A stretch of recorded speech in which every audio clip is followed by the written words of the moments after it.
Chapter 14, Mystery of the Caves at UN. The island of Garagi, a volcanic mound 4.6 kilometers square and 40 kilometers south of Iwo Jima, was officially returned to Japan by the U.S. government only in 1985, 17 years after the rest of the islands in the Ogasawara archipelago, for reasons never made clear by the U.S. authorities.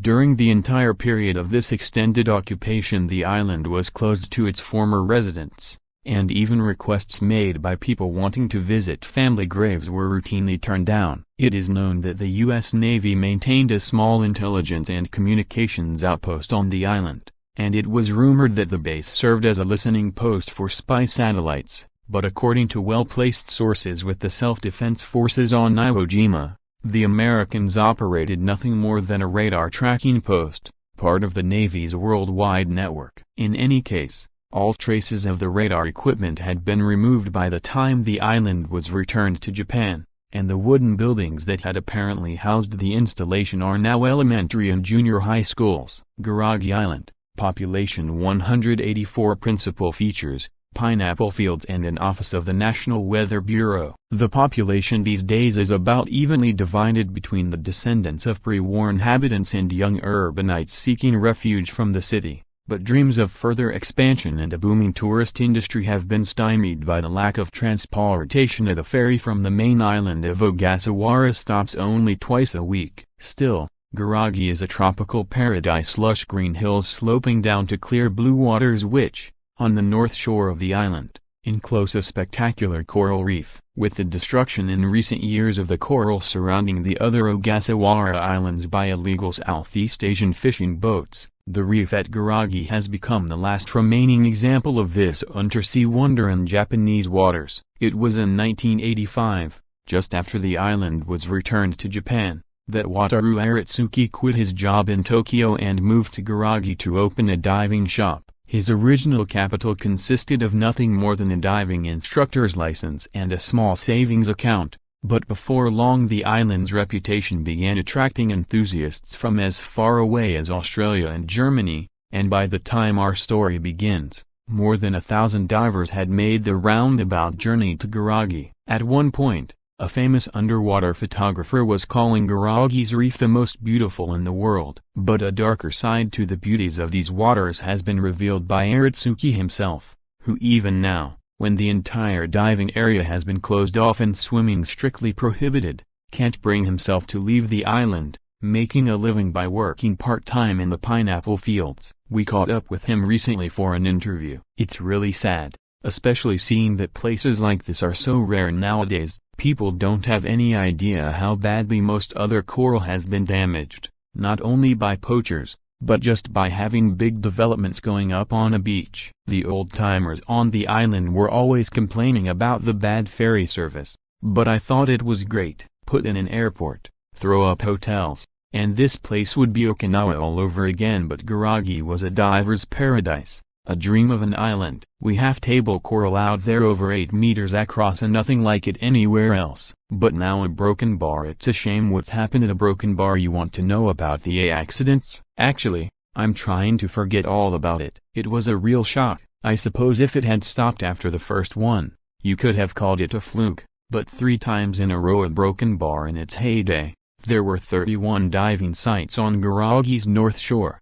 Something for every diver from the complete beginner to the professional. Among them, UN Cove was known as the most treacherous. First, before you ever put on a tank, there was the problem of getting to the site. It lies at the bottom of a sheer cliff, with only one very steep and narrow path down. The challenge of carrying air tanks the 100 or so meters to the water restricted it to the young, strong, and healthy. A few meters offshore, an almost vertical shelf falls away to a depth of 18 meters, but the coral here is still sparse, and you have to swim out along a bare, gently sloping bottom to a depth of about 80 meters where, nearly 1.5 kilometers from shore, you come to a great outcrop of rock. Around this rock, dubbed Little UN, which actually protrudes above the surface in one spot, flow powerful and unpredictable tidal currents and whirlpools that could suck a diver to the bottom and leave him there forever. But it is also around this rock that the intrepid diver finds or used to find some of the world's most spectacular coral and a rainbow display of tropical fish,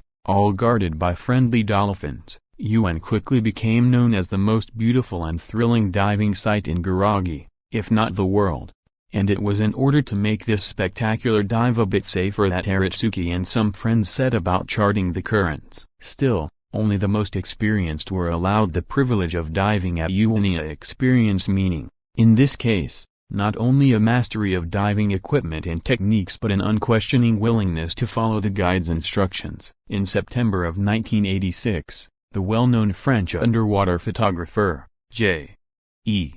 Claude, spent 3 months on Garagi and had this to say about UN Cove: "The water is 10 times clearer than in the Maldives, the fish 100 times more numerous than in Tahiti or Rangiroa, and the coral of Broken Bar is breathtaking. I must say, I seriously doubt that even Jacques Cousteau himself, when first beginning to explore the unknown ocean floor shortly after the invention of the aqualung, could have been more thrilled or more satisfied than I was at UN." The photographs Claude took of this reef more than do justice to his enthusiasm and, sadly enough, have become almost the only record we have at present of this extraordinary spot. On November 4, 1987, an undersea volcano 200 kilometers to the south of Garagi erupted, shaking the island with dozens of minor earthquakes and, naturally enough, altering the pattern of the currents that swirl around Little UN. It was in the wake of this eruption, while beginning to rechart the tidal patterns, that Aratsuki first discovered a large underwater cave. The entrance,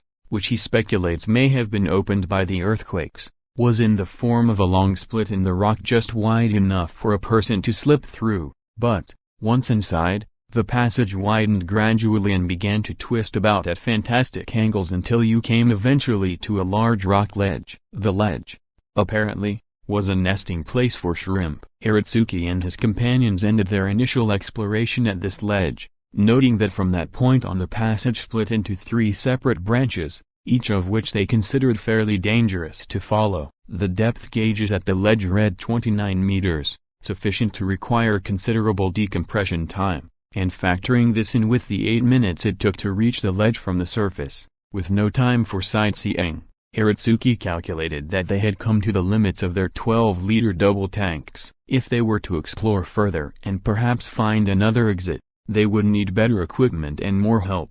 It was a few months later, on January 19, 1988, that the first accident occurred. It happened during a routine tour of the cave that Aratsuki was conducting for 2 German women, a Mrs. Franz Meyer and her companion. Leaving a rope trailing behind them to mark the route, they passed through the entrance into the passage lit only by their flashlights. It was somewhere in the part just before the ledge that Aratsuki heard a clinking sound which he immediately recognized as a dolphin. What was odd, however, was that the thing was coming their way at a terrific rate. He knew, of course, that dolphins almost never attack people, and even in the rare case where a pregnant female turns on swimmers, it is more to frighten them than to do any real harm. Thinking that the animal had perhaps been startled by the light, Aratsuki signaled the 2 women to lie flat on the floor of the passage and then, switching off his flashlight, sank down himself to wait for the dolphin to pass overhead. Soon, he could sense a single animal approaching, then racing by, but almost instantly it must have turned and begun butting Mrs. Meyer, who was nearest at hand, with its snout. Hearing her scream, Aratsuki turned on his flashlight to find the dolphin savagely attacking both Mrs. Meyer and her friend. The shock of the attack had made Mrs. Meyer lose her regulator. I'd never seen a dolphin do anything brutal like that before. I suppose it must have wandered off from its herd and gone a little crazy, but by the time I saw it, it was all covered with cuts and just out of its mind. No other way to describe it. I could see that Mrs. Meyer was going to drown without her regulator, so I tried to use myself as a decoy to draw off the dolphin, but by this time things were so stirred up inside the tunnel that you couldn't see anything. It didn't look like the dolphin was going to break off the attack, so I did what I could to get the ladies outside, but they'd stopped moving, and in the end it was everything I could do just to get myself out.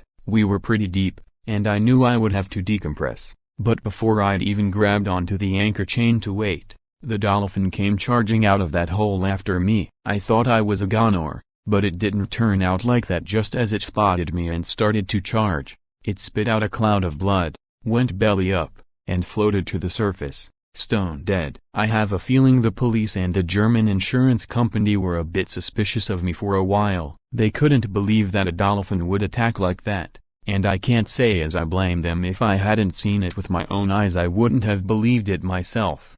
Yep, that was the first accident. The second occurred on February 2nd of the same year, this time without Aratsuki there to witness it. A local fisherman, Tetsuji Owa, and his 2 sons went shrimping in the cave and all 3 perished. His wife, Gatsu, concerned when they failed to come home, had contacted the fishing co-op, and Aratsuki had been dispatched to find them. This he did. All 3 bodies were floating on the ceiling above the rock ledge. The autopsies reported the cause of death as acute coronary failure, but all 3 had been in perfect health prior to the accident and there was no history of heart disease in the Owa family. The ledge where they were found was a space about as wide and high as the average living room, and it was thought that a sudden, violent upcurrent might have thrown them against the ceiling, damaging their tanks. But all of this seemed unimportant beside the oddest aspect of the case. One of the sons was found with a hand spear buried in his thigh, and the other had a gaping cut in his shoulder made by a diving knife. The spear, as far as they could tell, belonged to the father, while the knife belonged to the boy who had been speared. Nearly as odd, perhaps, was the fact that all 3 still had their regulators held firmly in their mouths, sealed there by rigor mortis. So in the end, despite what the autopsies said, it was widely assumed that the 3 men had died in some sort of violent family feud. 2 months later, in March of 1988, an underwater photographer working for a Tokyo documentary film company came to the island with 4 assistants to make a movie about this strange incident. Naturally, they got in touch with Aratsuki. It was then that the 3rd accident occurred.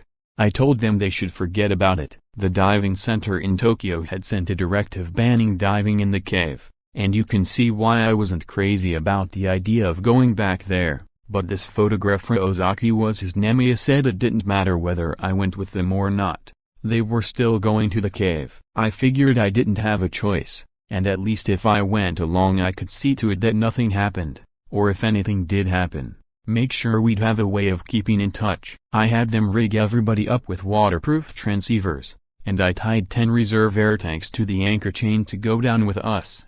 One also made Ozaki leave one of the assistants at the mouth of the cave holding the end of a rope that was tied around the rest of us. He had instructions to pull us out if anything went wrong. The camera lights for the filming were much brighter than anything I'd ever had with me, so I got a good view of the inside of the cave for the first time. We even discovered the young of a really rare kind of shrimp and a nest of blind moray eels. We'd made it all the way to the ledge without any trouble, and we were poking around at the entrances to the 3 tunnels when it happened. Ozaki threw his camera down and started thrashing his arms and legs about like he was in terrible pain. After that he clawed at his chest for a few seconds and then stopped moving altogether. When I think back on it, it started just after Ozaki had taken his regulator out of his mouth for a few seconds to focus his camera. Anyway, as soon as I saw him go spinning around, I realized something was wrong and pulled on the rope according to plan. I tried to stop them, but 3 other guys swam over to Ozaki. They must have thought his hose was broken,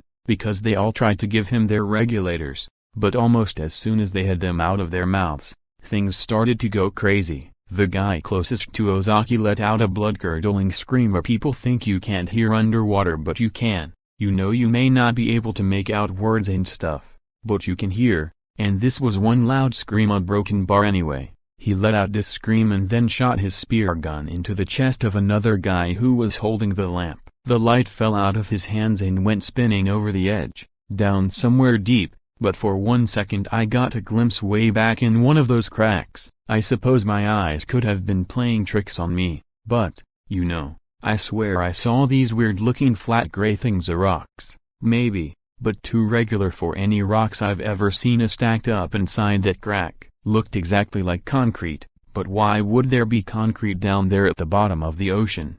A broken bar anyway. I didn't have much time to worry about it. The next thing I knew, The guy who had fired the spear gun was drawing his knife and coming after me and the other assistant there. At least that's what I thought was happening. As near as I could tell, it got real dark after the light went over the edge, and the water was full of sand and blood by this time. I figured it wasn't worth waiting around to see what was going to happen, so I started pulling on the guide rope for dear life. As I was heading out the tunnel, I heard a terrible scream as bad as with the German ladies and the dolphin. I suppose that's when the assistant who was following me out of the tunnel got it. I've never been so scared in all my life. I didn't really know what was going on, except that a crazy man was coming after me in the dark. Well, I finally got out of the tunnel and started trying to make the guy waiting at the entrance understand what had happened, but he didn't seem to be getting it at all, and besides that he was tied to those lines, most of which now had dead bodies at the other end. It seemed to me about the only thing I could do was cut him loose,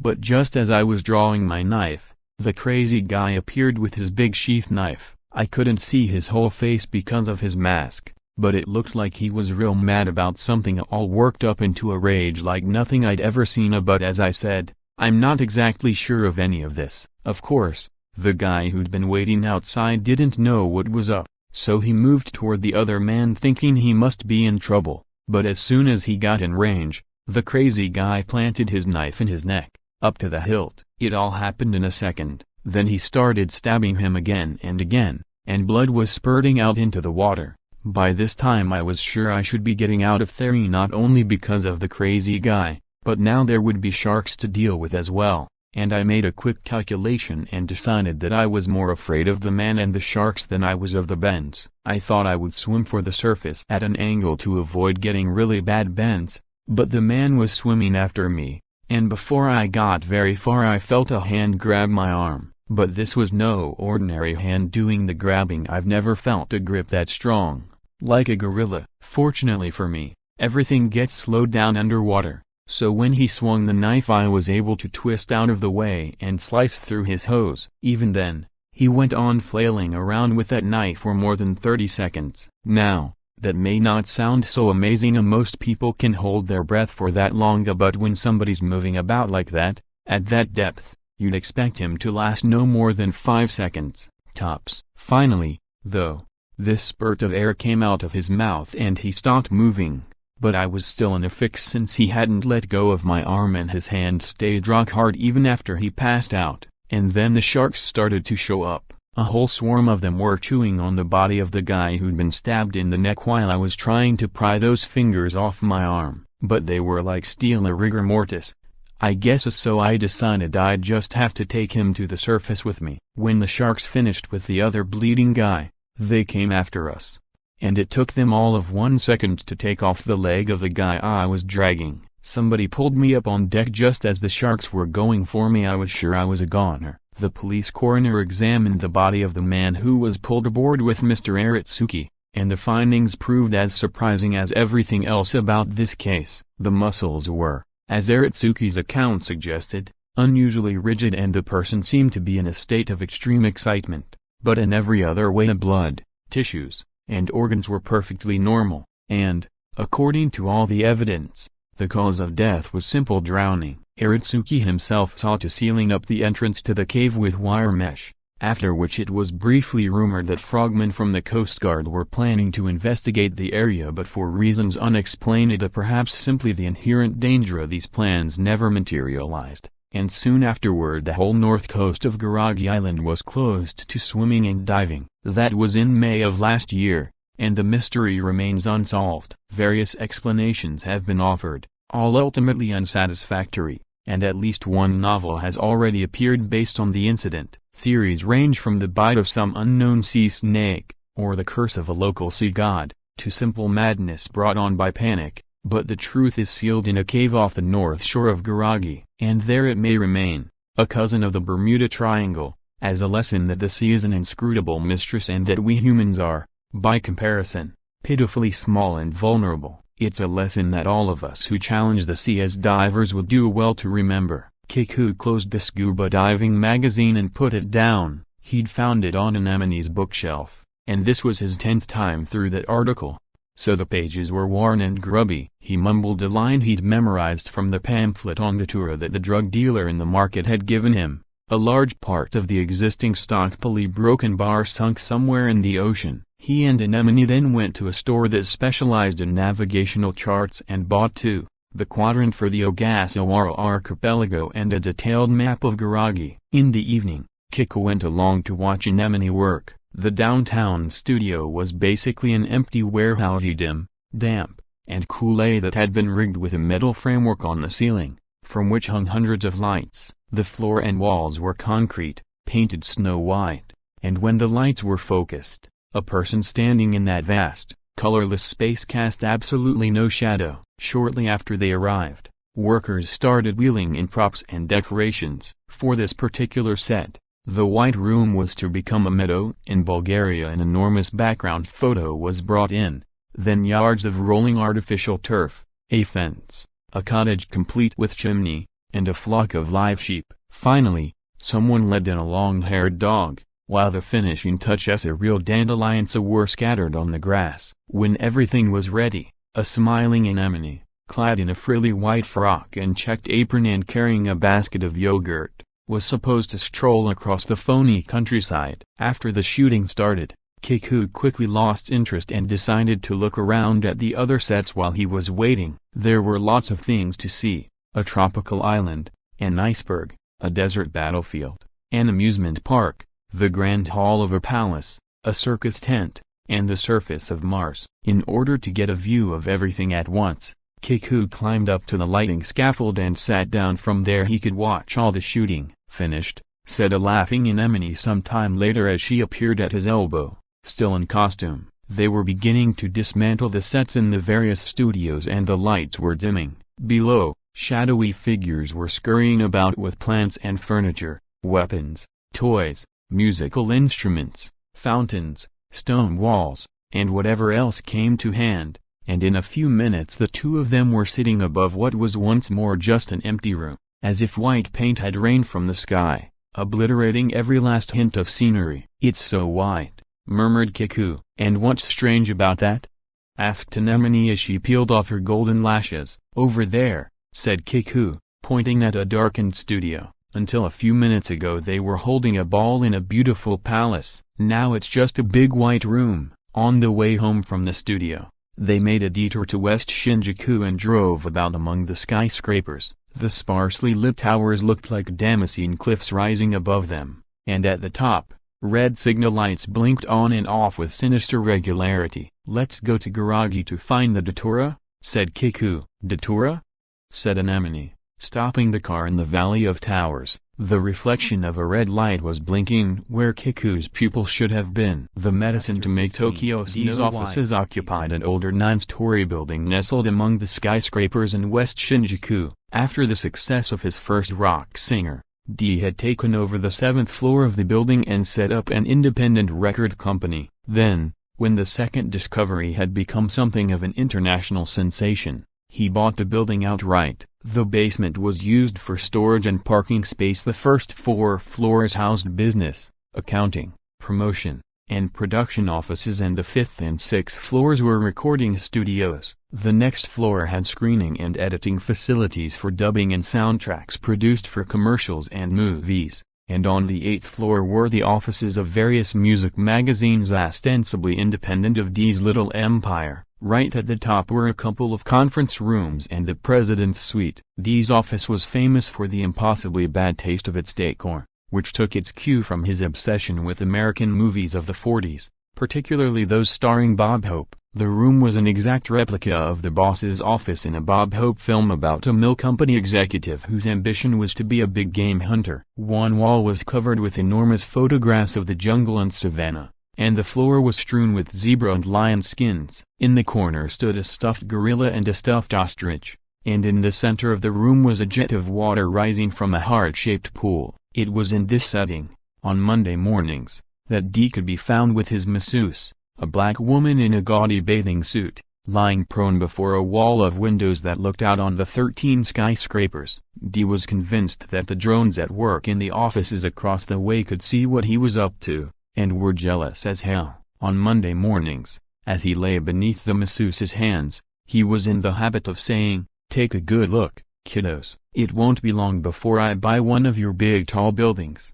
lock, stock, and barrel." D's company had run off 30,000 copies of Hashi's debut single, 90% of which had already sold, making Hashi something of a hit. Anything over 10,000 would have been a good showing, D had thought, but he hadn't taken into account the full impact of the story of Hashi's origins. News that the young singer had been found in a coin locker resulted in no fewer than 11 magazine features and 7 television appearances. To make sure the interviews went according to plan, D hired 3 scriptwriters to work up answers to possible questions, and then chose the best of their suggestions for Hashi to memorize.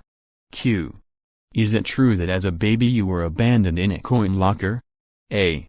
Yes, that's correct. Pause before answering. Keep answer short, almost curt, as if you find the question impertinent. Stare for a few seconds into the interviewer's eyes. Don't scowl. Q. Then you must have suffered a lot. A. Do I look like I've suffered? Answer immediately, perhaps with slight, though friendly, smile. Tone should be innocent, open, as if to say yes, I suppose it must show on my face. After this question, no matter what the interviewer does, look down and keep quiet for a while. Q. I'm told that you liked music even as a child, but what sort of music, and which singers in particular? A.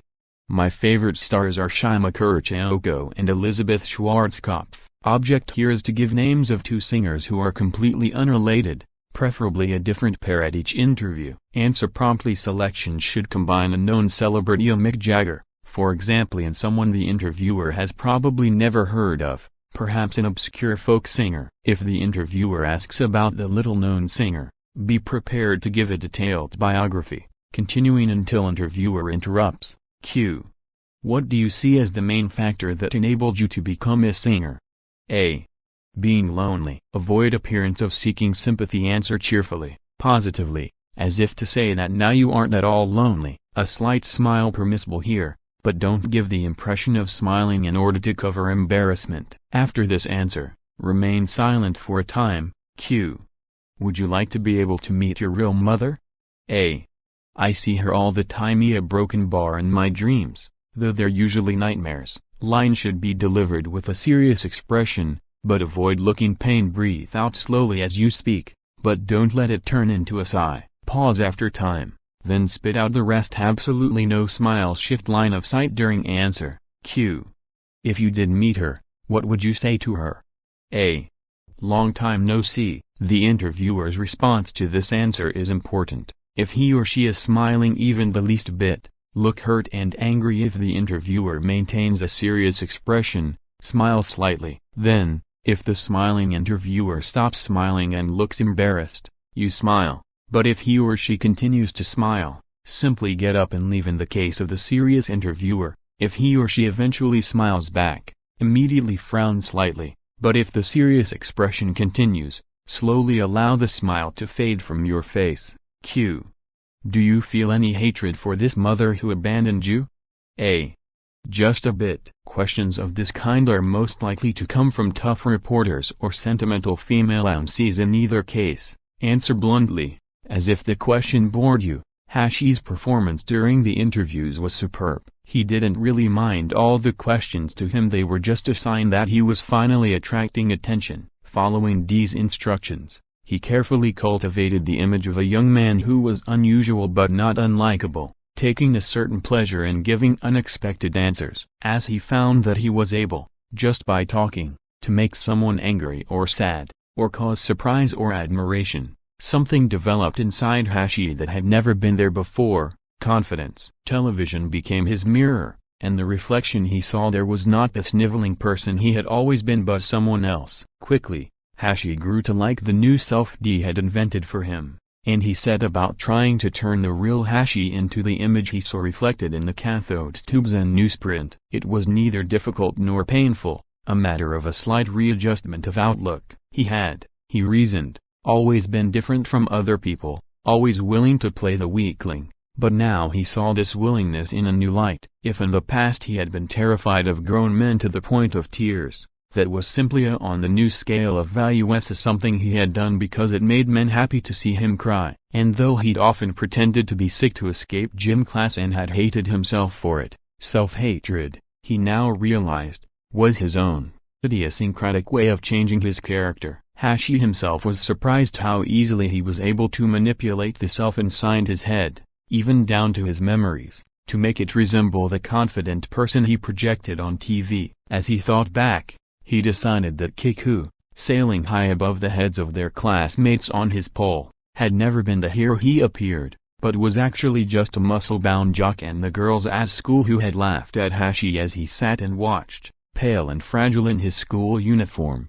were stupid, spoiled things who'd never experienced real feelings. And how would that dumb robot Koyama react if he had to face an interviewer's microphone? He'd faint dead away. That's how. One by one Hashi reworked each memory, and as he did so, he began to realize that the dividing line between his two selves could be traced to a specific incident. Before the incident he had been a victim, unaware of his real role, his mission, all his powers lying dormant. He had been measured by meaningless, arbitrary standards and judged a weakling simply because he couldn't swing on the high bar. He had been found wanting, had learned to despise himself. But since that day, everything had changed. He had discovered his own desires, had realized what it was he wanted. He had begun his search for sound, and slowly, as he reshaped his memories, he began to recall the incident itself. It had happened after the hypnotist had conjured up the paralyzing terror in him that day on top of the department store by taking him back to the smells and sensations of the coin locker,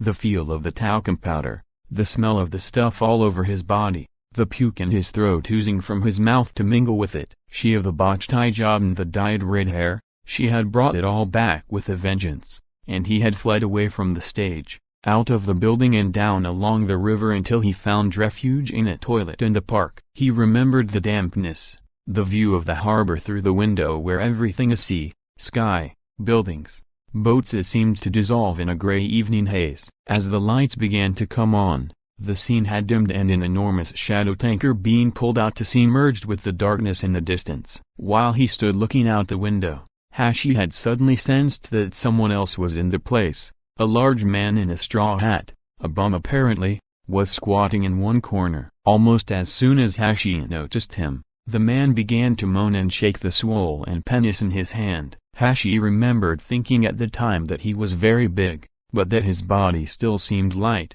almost buoyant somehow, as if his veins were full of air rather than blood. If he'd had a pin, he might have slipped it deep into the man's neck and watched him shrivel up like a balloon and go shooting out the window into the night. This was the man of smoke who appeared from the lamp to aid the hero in his hour of need and then, obligingly, withdrew into the lamp when the wish had been granted. As Hashi had stood there in the half-light that evening, the laughing man of smoke had come to him and pulled down his pants, muttering, "Please, please, please, don't be afraid." Hashi wasn't afraid. For him, this slobbering, barefoot character was a genie whom the smoke had changed into a faithful dog, and before Hashi could move, the dog crouching there before him had taken his penis in its mouth, which felt less like a mouth than a cluster of soft sea anemones. Hashi closed his eyes and allowed himself to be sucked. His body became warm, and each time he breathed he felt a little sick,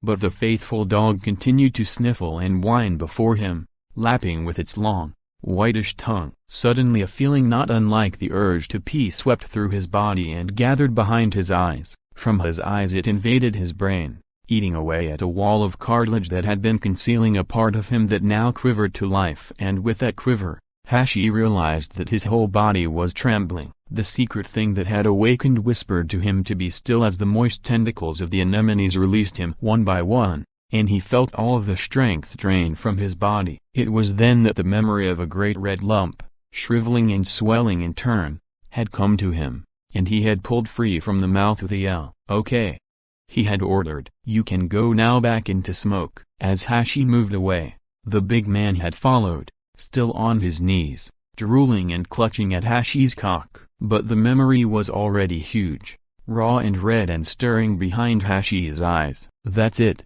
he told the kneeling man, "you've done what you were meant to do. Now get back in the lamp." The man's pale tongue arched out of his mouth almost to his chin as his straw hat tumbled to the ground. The head underneath was pointed, and it occurred to Hashi that somewhere at the top of that head there must be a switch of some sort, some way to turn the man off. Grabbing a piece of brick that lay nearby, Hashi swung at the switch with all his might. The brick sank into the man's skull and a puff of bright red smoke came from his head as he staggered to his feet and disappeared through the door into the darkness. Hashi quickly threw the blood-stained brick into one of the toilets, but it was already mixed up with the memory that had come to him. He could hear it now, this memory, somewhere beyond the wail of the balloon man which still rang in his ears. And that was how I first came to remember. Hashi realized a sound that swirled around, became music of a kind, and wrapped me all up. That night, just before he fell asleep, he had seen tropical fish swimming over a coral reef, giraffes sloping across the savannah at dusk, a glider soaring above an iceberg and faces, Kiku, the nuns, the psychologist, and the room with padded walls in the big gray building. But most of all that sound, the one that had wormed its way into his veins and coursed through his whole body. For some reason, perhaps thanks to that degenerate, he had rediscovered the sound that night in the public toilet by the river, and it had changed him. That night the embryo he carried inside him had burst through, for which he had to thank a broken bar. A pervert? No way. No, the other thing he had discovered was the courage to split the man's pointy head open with a brick, and that from time to time it would be necessary to add a lump or two to people's skulls, even his most loyal followers. Why? Because he found it necessary. Sales to date, 29,111 records. Not bad for a newcomer. But you know, kid, I couldn't buy the window glass in one of those towers with that kind of money. Dee's body glistened as the black masseuse rubbed it with ram oil. Hashi had been called into the boss's office to discuss the preliminary arrangements for his second album. For the occasion, the woman rubbing Dee was dressed in a bikini and high-heeled boots. Now the way I figure it, he went on, there are about 300,000 people out there who've heard of a singer named Hashi at this point. But there must be over 1 million who've heard something about some kid left in a coin locker who's causing a stir. That's why this second album is so important, and why we've got to get it done pronto. I've got the lyrics here, have a look. Dee didn't mention that he was sure that after Hashi was reunited with his mother on national TV, there would be several million more who knew who he was. As Dee saw it, Hashi's music was like a narcotic. At first, there was a reaction against it, but once people were let in on the secret of the truth of Hashi's origins, they would begin to accept it. Born in a coin locker, that's what set him apart from every other bland singer with a passable voice. If he could only get them to listen to Hashi a third time, they'd be hooked. The story begins: point your finger at the sky and shoot the sun. Bring it shining down to blind the world. Gather golden shards, knives of light, to pierce your heart, to whisper in your ear, dull days are almost done. I'll drive you crazy, the story's just begun. Heave a sigh and split the night, the world lies tattered, gasping at my feet. Take the tatters for a velvet cloak to steal into your room to wake you from your sleep. Dull nights are almost done. I'll drive you crazy, the story's just begun. I'll drive you crazy, the story's just begun. Well, you like it? It cost me plenty, said Dee. Pretty mushy, seems to me. But do you think you can sing it? It won't be easy, but I'll give it a try. Rising from the massage table, Dee stared out at the skyscrapers as he rubbed the oil off with a towel. You'd better, he said, because you're going to buy me one of those, Hashi. The black woman took her money and, pulling free of Dee's hand which lingered on her hip, changed into a woolen dress without bothering to remove her boots. She stuffed her wig in her handbag while telling him, in Japanese, that he should stretch his neck and shoulders mornings after he'd been out late. When she'd gone, Dee gave his shriveled penis a flip and smiled at Hashi. What do you say we go down to the market and buy us some boys? I hear there's some new talent around. Dee, there's something I've been meaning to ask you. What? If you're after another of those rice omelets, you're out of luck. All I've got here is some soba. I want you to make Neva my manager. That old lady? Why, she's a wonderful person. Okay, maybe you're right. Fine, consider it done. But as I was saying, How about us picking up a couple of kids at the market and having a little party? It's been a really broken bar, and what's all this stuff about women all of a sudden? Don't tell me you've suddenly changed your ways. You haven't started liking all the sloppy things that go on down there, have you? I don't do men anymore, Hashi announced. Well, listen to him, said Dee. Having finished dressing, he reached for the phone and yelled into the receiver, "So Ben now." A few minutes later, a secretary came in carrying 2 bowls of noodles. Dee pulled a bluekin from the drawer of his desk and removed the lid, spooning a mixture of chicken fat and pineapple into his soup. "Want some? Comes from Taiwan. Can't beat it." He licked the grease from his fingers as Hashi shook his head. Hashi ignored his noodles, staring at Dee, whose lips were glistening. He then said softly, "Neva and I are planning to get married." Neva had one ambition in life, to design an angel's costume. Her father had been a musician who played the piano when he was younger, or so she was told, but he had never been able to earn his living that way and finally took a job accompanying singers on an accordion in a cafe. Neva's mother was a student who had frequented the cafe, and the two had married against their parents' will. Shortly after Neva was born, her mother had developed lung trouble. The doctor said it was probably the result of a new medicine she'd taken during pregnancy to ease the birth. At any rate, the young couple soon realized that it wouldn't do to have a baby and an invalid living in the same tiny house. All they could afford on an accordionist's salary, so they swallowed their pride, and Neva and her mother went home to live with her parents, at her family home, an old inn in Okayama. The reception was less than warm. Her parents had been urging divorce for some time, but Neva's mother refused to listen. Nevertheless, it was beneath the high ceilings of this ill-lit, ancient inn that Neva was raised until she was 14. Her mother would sit all day in a murky room, coughing her lungs out and dabbling at her watercolors. Since the lung disease was thought to be potentially infectious, Neva had never been hugged or held close by her, so she was only too willing to pose for her, sitting perfectly still on a chair, hands on her knees, as her mother stared at her for hours on end. Nice, too, was the way she always made her look prettier than she really was. While she painted, Neva's mother often talked to her, telling her that both of them deserved a better home than this. Her accordionist father came to visit twice a year, bringing with him dolls and toys that you couldn't get in the country. He would pick her up again and rub his cheek against hers,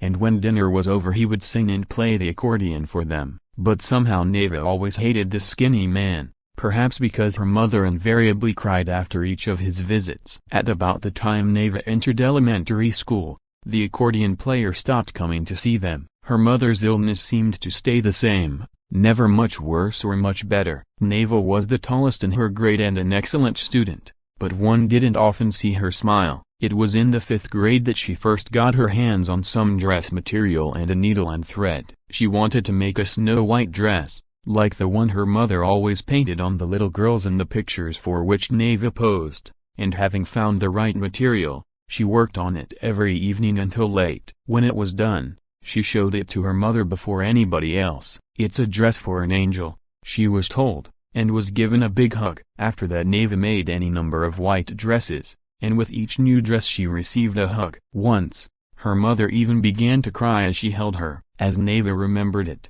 this must have happened in summer. Her mother's sweat was cold and clammy, and when she had felt it against her skin she'd had a terrifying thought: when she dies, there will be no one left to touch me at all. Even now she had no idea why this had occurred to her. Possibly it was brought on by the excitement of finally being touched by a mother who had kept her distance for so long. At any rate, she had suddenly been convinced that no one would ever hold her close again, and unfortunately the idea caught on, and by the time Neva began attending middle school, it was firmly rooted in her mind. When, for example, the boys in her class refused to join hands with her during folk dancing practice, she took it as a sign, not of the usual shyness of that age, but that her premonition was coming true, and it made her shiver. She bought a book on sewing and turned out one white dress after another, but now, each time her mother wrapped her arms around her, she felt surer than ever that no one else would do this after she was gone. Though her mother was against the move,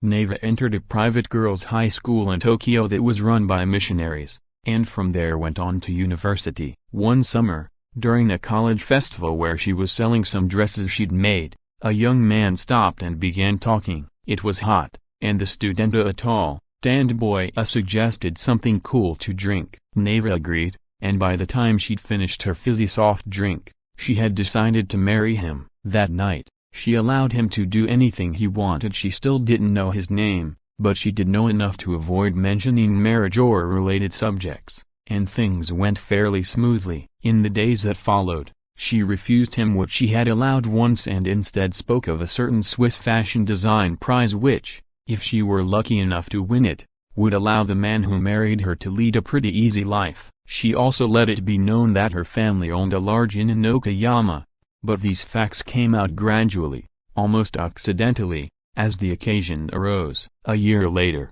the two were married. After graduating, the young man became an utterly average employee in an utterly average company, his only source of pride being his physique. As for Neva, she felt absolutely no love for this muscular husband of hers. He had simply been the first man who had ever tried to touch her. Accordingly, she took no pleasure at all in married life, and one suffocating day followed the next with the one consolation that she was at last free of her old obsession. She resisted her husband's desire to have children and, not having the money to open a design shop of her own, went to work as a stylist. But with the fading of the phobia went her enthusiasm for angels' clothes. 10 years passed this way, Neva hardly knowing if she was dead or alive, and then one day she discovered a lump in both her breasts. They proved to be malignant. Neva cried when they told her she would lose the breasts, but at the same time she realized that the operation brought with it a strange hope. She would probably be able to divorce her husband afterward. Somewhere in her sadness lay a spark of joy. When her breasts were gone,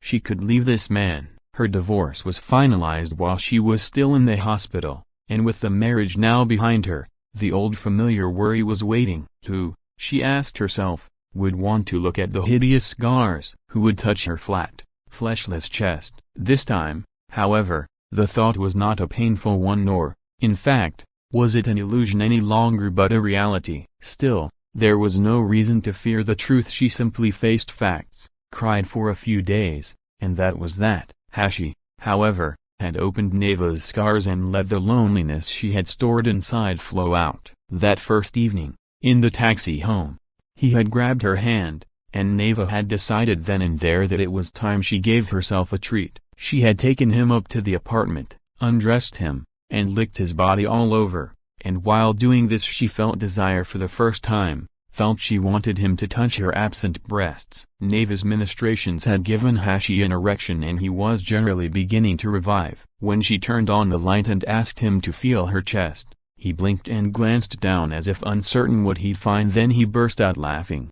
a deep, pleased laugh. Thinking that he was laughing at the idea of touching someone so ugly, Neva had begun to cry, but Hashi took her in his arms and held her tight, gently rubbing her flat chest. He licked and nibbled his way down her side as his cock pressed against her thigh. Heaven, he had murmured. D had been unable to resist a little sarcasm when he agreed to make Neva Hashi's manager. You lucky bastard, you. What could be better for a fairy's first? As for Neva, even after she understood why Hashi had laughed that night, it made no difference. So what if he was queer? She couldn't care less. It had been a great fuck. He had lapped her up as no one else had ever done, and those lonely memories of hers were laid to rest where they could no longer do her any harm. It wasn't long after this that she went to work designing costumes for Hashi's concert tour. 2 dreams, it seems, had come true at once. She had an angel to love, and she was making that angel. There was still time before he was to meet Neva for dinner, and he had forgotten to buy flowers. And Neva liked orchids, so Hashi decided to pay off the cab and walk the rest of the way. A huge Christmas tree stood in front of the flower shop, but inside the air was warm and smelled of damp leaves. As Hashi entered, he was greeted by the shopkeeper, a dark man whose chest hair, threading through an ivory necklace, peeped out of his open-necked shirt. He was cutting roses. Hashi ordered 5 orchids, white with just a touch of red at the edges. While the flowers were being wrapped in silver foil, a man in a fur jacket, obviously queer, walked in the door. You know what I'm just dying for? He announced. Bougainvillea, and masses of it, stems and all. The owner of the place put down the orchids for a moment and went to a refrigerator at the back of the shop. When he came back, his arms were filled with bougainvillea. "What do you need them for?" he asked the fur jacket. "We're having a Christmas pageant, and I'm going to put some in my hair and play Rudolph the Red-Nosed Reindeer." "Now be gentle with the little things. The petals drop off if you so much as sneeze at them." It was the first time that Hashi had seen the brilliant color of the flower. The ones he'd kept as a souvenir of his mother had long since turned brown. "I wonder what bougainvillea means botanically," he mumbled. The shopkeeper smiled and shook his head, but the man in the fur said must have something to do with buggers, "Don't you think?"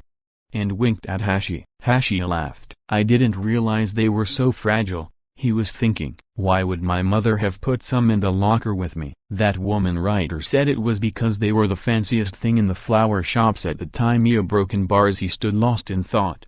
The fairy breezed by him and out of the shop, crimson petals scattering on the shoulders of his silver fox jacket. Back in the street, a dog sat next to a blind old man playing a violin. Every time the wind blew, the tune seemed to go astray, perhaps because the man's fingers were numb from the cold. The dog's breath came in white clouds. A group of drunks came by, and one called to the others to stop as he sat down in front of the dog and began to open a small box of sushi. The dog, a hairless breed of some sort, sniffed at the food, then looked up at its master, without stopping his playing.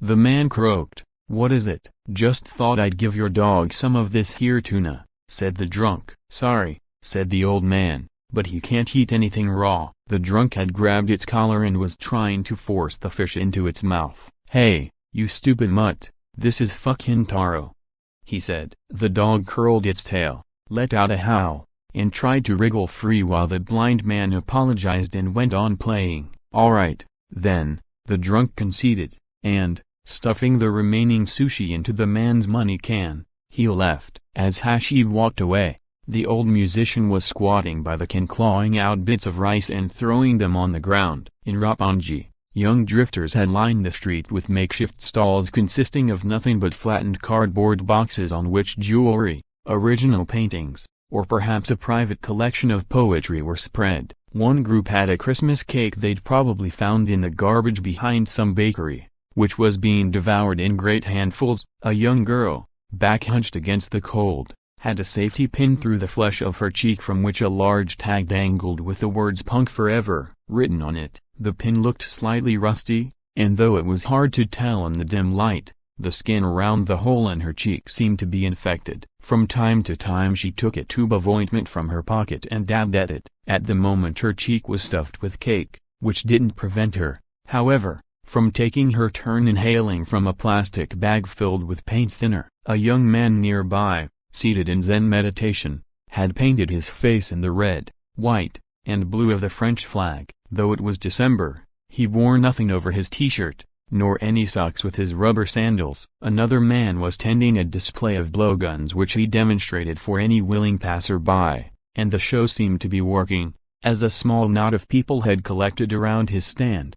The guns, consisting of nothing more than lengths of lead pipe and cone-shaped trivets wrapped in paper, packed a surprising punch, and the man was able to stick the darts in a board 10 meters away with apparent ease. The sign next to his display read, "Lethal." As Hashi was watching the demonstration, someone tapped him on the shoulder. Turning, he found himself looking at a scraggly face whose smile revealed missing teeth and front. "Hashi, it's me," hissed the man. It was Tatsuo. He was selling a book of poetry at a stand next to the girl with the safety pin. "The Bee's Remains," it was called. "It's not my book," he was quick to tell him. "This weird old guy writes this stuff, has them printed up, and then gives them away free." A broken bar. "But Hashi, you're getting to be a star, right?" Though Hashi tried to refuse, Tatsuo pushed a copy of the book into his pocket as he went on. "I've heard your record. Most folks around here don't like it much, but when anybody says anything bad about it I punch them out for you." Tatsuo was staring at Hashi's bouquet. "Those sure are pretty. Must be from the south. Flowers, fish, everything's prettier down there, you know." "Tatsuo, I'm afraid I'm in a hurry," Hashi interrupted. "Oh, a broken bar. Well, okay, if that's the way it is." "How's Emiko?" Hashi thought to ask, and suddenly Tatsuo seemed to come to himself and covered his toothless mouth with his hand. "Lost more of my teeth," he muttered. "They pulled them out without even giving me any Novocaine. That jock brother of yours hid my shotgun somewhere, and I couldn't tell them where even when they tried to get it out of me by pulling my teeth. Shit, that hurt even worse than getting my ears shredded. Guy wasn't even a dentist. Not that it would have made much difference. See a broken bar. I'm sorry, but I've really got to go," said Hashi. "You know, those were good times we had together. Seems like years ago now, but it was just yesterday I a broken bar. So, you rich now? Have you been to Cebu? Seems all the rich people go there sometime." "You been yet? Let's talk some other time. Yeah, soon, okay?" said Hashi, beginning to walk on, but Tatsuo caught him by the sleeve. "Look, I know you're in a hurry, but there's just one thing I'd like you to do for me." A broken bar. I don't mean to be a nuisance, but if you should get to Cebu and run into Emiko, could you say hello for me? Tell her I may have lost my teeth but I'm doing fine. Tell her I'll never hit her again." "You're sure to be going, aren't you? You're rich now. You've got to go. You should bring back a guitar. They've got handmade ones dirt cheap. You can't make any money selling that mother of pearl shit. Everybody brings back guitars. Are the only way to go. Singapore Air is the cheapest way to get there. Air India's cheap too, but you get nothing but curry to eat. You transfer to a domestic flight and Manila takes another 58 minutes from there. From Japan, with transfers and all, it's 6 hours, 29 minutes. Pretty amazing, isn't it? 6 hours and 29 minutes and no time at all, and you're there. I've already been sitting here more than 4 hours." A broken bar. Hashi said nothing, and Tatsuo hadn't let go of his sleeve, so Hashi transferred the orchids to his other hand. Tatsuo extracted a small circle of glass from his pocket. It was a ring. "I read in a magazine that you're engaged," he said. "This isn't much, but it's my present to you, and if you're my friend, you've got to like it." "That's what friends do, give each other stuff." A broken bar. When Hashi put the ring in his pocket, Tatsuo smiled his toothless smile and released his grip on the sleeve. "Well, be seeing you," said Hashi, and he walked on down the street. He turned now and then to look back over his shoulder, and each time Tatsuo could be seen hopping up above the heads of the crowd and waving. "My throat hurts from smoking too much," Neva was saying as they sat across from each other at the restaurant. Between them were the orchids, which Hashi had asked the waiter to put in a vase. "Do you think bougainvillea are pretty?" he said suddenly. "Why do you ask?" said Neva. "They had some at the florist. I kind of liked them." "They don't have any smell," said Neva. "The woman who abandoned me put some of them in the coin locker before she left." "Really? She must have been fond of flowers." "Why do you suppose she did that, though?" Hashi asked, but Neva just looked down at her drink and drained it in one gulp. Hashi watched her for a minute, then laughed and changed the subject. Neva was, in fact, feeling uncomfortable, but not for the reason Hashi imagined. She was thinking that it was only a week until the Christmas Eve broadcast during which Hashi would meet that very woman. The woman's name and address had already been discovered. Hashi alone knew nothing about it. Dee had told her to say nothing unless she was sure she could convince him to go through with it. It seemed he had thought of telling Hashi himself several times but hadn't been able to. "Tell him if you can," Dee had said. Neva couldn't. On the other side of the table, Hashi was wondering why seeing Tatsuo had left such a bad taste in his mouth. No doubt it had something to do with the damage that old friends did to the carefully reworked memories he'd made to match his TV image. These fresh, cheerful memories, free of any sense of shame, just crumbled to pieces when confronted with a living, breathing part of his past. The thought made Hashi shudder. It made him wish them all dead, these people who knew him as he once had been. Tatsuo's toothless smile came floating into his head. With an effort he managed to push Tatsuo out of the way, only to have Kiku take his place. There was no getting rid of Kiku. "Hashi," said Neva, calling him back to the present. She was wearing a velvet dress with a low neckline, and he reached across the table to slide his hand under the material. "Not here," she scolded as he squeezed the spongy bra and stiff wire. Dinner was just a prelude, like foreplay, Hashi thought, filling his mind with images of Neva's body. A man's chest above, a cunt below. He wondered what the huge sort of breasts one saw in magazines would feel like. The only thing like that he'd ever touched was on a cow. Probably pretty sexy, a broken bar. So how about someone with a woman's breasts and a cock? That would be perfect. Probably sprout wings on the back if they ever came up with that. The waiter brought the hors d'oeuvres and then soup served in turtle shells. Hashi took a spoonful of the soup and found it so delicious that he soon forgot all about his nickname was Handy. An acquaintance of Dee's from the mahjong tables. His job, ostensibly, was dealing in antiques, but he was really just a handy man to have around. It was too handy that Dee went with his request: find the woman who abandoned the child. Hashio Koeyama, alias Hashi, do it in such a way that neither Hashi nor the woman knows what's going on, and, finally, find out for certain where she'll be on Christmas Eve and what she'll be doing. To accomplish this, Handy was given exactly 3 months and 2 days. Time being short, Handy figured he had no choice but to start with what seemed like a good hunch, one that, if correct, just might enable him to find the woman in time. If it proved wrong, well, he'd never find her in 3 decades, let alone 3 months. The hunch was this: the woman who left Hashi in the coin locker had had other children whom she'd also got rid of or killed. Working on this assumption, Handy did the only thing he could in the absence of other clues. He combed the police records of every woman who had ever been arrested for infanticide or abandonment. Hashi,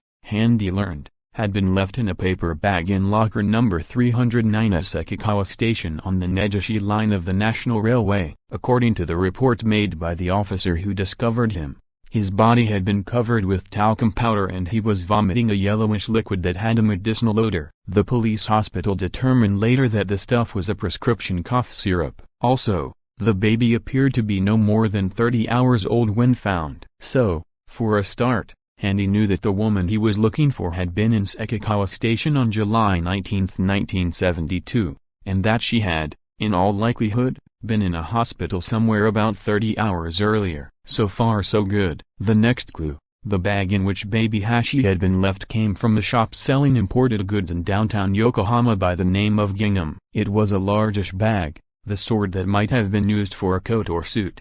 And it was brand new. Then there was the spray of bougainvillea, which was still fresh when the baby was discovered. Handy did a little digging and found that there were no more than 11 flower shops in the greater metropolitan area that would have had bougainvillea in those days. Okay, he reasoned, everything taken together, a fancy shop with a name like Gingham, fancy flowers and all. It looked like the woman hadn't come to town from the country to have this baby, and he felt safe in concentrating on women who were living in the vicinity of Yokohama in July 1972. When he had correlated all the variables, he found there were, fortunately, only 3 women with records for infanticide or abandonment who fitted the bill. Subject number 1, Chayoko Kunizaki, had been 23 at the time in question and was living in Yokosuka with her boyfriend who worked for a used car dealership. The two had split up 6 months later, and in February of the next year Chayoko had taken a job as a waitress at a restaurant in the suburbs. That same year she married a man who earned his living as a broker for golf club memberships. It was a second marriage for him, and he brought along a baby from his first marriage. Chayoko, Handy learned, had just one hobby: playing the stock market, which she had refrained from doing for a time after her marriage, but eventually, without her husband's knowledge, she invested heavily in the stock of a household appliance manufacturer, and the stock had suddenly taken a tumble. A terrible fight broke out when her husband discovered her losses, nearly 200,000 yen, and by the end of it Chayoko had strangled the child who had been sleeping in the next room. She served 6 years of her 8-year sentence before being paroled from Tochigi prison in 1980. Currently,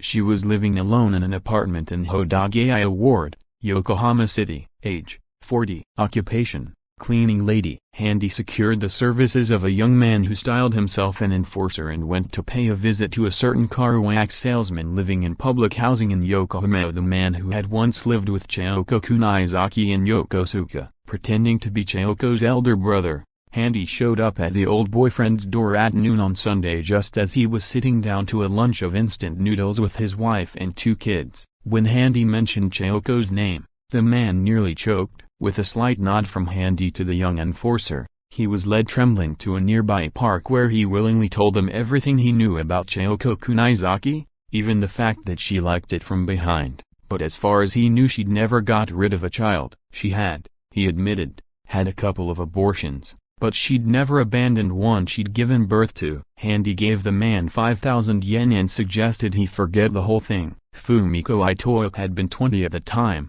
a student living in central Yokohama who was involved with a man old enough to be her father, a veterinarian. In July 1970 she had been arrested for abandoning a child and sentenced to 2 years and 8 months, though the sentence had then been suspended and she was given 5 years parole. The child had apparently been dumped in a ditch at the side of the road. He refused to own up that the kid was his, she explained to Handy, referring to the vet. You see, I worked as a sculptor's model while I was going to night school trying to get into college. I was a dumb kid from the country and I had it bad for that sculptor.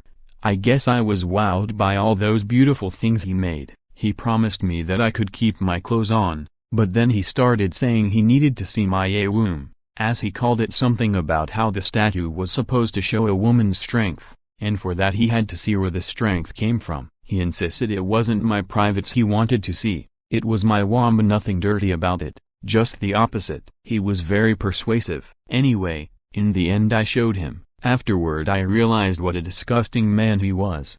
I guess I cried a lot at the time, but by then it was too late. I started college and tried to forget all about him, and not long after that I met the doctora, her name for the veta, and then I guess I really did forget him. When I got pregnant, though, the doctor didn't want to have anything to do with me. I thought a lot about abortion, but I was afraid if I had somebody go poking around in my womb, I'd start thinking about the sculptor again. Well, while I was trying to decide, my stomach was getting bigger and bigger, and before I knew it, out popped the baby. I went to show it to the doctor, but he got mad. I guess I lied somewhere along the line and told him I'd got rid of it. Anyway, he said some terrible things, called me a slut, said I was trying to blackmail him. Then he kicked me out. And that's when I went a bit crazy. On the way home I started thinking that the baby looked just like the sculptor, that it wasn't really the doctor's kid at all, that I'd got it from the sculptor that time, from all the gross stuff he'd done to me that day, all those strange things he stuck in me. Anyway, I guess that's when I just dropped the baby in the ditch and ran off. Somebody saw me and started yelling, but I just kept running. Custody of the child was eventually assumed by Fumiko's parents, and, perhaps surprisingly, Fumiko continued to see the vet for nearly 3 years. But in January of 1973 she went through a nasty breakup with him, sued him successfully for a share of his considerable fortune, and went to live with her parents. At present, she was 39, single, and still living there. As he was returning home one evening, the doctor found himself suddenly pulled into a passing car and driven away. Did Fumiko Itoya abandon your child in a coin locker in July 1972? Asked Handy straight out. Who the hell are you? The doctor wanted to know. Yakuza. You can't frighten me. I'm sure you've already checked, but I haven't got any family except a sick old father, and you'd only be doing me a favor if you bumped him off. We're not interested in hurting you or anybody else. We just want you to tell us the truth, said Handy. What gang are you from? I'll have you know that I'm a staff doctor for the Kennel Club, and I know everybody, all the big guys, so I'm telling you, don't fool around with me, broken bar. Okay, how about this? I promise I won't say anything to anybody and you let me out now. But I should warn you, I've already memorized your license number. As the doctor rattled on, Handy followed his assistant's directions all the way to a large factory, the main processing center for a restaurant chain. The guard at the gate took one look at the hired thug and let them pass. Handy's helper also seemed to be in possession of a key and, once inside, led the doctor to a huge, funnel-shaped machine whose function he proceeded to explain. This here's the machine they use to turn meat into mush. You put the whole thing in here, you don't matter if it's a cow or an elephant, and it comes out the other end like a pile of shit. Then they freeze it, and 2 or 3 years down the line it's somebody's hamburger. When the explanation was over, the doctor had a good deal to say. When I first met her, she seemed perfecta, at least, in bed. You know about boxers, the way they say they've got to be both fighter and technician? Well, she was both in spades. Quite a woman. The only trouble was, I didn't really want to get married. I was happy single, and, besides, she wasn't exactly the smartest person I'd ever met. Anyway, when I found out she'd had that baby, I wasn't exactly overjoyed. It felt weird to think there'd be a kid of mine running around somewhere. So I got hold of this stuff we use on sheep and horses to keep them from getting in the family way. It's highly acidic and makes the eggs disintegrate. Makes the cunt hot and tight too. I could get you boys some if you're interested. Anyway, it works as well with people as it does with animals. And after that first time, I can guarantee you Fumiko never got pregnant again. No way she could have even if she wanted to. Miki Yoshikawa, 21 years of age in 1972,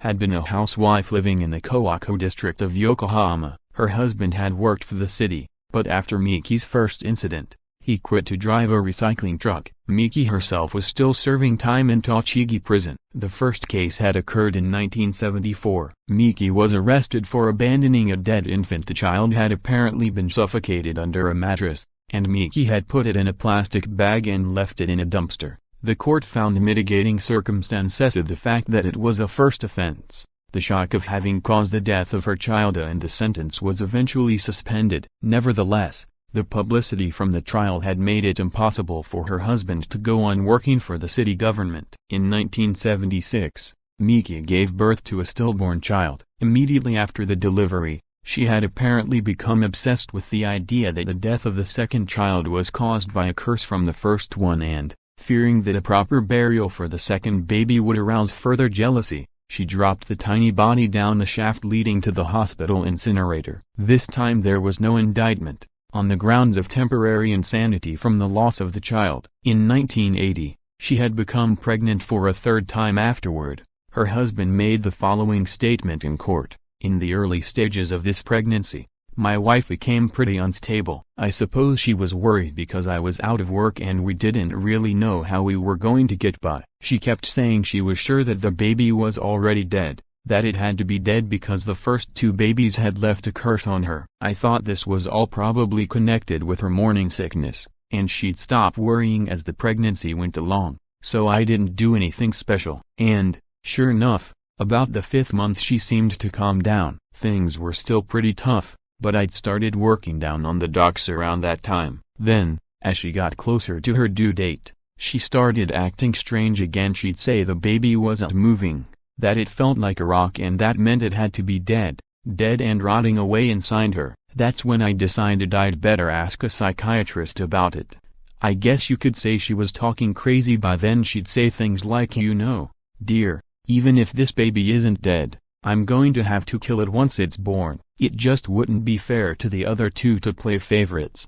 The psychiatrist advised me to have her committed for a while after the birth, and that's exactly what I did. She had a healthy baby girl and then went straight into a clinic for treatment. Well, things seemed to start to go a little better after that. I finally managed to find a proper job, and my wife seemed to be getting better. After about 4 months, she came home from the clinic all smiles, and, soon as she was through the door, she went to pick up the baby. Unfortunately, the baby was a bit fussy, and that seemed to set Miki off. Before I could stop her, she threw the kid down on its head. This time the court found criminal intent. Miki said in public that she hated the baby, resented it for crying at the sight of her after she'd spent so much time getting cured of her illness. She admitted to wanting to kill it. Furthermore, this time around the court psychiatrist found her sane, so there was no escaping the sentence. At present, she was 42 years old and an inmate in Tochigi prison. Handy learned that the husband had not divorced Miki and was actually still waiting for her release. He was working as the driver for a tropical fish shop, which was where Handy decided to pay him a call. When he asked him about Miki, the man smiled fondly. "She's a good woman. You know what I mean? You can just feel it about her. She's a real good woman." He pointed at a fish swimming languidly in a large tank. "See that? It's an arowana, worth more than 200,000 yen. Whenever I see it, I think of her. She wanted one of those fish more than anything in the world. I once went through some stuff she left at her parents' house, and I found a notebook she kept as a kid with this detailed description of how you take care of a fish like this, all written in a little girl's handwriting, and it was cute. I'm telling you, that's the kind of kid she was. It got to me. You know, she really loved little live things." That notebook was proof it was written long before she'd ever met me, so it had to be true.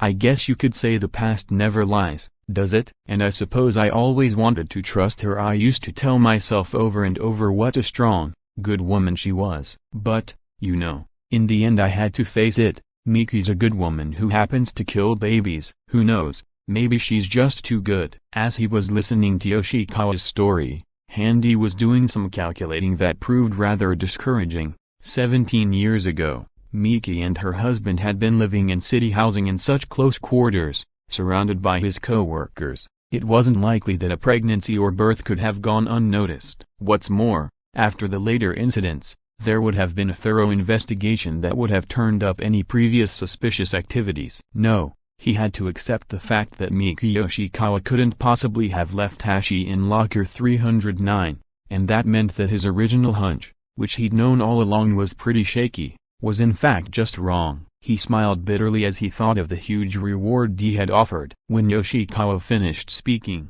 Handy tapped on the fish tank and asked absently, "Don't suppose you've ever heard of a woman who left a baby in a coin locker?" "Yep, I heard of one," Yoshikawa said. "You have?" said Handy, coming to life.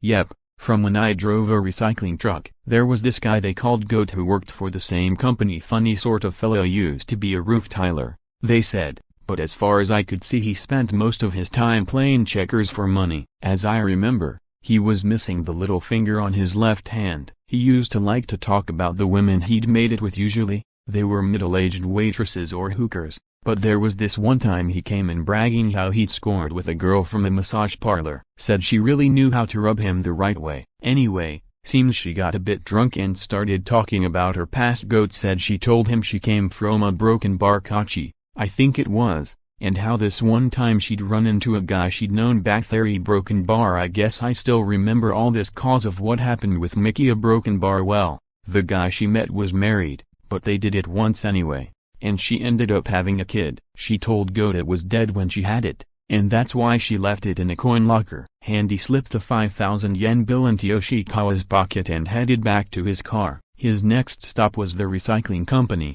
where he was told that Goat had quit long ago but was now working as a driver for a pet grooming school. The Aoyagi Pet Care Academy was located on the banks of the Tama River in Kawasaki City. In order to give its students training in grooming live cats and dogs, the school arranged to borrow pets from neighborhood residents in return for a free shampoo or clip. Goat was in charge of transporting the pets. Handy dropped in on the school and found out where Goat was supposed to be making stops. When he caught up with him, the truck was parked by the side of the road and Goat was standing in the street spinning a cage containing a poodle around and around. Ignoring the howls, which were getting more and more frantic, he calmly spun the cage until the dog stopped barking and began to be sick. Satisfied, he then tossed the cage into the back of the truck and went over to piss by a telephone pole. It was at this point that Handy and his helper approached to make inquiries about a certain girl in a certain massage parlor. As an icebreaker, they brought with them some money and a knife, and a minute later, with a small slice in his cheek and a 5,000 yen bill in his pocket, Goat got talkative. It was a place called Tenman round back of Kawasaki Station. But that was more than 10 years ago. Who knows if she's still there? He didn't know her name, but she was a big girl, especially her hands. Her eyes were narrower than usual, and if he remembered right, she had a scar, like from an appendectomy, and a whole lot of dyed blonde hair. That was about it. At Tenman, of course, there was no such person, but the manager said they'd always used licensed girls and they could check with the union to find out who it might have been. He even made the call himself. A week later, Handy received his fee, 5 times what he normally charged. Kimi Numita, 44, was currently employed in a massage parlor in Takakawa City, but Handy had heard that back in May 1972 she had unmistakably been pregnant, and after taking a month off from work in June and July, she had told at least 4 people that she'd left the baby in a coin locker. 2 of these were girls from the massage parlor, one was Goat, and the other was a young bartender with whom she'd been living at one point for 6 months. The bartender was sure of the following: Kimi had abandoned the baby when she was 27 years old. That is, in 1972 it was summer and the baby had been a boy. Furthermore, Kimi didn't go on vacation that summer. This last Handy learned from the lady who delivered milk door to door in the neighborhood. It seems Kimi had put out empties every day. In short, in the summer of 1972, Kimi Numita had left a male infant in a coin locker in the city of Yokohama. Facts were facts, and there were only 2 baby boys discovered. The crocodile was submerged in the artificial pond that occupied much of Anemone's living room, the single eyeball protruding above the surface following the lumps of meat swinging overhead. Kiku had secured 2 dripping red chunks the size of babies' heads on a pole and was gingerly proffering them in Gulliver's direction. According to Anemone's instructions, he had to keep dinner moving until Gulliver came after it. The point was to lure him out of the water and get him to walk around a little before feeding him. Gulliver was prone to a crocodile disease that left its victims too fat to walk, with teeth and bones brittle and atrophied. Unchecked, Anemone was afraid it would kill him. Normally she fed Gulliver herself, but today she'd got up early and worked all day on a Christmas dinner for Kiku. The menu was to include a potato salad with shrimp, candied yams with chestnuts, sea bream soup, turkey teriyaki, and a chocolate cake. Kiku said he thought yams were New Year's food, but Anemone explained that when she'd taken home economics in junior high school, it was the one dish her teacher said she made well, and anyway, a holiday was a holiday. She'd bought a whole bucket of chestnuts. No matter how much Kiku shook the meat, Gulliver made no move to go after it. The 2 5-kilo lumps of flesh suspended from a drying pole cut in half had long since worn out Kiku's arms, but just as he was going to tell Anemone that it was no good, Gulliver gave a huge twitch of his tail, leapt a meter out of the water, and downed one of the meatballs in a single gulp. Kiku had no chance to yank the pole away, and now he was wet from head to foot. "Something the matter?" said Anemone, poking her head around the kitchen door to find Kiku holding the pole with only one piece of meat on it. "Seems he got it," said Kiku. "I guess I'll have to show you how it's done," said Anemone, handing him the bowl of yams and taking the pole.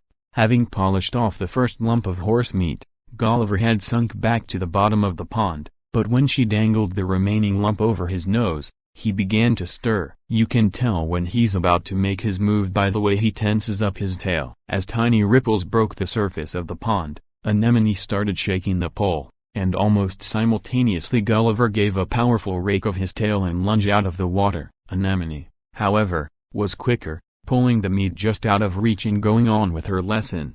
You see, a crocodile doesn't move along at an even pace. It kind of jerks forward 5 or 6 quick steps, using its tail for balance, and then stops still as a stone. But it's not like he's thinking or anything when he just stands there. He's actually storing up energy for the next rush. He seems to get energy from just about anything. You, me, the wall, the ceiling, even the air, and then when he's got it, he can run a few more steps. But sometimes, in Gulliver's case, I think he's just disgusted at being penned in, and he's trying to turn disgust into the killer instinct. Just as she was finishing, Gulliver lashed out as though trying to flip himself around, and in the process caught the lump of meat with his tail. The cord from which the meat was hung eventually snapped, but not before Anemone was pulled up over the railing and almost into the pond. Kiku was just quick enough to catch her, and as they tottered on the edge, Gulliver and the meat disappeared beneath the surface. In a moment, a film of blood and grease began to spread across Uranus. The Christmas tree on the dinner table was made of interlocking plastic panels bristling with hair-thin tubes filled with a glowing liquid,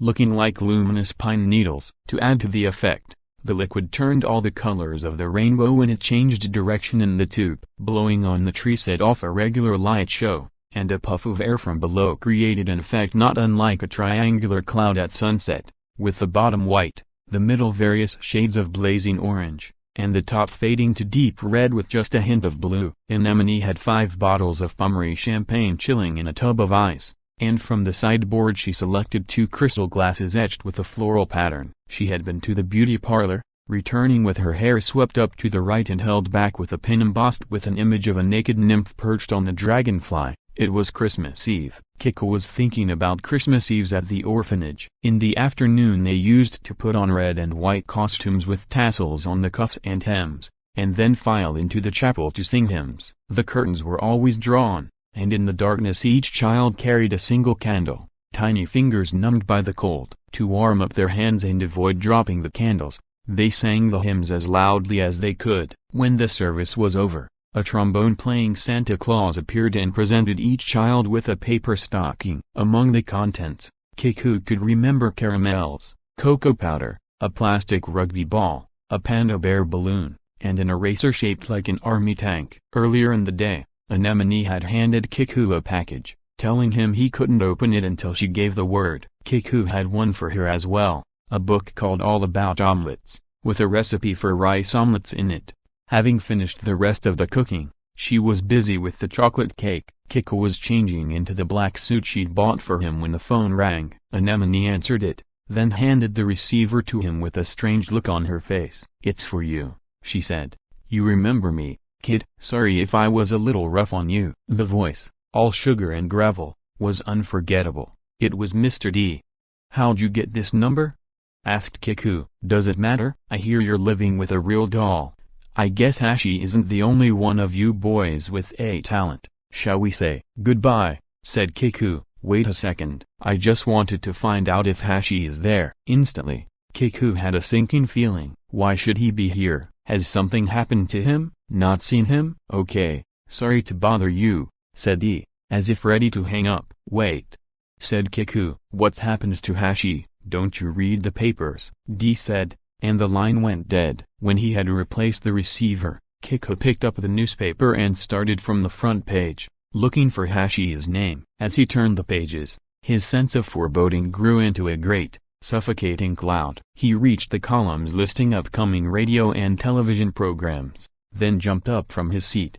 Beneath a picture of Hashi was a caption describing him as a singer left in a coin locker who was about to meet his mother for the first time in 17 years. As he hurried around the apartment getting ready to go out, Anemone stopped him, but before she could speak, he put his hand over her mouth. "I'll be back, I promise. Just don't open my present while I'm gone," he said, ripping a steaming drumstick from the turkey on the table and stuffing it in his mouth as he headed for the door. "Kiku," Anemone called, but he was already gone. The elevator door opened and he crossed the lobby at a jog, then broke into a run when he reached the street. He gnawed at the turkey as he went. "Just wait for me, Hashi," he repeated to himself. "I'll help you." He ran into Yoyogi Park, straight to one particular bench in the stadium, and began to dig. In a few minutes he had extracted a package tied with heavy wax paper. Inside were 4 shotguns and a supply of cartridges. A moment later, the guns were loaded and Kiku ran off into the night. A faint rush of wings over the water,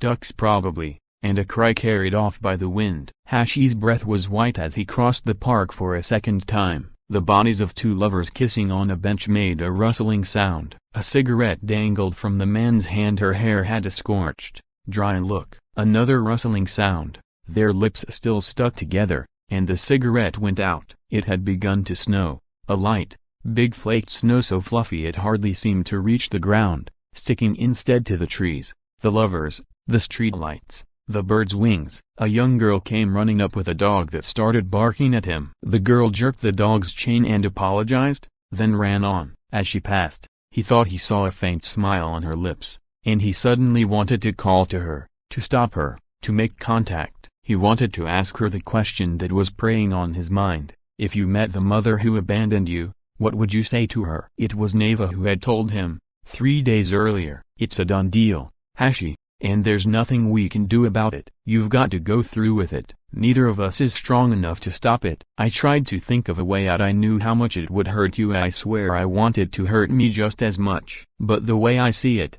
we only have 2 choices. One is for you to act your way through the whole thing, go through with it. Meet this woman who may or may not be your mother, but tell yourself that she means nothing to you, that you just happened to have borrowed her womb for a while. No matter what she does, you don't get angry, you don't cry, you just stare at her with a sad look on your face, and that's that. It's all over in 30 minutes, and everybody goes home and forgets about it. The audience forgets, you forget, and it's history. The other choice is for you to go with your feelings, which could be more dangerous, but in a way it could be easier, too. You just do what comes naturally if it's too hard to control your emotions. But I doubt you'll feel anything anyway. I bet you when you meet this woman she'll seem just like a stranger, like anybody else you were meeting for the first time, and it won't be such a big deal. But Neva, thought Hashi, understood nothing, nothing at all. She just didn't see how it was. She couldn't understand what the hell it had been imagining the sort of woman who might be his mother. The images were never pleasant,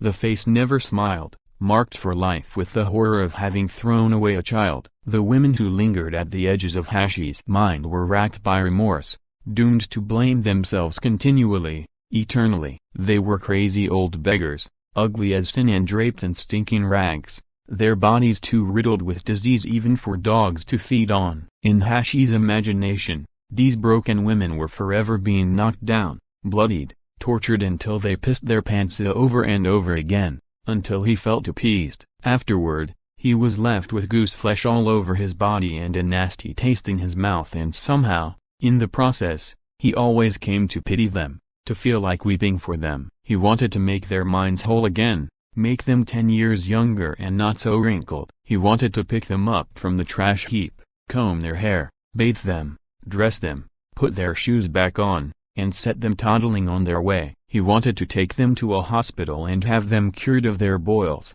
then erase the ugly scars they left. He wanted to dry their tears and send them off for a night on the town, with a nice man to keep them company. He wanted them to find a nice place to get undressed, to show off their freshly healed skin, a little flabby perhaps but clear and pink. He even wanted the man to stick his head between their thighs, to make them groan with pleasure. And then at last he would hear it, the women laughing, unmistakably, laughing. And that was enough to set him off again. Too much, as always, for him to stand. The next moment the women were on the road back to poverty, disease, insanity. No, one thing was quite clear, Neva just didn't know what it was like. Still, until yesterday Hashi had thought he would go through with the broadcast anyway, confident that he could keep control of himself, confident of his acting abilities. He had even been in training, convincing himself that the woman he was going to meet, no matter what she might turn out to be like, meant nothing to him, a total stranger. Running away before the broadcast had been the last thing on his mind. Then, this morning, he'd had his first look at Kiminumita from a distance. Dee had taken him in his car, and they'd watched her out shopping for her dinner. She was a big woman, tall with a thick neck. Despite the cold, she wasn't wearing any stockings, and the plastic shopping bag she carried was cheap-looking and dirty. She'd stopped at a grocer's for a daikon radish and some pickles. While they were wrapping them, she picked up an orange, but reluctantly put it back on the shelf when she heard the price. She's not exactly rich, Hashi noted. Her hair, he could tell from the car, was dyed, and her hands were rough. She was wearing a little makeup, but not much. They followed her to a fish store where she bought one dried cod. Only so she must live alone, no husband and no kids. She chatted a while with the fishmonger, who must have told a joke because he laughed at it himself. The woman didn't laugh. Hashi looked closely to make sure she didn't laugh. He was trembling, on the verge of tears. He had to grab the seat to keep from shouting. He was so happy she hadn't laughed. Finally, he couldn't stand it any longer and tried to jump out of the car, but Dee caught him and clapped his hand over his mouth just in time to muffle the scream. Mother! Inside, he was bursting. His mother, the woman who'd given birth to him, wasn't crazy. She wasn't a beggar, or sick, or ugly. She was just a normal woman, a little down on her luck, maybe, and living alone. She was probably lonely, and she didn't feel much like laughing. But she was just a woman. A broken bar. When he finally got himself back under control, Hashi began to feel a little scared. What if this perfect-looking mother just rejected him again? He pictured himself running to embrace her, hoping his feelings for her would be returned, only to find that she was angry, that she wanted to push him away. The thought left him dazed. That afternoon, he'd slipped out of a bathroom window to escape Dee's guard and hurried to the woman's apartment. She wasn't home, and he had ended up in this park, crossing it in search of another house in the quiet neighborhood beyond it. By the time he found the gate and rang the bell, the snow made things hard to see. A young woman came out to ask what he wanted, and Hashi answered in a mechanical tone, as if a tiny robot were speaking from the back of his throat. My name is Hashio Kawayama. I'm a singer. I'm 17 years old. I was found 17 years ago in a coin locker in Yokohama along with a bunch of bougainvillea. A year ago I saw the lady who lives here on TV, and she said she once met a woman who left a baby and some bougainvillea in a locker. She was in prison at the time. I want to ask her about that woman. I think she's my mother. I know it's late, but I'm afraid it has to be now. The young woman frowned. Hashi noticed she was dressed like a nurse. I'm sorry, Madam is ill and can't see anyone, she said as if repeating a formula, and shut the door in Hashi's face while he was still considering what to say next. As the bolts clicked into place, he could hear a voice saying, "Please go away." He didn't. The snow was too wet to stick, but his hair was getting soaked as he stood watching the house. The lights were on, but there was no sign of life inside. He found himself counting the snowflakes as they appeared in the circle of light cast by the street lamp. Unlike insects and moths that usually collect around a light, the snow whirled and drifted silently. In fact, it seemed to deaden all sound, muffling the faint cries of the birds in the park which had been audible until that moment. The sound of cars in the distance had also grown almost too faint to hear, muted by each flake that appeared in the light. Hashi leaned against the gate and relished the damp chill that was overtaking his body, making his teeth chatter and his limbs go numb. Then, just as he was growing too cold to think, he heard the small rattle of a shutter being opened behind him. As he turned, he could see the silhouette of an old woman standing in a patch of light and fresh snow. "Not as cold as you might think," said the shadow, ignoring the snow that had begun to collect on Hashi's hair, as she opened the gate. Circling around to the back of the house through the garden, Hashi noticed a cage containing a pair of peacocks. The hen slept on a nest while her mate stood guard in the snow, his tail spread out full and flashing luminescent green in the light that escaped through the shutters. The snow as it fell was sucked into the brilliant fan of feathers. "Please come in," said the old writer, beckoning to Hashi. When she'd finished massaging her customer, the woman went back to the waiting room for a cigarette, menthol tipped, extra long. One of the other girls who was done for the night had changed back into street clothes and was nibbling at a piece of cake as she pointed out the window at the snow. The woman peeled off her shorts and rubbed her legs with a towel. As she was wriggling into her pantyhose, she caught them on a nail and started a run at the ankle. Shit. Then she remembered she'd worn her new boots. Today more bad luck. She was buying them on time and she'd only made 3 payments so far. The guy at the shoe store had warned her not to wear them in the rain or snow. Actually, he'd said snow was the worst, could shorten the life of the boots by half. She stared glumly out the window. The streets were still clear, but a light coating had begun to collect on roofs here and there. Another girl looked up from the magazine she was reading. "Anything interesting going on out there?" A while back some guys in hats were messing around with some big lights. Looked like they were setting up for a movie. "They still there?" The woman shook her head. She'd decided what she'd do. As soon as she got home, she would wipe off the boots and rub them down with Vaseline. Once she'd had dinner she tended to lose steam and there was no telling when she'd get around to them, so she had to do them first thing after she got home. That much Kiminumita had decided. At various points around the building that contained the massage parlor, 4 discreetly placed video cameras and a dozen 5-kilowatt arc lights were ready and waiting. In a vacant lot 50 meters away were assembled a mobile power unit, an equipment van, a video relay truck for live remotes, and cars belonging to assorted media types. D was in the relay truck staring at a blank monitor but taking frequent glances at his watch. At his side sat Neva, her face buried in her hands. "I really think it would be better if he didn't come at all," she was saying without lifting her head. The phone in the van rang just then, and she pounced on it. "Did you find him?" she asked in a shrill voice, but her expression soon faded to disappointment and she handed the phone to D. He listened for a long while, nodding occasionally, then said, "No, nix that," and hung up. The call had been from Handy back at the office. It seems a young man in a black suit carrying a gun had come around asking for D. When he was told he wasn't there, he wanted to know where Hashi would be meeting his mother. Handy had tried to clam up, but the kid had shot a great big hole in the ceiling and frightened the secretaries. One hell of a gun. In the end, he'd spilled the beans. Now he was wondering whether he should call the police, or what. It was this last suggestion D had nixed. Instead, he got on his walkie-talkie and told his people in key positions there that if a young man in a black suit showed up, he was to be brought straight to the relay truck. "Tell him Hashi's here with me. Tell him anything, only no rough stuff. Just bring him to me." D was looking at his watch again. Next to Neva in the truck sat the program announcer running through the script one last time. "Ladies and gentlemen, the atmosphere is electric as our true life drama is about to begin. Think back for a moment to the series of cruel incidents of children abandoned, infants slain that preceded it. And now, amidst the swirling snow, one of those children, left for dead in a coin locker,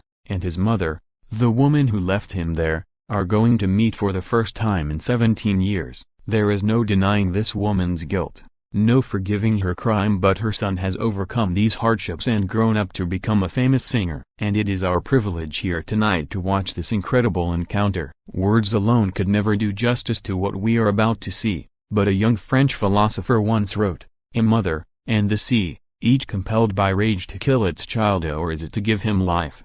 A broken barn. Neva was remembering how Hashi had tossed and turned the night before, unable to get to sleep. Usually, when his nerves were shot and he was having trouble sleeping, he would ask her to suck him off. Last night, she'd suggested it herself to calm him down, but he had said he'd rather talk about something nice instead. She had gone into detail about the honeymoon they were planning for after the new year, 2 weeks in Canada and Alaska. She told him how much he was going to like skiing, how easy it was to learn, and he had listened quietly, his face pressed against his pillow. After a while he interrupted her. "Neva, do you think it's okay to love somebody you've never met, or hate them for that matter?" Neva didn't answer, but climbed into Hashi's bed and took him in her arms. "I'm fine," he had mumbled, "I'm fine. When I meet her, I'll just say, 'A long time no see, Mom,' and leave it at that." She was sorry she hadn't answered him last night, sorry she hadn't said that a woman has a duty to raise the children she bears,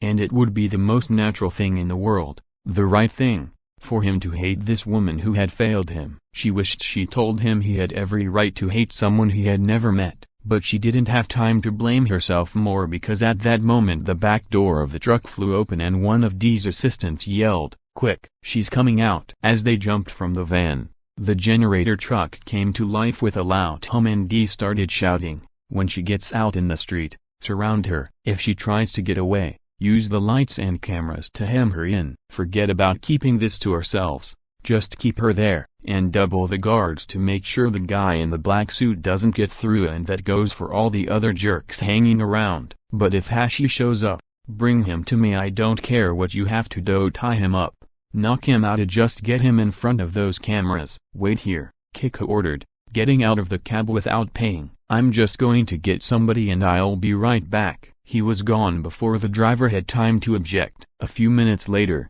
while he was running along wondering how he was going to find Hashi in this maze of dark alleys, one of them suddenly lit up like day. "Gas, I expect, but where's the bank?" murmured an old man pushing a cart as Kiku hurried by in that direction. At the head of the alley leading there, however, he ran straight into 4 men. "Sorry, buddy, there's filming going on back there. You'll have to find another way through," said one. "Listen, asshole," Kiku hissed, "I'm a friend of Hashi's. No one gets in. We've got orders." "But Hashi's my friend," Kiku yelled. The street was beginning to fill with bystanders. The hum of the generator shook the ground beneath the ring of snow-filled light. In the distance, raised voices could be heard. "Take me to Mr. D, then." "He knows me," Kiku told the men blocking his path. Silence and shaking heads. The building illuminated by the arc lights was around a corner 20 meters down the alley and to the right. Kiku could see men turning the corner, most of them carrying cameras or other equipment. The crowd behind him pressing to get by the guards continued to grow. From where they stood, they could hear a woman's shrill voice. Someone shouted, "He's here." The crush increased. "Hashi!" a woman called. The generator groaned a steady counterpoint to the din. Kiku's voice caught in his throat when he saw Hashi at the far end of the alley, disappearing into the swarm of photographers. He seemed to be smiling, as he tried again to push his way through the line of guards. The nearest man caught him by the arm. A punch to the jaw sent the guy rolling into the snowy gutter. But when the others closed in from either side and shoved him back, Kiku calmly pulled one of the sawed-off shotguns from his belt and fired at the line of feet ahead of him. Wet snow showered 2 of the men, who fell to the ground clutching their legs, and Kiku's get-back sent the last one running down the street. Kiku followed. At the corner, he came up against a wall of straining backs and clicking shutters, on the other side of which were the lights and an announcer who could be heard starting his spiel. After trying once more to break through the line, he pulled the next gun from his belt. This time he fired over the heads of the photographers, and in an instant every face in the crowd had turned to look at him. Leveling the gun, he marched slowly forward as the wall of people parted. "Hashi!" he yelled into the sudden silence. "Come on, I've got a car waiting. Let's go home." Hashi appeared between the photographers, his face barely visible, backlit by the huge lights, but Kiku could see that he was waving. "Kiku, come over here a minute. There's somebody I want you to meet," he said. Kiku advanced into the pool of staring eyes and artificial daylight surrounded by high steel frames holding black boxes. It was the boxes that made all the light. Staring into one of them, he felt dizzy, his vision became a yellow blur, and for a moment he was nearly blind. When he could see again, he noticed that Dee was standing nearby with the tall woman who had been on TV with Hashi. The announcer had lit a cigarette, and there was one more woman there, someone he didn't recognize, who for some reason was crouching on the ground and trying to cover her face with her sweater. She was shaking, her skirt and boots were covered with mud, and she refused to look up even though the lights were focused mainly in her direction. There were 4 television cameras,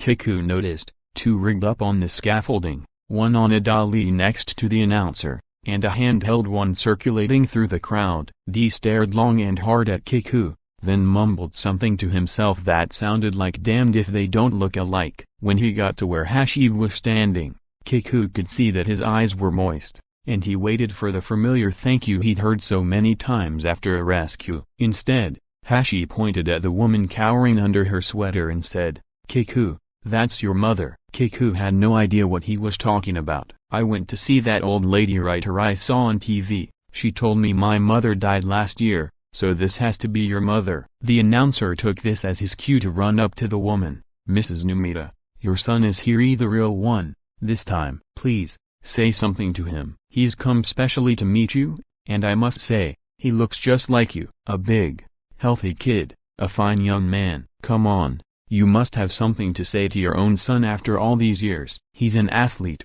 apparently. Won't you at least have a look at him? Here he is, standing right here, the baby you left in a coin locker 17 years ago. I'm sure he's come here to forgive you. Please." He broken bar. The man holding the portable camera swooped in on Kiku for a close-up only to be shoved back as he tried to force his way out of the shimmering ring of people closing like a noose around him. Dozens of clicking cameramen pressed in to block his way. "Get back, please," he told them, his voice beginning to waver. "I'm leaving now." His mind was set on heading back to Anemone's apartment, but something else, not quite a thought and not yet a memory, began to twitch somewhere inside his head. Something metallic as silver it was and heavy and shining, something that had been buried in the walls of his brain, began to heat up, to hum and whir. Suddenly feeling sick, he closed his eyes, but on the back of his eyelids he saw a rubber doll with red liquid dribbling from its mouth, a doll with Kazuyo's stiffened thighs. "Stop looking at me, let me out of here, shut off that light and let me go home now." As he opened his eyes, an eddy of snow blew past and for a moment everything was blurred again. The first thing to come back into focus in the field of white was the shivering sweater woman. "They're saying that's my mother?" To him she was like a figure in a nightmare. The stiff, ungainly body trembling in the snow might have been every feeling of dread, every sense of loathing he'd ever had covered with a sweater. She was hardly human, more like some broken bar of metal. His eyes had started to ache, strafed by the light from the black boxes overhead. He could feel his eyeballs drying in their sockets, and the focus was beginning to go again, beginning to form the familiar gap between left and right. That was where the colors always appeared, bright primary colors, and from the gap they started to spread. They poured into the eyes of the people standing around him, and onto their cheeks and lips and down their necks. "Now I know what's going on. Hashi, you've cooked up one of your little model worlds, and you got me here by pretending to cry." Kiku's whole field of vision now was filled with a blazing white metal wheel which threw off shards of light as it began to turn, glowing shards that cut deep into one's skin. As the wheel picked up speed, Kiku could hear the whirring when the TV cameraman crept up again, close enough to touch his pale face. Kiku let out a scream and drew the third shotgun. "Get back," Dee bellowed. The cameraman dived out of the way just as the gun went off, and the lens turned to powder, sifting down into the snow. His back heaving, Kiku tossed the empty gun aside and took out the last one. "Stop this," a voice said. "Please." Kiku spun around. It was the woman. The sweater was no longer covering her head and she was looking straight at him. "Please, stop," she said again. "If you're going to shoot someone," she said quietly, "shoot me." She was standing now and walking slowly toward him. "I'm trapped in a dome of light," Got to break out. Got to smash the light. Kiku took aim at the brilliant shards and pulled the trigger. For one instant, the big woman was standing directly in his path, her head level with the mouth of the barrel. A second later,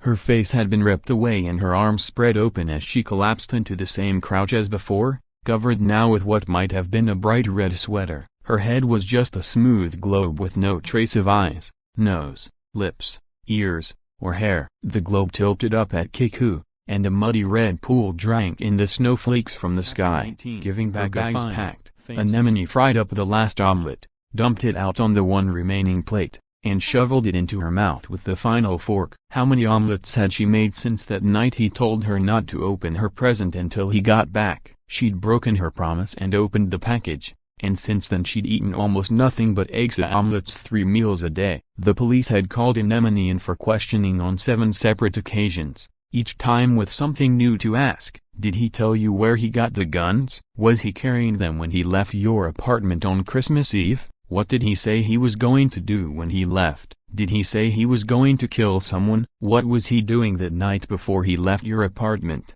When did you first meet him? How would you describe your relationship with the accused? Are you sexually involved? How old are you? Is Anemone your real name? She refused to give them any information, but the interrogation never really got heavy. She only had to smile sadly and they broke off the session. It seemed that she wasn't the most important witness anyway. Then there was the lawyer D had hired for Kiku. He'd been around several times asking her to testify at the trial. Miss Anemone, he said, Hashio Koayama says he's convinced that Kiku was only trying to save him, to help him avoid meeting his mother in front of a TV camera. Does that make sense to you? Was there anything Kiku said before he left that might have given you that idea? I'm off to help Hashi or something like that. If you did hear something of that sort, it would be very much to Kiku's advantage. Still, Anemone refused to cooperate. But why won't you help us? The lawyer wanted to know. Because I hate all this legal bullshit, she told him. When Anemone first saw Kiku again in court, she remembered that he'd spent a couple of days in a mental hospital for observation. From the look of him, she thought they might have done more than just observe, maybe tampered with his brain or something. The boy who stood in the dock was a bundle of nerves, fidgeting and rolling his eyes. His back was hunched and he seemed to have gained some weight. His dull, dry eyes stole rapid, anxious glances around the room. Anemone, who had dressed down to avoid attracting attention, watched from the spectators' gallery as the prosecutor read the charges: illegal possession of firearms, willful destruction of property, assault and battery, and first-degree murder. Kiku tried to say something to the bailiff, but when the judge warned him to be quiet and listen to the indictment, he shrank back in his seat. In the aftermath of the shooting, Kiku had become something of a celebrity. Though as a minor his name and photograph weren't supposed to appear in print,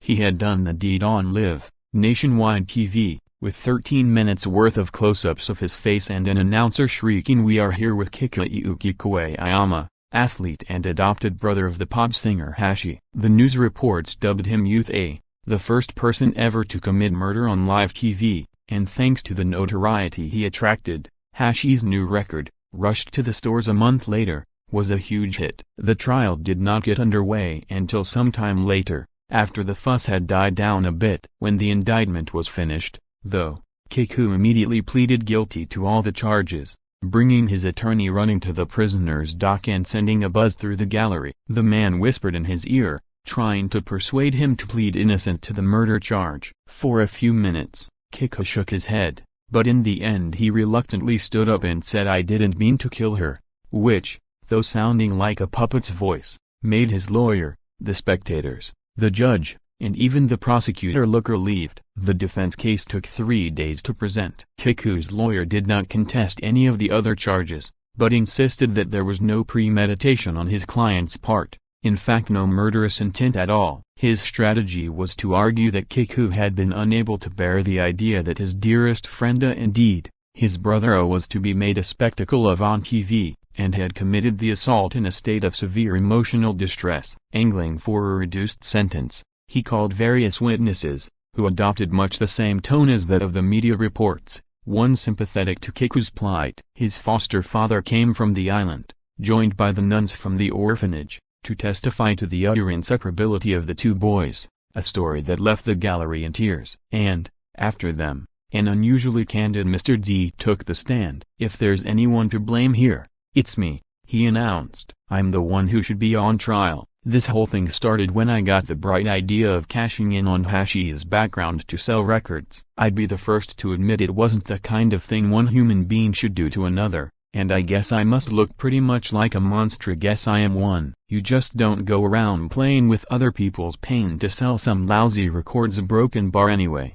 It seems to me there's nothing very strange about young Kiku here coming to the rescue of his little brother." Kiku made no secret of where the shotguns had come from, which Hashi was called on to corroborate. Yes, he was keeping them for a Filipino named Tatsuo de la Cruz. The last witness for the defense was the coroner who had performed the autopsy on the body of Kimi Numita. He was asked specifically about the wound in her skull. From the angle of entry, he had determined that the barrel of the gun at the time it was fired was somewhere between 14 and 28 degrees above horizontal. In other words, the evidence showed that Kiku had fired virtually into the air, probably due to the violent emotion he was experiencing. And so, just as Kikuuki fired the gun, Kimi Numata, who was an unfortunately tall woman, stumbled in front of the barrel. His lawyer concluded there was no intent to injure. The barrel, as we have shown, was pointed skyward, endangering no one, not the reporters, not the photographers, no one. What we have here is a tragic accident, pure and simple. Kiku squirmed uncomfortably and began to shiver as the coroner went over the x-rays of the dead woman's skull, wincing at particularly gruesome details. He closed his eyes and tried to cover his ears. Eventually he burst into tears. Cutting short the coroner's testimony, the judge ordered a 30-minute recess, and Kiku was led out, back bent and hands covering his face. No one in the courtroom seemed to doubt his suffering. When the prosecutor started to make his case, it quickly became apparent that he wouldn't even try to prove Kiku had intended to commit murder. He made no attempt to discredit the defense witnesses, settling for a brief review of the highlights of the case, which took less than half a day. The only point he hadn't raised before was that the gun Kiku used was, in fact, a lethal weapon. When he was done, everyone in the courtroom, Kiku included, seemed somehow relieved and satisfied with the way things had gone. Everyone, that is,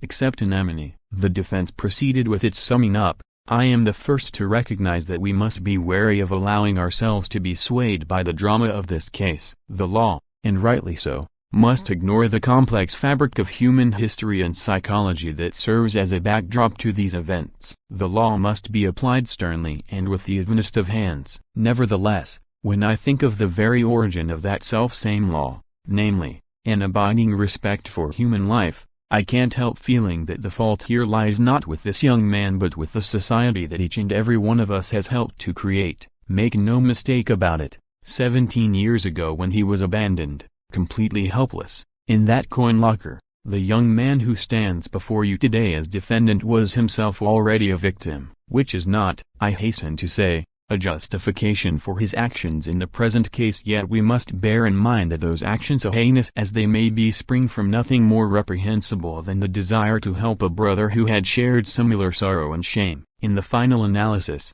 it is manifestly clear that this tragic accident in no way demonstrates the defendant's disregard for the sanctity of human life, but rather just the opposite. The prosecutor insisted that it was the responsibility of the court to examine the nature of the crime and not the particular circumstances of the criminal. It should be said here once and for all, it is it must not be in the power of this court to grant clemency on the basis of a defendant's unfortunate personal history. However, I would be the first to recognize that this was a crime brought about in large part by the desire of others to gain profit from the revelation of secrets which those involved might quite reasonably have preferred to leave undisclosed. At the broken bar on the day the court's decision was to be announced, Kiku was as nervous as he had been throughout the trial. He sat trembling in his chair, his eyes roaming the room. The verdict was much as expected. He was found guilty of possession of firearms, willful destruction of property, and assault and battery, while the first-degree murder charge was reduced to manslaughter in the absence of any demonstrable premeditation or intent on Kiku's part. For these crimes,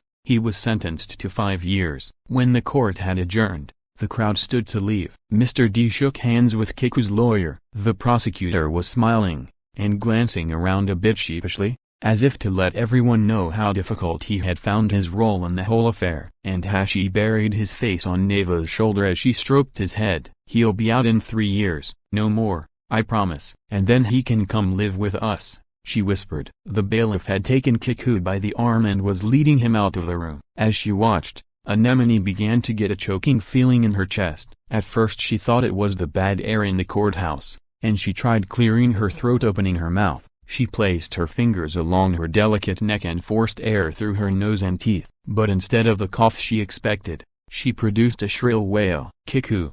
she cried, leaning out from the spectators' gallery and waving her white beret. "What about the Datura? You can't let them do this to you." The other spectators stopped in their tracks and turned to stare at this doll-like figure in her snow-white suit and boots, neon brooch in the shape of a rose, and shining cap of tight, frosted curls. Kiku was the last to turn. The word Datura had made him flinch. "We're not through with this yet," she screamed. He smiled at her for just a moment, standing up straight for the first time since the trial began, until the bailiff gave him a little shove and he stumbled through the door. He was still wearing the black suit she'd bought him for their Christmas dinner, though it was slightly the worse for wear, with buttons missing, cuffs frayed, and shiny patches at the knees and elbows. When she lost sight of him, Anemone headed for the exit, ignoring the stares of the crowd. Behind her she could hear Hashi's voice talking about poor Kiku, how bad he must feel. At the door to the courtroom, she turned and eyed the friends of the defendant murderously,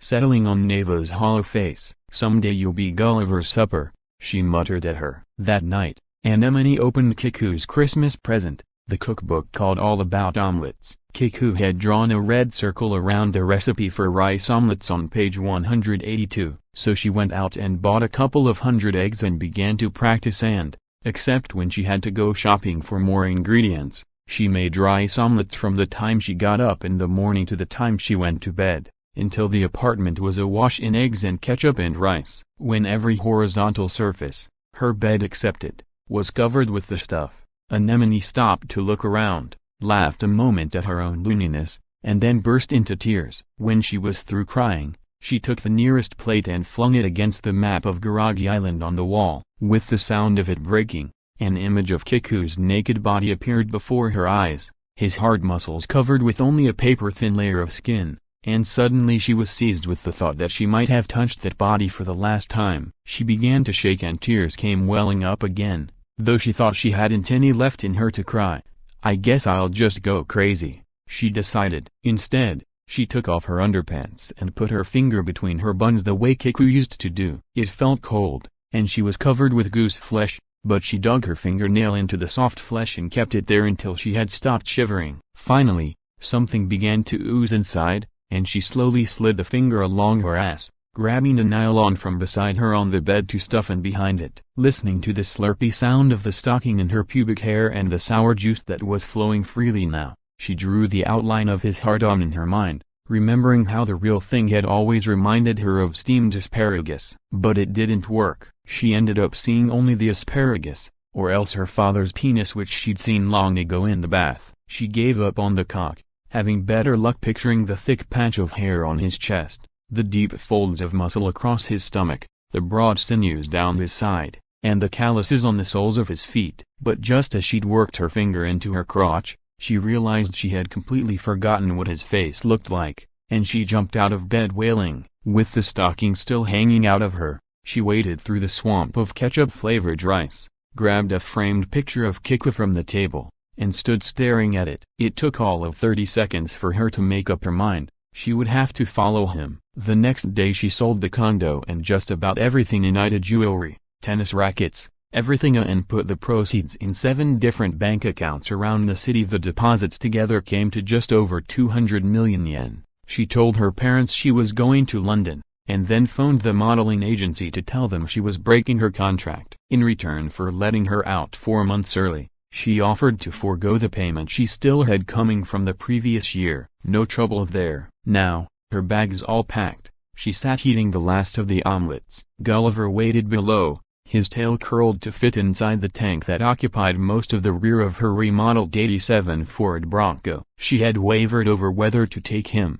but in the end it had been impossible to do anything else. "You'll only be stuck in there 10 hours or so," she told him as she loaded enough diving gear for two and a small bag containing clothes into what remained of the cargo space. "Then we'll get to see Kiku. You miss him as much as I do, don't you, fella?" At 3 in the morning, the Ford rolled out of Tokyo. She headed north on the Tohoku Expressway. The jail where Kiku was being sent was in the harbor town of Hakata at the end of the highway and across a narrow strait. Anemone's foot, shod in a red satin Chinese slipper with a design of cabbage flowers done in gold thread, maintained an even pressure on the gas pedal.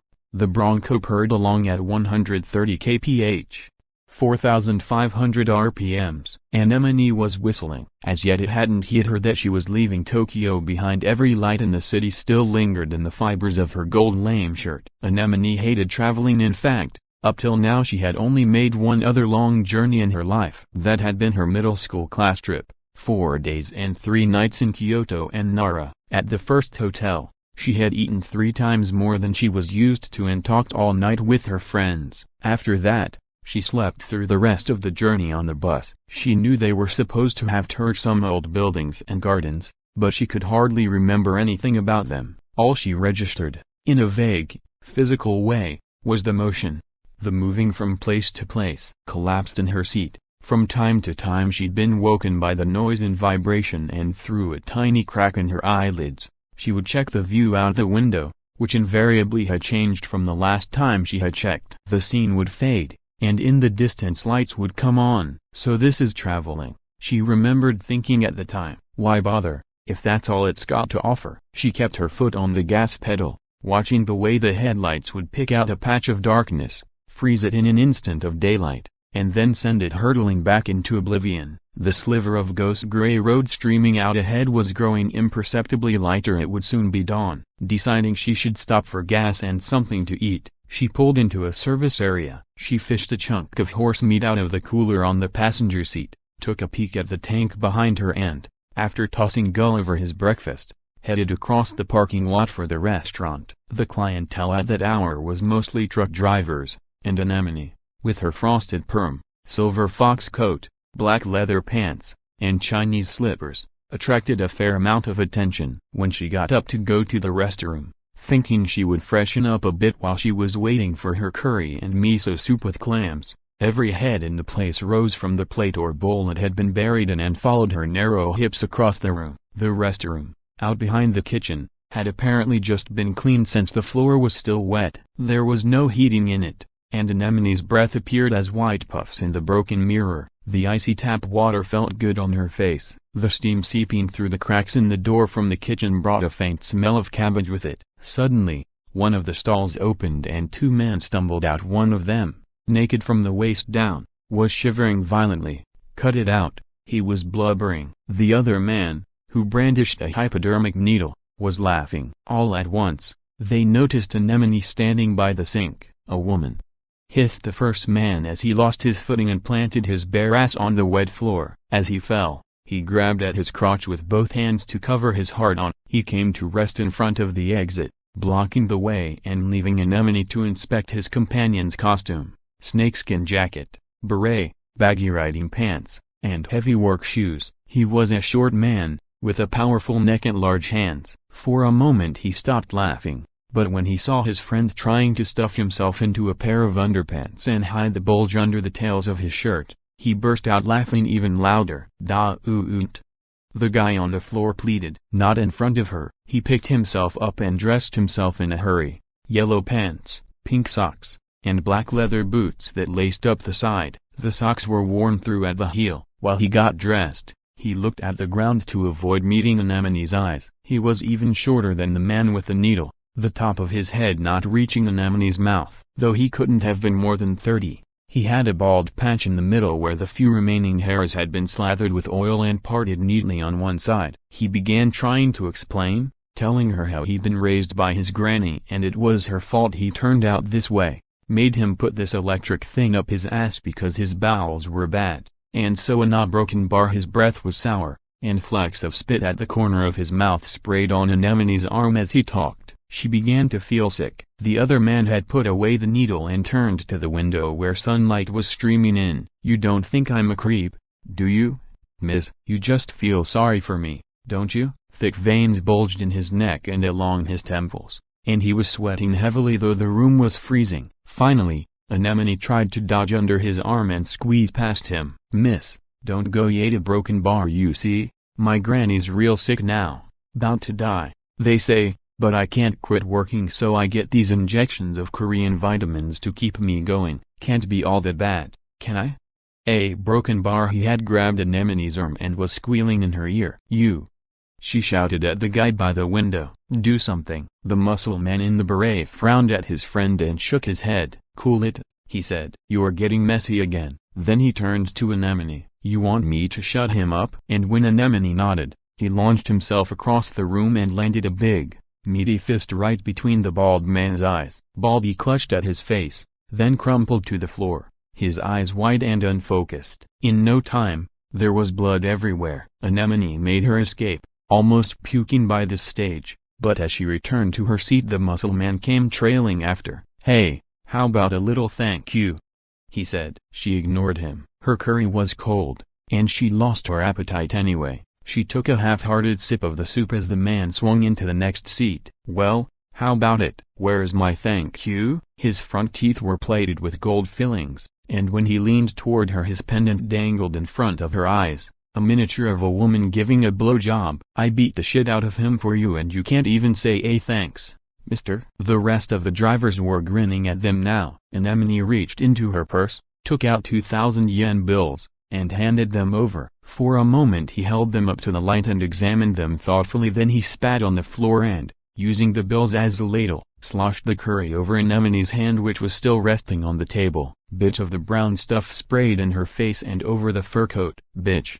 he hissed. Anemone put the bills back in the bowl and wiped herself with a handkerchief. Just as she was finishing, though, she looked up. The other man was standing at the end of the table, his face covered with blood. He had one hand on the table to steady himself and with the other was clutching his nose to stop the flow, but a steady stream came from another cut on his forehead. "Hurt much?"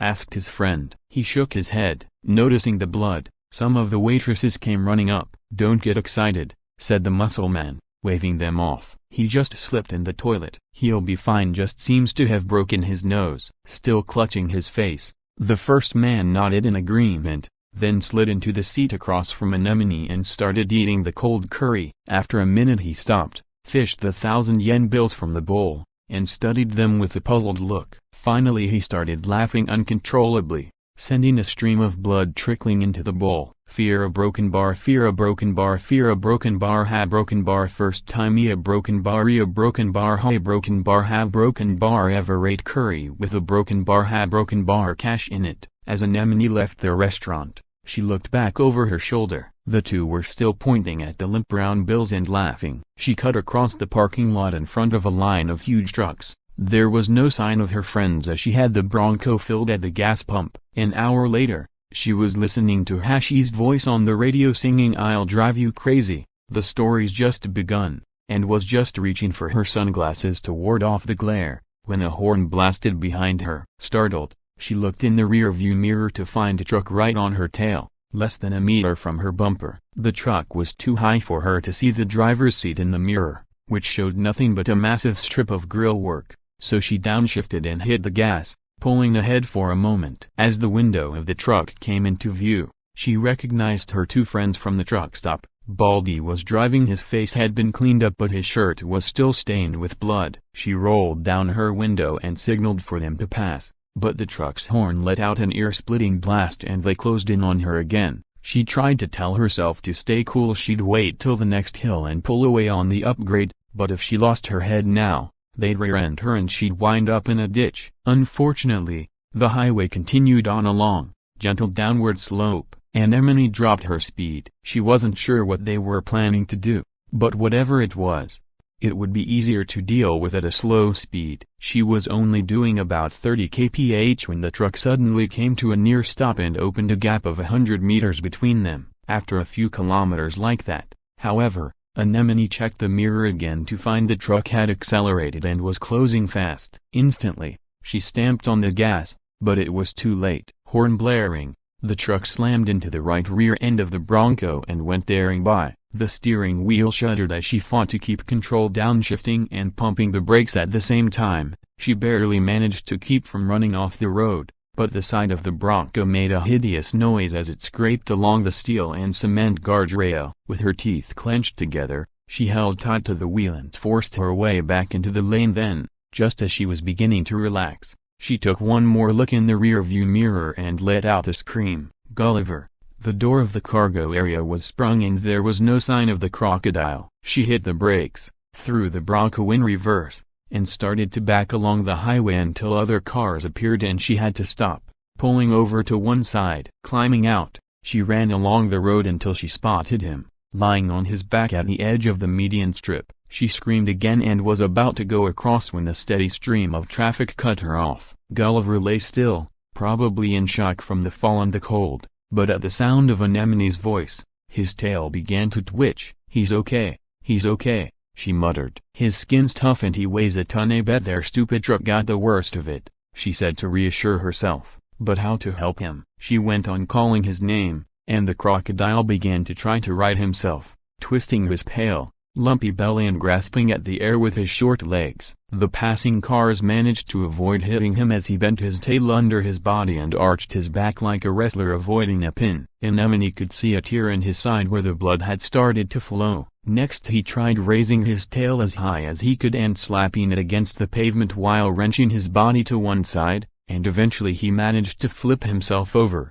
When he had regained his feet, Gulliver looked around and then headed for the bushes covering the center strip. Presumably that seemed preferable to braving the road, which shook under the wheels of the trucks passing in tight clusters. As Anemone stood there at the side of the highway, exhausted from calling Gulliver's name, she felt something come stealing up from under her feet, through the Chinese slippers and leather pants, a wave of sympathy or grief, perhaps for the animal trying to hide itself in those scruffy bushes. She'd never felt this way before. It was like being very cold, and her whole body was shivering. Suddenly, she longed for rain. The clear blue sky above the ridge of hills was unbearable. The traffic was getting thicker, and as each truck went by in a cloud of dust, she gave a little yelp. The trucks had somehow grown to an immense size, and she felt like an ant, waiting for something even more massive than them to smash her. She began to sob, "Mama, help me. Mama, please." Soon, on the far side of the median strip, there was a heavy thud,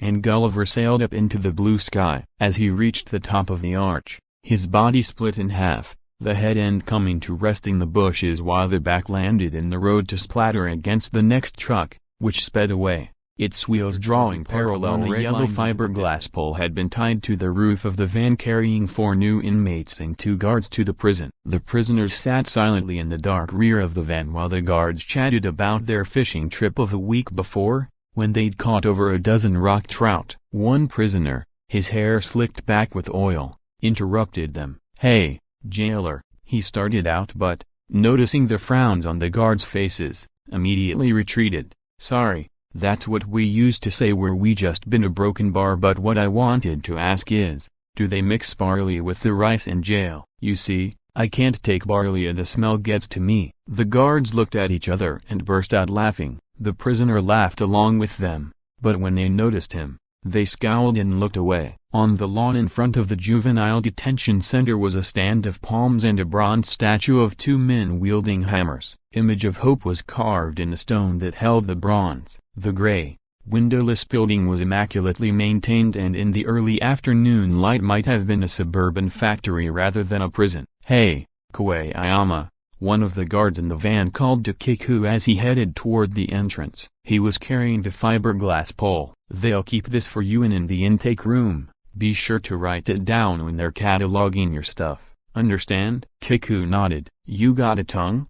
the guard prompted. "Yes," said Kiku, almost inaudibly. The 4 prisoners entered the building. "Smells like a fucking hospital, don't it?"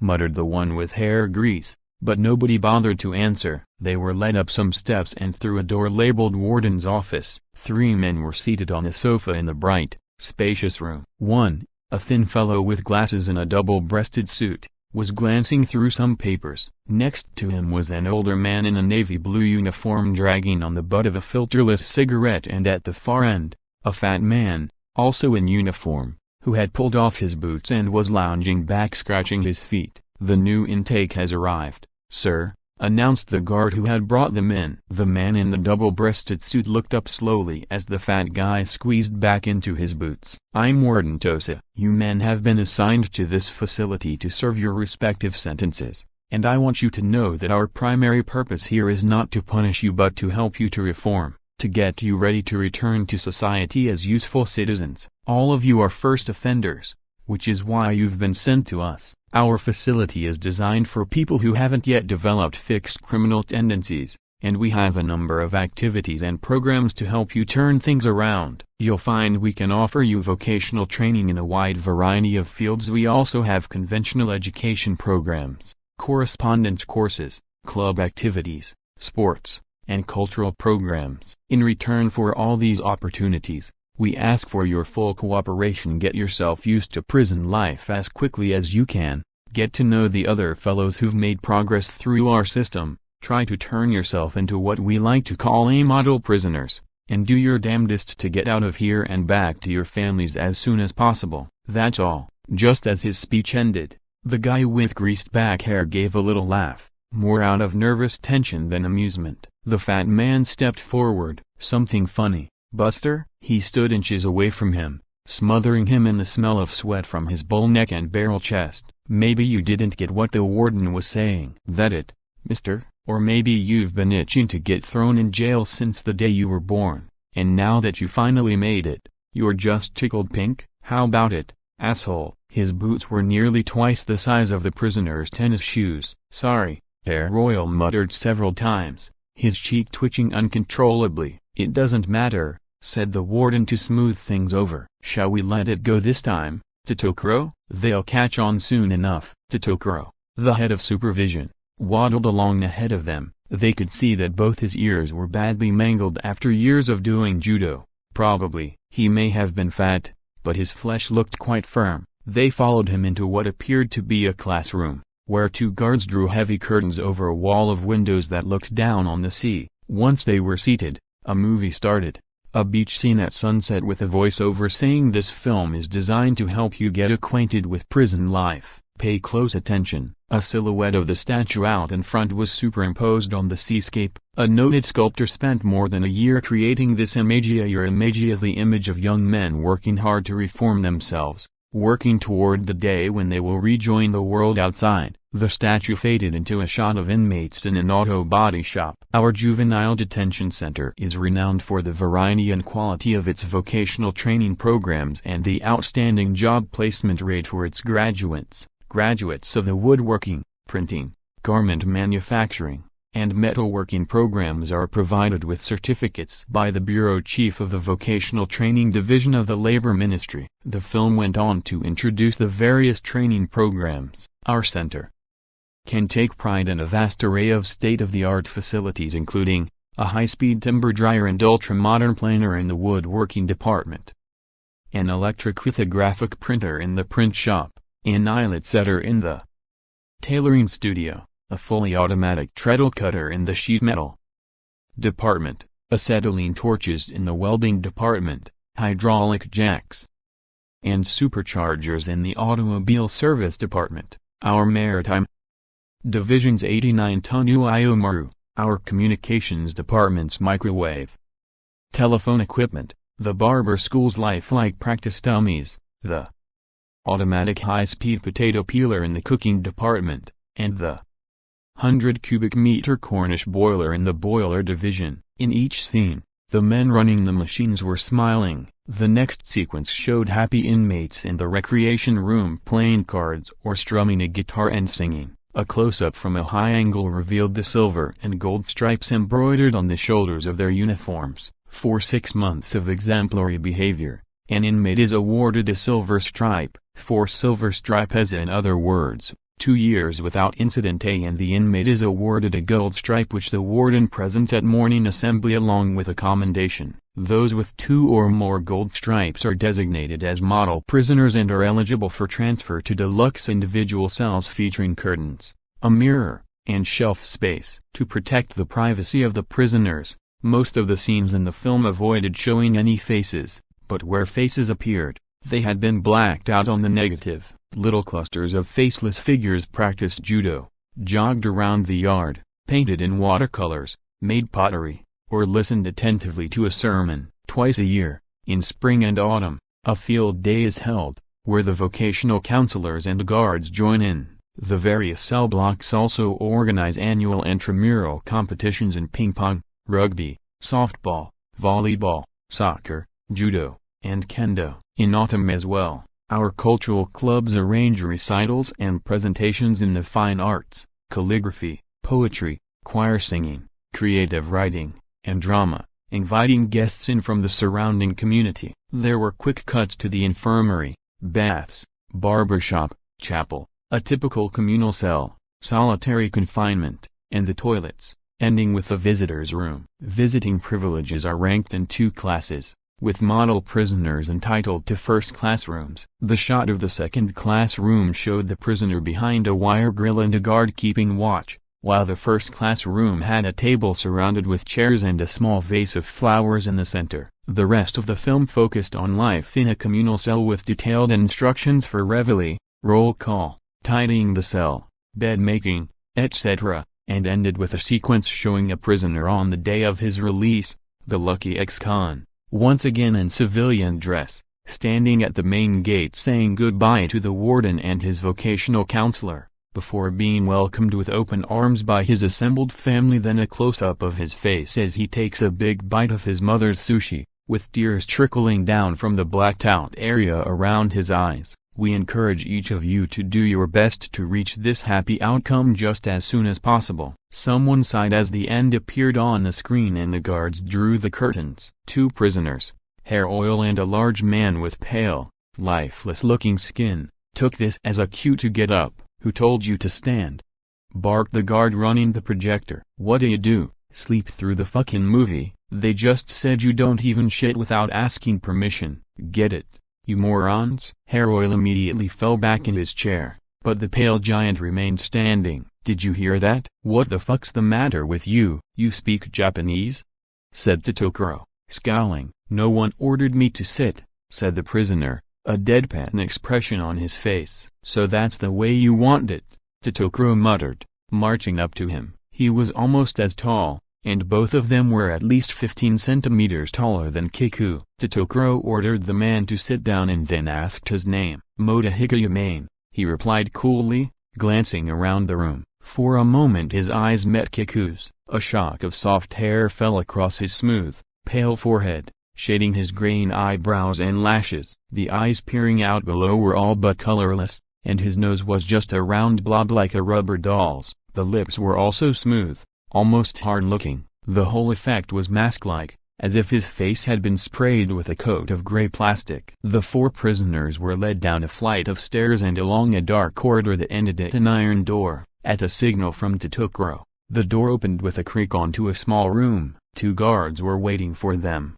billy clubs dangling at their sides. One handed Totoro a black notebook labeled register, which he filled in under columns marked date, name, and reason for entry. March 29. Totoro accompanying new prisoners. The other guard slipped a large key into one of the room's metal walls, which Kiku soon realized was actually a door as both guards pushed it open. A blinding light poured into the room, and at Totoro's command they walked squinting through the door. On the other side was yet another barrier, a turnstile made of tubular spikes protruding from rotating poles. They were sent through one at a time, the turnstile closing and then, with a buzz, spitting them out on the other side. 4 turns of this contraption, metal grinding against metal, and Totoro pointed down a dauntingly long hall. Your new home, boys. The light was coming from windows in the ceiling, fitted with steel grating. On either side of the corridor, stretching off almost as far as the eye could see,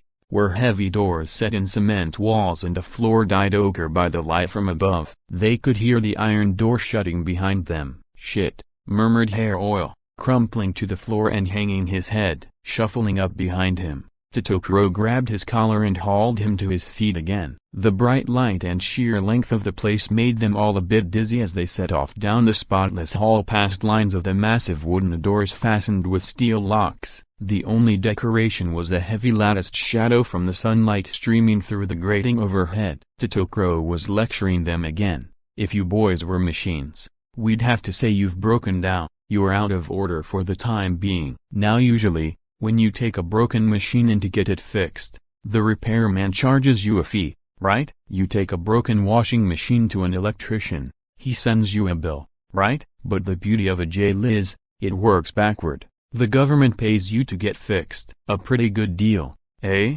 But the first thing we've got to do here is convince you just how good a deal it is." He kept this up until they reached the intake room, where canvas screens had been set up to form a line of cubicles. They were each told to enter a cubicle, strip, and hop for a minute or so on one leg and then the other. Then they were issued skivvies and prison uniforms, the latter exactly the same shade as the concrete all around them. The pants fastened at the waist with drawstrings. The shoes were canvas with crepe soles. No socks. Their own clothes were numbered and tagged and stored away in wooden boxes, each item being carefully recorded in the personal property register. In the column marked Other Possessions, Kicker wrote American-made fiberglass pole vaulting pole. When they had finished changing, they were led to the prison barber shop for regulation haircuts. Shoulders bowed, Hair Oil watched as his slimy locks fell on the floor, and then broke into loud sobs. The barber, a fellow prisoner, shook him by the tuft of hair in his hand. "Wriggle around like that and I'll cut your head to ribbons," he warned. "And what is this shit you got in your hair, anyway? Stinks like hell." "And look at this one," said Totoro, pointing at Humane. "A regular fucking Frankenstein." The haircut had revealed a thick scar running in a circle around Humane's skull just above his ears, with red cross hatching forming a grim lattice where, it seemed, the top of his head had been sewn back on. The sight was so peculiar that Hair Oil stopped crying and sat wide-eyed and sniffling. "I had a plastic plate put in my head," said Humane, sounding slightly less confident than he had before. They were assigned prison numbers, which were written in black ink on white patches on their uniforms. Then they practiced answering as Totoro called their names and numbers when they weren't loud enough. He made them repeat the answer again and again. "Kuno Hirayama, 418 Takumi Kuto, 477 Motohika Humane, 539 Kikaiuki Koei Ayama, 603. The one-man cells were 2 meters square, the floor was covered with thin straw matting, and rolled up in the corner was a mattress and one blanket. A plastic bag stuffed with a towel served as a pillow. That was it. On 3 sides, the walls were cream-colored concrete. On the 4th was the thick wooden door with 2 small windows that opened only from the outside. One window, face high, was for the guard on patrol to check on the occupant. The other, about 30 centimeters off the ground, was for passing in a plate of food in the morning and evening. From the ceiling hung a fluorescent light, too high for even the tallest prisoner to reach. Toilets and drinking water were down the hall, and except for designated periods, dry throats and full bladders had to wait for the guard to come by on his rounds. While they were finishing the orientation program and a battery of tests and evaluations, new prisoners were kept in these one-man cells. Invariably the thick walls that deadened every contact with the outside world, blunting light, smells, and sound, brought on some degree of claustrophobia. From the warden's point of view, this spell of solitude was useful in arousing a need for social contact in his prisoners, and for helping the staff assess their character. It was also effective as a preliminary course in prison discipline. Forbidden to speak, the inmates sat in their cells with only their own resources to relieve the tedium and nervous tension. The most popular remedies included exercise, deep breathing, Zen meditation, and jerking off. But they soon found themselves anxiously hoping for transfer to the group cells with their vocational training sessions and club activities. The majority were begging for an activity, any activity, before very long, and the few who bore up under the solitude without seeming to mind it were noted on the supervision department's list of people in need of special psychological evaluation. Kiku, who actually seemed to like solitary confinement, was at the top of the list. He would sit in his cell, uncomplaining, for whole days at a time. At night, his screaming often brought the guard running, but, apart from these nightmares, his condition seemed unchanged since he'd arrived. He was a blank slate. He showed no interest in anything or anybody else. He followed orders well enough, but it was almost as if he didn't even hear them, as if his will had unconditionally surrendered. When the official administering the aptitude test had asked him what he wanted to do, his answer was non-committal. "You've got to do something," the man insisted. "Anything's fine, it doesn't matter," said Kiku quietly, hardly looking up. The psychologist assigned to his case examined him and decided that the severe emotional withdrawal for which Kiku had been hospitalized immediately after the shooting had not yet been cured. "My conclusion," he wrote, "is that rather than overcoming the psychological trauma of having killed his own mother, he has retreated into the trauma itself, using it as a kind of refuge." On entering the prison, each inmate was given a complete physical examination which, in addition to checking his height, weight, eyesight, and hearing, involved a whole series of X-rays. He was then made to take a variety of intelligence tests before being sent to the training division for a vocational aptitude test and a Clipchamp personality census. Finally, when all this probing was over, he sat down for an interview with a vocational counselor who had studied his academic and, usually, his criminal records, and together they worked out a vocational goal. In a case like Kiku's, however, where the prisoner was still experiencing emotional complications, or in cases where the inmate had difficulty adjusting to the idea of prison life, this counseling was put off for 6 months and the prisoner was assigned to work teams involved in the day-to-day operation of the prison. Thus, when his time in solitary was up, Kiku found himself attached to the food service unit number 3,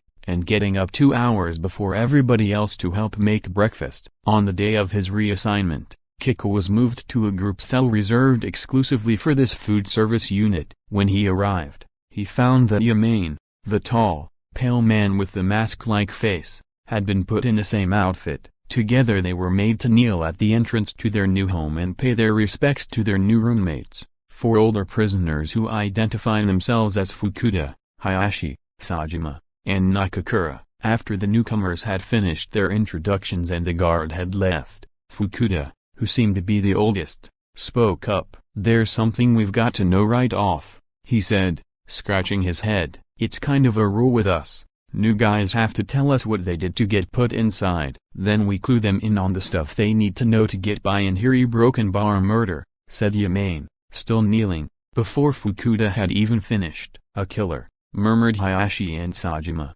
turning to give each other a look. "Well, it's always good to know what you're dealing with," said Fukuda. "So how about you, Koayama?" "Me, too." "Murder," said Kiku. "Full house," laughed Nakakura, and the others were chuckling as well. Kiku and Yamane remained silent, eyes down. "Us too, we're all in for murder." "Kind of funny, isn't it? Our little family here helps keep the country from getting overcrowded. All told, we managed to lower the population by 6. "A bit more," said Yamane. "I killed 4 people myself." The laughter died. "4?"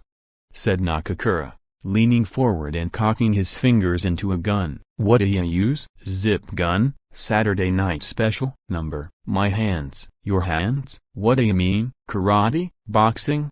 he asked, staring at Yamane's hands. "Karate. And how many years you get for that?" 10. 10 fucking years. "What kinda sentence is that?" "You ain't no minor. Kills 4 people and all he ends up with is 10 fucking years." Nakakura was indignant. "I got pretty messed up myself," said Yamane quietly. "You mean that head of yours?" "Yeah, I can see that." "Okay, let's drop it. Anyway, now we know you're a tough guy, so don't go beating on any of us, even as a joke." "I can't think of anything dumber than getting yourself killed while you're in jail." Nakakura, they learned, had worked in a restaurant. One day, while he was learning to trim pork from the bone, his grandmother came in to see him.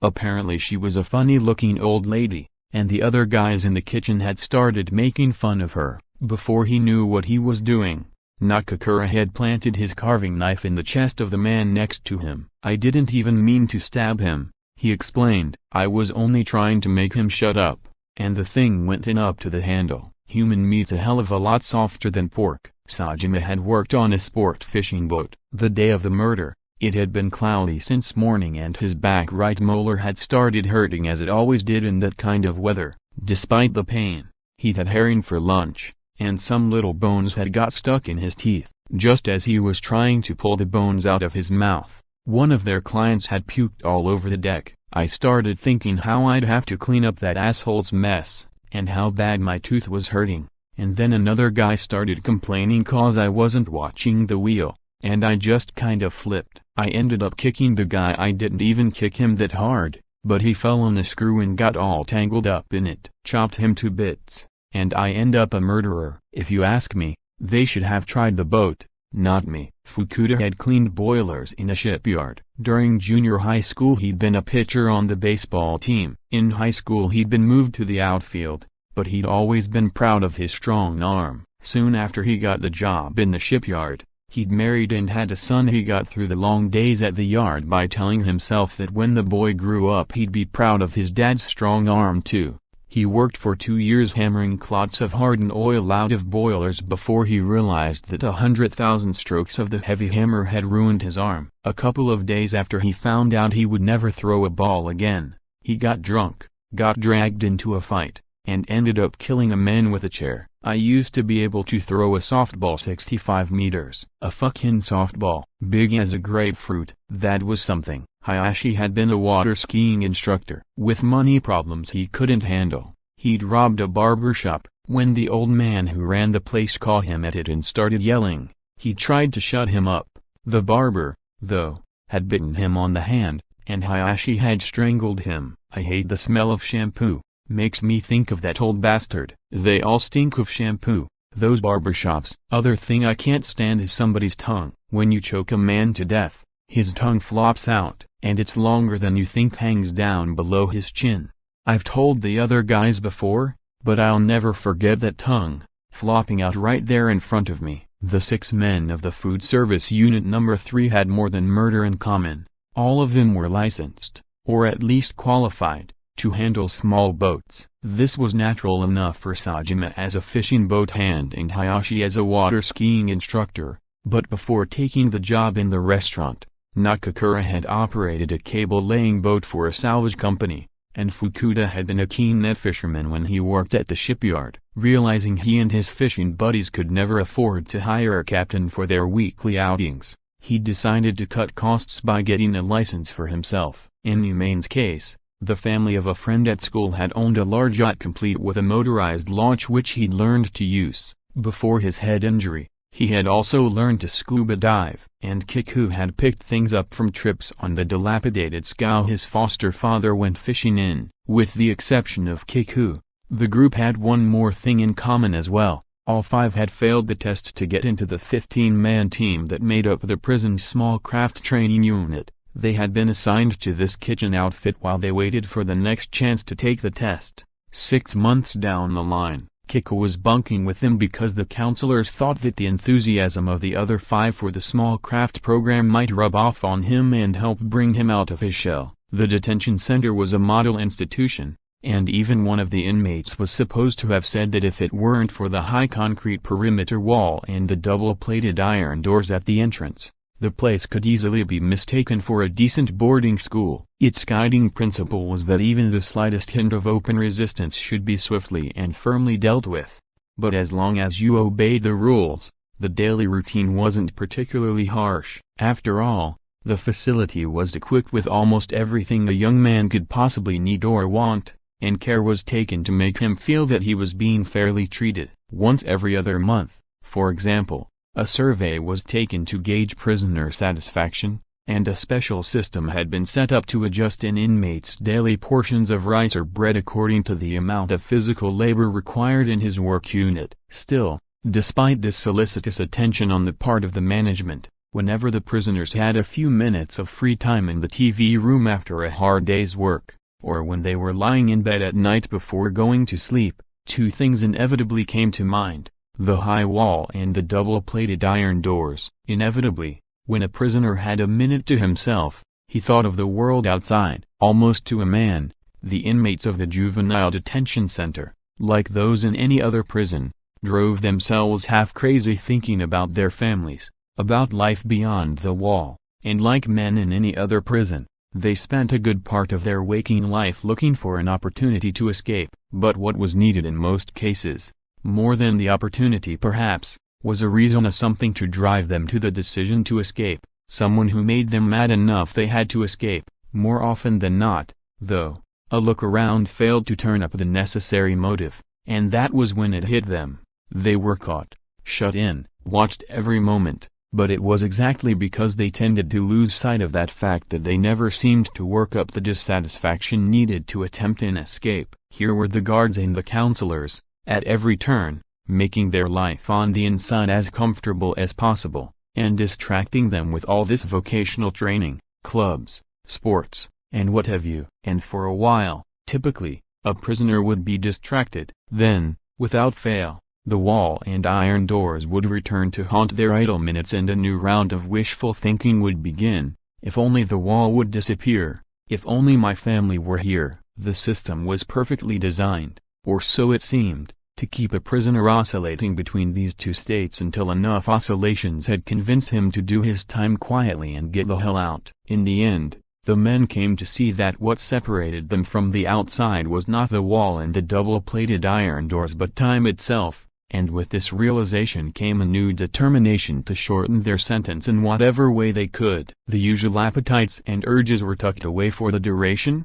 as the toughest of the tough turned themselves into model prisoners bent on accumulating an armful of silver and gold stripes. Once this bitter time pill had been swallowed, escape was never an issue, and the residents of the juvenile detention center went about their business in a state of semi-hibernation. There was no question that this was an almost ideal way to run a jail, with the one drawback being it required the maintenance of a fine balance that could be upset at any moment by a single defector. The greatest potential danger, and the thing that the administration feared most, was suicide. The day-to-day mood in the prison was much like that in a retirement home, low-level, chronic, communal depression, and in such an atmosphere, a single suicide was almost bound to set off a chain reaction. A sufficient number of suicides and the tension level among the inmates would rise, stability would crumble, and the entire prison population would spew out the foul dose of time it had been convinced to swallow. It was with this in mind that supervision had transferred Kiko to the food service unit, drawn into the common goal of passing the seamanship test. His withdrawal would never progress to the point where he might consider harming himself, or so their thinking went. As the steamer began to howl, announcing the rice was done, the din in the kitchen rose to a roar. The whole food service division, 18 men in 3 teams, was responsible for preparing and serving 400 people with 3 meals a day. The teams worked in rotation, 2 days on and 1 off, under the supervision of 2 cooks who provided them with an endless string of chores: chopping onions or cabbage, washing rice, stirring mountains of pickling vegetables, soaking bins, measuring sugar and salt, and so on. When enough for 400 portions of something was ready, it was divided up among the serving buckets, a ladle with a long handle being used to dredge up the sediment from the tanks. Getting the hang of it, Koayama? Asked Nakakura, mopping the sweat from his forehead during a short breather before the dirty dishes began coming back. Kiku leaned against the range and nodded. Nakakura was about 3 years older than him and had a cherry blossom tattooed on his left arm. "You're a weird one, aren't you?" he continued. "Always been so tight-lipped." Kiku nodded again. "There's something I've been meaning to ask you. You mind?" Ignoring Kiku's frown, he forged ahead. "Was it a real bummer killing your own mother, I mean?" A broken bar. Kiku scowled and let the piece of cabbage he'd been fingering fall to the floor. "Drop it," he said softly. "Gives me nightmares." Now it was Nakakura nodding. "I get you." "Enough said." "But you know, I never done anything to my old lady, and I still get nightmares about her all the time. Drives me nuts, and sometimes I think I'd be better off if she was dead, but it's not exactly something you can try out to see if you like it. Ends up being kinda permanent. Anyway, now I know it probably wouldn't help any." "Thanks." Kiko was staring at the damp floor. Next to the sink was a stack of boxes containing frozen whale meat. When they'd finished washing 400 tin plates, the cook would probably hack the meat up with the chainsaw. Kiko could already see the blizzard of ice and flesh settling gently on the vision behind his eyelids. A smooth, gory globe, stripped of hair and ears and eyes, merging somehow with the lump of meat. As soon as that hot, raw face had disappeared beneath the snow that night, the flashing had started, regular, even, matching his pulse and brighter than the flashbulbs. In between the strokes of light he'd seen another face, the face of the woman before he killed her, the one who looked like him. "Please, stop," she'd muttered just a moment before she stuck her head in front of the barrel. He could see her, her expression utterly serious, lips forming the words, "Please, stop," and with each flash, he could hear her, "Please, stop, please, stop, please, stop." Not knowing what it was she wanted him to stop, he stopped everything, every voluntary muscle in his body. "Koayama's always spaced out," said Yamane, coming up to join them. He too was wiping the sweat from his flushed face, and the scar on his skull had turned bright red in the heat. Under constant needling from Nakakura and Fukuda, he had finally told them the story of the operation. It seemed that during the brawl, in the process of killing the 4 people, he had been badly hurt, smashed in the head by a signpost, as best he could remember. At any rate, the whole left side of his skull had caved in. It was something of a miracle that he had survived at all, and without brain damage either, but there was no saving the shattered cranium. The bits of bone were fished out of his head, and 2 doctors used a Bunsen burner to mold a plastic plate to match the shape of his skull. "But you know, I used to be as spaced out as Koayama," he added, leaning against the wall. The operation to insert the plate had been a success, apparently, but the front right lobe of his brain had got infected. It had taken 6 more operations over 100 hours, all told to finally cure him. One night, after one of these operations, he'd overheard a couple of surgeons talking about his condition. "Looks like this one's done for. No way we're going to save him." That was the gist of what he heard. Thinking the anesthesia hadn't yet worn off, they'd left a multi-angled mirror above Yamane's head under the oxygen tent. In it, he could see his own brain covered with a bright web of veins and arteries. It occurred to him that it looked exactly like tofu, so much so that he wouldn't have been surprised to see chopsticks reaching out and taking a piece. The doctors were still talking, and he knew they were talking about him, but he had the distinct impression it was someone else. "I think it was 'cause it looked so much like tofu. I stared at it till I was sure it couldn't be me, till it didn't matter anymore. How could it, if the thing that had been thinking and feeling all the time was just a lump of tofu? I sort of switched off, pretty much like you now, Koayama." Kiku and Yamane had tasting duty for the noon meal. This meant taking samples of the day's fare around to the section chiefs in administration and supervision as well as to the warden himself. The plates were arranged on a red tray and covered with a glass dome before being delivered to the appropriate offices. On any given day the menu might include a mixture of 7 parts rice and 3 parts barley, salt broiled herring, boiled beans with cabbage, and seaweed soup. The warden took a small mouthful of each and then told Kiko to water his plants. Yamane's job was to feed his pet sparrows and change the paper in the bottom of their cage. Taking the kettle the warden handed him, Kiko went to fill it at the sink. When he'd finished watering the geraniums, Yamane called him over to have a look. One of the birds was splashing around in the fresh water, but the other was perched on his palm pecking at a pile of seeds. The warden had left the office for a minute, and Yamane kept glancing nervously at the door. After letting the bird poke around a bit, he suddenly closed his hand and withdrew it from the cage. With the other hand, he began gently stroking the sparrow's head since it had started to struggle and peck at his finger. "You try it," he said to Kiko when the bird had calmed down. It hardly flinched as Kiko reached out to take it, and when it had settled on his hand, Yamane leaned down to put his ear next to the bird's breast. "You know,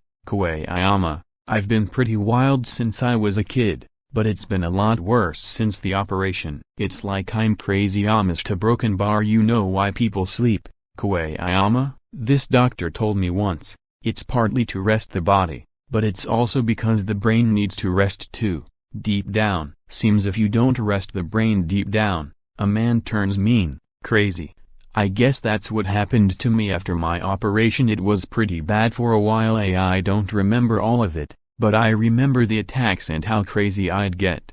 And it wasn't like I was breaking stuff or beating the nurses with chairs. It was more like there was something strange that was filling up my whole body, and I would die if I didn't find a way to let it out. It was like my body wouldn't listen. They had me tied up the whole time, but I know if I'd ever got loose, I'd have killed dozens of people. Later, when I was a bit more used to it, it got so I could tell when one of these fits was coming on, and I thought up a lot of different ways to try to control them. I tried counting, and I tried Zen. I even used to try singing. But you know what worked best? What do you think? It was listening to the sound of a heartbeat to mine, somebody else's. Didn't matter. Whenever I got desperate, that's what I did. One time my wife brought our son to the hospital. He was just 4 months old at the time, but he had this great little heartbeat. It really got to me. It's that baby's heartbeat I try to remember, and somehow that made it all right. Kiku put his ear to the bird's breast. He could feel the warmth of the tiny body and hear the heart, quick yet faint, like the sound of a small engine far off in the distance. Are you fast? Fukuda asked Kiku one night during their free time before bed. He was trying to put together a relay team to represent Food Service Number 3 in the upcoming field day. You used to be a pole vaulter, right? Kiku looked at his shoes and said nothing. If you're really fast, we could make a killing. The relays were one of the few chances the men had to wager their rations of candy, underwear, tennis shoes and parlay them into a real hoard. Fukuda explained the situation to him. The counselor's team has won 3 years running. They're the favorites. Then there's the body shop. They've got at least one guy who's a ringer, used to be a professional bike racer. Last fall they missed winning by a nose. Hayashi, Nakakura, and I have teamed up with the guy from Food Service Number 2. But if you're really badass fast, you're in. You see what this could mean? Since nobody knows anything about you, we could clean up. If we win, we'll all have chocolate and shit coming out our ass. A broken bar, so be straight with us. You really fast? I'll run if I have to, said Kiku looking up. That's not what I'm asking. I want to know if you're fast. Doesn't matter to me one way or the other, said Kiku, not quite to the point. Nakakura pushed in close, clearly pissed off. You don't get it, do you? We're gonna bet on this race. If you're fast, we'll be able to stuff our faces with the payoff, he yelled. Reining him in, Yamane asked Kiku his best time at 100 meters. It's been more than a year since I was clocked, but I've done 10.93 times, said Kiku. The men grouped around him gasped, and Fukuda immediately put his name on the list. Though he looked a bit put out, Kiku made no objection. That's one weird Sanu Vabich, Nakakura muttered as he spread out his betting. Weird as hell. I tell you, if he's so fucking fast, why didn't he jump up and down and tell us he'd run right at the start? You know what the guards call you? He said, raising his voice so Kiku could hear. A lobo. That's short for a lobotomy. You know when they take out part of your brain and make a vegetable out of you, the way they do with guys who get fits and things? Lobo.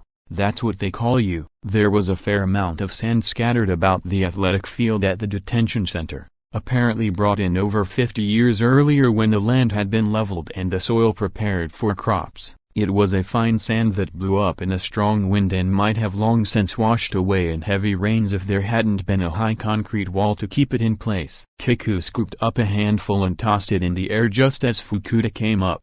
Starting to get hot, Fukuda said. Nodding, Kiku went into his warm-ups, stretching his legs, doing a few jumping jacks and high kick sprints, loosening up his ankles, and giving his Achilles tendon a good rub. Looks real professional, said Nakakura. Kiku's muscles seemed to remember on their own what they were supposed to be doing. There were 6 4-man teams in the heat, each man running 1 lap or 200 meters. The order for Food Service Number 3 would be Fukuda, Nakakura, and Hayashi, with Kiku as anchor. Hey, Koayama, you running in this? Said a guard who was standing nearby. Don't freak out in the middle of the race and drop the baton. The runners lined up, the gun fired, and they were off. Fukuda made a good start and managed to hold on to second place during his lap, perhaps because the body shop team and the counselors were in the next heat. If they finished in the first 2 places in this heat, they would meet them in the final. Nakakura wasn't far behind when he got the handover from Fukuda, but he didn't have as much speed, and the runner from the woodshop team was soon threatening to pass him. Sensing the danger, Nakakura tried to trip the guy up as he came level, but it was Nakakura instead who lost his balance, and when the passing runner bumped his shoulder it sent him sprawling on his face. By the time he was up and running again, he was last, more than 20 meters behind the leader. Hayashi and Fukuda gave an audible groan. "It's your own fault, you were the one doing the tripping," they reminded him on his return, when he had to be restrained from laying into the woodshop man. Hayashi managed to move them into 5th place, but the distance between them and the lead was still almost 20 meters when Kiku stepped out on the track, took a couple of deep breaths and, with Hayashi about 5 meters away, started running. The other teams could be heard joking that Lobo would probably hit the dirt as well, until they saw him move past one runner almost before they realized he'd set off. "Never can tell," murmured Fukuda as they watched him streak away. His form was perfect, his upper body smooth and steady while his legs did the work. Not even a glimmer of excitement crossed his face as he passed a second runner, but a stir had started in the crowd. As he sped along, Kiku's gray prison uniform fluttered around him as if ready to shred under the strain. His speed made the other runner seem almost motionless by comparison, and at the finish line he had moved up to 2nd place. His teammates ran up to hug him while the other prisoners sat looking dazed in the stands. Finally someone stood up and called in his direction, "Hey, Lobo, you're hot shit." And soon there was a crowd around him as he tried to leave the field. "You some kind of Olympic star or something? You a pro or what?" Kiku, not even breathing hard after the race, wiped a bit of sweat off his forehead and looked around at them, as if their questions bothered him. Just then, Yamane came running up. "Way to kick ass," he said, cuffing him playfully on the back of the head. Kiku shut his eyes as a gust of wind blew sand across the field. His skin, cooled by the sweat, was covered with goose flesh. He opened his eyes again just a crack, but the sand had obscured the world outside and the circle of prisoners around him had become dense, dark shadows backed by a swirling haze. The shadows bore down on him, pointing shadow fingers at the end of shadow arms. Kiku felt faint and looked down at the ground. He had an odd feeling that someone was crouching nearby just out of sight, barely hidden by the pale sand. The thought made him shudder. A woman, no, a red ball of flesh that had been a woman, brutally vivid. The image, the same one as always, began to flash in Kiku's head. "Kiku, something wrong? You feeling sick?" Yamane was right beside him staring into his white face. "You sick from running? Why are they all crowding me?" Kiku managed to get out. There were even more people around him now, drawn by his odd behavior. Yamane put his arm around his shoulder. "They're all impressed, that's all. Never seen anybody run like that before. Leave me alone," Kiku pleaded. "Quit watching me. I haven't done anything." He lunged toward a gap in the line but it closed before he could get through. "You're good enough to be on TV," said one of the crowd, grabbing him by the shoulders and shaking him for emphasis. Kiku broke free and squatted down, folding his arms above his head and shielding himself with his jacket. At this point one of the guards arrived and made the crowd back off. "Koayama, you nuts or something? What the hell's going on here?" he demanded, giving him a shake. Kiku was as still as a rock. "It's the rays of the sun, at sundown," said a prisoner standing nearby. "These guys freeze when the rays start zapping them, then they start foaming at the mouth and go all crazy." Kiku was carried to the infirmary still huddled up like a fetus. His body was trembling and covered with cold sweat, and he seemed unable to speak. The doctor tried to give him an injection to calm him down, but his arms and legs were knotted up and the needle bent before it could reach a vein. His teeth had begun to chatter, so an attendant stuffed a towel in his mouth to keep him from biting his tongue. His teammates had followed him into the infirmary. "Doc, will he be able to run in the finals?" Nakakura asked the question that was on all their minds. The doctor laughed. "Are you kidding? I don't even know if he'll snap out of this or not." "Excuse me," said Yamane, stepping forward, "but I was in a mental hospital for 6 months and I once treated a guy like this with a special technique they use in karate to bring people around. Mind if I give it a try on him?" The guard and the doctor mulled it over, but after Yamane assured them there was no risk involved, They allowed him to proceed. As soon as he had the go-ahead, he grabbed Kiku from behind and felt around with his thumb just at the point where the head and neck come together. When he found the right spot, he gave a sharp yell and dug in. In response, Kiku's whole body twitched, he threw back his shoulders, and his face jerked up toward the ceiling. And, just as suddenly, all four limbs shot out, his eyes popped open, and his lips began to move. Quickly, Yamane bent down and pulled the towel out of his mouth. Kiku, can you hear me? If you can, blink your eyes. I'm trying to help you. You hear? Kiku blinked. You afraid of something? Yamane asked next. Again Kiku blinked. What I want you to do is scream as loud as you can,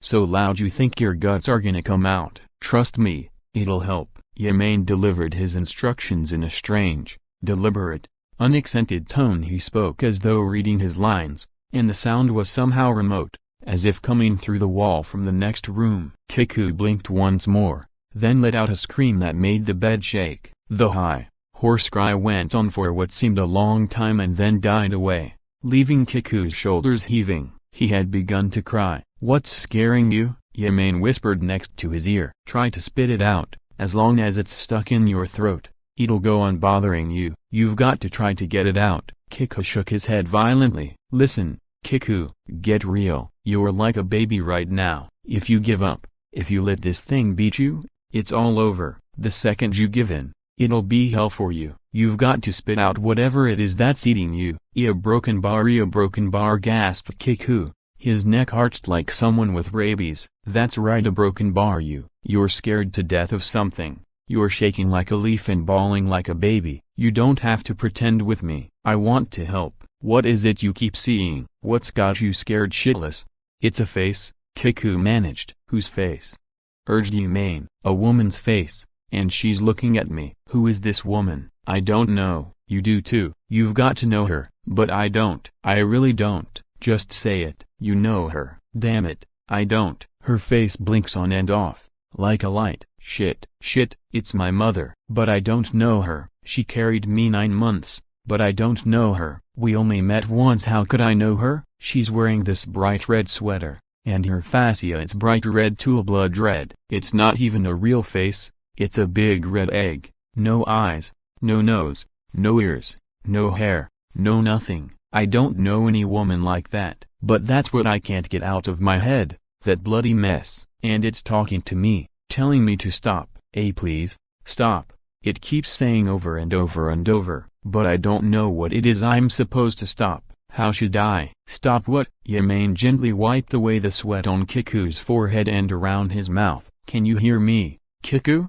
He asked again. Kiku blinked. Okay, now listen carefully and do exactly what I tell you. You've got to chase this picture out of your head, and the words along with it. I want you to have nothing in your head but sounds. A broken bar now. What do you hear? Your voice. A broken bar. Yamane's voice. Is that all? Listen carefully. Kiku closed his eyes. I can hear people shouting. They're playing games on the field. Anything else? Cars, or maybe a big truck, and horns. What else? Birds singing. That's right, they're in the trees outside. But I'm sure you can hear other stuff. What else? Footsteps, but soft, like somebody wearing slippers or barefoot. The bed squeaking, your breath, someone swallowing, some other people breathing, a glass or something rolling on a table, the wind, a flag fluttering, kids' voices, and maybe somebody kicking a ball, a rubber one that needs air in it. And bells. A broken bar. Are my own ears ringing? A broken bar. No,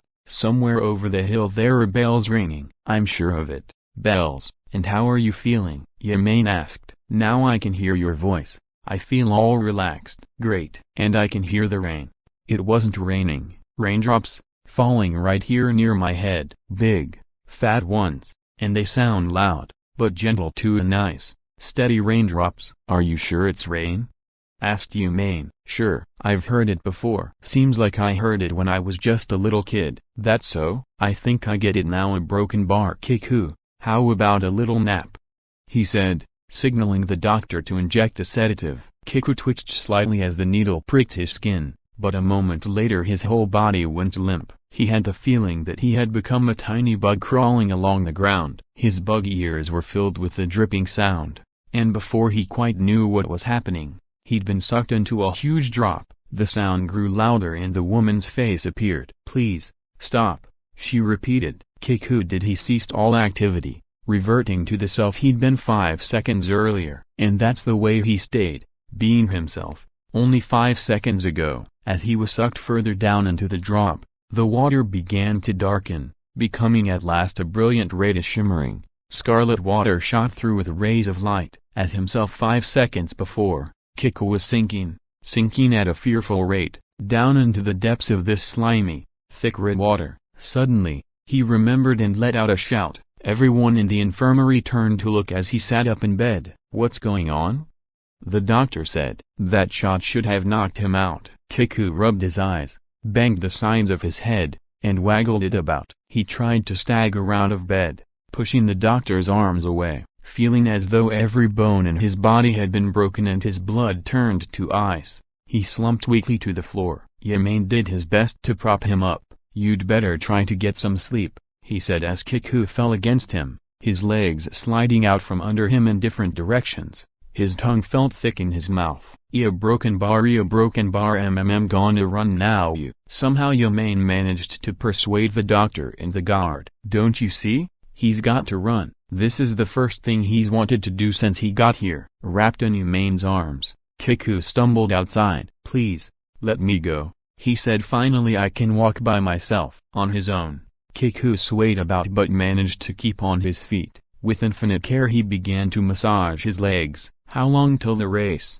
he asked. 7 minutes or so," said Nakakura. 7 minutes to get my blood flowing," murmured Kiku. "Hey, you sure you'll be able to run?" "Just look," said Kiku, straightening his back and straining every nerve to make his limbs obey. The drab material of his uniform clung to the muscles knotted along his arms and thighs as his whole body became a rigid pole. In that posture, he leaned forward precariously, but just as he was about to crash to the ground, one leg shot out to catch him. The perfect sprinter's form. "Running is just sticking one leg out after the other so you don't fall," he told himself. "If you can keep going flat out, you'll never fall." It's a safe bet that the first ape ever to struggle up off all fours was actually a sprinter. Gazelle, I'm going to run a broken bar. Fukuda, in the lead-off spot, ran third behind the counselor's team, which was a clear favorite, and the body shop, which was a strong second. Meanwhile, Kiku was still rubbing his arms and legs,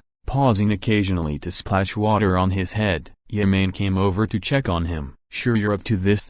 he asked. Nakakura took the baton with Hayashi screaming that he couldn't fall this time and managed to hold on to third place, though the pair in front increased their lead. As Hayashi started his lap, Kiku straightened up and walked out onto the track. He would still be in third place when he got the baton, about 7 or 8 meters behind the leader and only 3 behind the body shop man. While they waited, the anchor for the body shop, a small guy whose thighs, nonetheless, were thicker than Kiku's, turned to have a word with him. "You take this seriously?"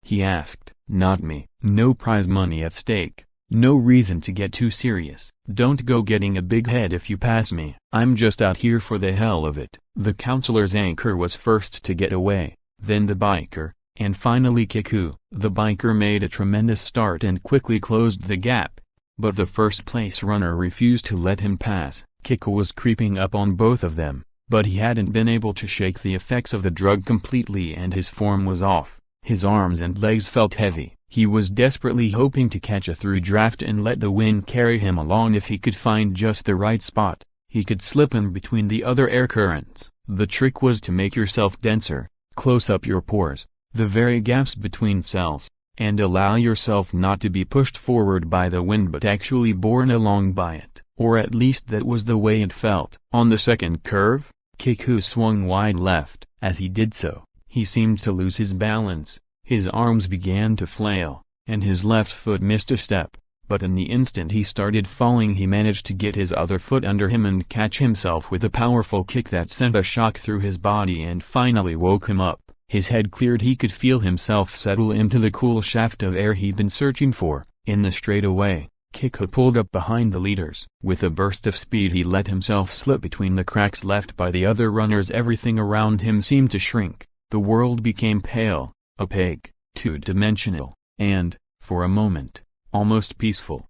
The speed had churned up the passing scenery and somehow recast it with his own inner self mixed into it. It was like standing in a pitch-black room and a light being suddenly turned and all the darkness retreating too fast for the eye to see it, becoming his own shadow, something taking solid shape, the sand, the two runners just ahead, the bellowing spectators, the cell blocks, the trees shimmering with soft leaves, the high gray wall all around. And beyond that a smudge of oily smoke rising into the sky, a broken bar, even Kiku himself. Everything seemed to contract at once, and in its place an incandescence, like a light bulb shrinking the surrounding darkness, was kindled in his head. Revealed was a strange, slippery, crimson animal, its coat glowing at the ends, the stadium, the animal's entrails, a spleen, the track with its cloud of dust, a lymphatic vessel. The runners were white blood cells and germs, a broken bar, and Kiku remembered it all in great detail. What had that woman been telling him? Wasn't it to stop everything and go back to the person he'd been 5 seconds before? Back, by turning into a lump of red flesh,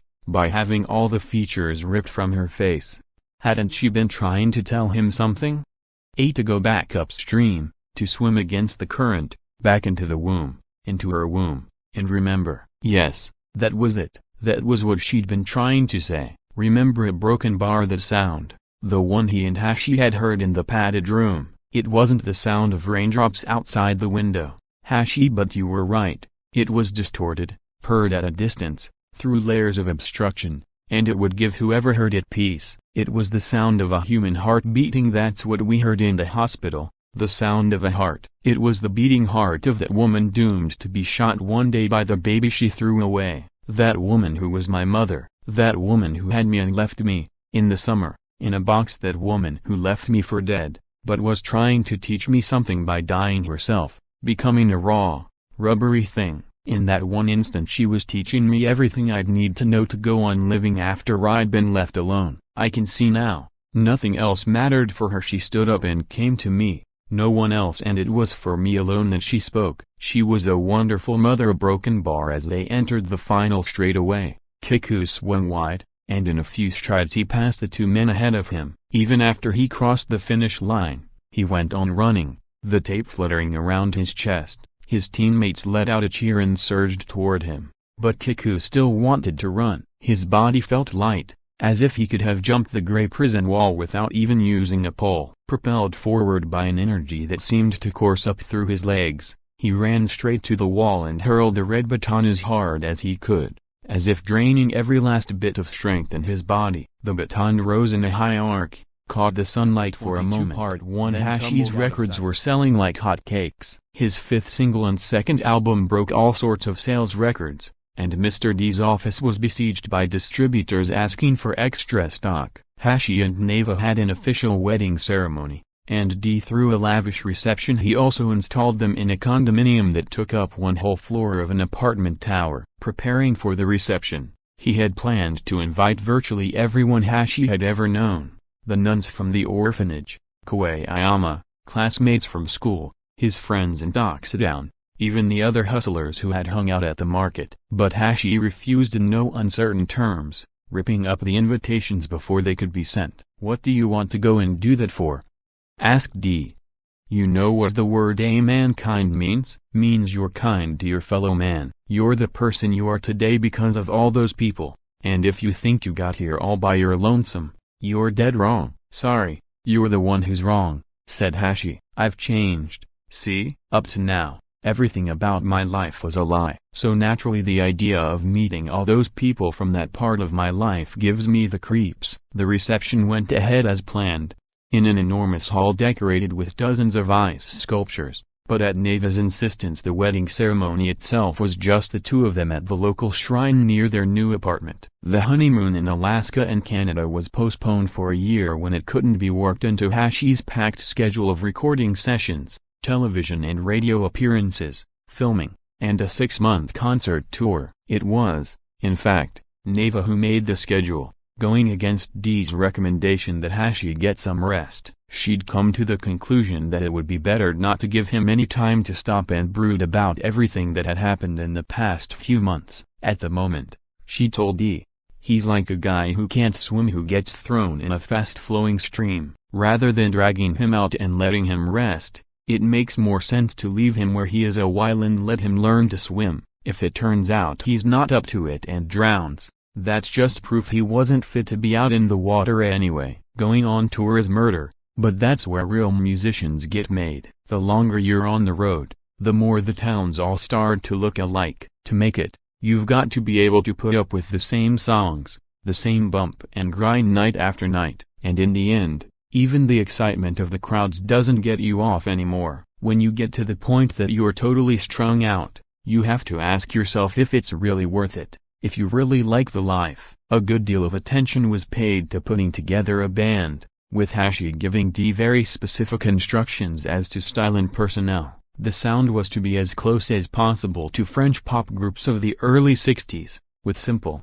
straightforward drums, lots of snare, a muddy bass line, a jazzy guitar, more Django Reinhardt and Jimi Hendrix, a sax, and an accordion, exactly like the band Johnny Hallyday took on tour to Denmark in 1963. He also had two conditions for selecting the musicians. They had to be financially secure and they had to be gay. When Dee wanted to know why, he refused to say. Neva supposed Hashi wanted the band members more or less to fall in love with him. As for the money part, perhaps he was afraid that younger guys joining the group to get rich would create problems. Then, too, his peculiar style might not suit most musicians. For Hashi, the idea that music could express human emotions was bullshit. In fact, the whole idea of human emotions made him feel a bit queasy. Let the sound stand on its own, he was always telling the players. What I want is a sound that's cut loose from you as people, as humans playing music. What I want is naked sound,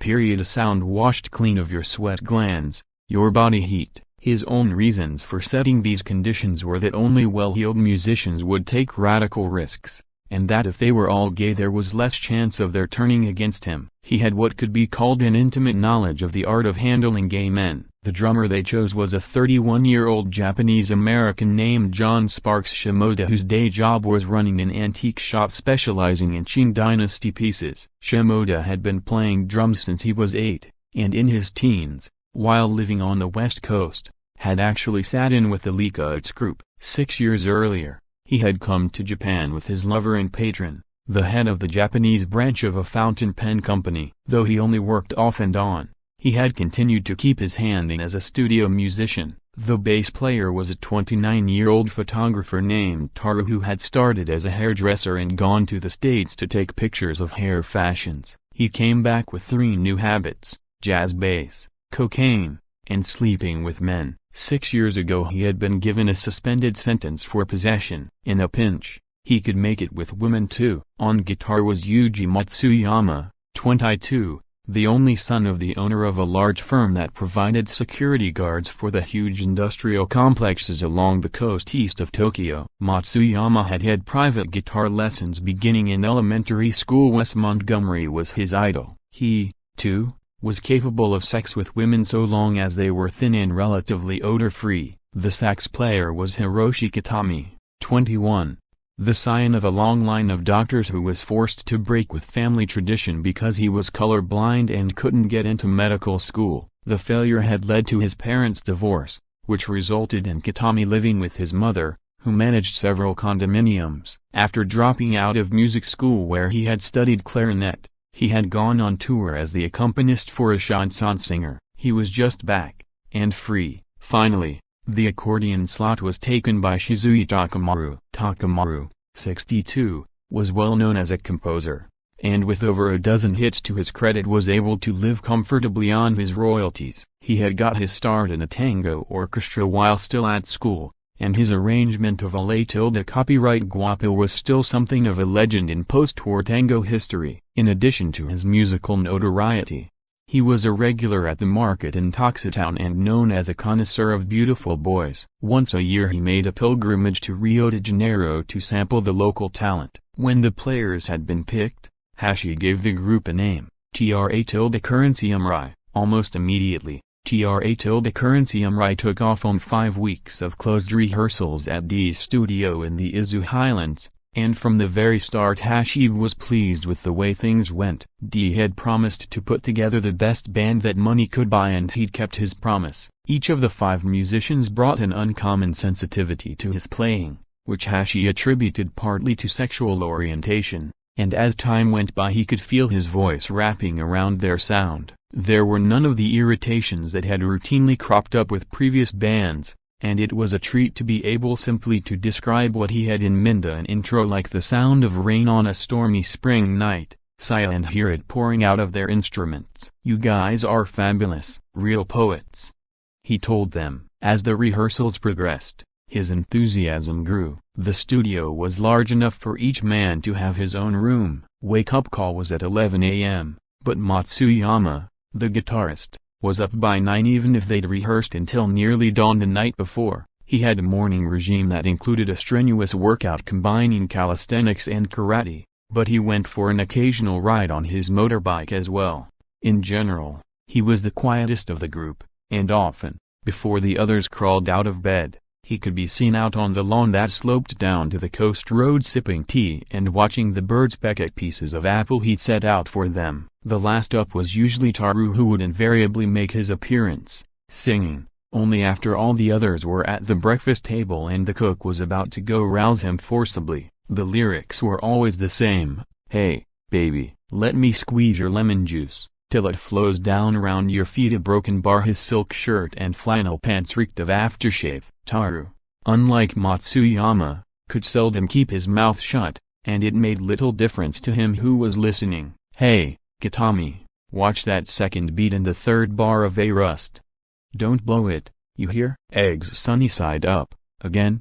A broken bar." "Any of you guys have a tape of the 79 Grammys? I'm trying to remember who won the Gospel Award." "A broken bar, by the way. Did you know that TWA is the only airline that lets cats ride inside with the passengers? Rest of them don't allow any kind of pets at all." Breakfast lasted until late, but half an hour after it was over, rehearsal started and continued without a break until dinner. Each man had his instrument, his score, his own sound, but it was generally left to Kitami to make sure the number added up to a coherent whole and moved along as it was meant to, not because he was especially good at this but because no one else was much interested in doing it. The role fell to the youngest player partly because he hero-worshipped Hashi, the only person younger, and seemed determined to serve as his go-between with the band. During the session he would stand close to Hashi and repeat every instruction that came from his mouth as if through a loudspeaker. "That guitar riff needs to sound more metallic, a broken bar, and see if you can go easy on the bass from the second bar where the accordion comes in, a broken bar, and put a little heat into that final drum roll, could you?" The reminders might almost have been unnecessary since the other 4 seemed quite willing and able to give Hashi the sound he wanted, that stripped-down sound without a trace of sweat or blood in it. In fact, it was often Kitami who, for all his eagerness, found himself odd man out in this group with its cool, crisp, mechanical sound. After a particularly frantic sax solo that stood out from the seamless line, the others would give him a hard time, obliging Hashi sometimes to come to his rescue, patting him on the back as he looked around sheepishly and telling him he'd done just fine. In the first week of rehearsals, Neva phoned D 3 times. Things seemed to be coming together pretty much along the lines Hashi had in mind. "But something's still bothering me, broken bar, there's something missing. The band is too tight, too perfect. It's not the kind of thing that works in a concert. You'll have half the audience asleep in their seats and the other half heading for the doors." Hashi has no idea what it means to sing in front of a crowd that size, but each call produced the same response from D. "I don't want you to say anything until Hashi realizes the problem himself. And don't worry about it, those guys in his band aren't likely to sit around and just take orders forever. He'll hear about it from them soon enough." Around 7,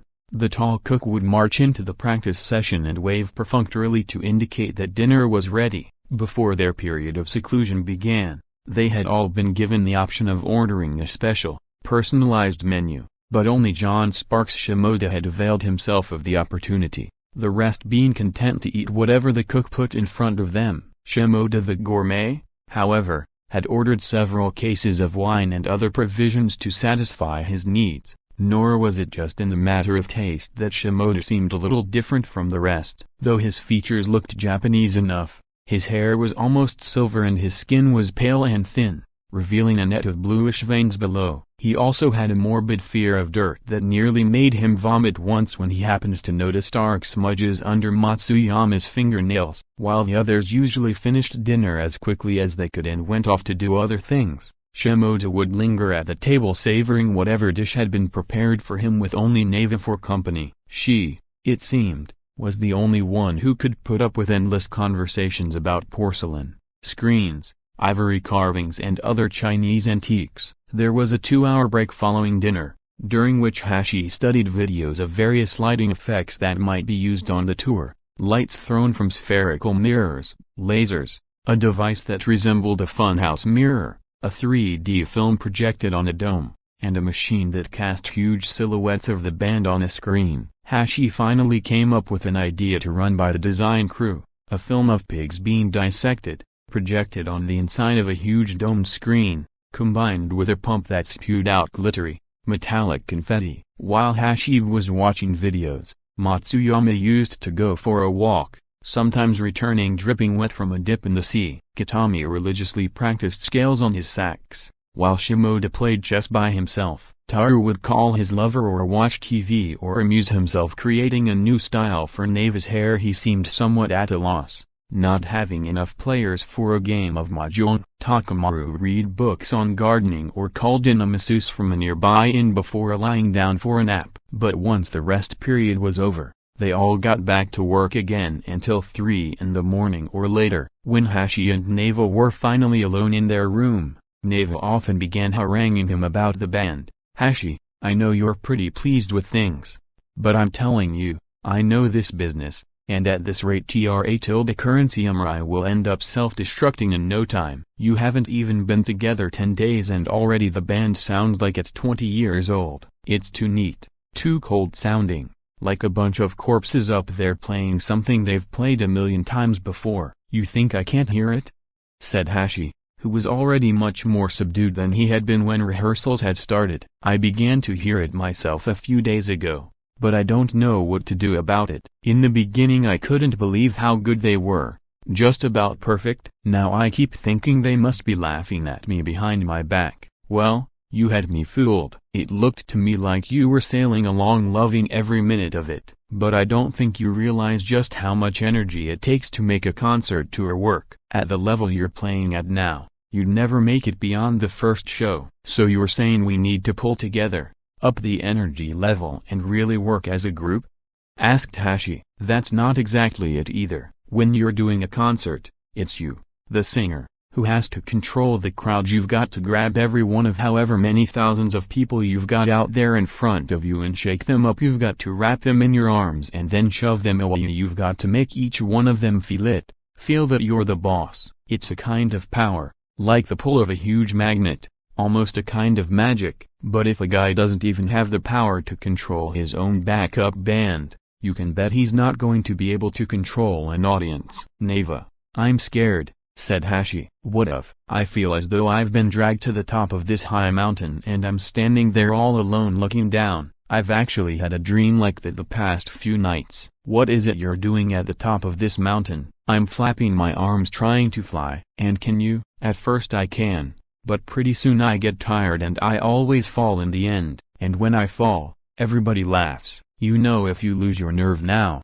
it's all over," said Neva. "I know, but sometimes I wonder if it isn't already over and nobody bothered to tell me." "Neva, I'm scared to death. I still don't see what hope of becoming famous overnight." "No, not that exactly. But it does bother me that I became famous almost by accident, as if I'd fooled everybody. It seems every other famous person got that way by scratching their way up for years and years. It doesn't matter if they're boxers or pop stars. They had to work for it. But not me. I didn't crawl or scrape or climb anything. I just sat around until a helicopter came along and gave me a ride to the top. This didn't happen because of anything I can do. I am famous because I was born in a coin locker. It's not my singing that made me famous. It's Kika shooting that woman on national TV. I feel like a fraud, and I find myself wondering how long I can keep up the act. All those people who had to work their way up, They developed a kind of strength along the way, a kind of strength I just haven't got. Are you telling me you're worried about what's going to happen years from now? Hashi,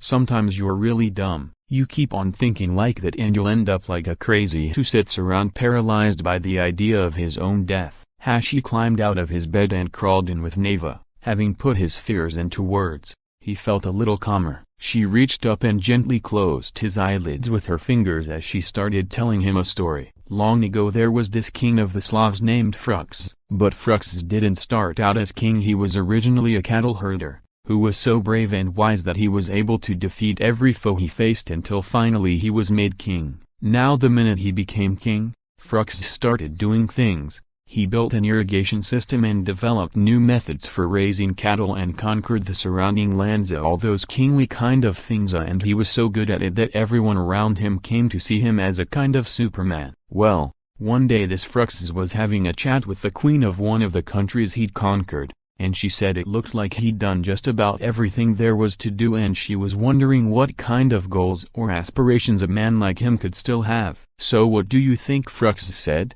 A broken bar. He said that his only goal was to get through the rest of that day. That's all. At some point in Neva's parable, Hashi had stopped listening and started to stroke her side. Her flesh was slack and soft, as if her bones had been coated with gelatin and then covered with a fine layer of skin. He remembered something Taru had said a few days earlier about how men were reptiles but women were fruit, and when you took a little bite of some fruit, you could taste the roots, the deep, rich soil, the air and sunlight where it had ripened. A young woman was like firm, ripe fruit. It hadn't been so long since it was still hanging on the branch, and when you poked it with your finger it might dent a little, turn a bit red, but it bounced right back, as though it were somehow still connected to that faraway tree. Not so with older women. Their flesh had lost that connection, as if the peach had been made into a peach cake, sticky with a little too much sugar and gelatin. Taru had finished by turning to him and saying, "I'm amazed how well you seem to be doing with that lady of yours. Don't think I could forget about the sticky peaches and keep my mind on the job." Neva had shifted around in the bed, and as her tongue went to work between Hashi's legs, her sugary buns shook lightly before his eyes. Suddenly, for no reason, he thought of the young woman who had shouted in the courtroom on the day of Kiku's sentencing. He remembered how firmly her breasts had stood out under the skin-tight white suit, and he wondered what it would be like to run his hands over her body. He imagined the brilliant red traces his fingernails would leave, and as he leisurely conjured up her body in his mind, his cock began to stiffen. Neva sighed with satisfaction, the gap between her fleshy thighs looking like a slice cut out of a peach cake. Perhaps, he thought, his victory over Kiku wasn't as complete as he'd imagined. "That's it for me. Sorry, but you can count me out." The rehearsals had barely entered their second week when suddenly one day the guitarist, Matsuyama, stopped in the middle of a number and threw his pick on the floor. Kitami tried to calm him down and start again from the top, but Matsuyama turned off the mic on his guitar. "You're a big disappointment," he said, pointing at Hashi, and stalked out of the studio. No one tried to stop him. All of them, including Hashi, had seen something like this coming. After Neva's warnings, for several days Hashi had tried tinkering with the arrangements, even altering his vocal style, but with each change the sound grew even colder, more transparent, more fixed and faint. "What now?" said Taru. "For now, let's just take a break," Hashi muttered, staring at the floor. "You know, Hashi," he said, wiping off his strings, "you're a nice guy, got real class, and you've been good to us. We feel you're pretty much one of us, and we think we have a pretty good idea of what you're trying to do here, what kind of sound you're looking for. More than that, we think we've been giving it to you. If we had wanted to do our own thing, we'd never have signed on for this gig. Way I understand it, you want to start with a real bright, soothing mood to put the audience at ease and then gradually build up these little shocks and jarring rhythms, like you're scattering around tiny seeds of pain, right? Eventually the audience wakes up from its nice deep sleep to find they're staring into a warm, damp, gaping hole swarming with some sort of bug they've never seen before. Then they slowly realize all the exits have disappeared, that there's no way out, and only when they've got over their fright do they see that the bugs have turned into these beautiful, brilliant points of light. They follow these lights through an underwater cave to come out on a cliff looking down on the shining sea. A broken bar, yeah? Anyway, it was something like that, you said, and I think we got the message. I think we dug where you were coming from. The sound's there, man, it's in that hole, waiting. We can all see that you're going crazy trying to figure out what to do, but we don't have any more of a clue than you seem to. Bullshit. Say it straight out, man. Problem's the vocal, it's just weak. Matsuyama had come back in during Taru's speech and loudly interrupted. In his left hand he was clutching a frog. Shimoda pulled a face, shoving the frog up against the mic. Matsuyama pinched hard around its neck to make it croak. An improvement, if you ask me, he laughed. This dude's got a voice. He's gonna kill them, he said, squeezing harder and sending a green liquid dribbling from its mouth. Shimoda looked away until Matsuyama stopped. Hashi, I'm not saying you can't sing. Fact is, you're so good it's scary sometimes. I've never heard anybody who could create a mood with his voice the way you do. But it's not just that, it's more like your voice creates this vacuum inside people's heads, and the visions they see are made from little bits of their own memories that get sucked in. If that's the kind of song you're talking about, you're in a league by yourself. Who else you ever heard could crawl inside people's heads and stroke their brains? You're like some kind of drug. But a drug's just not enough when it comes to getting an audience worked up. You need a bomb for that, a bomb that'll blow away all the daydreams your drug produces in a few seconds. And it's got to be your bomb no matter how loud Shimoda bangs on those drums of his. No matter if Kitami blows his guts out and bites his reed in half. No matter if I blow out all the speakers, it still won't work. It's your vocal that's weak, like a baby crying. As he finished, he opened the window and threw the frog out. Let's face it, man, he continued, when it comes to whipping up a crowd, you're lightweight, you're froth, but don't take it too hard. We're pretty much the same ourselves. That's probably why I got so worked up at Broken Bar. I once heard this woman who could really wail. I mean wail. Seems she could remember once during the war crossing the river at night on her mother's back. Halfway across, her brother, who was crossing with them, lost his footing and was sucked under. There must have been some kind of river grass on the bottom, because once he went under all she ever saw of him again was his hand sticking above the surface drifting slowly down river. She'd tried to make her mother understand what was happening, but the mother was dead tired and just went on walking in a daze. So she screamed, watching her brother's hand float off down the river while her mother trudged away, and she could remember that scream. She could call it back. It was always somewhere deep in her body.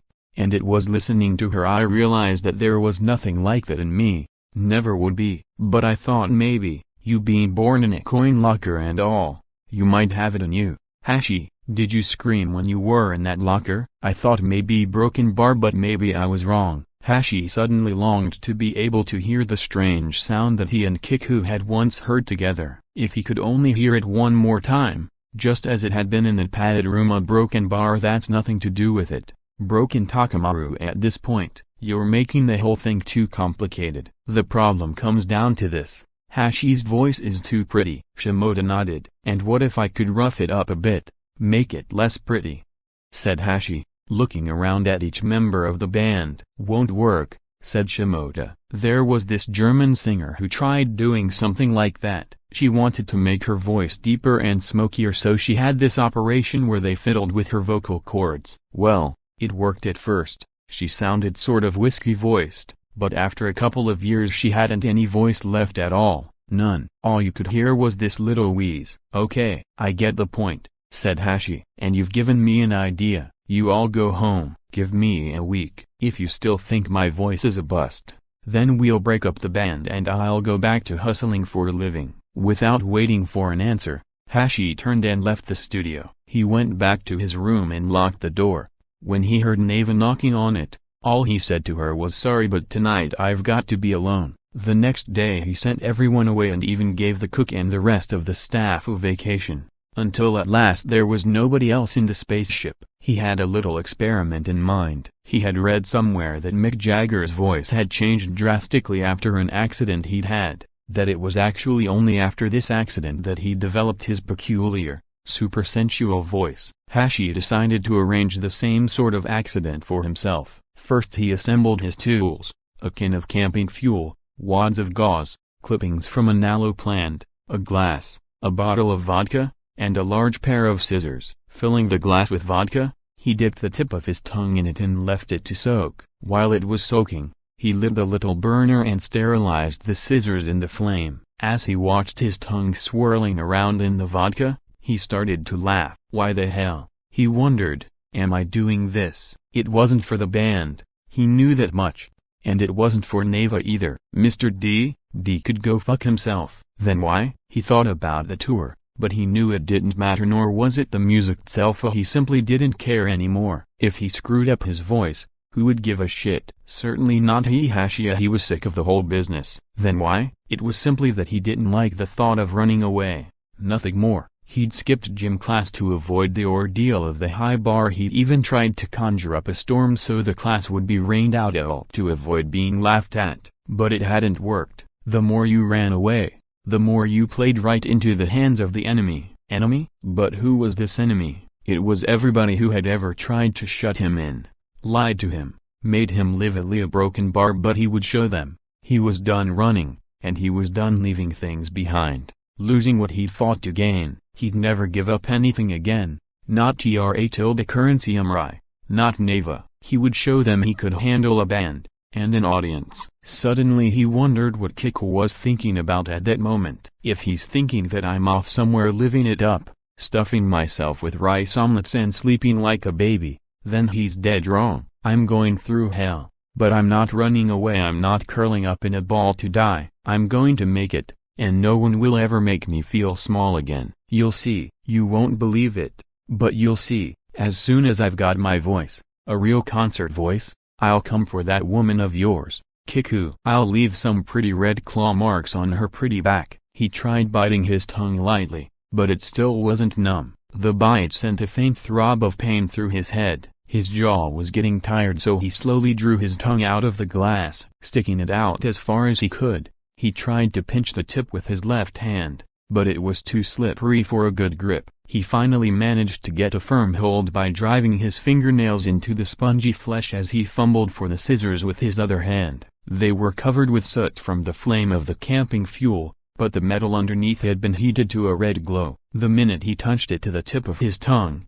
a spasm shot through his body and he fell to the floor, writhing and clutching at his mouth. Yet he made no sound at all. He had knocked over the desk, breaking the glass that was on it. For a moment, the pain was so bad he couldn't see. He started to sweat. Without getting up, he managed to retrieve the scissors from where they had scorched a hole in the carpet, and he sprinkled them with a little vodka from the bottle. He could smell the alcohol evaporating as it sizzled. He couldn't stop crying. It occurred to him to wonder why he hadn't screamed from the pain. Perhaps screams were involuntary calls for help that just seemed futile to your subconscious, which knew you were alone. He stuck his tongue out again. When he shut his eyes, he felt that his whole body had become a tongue. Opening the scissors as wide as they would go, he put the tip of his tongue between the blades. The cool metal soothed the burn. Among the stories the nuns had read him when he was a child at the orphanage was one about a sparrow. He remembered that an old woman had cut the sparrow's tongue out and that afterward the bird had had its revenge,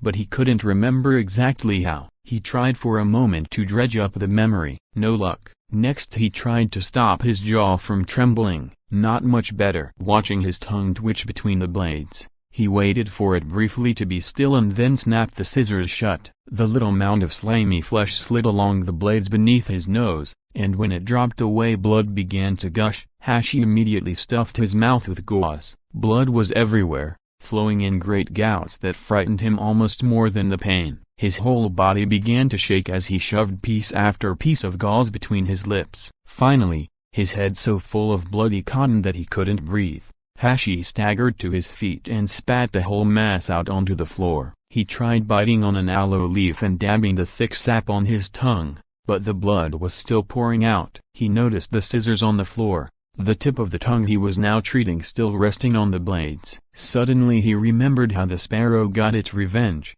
The old woman was sent a box that appeared to be a present, but when she opened it there were hideous goblins inside. As he stood pressing the remaining gauze against his mouth, waiting for the bleeding to stop, Hashi thought long and hard about when he was waiting for the bus. It was the end of the working day and a long line had formed. In front of her was an old woman with a bandage over one eye. Behind stood a woman with two small children in tow. Checking her watch against a timetable, the old woman turned to Anemone. "Late, eh?"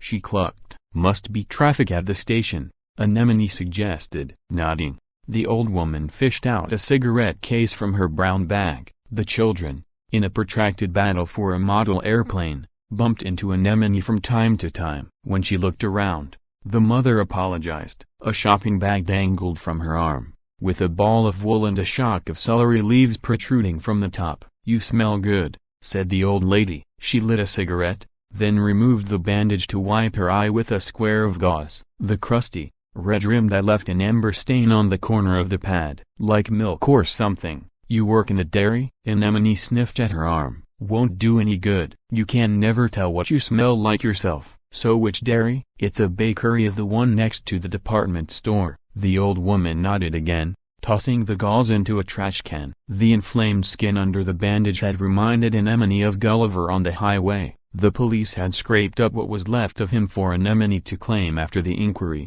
but no crematory in the area had agreed to do anything with her garbage bags full of bits of crocodile. The Bronco had been too messed up to keep, so she'd sold it to a junkyard, packed up her clothes and the diving gear to send on ahead, and bought a ticket on the next train north. Unfortunately, the train had hardly left the station when the plastic bags started to leak, sending blood and gore trickling down the island, leaving Anemone no choice but to get off at the next station. Before the conductor came through and discovered the mess, she ended up taking a taxi the rest of the way to Aomori and tossing the bags of rotting crocodile off the end of a pier. On the ferry from Aomori to Hokkaido she came across an article in a newspaper that made her boil. Giant crocodile highway headache. She stayed in a hotel the first night in Hokkaido, but she was so jumpy she couldn't sleep, and the next day she made a reservation to fly back to Tokyo. They wouldn't let her see Kiku anyway, she told herself, so she might as well go home. But on her way to the airport the cab passed a long, high gray wall, and when the driver told her it was the juvenile detention center,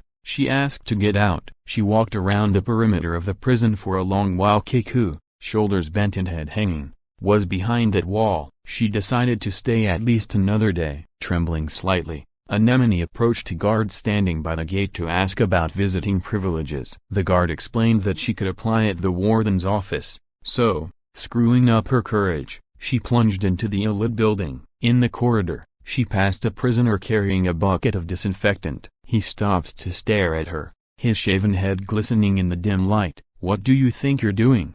a guard yelled at him, and he moved on. The man in the warden's office also stared at her, at the Chinese slippers, the leather pants, and the long crimson fingernails, before saying, "So you've no occupation and no fixed address at present, is that correct?" His uniform smelled of sweat. "Unfortunately, given the circumstances, we could only permit a visit if you were a blood relative." "You mean I could see him if I got a job and a place to live?" The officer nodded. The bus came at last, and the line of people waiting pressed forward to get on. In front of the old woman was a man with a suitcase that was so large it made him stagger when he lifted it. As he tottered back, he bumped the old woman, who in turn grabbed Anemone to keep from falling, inadvertently planting her cigarette on her arm. Anemone screamed and her arm shot up, hitting the child behind her in the face, making him drop the model plane he was holding and breaking its wings. Stamping out the cigarette, the old woman apologized to Anemone,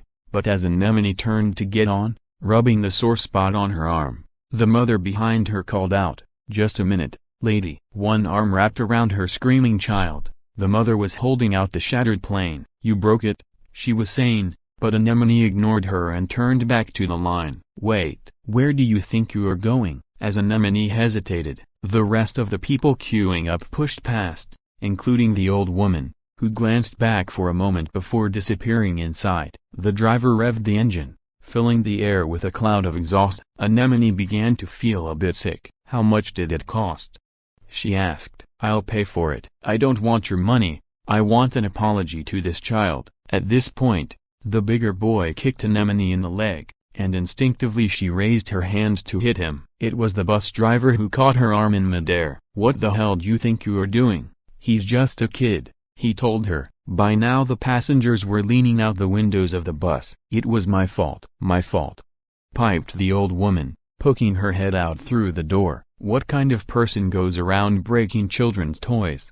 The mother clucked, leering. The driver was still holding tight to Anemone's arm. Someone inside the bus shouted for them to get a move on, and the horn sounded. "Don't touch that horn," the driver bellowed. Twisting out of his grip, Anemone pulled her wallet from her purse, extracted 10,000 yen, and held it out. "What's that supposed to be for?"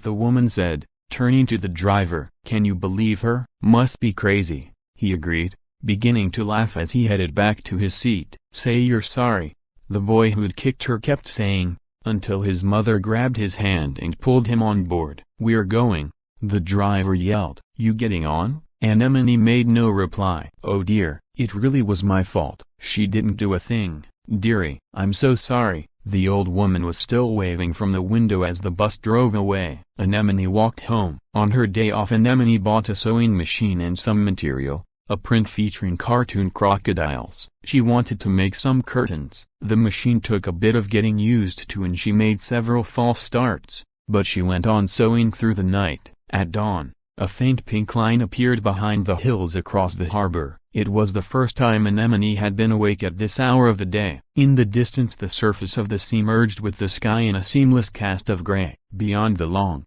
low breakwater, the tiny ship's lights slid across the harbor, the wake dissolving the barest reflection of the clouds. As the dark sky faded to blue, the lights melted gradually into the day. Anemone rubbed her eyes. Shafts of sunlight broke through the clouds, showering half the harbor in brilliance. As the day began to warm up and the sky turned white, she hung her curtains in the window. The hem may have been a little crooked, the pom-pom slightly uneven, and here and there she had missed some wrinkles, but Anemone was delighted. With the sunlight streaming through the cream-colored fabric, she thought they were the cutest curtains in the world. Suddenly she wanted to show them to Sumiyuni, a broken bar to show them to Kiku. The wind ruffled them, revealing a stretch of silver roofs reaching down to the water. Anemone thought she would go easy on her makeup for the occasion. It took, she knew, no more than 15 minutes to reach the detention center even in some traffic, so she planned to leave her apartment at precisely 1:45. If she arrived early she would have to hang around in the dark,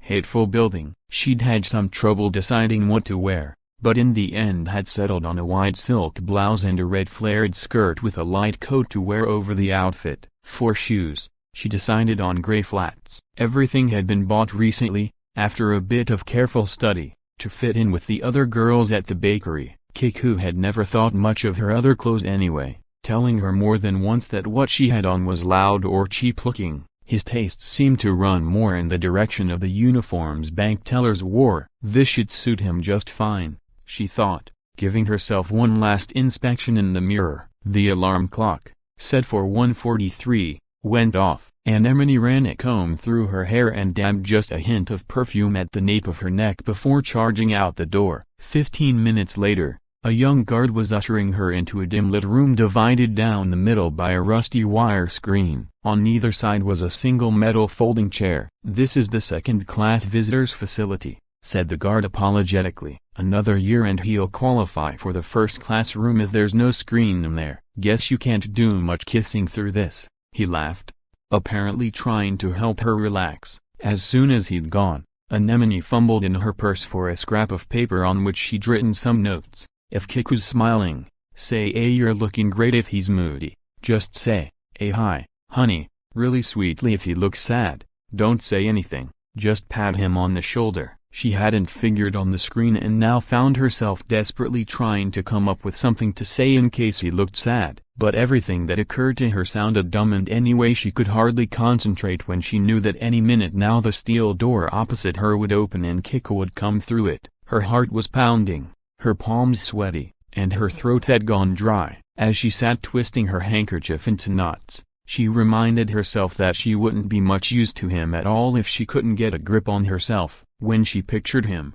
she saw only the timid, hangdog figure in the courtroom. She took a deep breath and tried again to calm down, deciding she would tell him to cheer up, regardless of whether he was smiling or glum. Drawing a mental picture of Kiku seated across the way, Shoulders drooping and eyes downcast, she began to rehearse quietly. "Cheer up, Kiku." No, it sounded forced, it needed a lighter touch. "Cheer up, Kiku." This time it came out a bit cold, schoolteacherish. "Cheer up, Kiku." That wasn't it either, she sounded like she was scolding a naughty child. No, she needed to sound warm and natural, yet firm, all at once. "Cheer a broken bar." She was just trying again when the door swung open, bringing with it a familiar smell of male sweat. "Anemone!" Kiku cried, throwing himself against the screen and shaking it. Reddish dust showered down around them, and the wire creaked as though it might give way. "Hey, get off there!"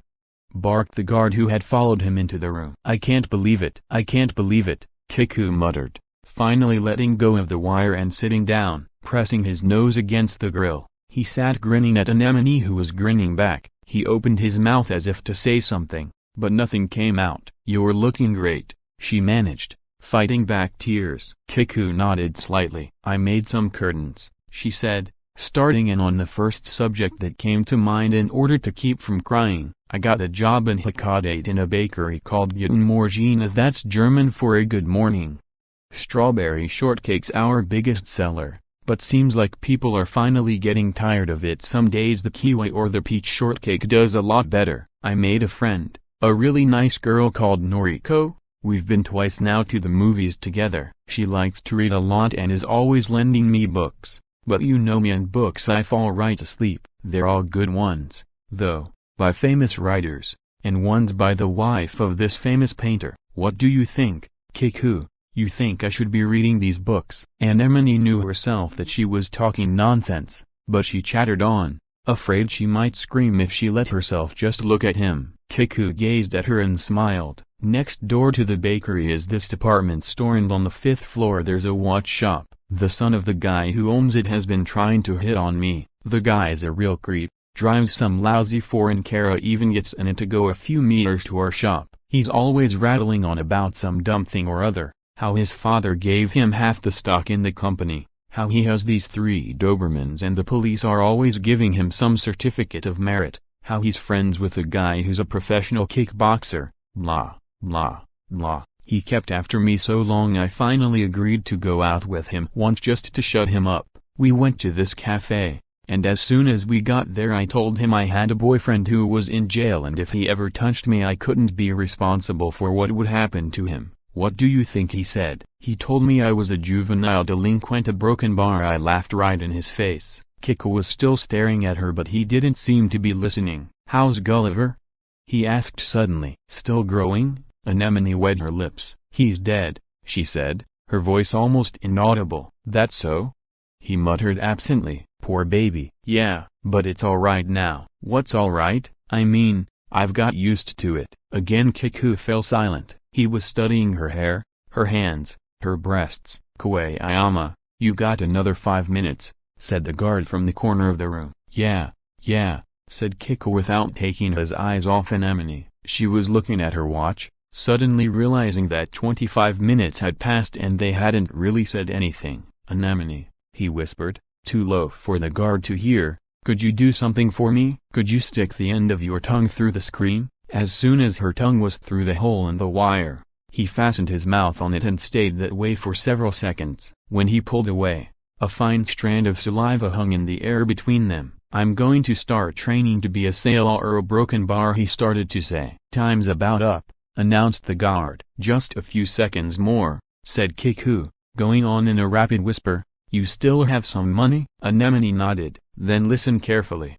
Before long I'm going to be going on this practice shakedown cruise for the sailing program. I'll write you somehow and let you know where we'll be heading. You just be sure to follow us on land and meet the boat when we put into shore. You got that?" By now the guard had come too near for him to continue, but as he rose and walked away, Anemone just had time to shout after him, "Kiku, you haven't forgotten about the datura, right?" He nodded and then was gone, her eyes gleaming. Anemone swirled a few bits of gritty rust around in her mouth and flowers were being delivered to the dressing room. "Roses." "Who from this time?" Taru yelled at the delivery boy. "From a food company, canned tuna and crab, a broken bar," the boy started to explain, But Taru was no longer listening. Matsuyama was standing in the middle of the room checking the tuning on his guitar for the 100th time. For the occasion he had painted himself from head to toe hair, skin, and ala lavender on one side and pink on the other. John Sparks Shimoda was submerged in a deep leather couch, twirling a drumstick on the tips of his fingers as if rattling an invisible cymbal floating somewhere overhead. A cake arrived, and Matsuyama sent a roadie to find a knife. "Let's do it," he shouted, attacking the cake. "You can't eat sweet stuff before you go on stage," warned Taru. "You'll throw up." "Who gives a shit? Don't matter if I'm puking my brains out or half unconscious, I can still kick ass on that guitar," he said, taking a fistful of cake in one hand and a bottle of champagne in the other. Takemaru stood in the corner with two smooth-skinned youths trying to tie his bow tie. Hashi, in the meantime, was pacing in a tight circle, his face slightly flushed, and holding forth at full volume to a ring of reporters and photographers. "I'm going to save the world with my songs," he was saying. "That's all I'm here for, to bring comfort to the hungry, to those in pain and suffering who no longer even realize their need." It was always like this before a concert. As he explained it, he had to empty himself of everything before he could get charged up again, and there were various ways of doing this. One, today's, was to talk a lot of bullshit to a pack of journalists, inviting a barrage of stupid questions. "So let me get this straight, you're saying that your music is not just giving a bunch of Japanese kids a thrill but a way of saving the world's starving masses?" Hashi charged around the room, eyes flashing, with two makeup people circling him, as if in orbit, to set his hair with egg whites. "Does that make your music some kind of religion?"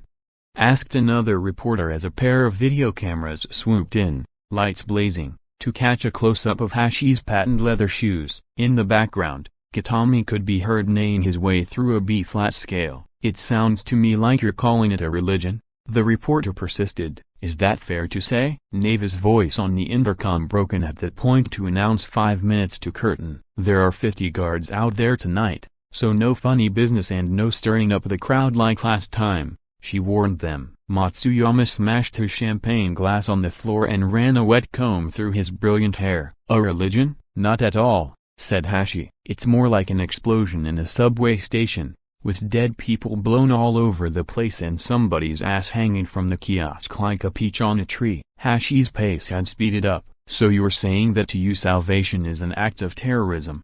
said another reporter, tapping Hashi on the shoulder to get his attention as he whirled by. "Don't touch me!" yelled Hashi, shoving the reporter back on his heels. He ran over to Matsuyama, grabbed the cake, and hurled it against the mirrors that lined the room. Gobs of icing splattered in every direction just as Neva rang the buzzer to signal their entrance. "Let's do it!" shouted Taru, winding a vinyl scarf around his neck. Kitami stopped for a second to gargle with a little coke, before they all followed Hashi on the run. In the first days after the start of their concert tour, newspapers around the country printed reviews along these lines: "Bad taste at rock concerts is nothing new, but the current tour by Hashi and company raises it to new heights." It is difficult to find words to describe what goes on, but the reader might begin by imagining a wake at which someone drinks too much, makes a complete fool of himself, and then feels the usual self-loathing afterward. The entertainment begins with a slash-and-burn drum solo followed by Hashi's interminable, painful renditions of standards such as "Meet You in Yurikicho" or "Love You Most of All." In these, as in everything that follows, the sound is chilly, with a percussion line that is as raw as it is uninteresting. Meanwhile, Hashi himself slumps around the stage cracking a thick leather whip in an apparent,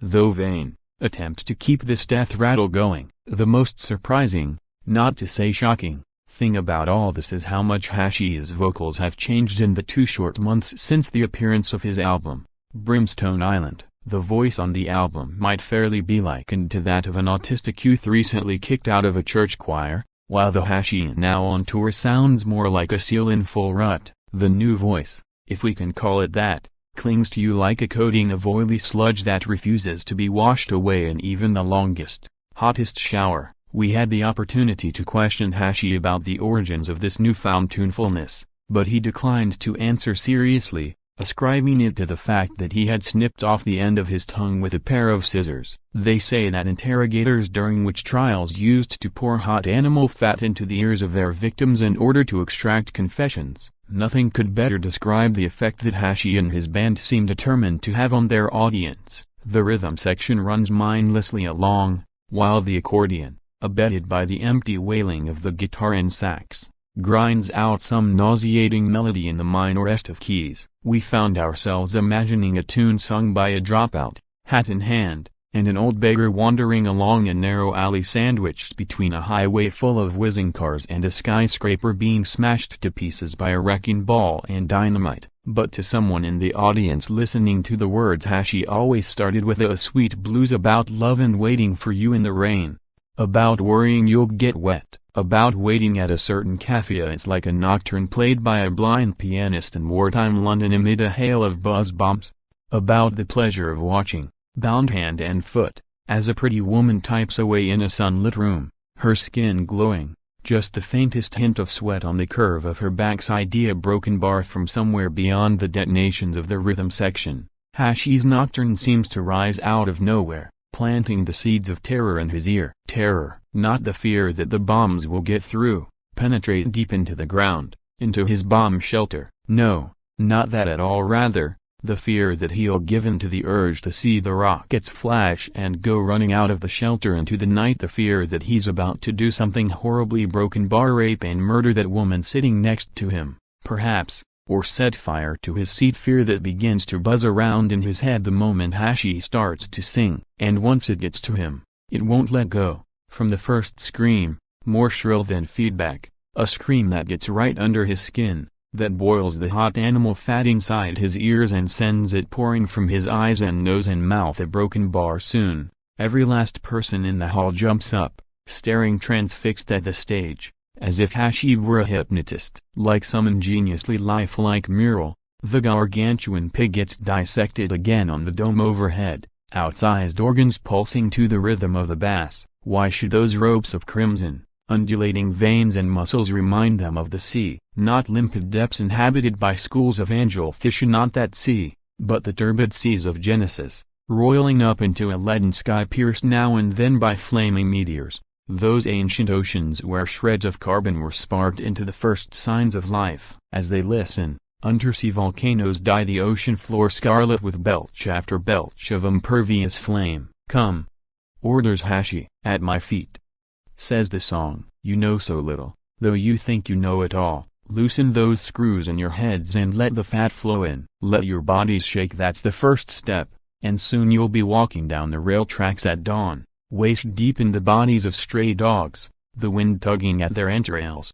Don't worry, the train will explode seconds before it runs you down, and lines of girls, dripping with amber-colored jewels, will greet you, their hair dusted with broken glass. Your king. To hell with that tired old scene you say makes you sick. It's a mirage, a lie, your own personal magic lantern show. You know what you've got to do. Smash the projector, torch the whole show. You're inches away from this pale, thin membrane and, beyond, a scummy wall and beyond, pig guts and, beyond them all, a rainy, fruit juice universe. His tongue clicking sharply into the mic, Hashi reeled off the names of the band members as shreds of glittering foil rained from the ceiling, marking the end of the concert. Thank you, he murmured. We couldn't do it without your love. Tonight I want you to pray with me for the souls of 3 girls attacked in a park in Yokohama almost 70 years ago. A sailor on leave butchered them, gouged out their stomachs,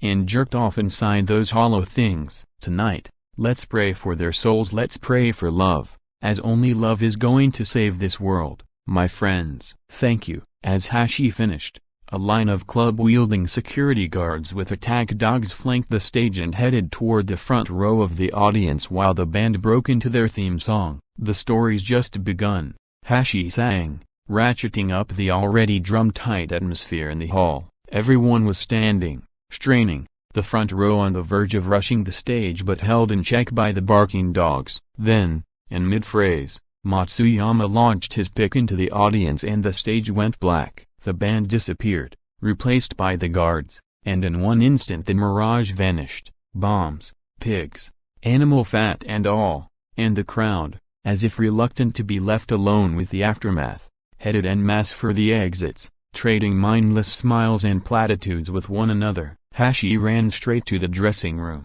where Neva was waiting to fold him in her arms. For a moment or so they sucked at each other's lips, then Hashi poured half a bottle of beer over his head, draining the rest in one gulp and smashing the bottle on the floor. "How many times do I have to tell you?"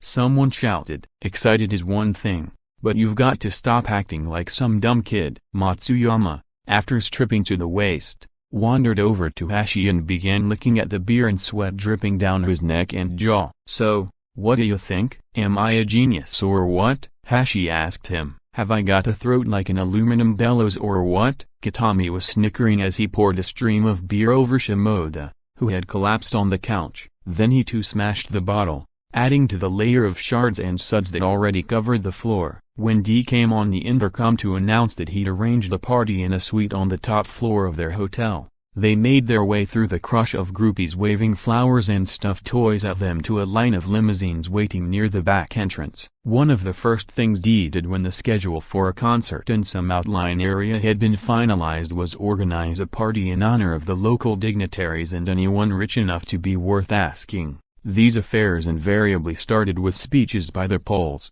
bankers, or others of note. On this particular occasion, an old man in a tuxedo said something about sports and culture being the lubricants for smooth interchange between the large metropolitan areas and the provinces, and then everyone drank a toast with champagne or whatever drink was handy. Some of the partitions and most of the furniture had been removed from the suite, and the walls were lined with soft, deep couches filled with the well-groomed wives of doctors and businessmen, each clutching a glass. Ice sculptures in the form of birds were ranged along the table that filled the center of the room. "It's beyond me why a man would want to dye his hair at all," the old fellow in the tuxedo was saying to Matsuyama, "let alone such awful colors." "Maybe you can explain it to me." "I thought it would show up better on stage," Matsuyama said. "Well, I think I should tell you that I know quite a few folks who would like to round up all the young people like you, shave their heads, shove them in the army, and give them a good dose of discipline,"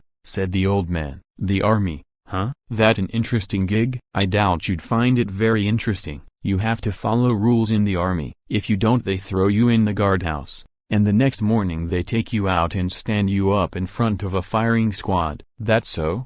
A broken bar muttered Matsuyama. "I've never actually been in the army," the man continued, "but if I had, I wouldn't have minded being in charge of that." "In charge of what?" "The firing squad, of course. I've always liked the way they say ready, aim, fire.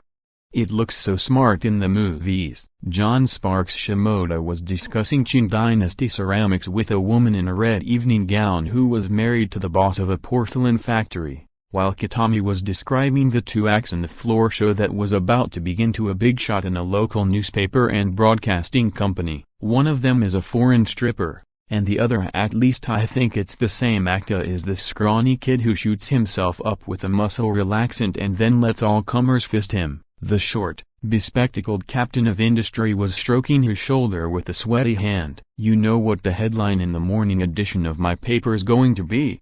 he asked. "A concert is smash hit."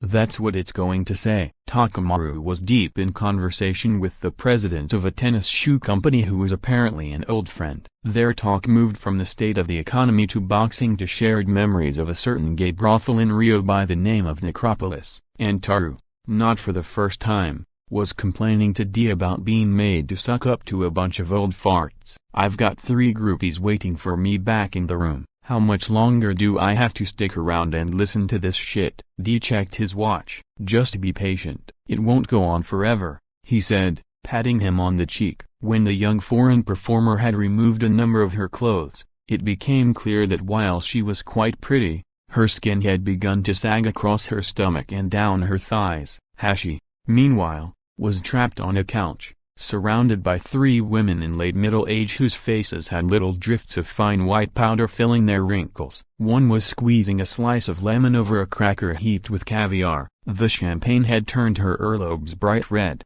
and she was stealthily rubbing her thigh against Hashi's leg. "When I heard you sing tonight, I suddenly wanted to take a knife to this bit of flab," she said, taking his hand and pressing it against the flesh in question. "Isn't he stunning?" said another. "Just like a girl." "I don't think I'd be surprised if he grew breasts on that pretty chest of his." "Me either," rasped the third woman, who had just had an operation on her throat. "He reminds me of a dirty movie I once saw in Hawaii where this Nazi doctor was doing experiments on live prisoners and he decided to attach a pair of tits and an ass to this beautiful young man. He ended up sewing soft skin all over his body, except around his privates. It was all a bit creepy, but he turned out looking gorgeous just the same." Hashi sipped at a strong drink, wondering why he was more or less content to be sitting there with these aging women pawing at him. Dee had asked them to be nice to the oldsters for PR purposes and to make sure they got permission to use the right concert halls, but in Hashi's case the assignment was no trouble at all. By now, the skinny boy with the armful of muscle relaxant was just finishing his act and acknowledging the applause. In the course of it he had managed to fill himself with a solid gold dildo as big around as a newborn baby, and on that note the party broke up, a little after 3 in the morning. As Hashi was heading back to his room, Tara called after him, "We've got a cute little thing coming upstairs later, why don't you join us? Once you've put Andy to bed, that is." While he was showering, Hashi tried to think of a way to put Neva off if she crawled in with him. He'd just tell her he was tired, he decided, and hope she took 3 of her big, round sleeping pills. When he emerged from the bathroom, she was at the mirror removing her makeup. "Hashi, there's something I'd like to talk about," she said. "Could we make it tomorrow?" "I'm beat," he told her, turning out the bedside light. "Sure." "Tomorrow," she said, getting into the other bed. "Neva, you've been sleeping well lately." "Why do you ask? Are you still taking those big sleeping pills?" "No, not anymore." "Well, good night," he said, but Neva started talking in the dark. "When I was a little girl, my grandmother would never let me go swimming. She thought the sea was dangerous and I didn't swim well enough to go in by myself. She was sure I would drown. I always thought she was silly to worry like that, but lately I've begun to understand how she must have felt." "Neva, stop yakking and go to sleep." "Why did you cut your tongue?" she asked suddenly. "I've told you, I wanted a new voice." "Hashi, promise me you'll start playing it safe from now on. These past few weeks you've been crazy trying to please everyone. You've got to figure out what you want and forget about other people." "But it's me that's calling the shots now. And besides, haven't the concerts been a smash thanks to the change?" "It won't matter if you lose track of what you want and who you are," said Neva. "I don't want to hear about it. Why don't you take one of those nice fat sleeping pills and check out for a while?" "But don't you see? You're famous now so everybody's telling you something different. Everybody wants something. They want you to sing louder. They want it more soulful. They want it easier to understand. More love songs. More this. Less fatty broken bar, but none of that matters. You've got to do what you want to do." "Check." "Understood. Now stop talking crazy and go to sleep," said Hashi. "I'm sorry. I don't mean to nag. I promise I'll shut up. I just want to tell you what my grandmother said when she finally realized I wasn't going to listen no matter how many times she told me not to go in the sea." "What do you think she said?" "How should I know? She told me not to go in over my head." Okay, now I'm really going to sleep." "Hashi." A broken bar. You're going to be a daddy." In the dark his eyes shot wide open, the sheet stretched dim and gray in front of him. "You're broken bar pregnant?" he murmured. He knew he should say something more, but he couldn't think what and his throat had tightened in a knot. "A baby?" he managed at last. "Me? A father?" He suddenly remembered the way the rock-hard baby had rattled against the side of the box he'd carried before burying it. He knew nothing about how an egg grew for all of those months in a woman's belly, and so in his mind he pictured gestation in some dark, anonymous void, until the moment came and, miraculously, the baby emerged, kicking and screaming, from the woman's crotch. But until that time, he thought you dangled in space somewhere, suspended from unseen wires. Maybe, if you could find the place and give it a shake, the babies inside would rattle too, just as the one in the box had. "We'll talk it all over tomorrow," said Neva, rolling over to go to sleep. When he thought he'd given her enough time, Hashi slipped out of bed. Taru's room was unlocked. Inside it was dark, but Hashi managed to make out the shape of a young woman curled up on the floor in nothing but gold high heels. She was drooling slightly and smelled of alcohol. When he turned on the light, she rubbed her eyes. "Nah, ooh, a broken bar," she groaned. Her face looked familiar. A broken bar, front row. Hot, a broken bar, he remembered. When she finally realized there was someone else in the room, she struggled to her feet and lurched over to drape herself around Hashi's neck. She was a lot taller than him, but he scarcely had time to notice before the high heels seemed to melt under her and she collapsed on the floor, taking him with her. "You're Hashi," she slurred, her eyes peering from the narrowest of slits.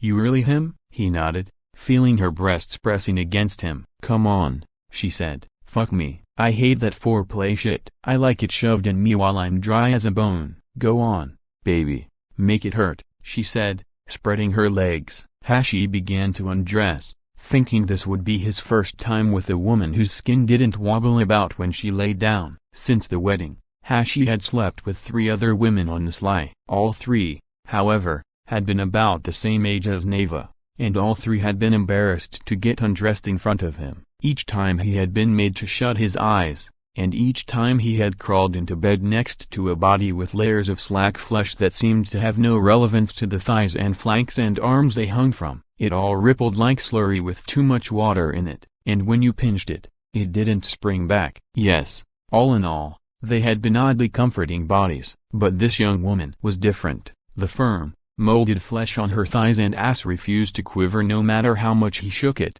and she lay confidently before him, lights on, legs spread, reveling in herself. After a few minutes of grappling, Hashi was still limp. Even after she sat up enough to get his cock in her mouth, it made no difference. "Come on, honey, get hard for mama," she crooned as best she could with her mouth full. "What did I tell you? He can't make it with the young ones," said Taru, standing in the doorway with Matsuyama. They were both grinning. "Phew, thought my tongue would break off," said the girl, sitting up. "Hashi, love, something tells me you're impotent." "You been watching all this time?" said Hashi. They nodded, still grinning, as Hashi rushed them. Dodging the punch, Taru grabbed his arm and threw him on the bed. "Calm down, Hashi, we'll show you how it's done," he said as Matsuyama turned the woman over on her hands and knees and unzipped his fly. The buckle on his belt clanked in rhythm with the thrusting of his hips. "You know," Taru continued, "Shimoda called it just right. He said that once a guy sells his ass, that's the way it is. What he's really selling is his shame. So no matter how much a kid like this waves her butt in his face, he'll never get it up again. That Shimoda's real smart. For a woman, they say, it's all the same, but for a man, it means the end of this," he said, winking at Hashi and walking over to prod the girl's grinding thigh with the tip of his snakeskin boot. "Hashi, love, you're an orphan," he laughed. "You never knew your mother, and now all you want in a woman is some flabby tit to suck an ah. Hashi, white-faced, grabbed an ashtray from the nightstand and threw it as hard as he could. But Taru ducked and it shattered against the wall. "Shut the fuck up," he shouted, making another charge at him. This time Taru offered no resistance, allowing Hashi, who was much the smaller of the two, to punch him a few times in the chest. He had stopped laughing. Matsuyama, who by now had finished with the girl, pulled Hashi away. "You're an orphan faggot whore," Taru said, his tone suddenly serious. "Today you might be a great singer, but not too long ago you were an orphan faggot whore, and there's no way you're ever going to forget it." "But that's exactly the point. You shouldn't ever forget Ida. That's what old guys like us learn from all these years of shit. It doesn't make a piss of difference whether you can fuck a pig groupie, a broken bar pig?" Muttered the girl, her tongue thick in her mouth. "Yeah, pig," said Taru, kicking her harder than before. "Hashi, there are plenty of assholes out there who go bad as soon as they get their hands on a little money. But those are the ones who forget where they came from and suddenly start thinking they were born in a limousine. We don't want that happening to you now, do we? No matter how good the grub, no matter how plush the hotel, no matter who's kissing your ass, don't ever forget, you're an orphan faggot whore. I guess we wouldn't bother telling you this except we really dig backing you up. It's not often you come across this kind of gear together. We're pretty hot, we all think so don't forget." Orphana broken bar fagota broken bar whore. Don't you go screwing it up. Hashi wanted to object, wanted to tell them they were wrong about him and older women. He wasn't sure exactly what it was, but there was something soothing about those soft bodies, something that reminded him a broken bar of that soothing room. He wanted them to know that the reason he was this way had nothing to do with being an orphan, or even with being a whore. It was that sound, the one he and Kiku had heard all those years ago in that rubber-padded room. He sang because he was looking for that sound. His songs were his way of getting close to it, and it was only in a padded room he could hear it, a room made of a woman's ample, bare body, walls, floor, furniture, all from the full inner thighs, a room gently contracting and expanding, pulsing in and out, endlessly, softly enclosing him. Only there, inside, could he hear it. From the window of his suite, the whole town was visible. Across the way, Hashi could see the remains of the party, icebergs melted into formless lumps, and the skinny young man, quite naked, asleep on a table. Hashi stared out into the night. It had begun to rain, and each light bristled with silver needles, but behind the panes of glass he could hear nothing, feel nothing. In high school, he remembered, he had stared out a window a broken bar to watch Kiku pole vault. Suddenly, he could smell something, a broken bar, something familiar. A broken bar, what? Closing his eyes, he searched his brain until he knew, chalk dust. He thought to himself with a muffled laugh. After a particularly good jump, Kiku would smile and wave at him. That's my brother, he would tell his classmates, pointing in his direction, just as the far-off island and the sea now came floating up outside the window.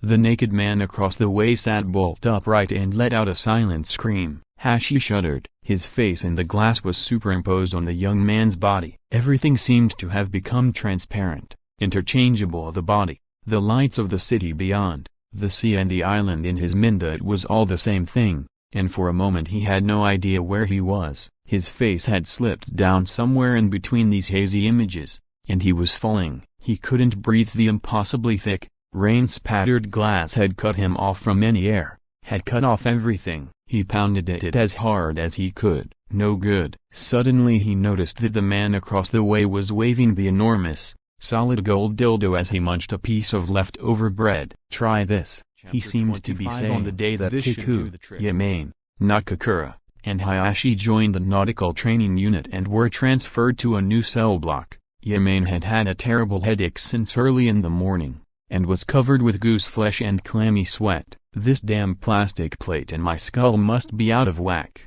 he told them. If I pass out and go all stiff, don't talk to me or try to move me. If you touch the plate in one or two places, there's no telling what'll happen. You mean it could kill you? Kiku asked. No, not that. Don't suppose I'd mind that much, said Yamane, forcing a smile. No, more likely it'd kill you. When they got to their new quarters, they were expected to pay their respects to the senior people there, but Yamane, in too much pain to talk, could only crouch by the door shaking. Kiku, who by now had a single silver stripe on his prison uniform, tried to cover for him, explaining that he had a bad cold, but the older inmates took offense all the same. The bastards got no manners, somebody said. To take their minds off Yamane, Nakakura hit on the idea of offering to give some of them a massage, but as soon as he started rubbing one man's shoulders, somebody else gave a loud sniff. Buddy, you need a bath, he said. Yes sir, I know, sir. Whenever I get sweaty a broken bar, Nakakura started to explain, but his voice trailed off. Smells like a bitch in heat, said one of the other prisoners. Kinda makes you horny. Nakakura grimaced. Afterward he explained to Kiku that the comment had made him think of his mother. In summer you could smell her from the next room. Most of the time it was okay, but you could always tell when she'd been with a man from the way she smelled. As he went on prodding at the older fellow's back, however, he merely smiled at Kiku and Hayashi and pretended for a second to be wringing his neck. It was just a gesture, the lightest of jokes, but another guy standing behind him noticed and blew up. You fuckers got no respect. Rookies are supposed to be on their best behavior, but you assholes go monkeying around like I don't know what, he shouted, giving Nakakura's back a light kick with his boot. Could you please shut up?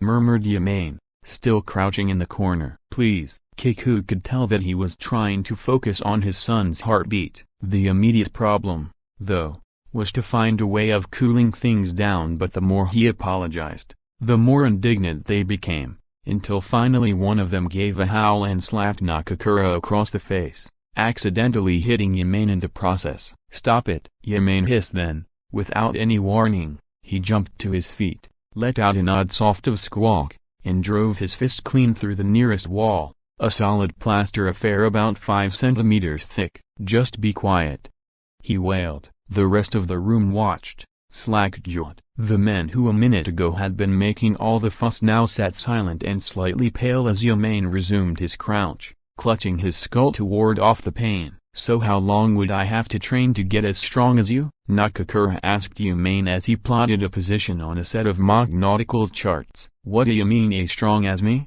said Yamane, struggling with his own chart. The classroom part of the course, charts, compasses, and the rest, was his weak point. His massive torso and powerful arms seemed useless pushing a little ruler around a desk. "You know what I mean, strong enough to punch my fist through a wall. How about it? 5 years? Something like that?" "No way, anybody can do that shit. You don't have to practice to stick your hand through a wall." "Come on, don't get humble, man," laughed Nakakura. "Nothing humble about it. I'm serious. All you'd need's a hammer in your hand." "A hammer? Huh? I'm not so sure I could do it even with a hammer." "What do you think, Kiku?" Kiku was sitting at the next desk, calculating compass bearings. "I don't see how a hammer'd make much difference." "I don't see what the connection is between the hammer and training," Kiku said. "How about it, Yamane?" Yamane was busy trying to determine the point of intersection between the sight line from an imaginary lighthouse to an imaginary mountaintop and a line of imaginary buoys in an imaginary harbor. He looked up just long enough to tell them to wait while he checked the latitude and longitude against the figures Kiku had come up with earlier. They must have matched since he snapped his fingers happily as he turned to answer. "The point of karate practice isn't to toughen up your fists,"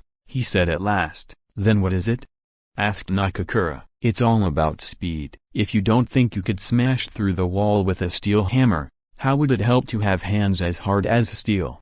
A broken bar. Just then the bell rang and the instructor told them to turn in their answer sheets, so Yamane interrupted his explanation again to start furiously copying Kiku's paper. "Crime doesn't pay, Yamane," chirped the wizened instructor, catching sight of him. A ripple of laughter went through the class as he sheepishly handed in his work. After lunch, Yamane took a single sheet of newspaper and held it out in front of Nakakura. "See if you can punch a clean hole in this," he said. "A newspaper? You kidding?" But a dozen lunges later he was beginning to sweat while the newspaper just seemed to flutter aside, still intact. Finally Yamane had Kiku hold the paper. The squawk rose again from somewhere in his throat and a moment later his fist had opened a neat little hole almost without rustling the paper. "If you think about punching a hole, you'll never do it," he said. "Suppose you're trying to split a board. Most people are going to start out thinking, okay, now I'm going to split this board. But most people'd be wrong. You've got to think something like this. You following me?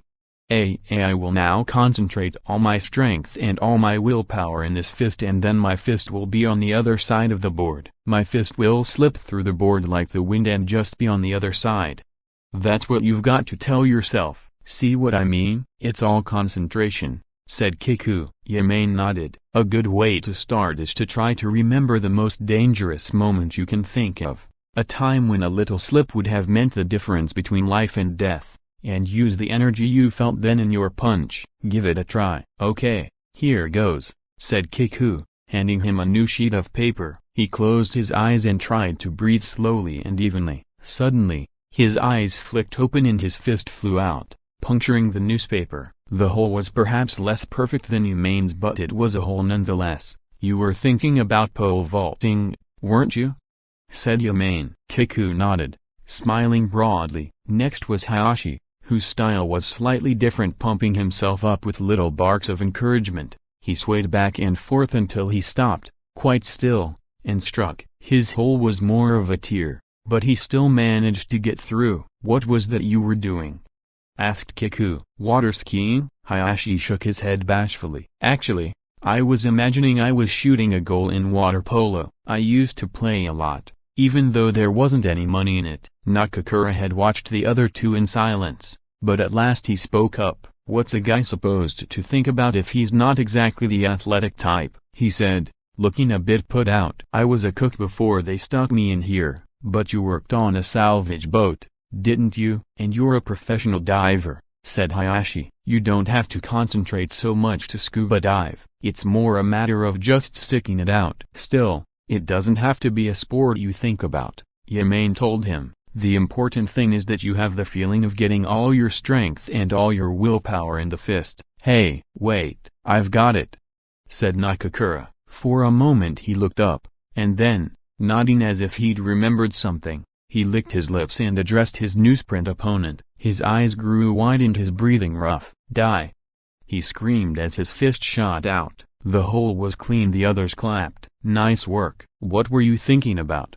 said Kiku. "Nothing," Nakakura muttered, his head bobbing shyly. Later, on the way back to navigation class, he tapped Kiku on the shoulder. "You know, back there, I was thinking about my mother's face. I saw her plain as day on the other side of the newspaper. Once I thought about slamming her and the puss. It was easy to concentrate." BTT, BTT. Nakakura was leaning against the wall of the cell making a clicking sound with his lips. His neck was bent all the way to one side. BTT, BTT. "What the hell's that?" asked Yumane. "You can't tell?" "Kiku, bet you know." Kiku shook his head. "It's the sound a cigarette lighter makes, but not some cheap piece of shit. It's supposed to be the click of a Dunhill, just like the one I got from a buddy of mine who went to Macau." "You ever used a Dunhill?" "Fucking heavy. You flick it, but the flame doesn't come up right away. There's like this little delay, till your thumb runs all the way around the wheel, and then ABTT. Prettiest damn sound in the world, but there's no way to explain it if you've never heard it. It's one of a kind. It sounds just like a broken bar like fire. Damn it. Cigarette even tastes better when you light it with one of those." "I was just trying to remember the sound, but I can't quite get it." "It's not ABTT exactly, it's more like SHBTT, SHBTT.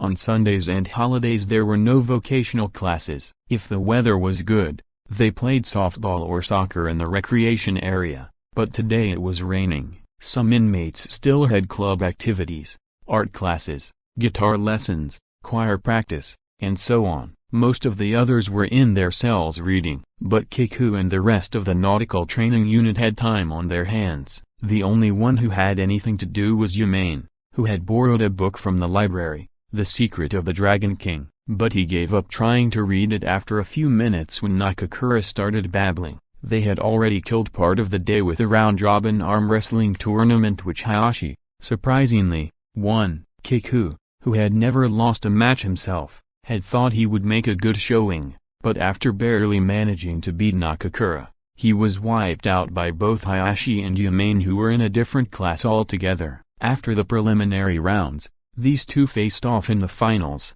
and even just watching, Kiku could tell there was an incredible amount of strength involved. At times he wondered if one of their arms wasn't going to snap clean in two. Hayashi's arm was only about half as big around as Yumane's, but the muscles were supple and all the power seemed to be focused in the wrist. Their two arms were nearly motionless, apparently an equal match in strength, but the struggle could be seen below where the pillows that cushioned their elbows had been torn open and were spilling their stuffing around the room. In the end, the match came down to Hayashi's ability to withstand a series of aggressive moves by Yumane, who finally ran out of steam and gave in to superior stamina. When it was over, Yumane lay on his back for a while rubbing his arm.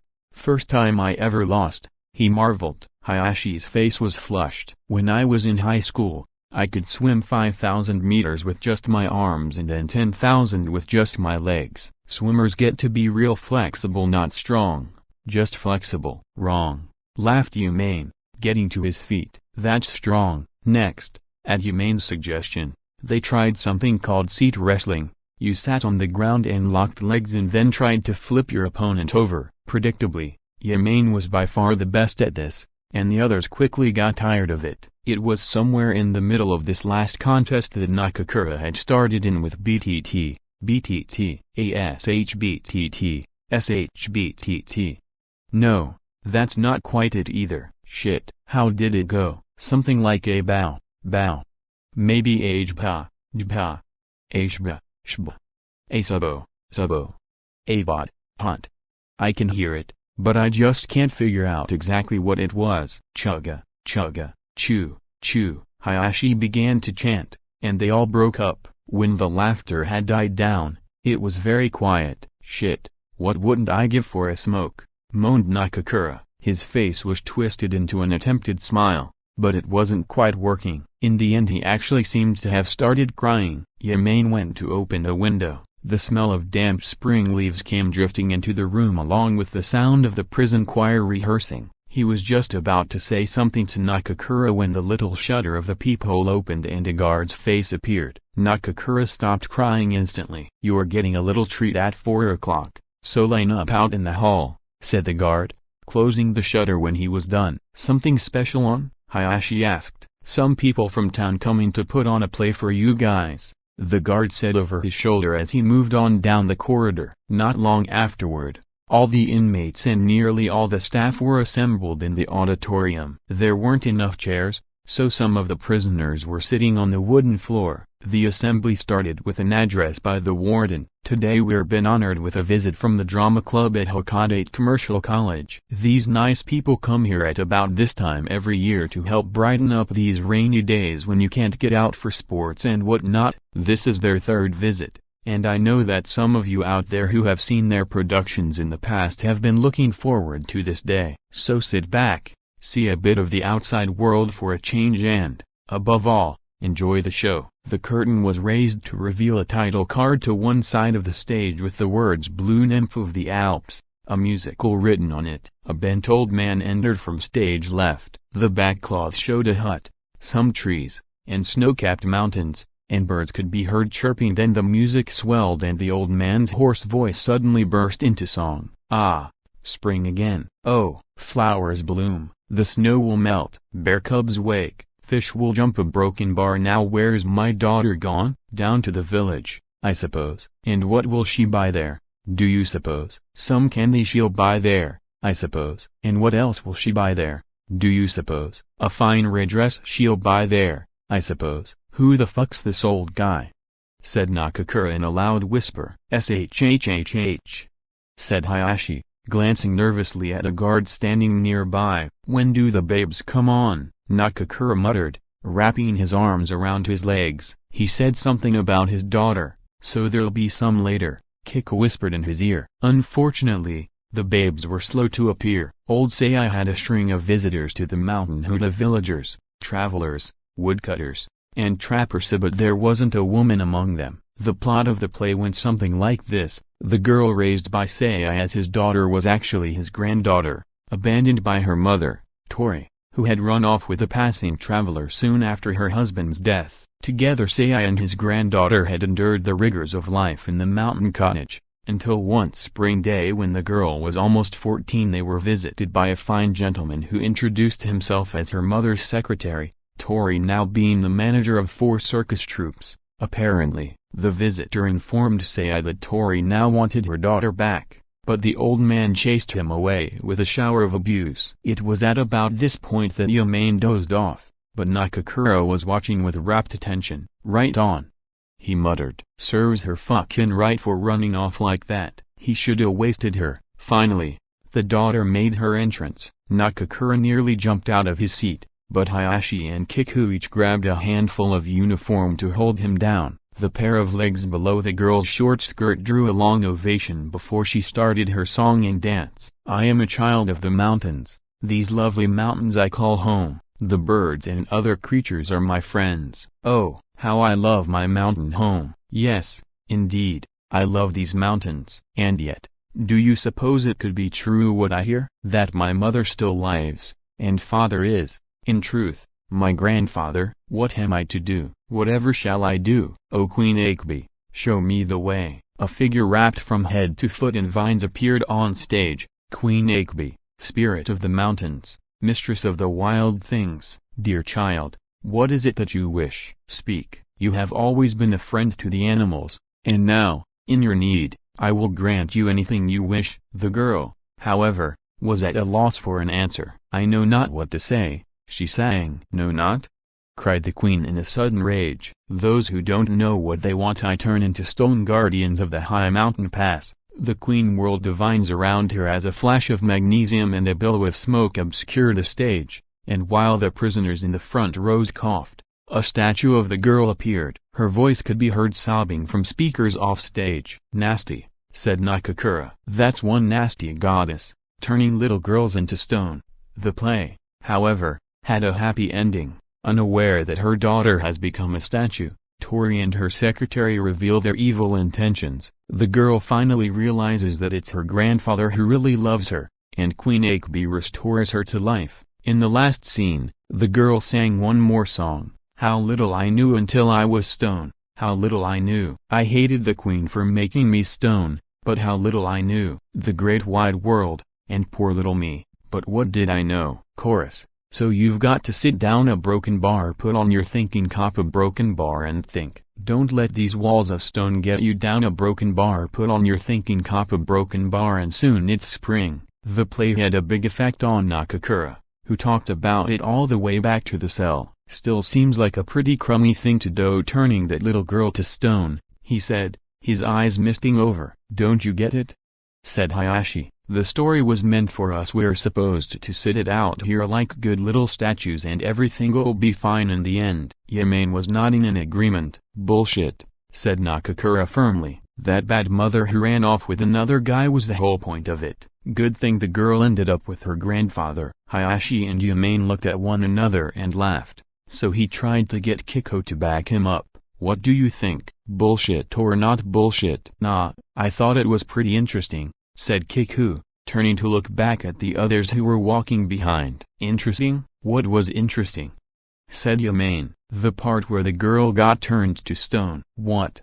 said Nakakura. "That's cold, man. That was the saddest part." Kiku laughed. "Not the way I look at it. Seems to me it would be just fine if people who don't know what they want got turned to stone." That queen was right. People who don't know what they want won't get it anyhow.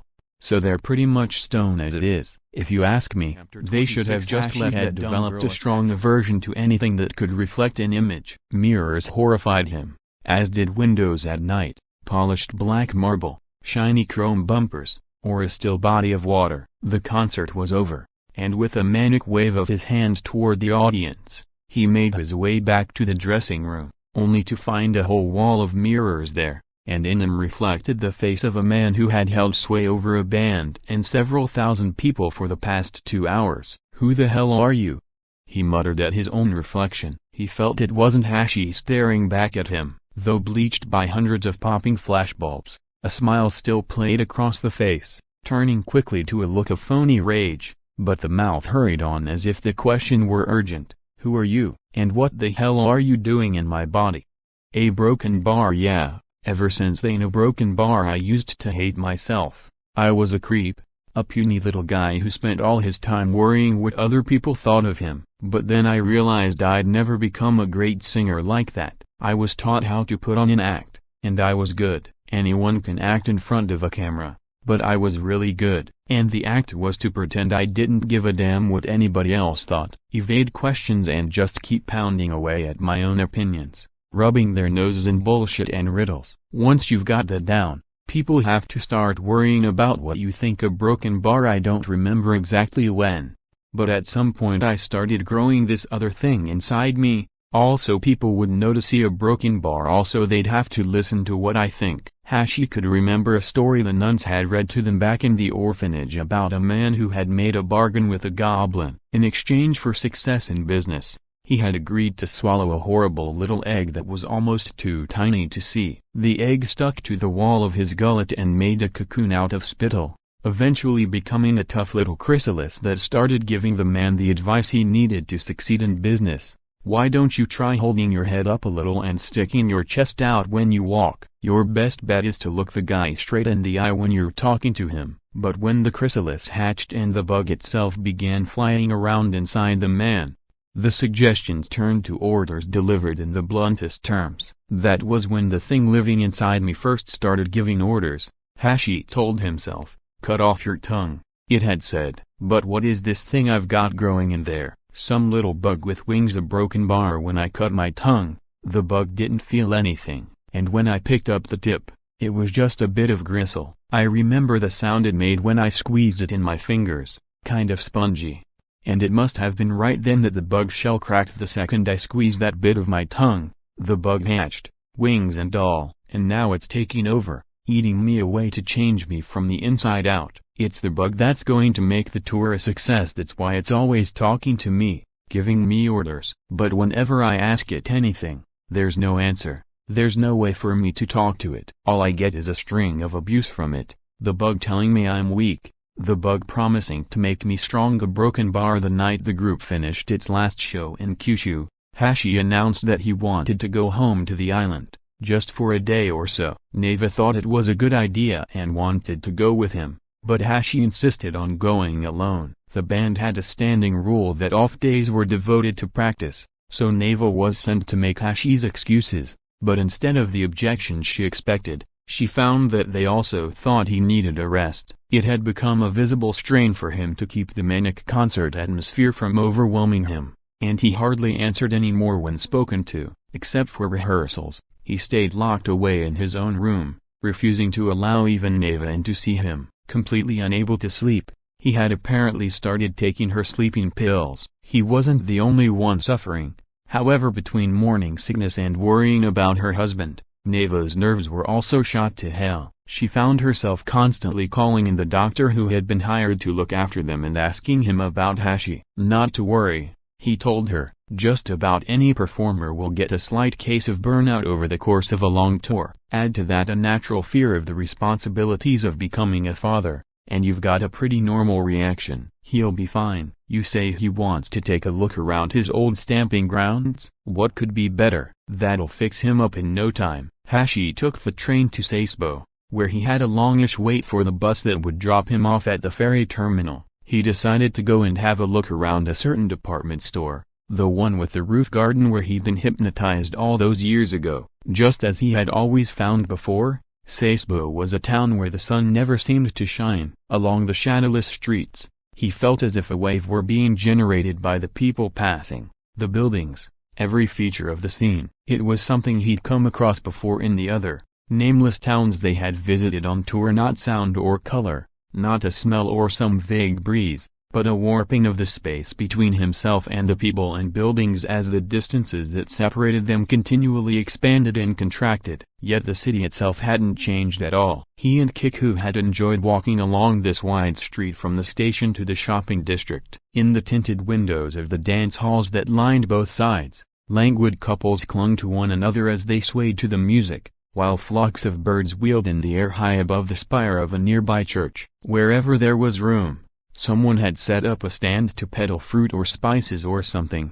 and fishmongers pushed their carts between them. Nothing had changed in the cloudy city. Hashi decided to make a detour through the market. Near the entrance he noticed a water tank that was writhing with hundreds of eels. He could remember how he used to watch a man wearing white gloves trying to scoop them out in his hands. The process had fascinated him, and he had stayed watching for as long as he was allowed. Once, the man had thrust an eel in front of the boys and the squirming, slimy body had slapped them both across the face. Their screams had sent the adults standing around them into fits of laughter. The eels today had all gathered in one corner and were lined up in the same direction, piled one on top of another, like a woman's long black hair floating in the bath. Hashi was sure the same thought had occurred to him the last time he'd looked into this tank. Leaving the market, he passed a movie theater and then crossed the street. As he cut through a little park, he caught sight of the department store. Once inside, he took the elevator straight to the floor where the restaurant was and ordered a rice omelette.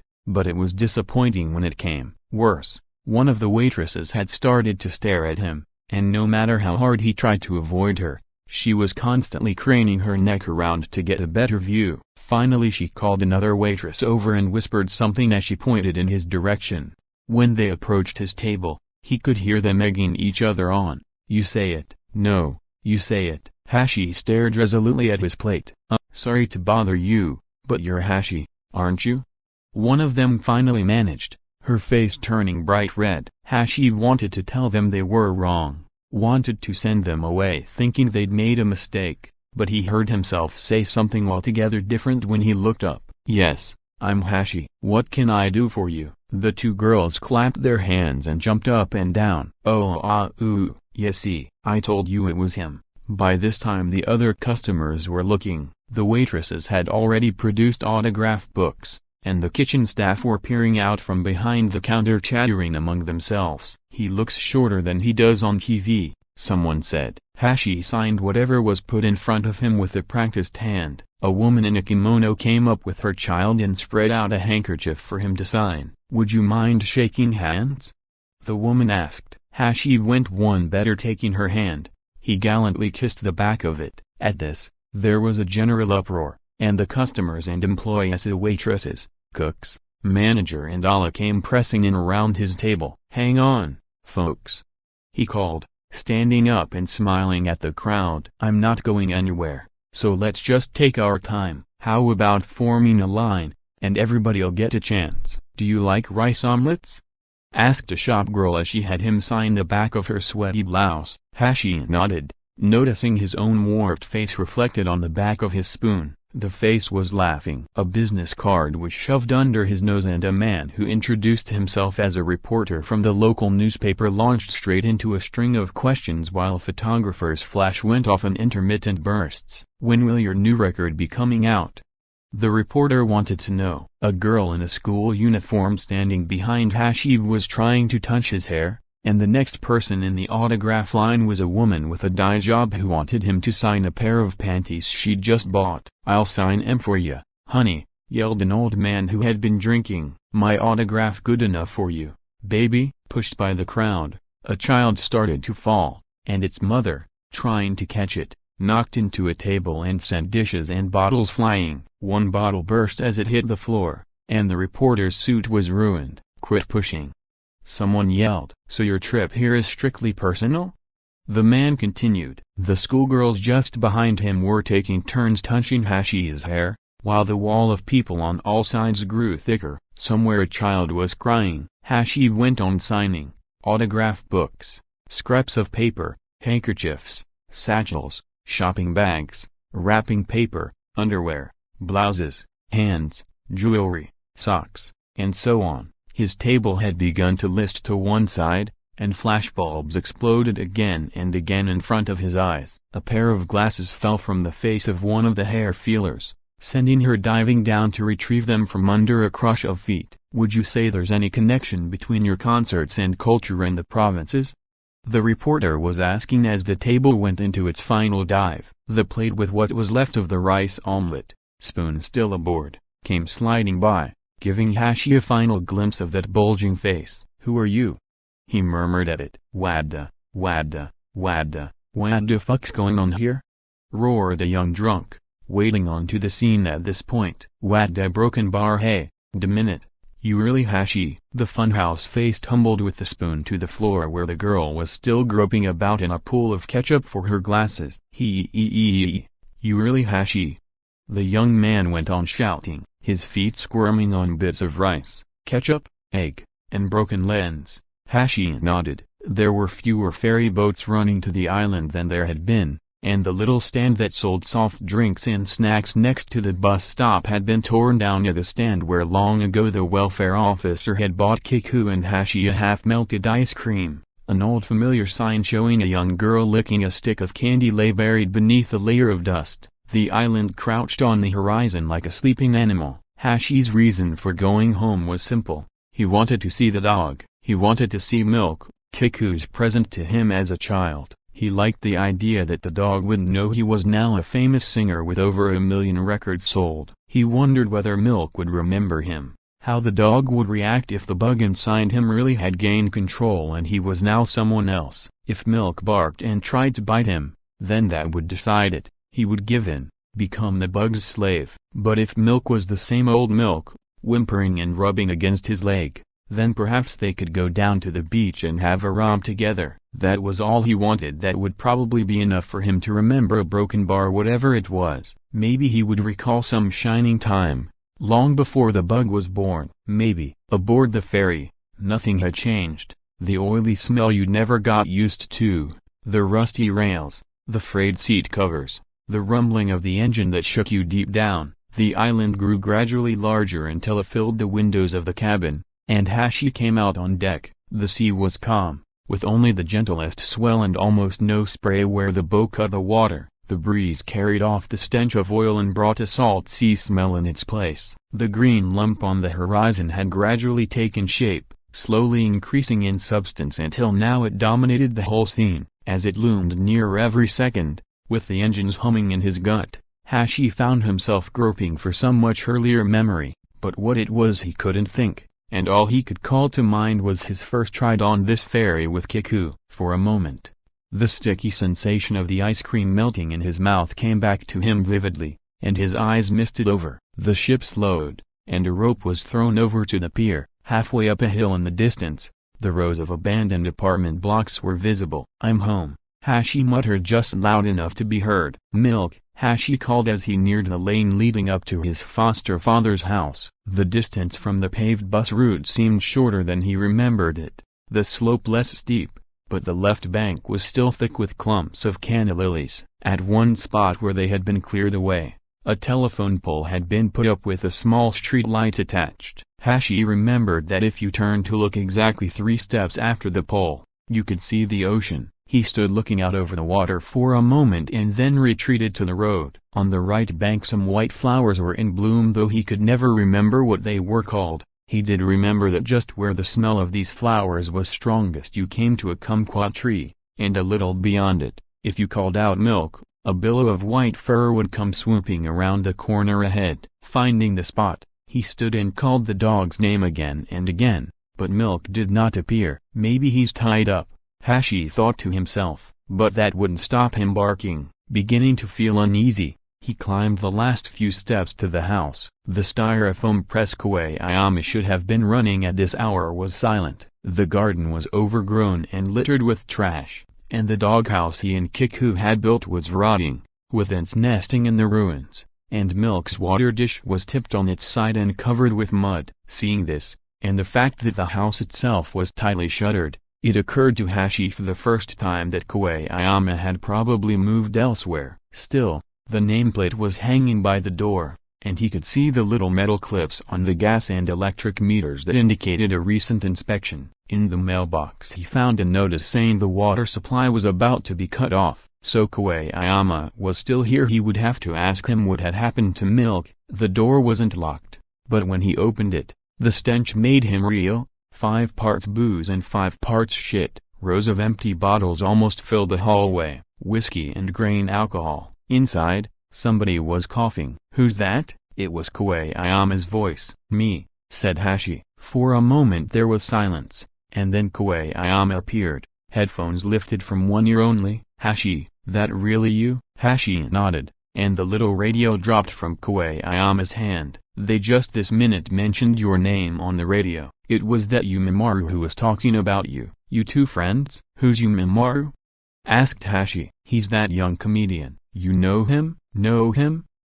I've never heard of him." "Well, doesn't matter. Come on in." "Aren't you coming in?" Retrieving the radio and turning it off, he took Hashi by the arm and led him into the house. "Where's Milk?" Hashi asked, but Koayama didn't answer. "My eyes have gone bad," he said instead. "Hurts to go out in daylight." The light in each room was limited to one tiny bulb that did little to dispel the gloom. "Is it dark in here?" "We can turn on some lights." "I'm okay if I wear these," he said, putting on a pair of welder's goggles as he switched on the light. For the first time Hashi could make out the contents of the rooms. Koayama's bed was laid out in the inner room, and the family altar for Kazuyo had been set up in the parlor. Business got pretty bad there toward the end, but I had my pension coming to me, so I closed up the workshop a while back. Knew I wouldn't get much for the press anyway, so I left it out there in the shit. A broken bar. Just the day before yesterday I went over to have a look at your mother's grave. Bet that's why you're showing up here all of a sudden. Bet she brought you here." "Where's Milk gone?" Hashi interrupted. "I gave him away." "Who to?"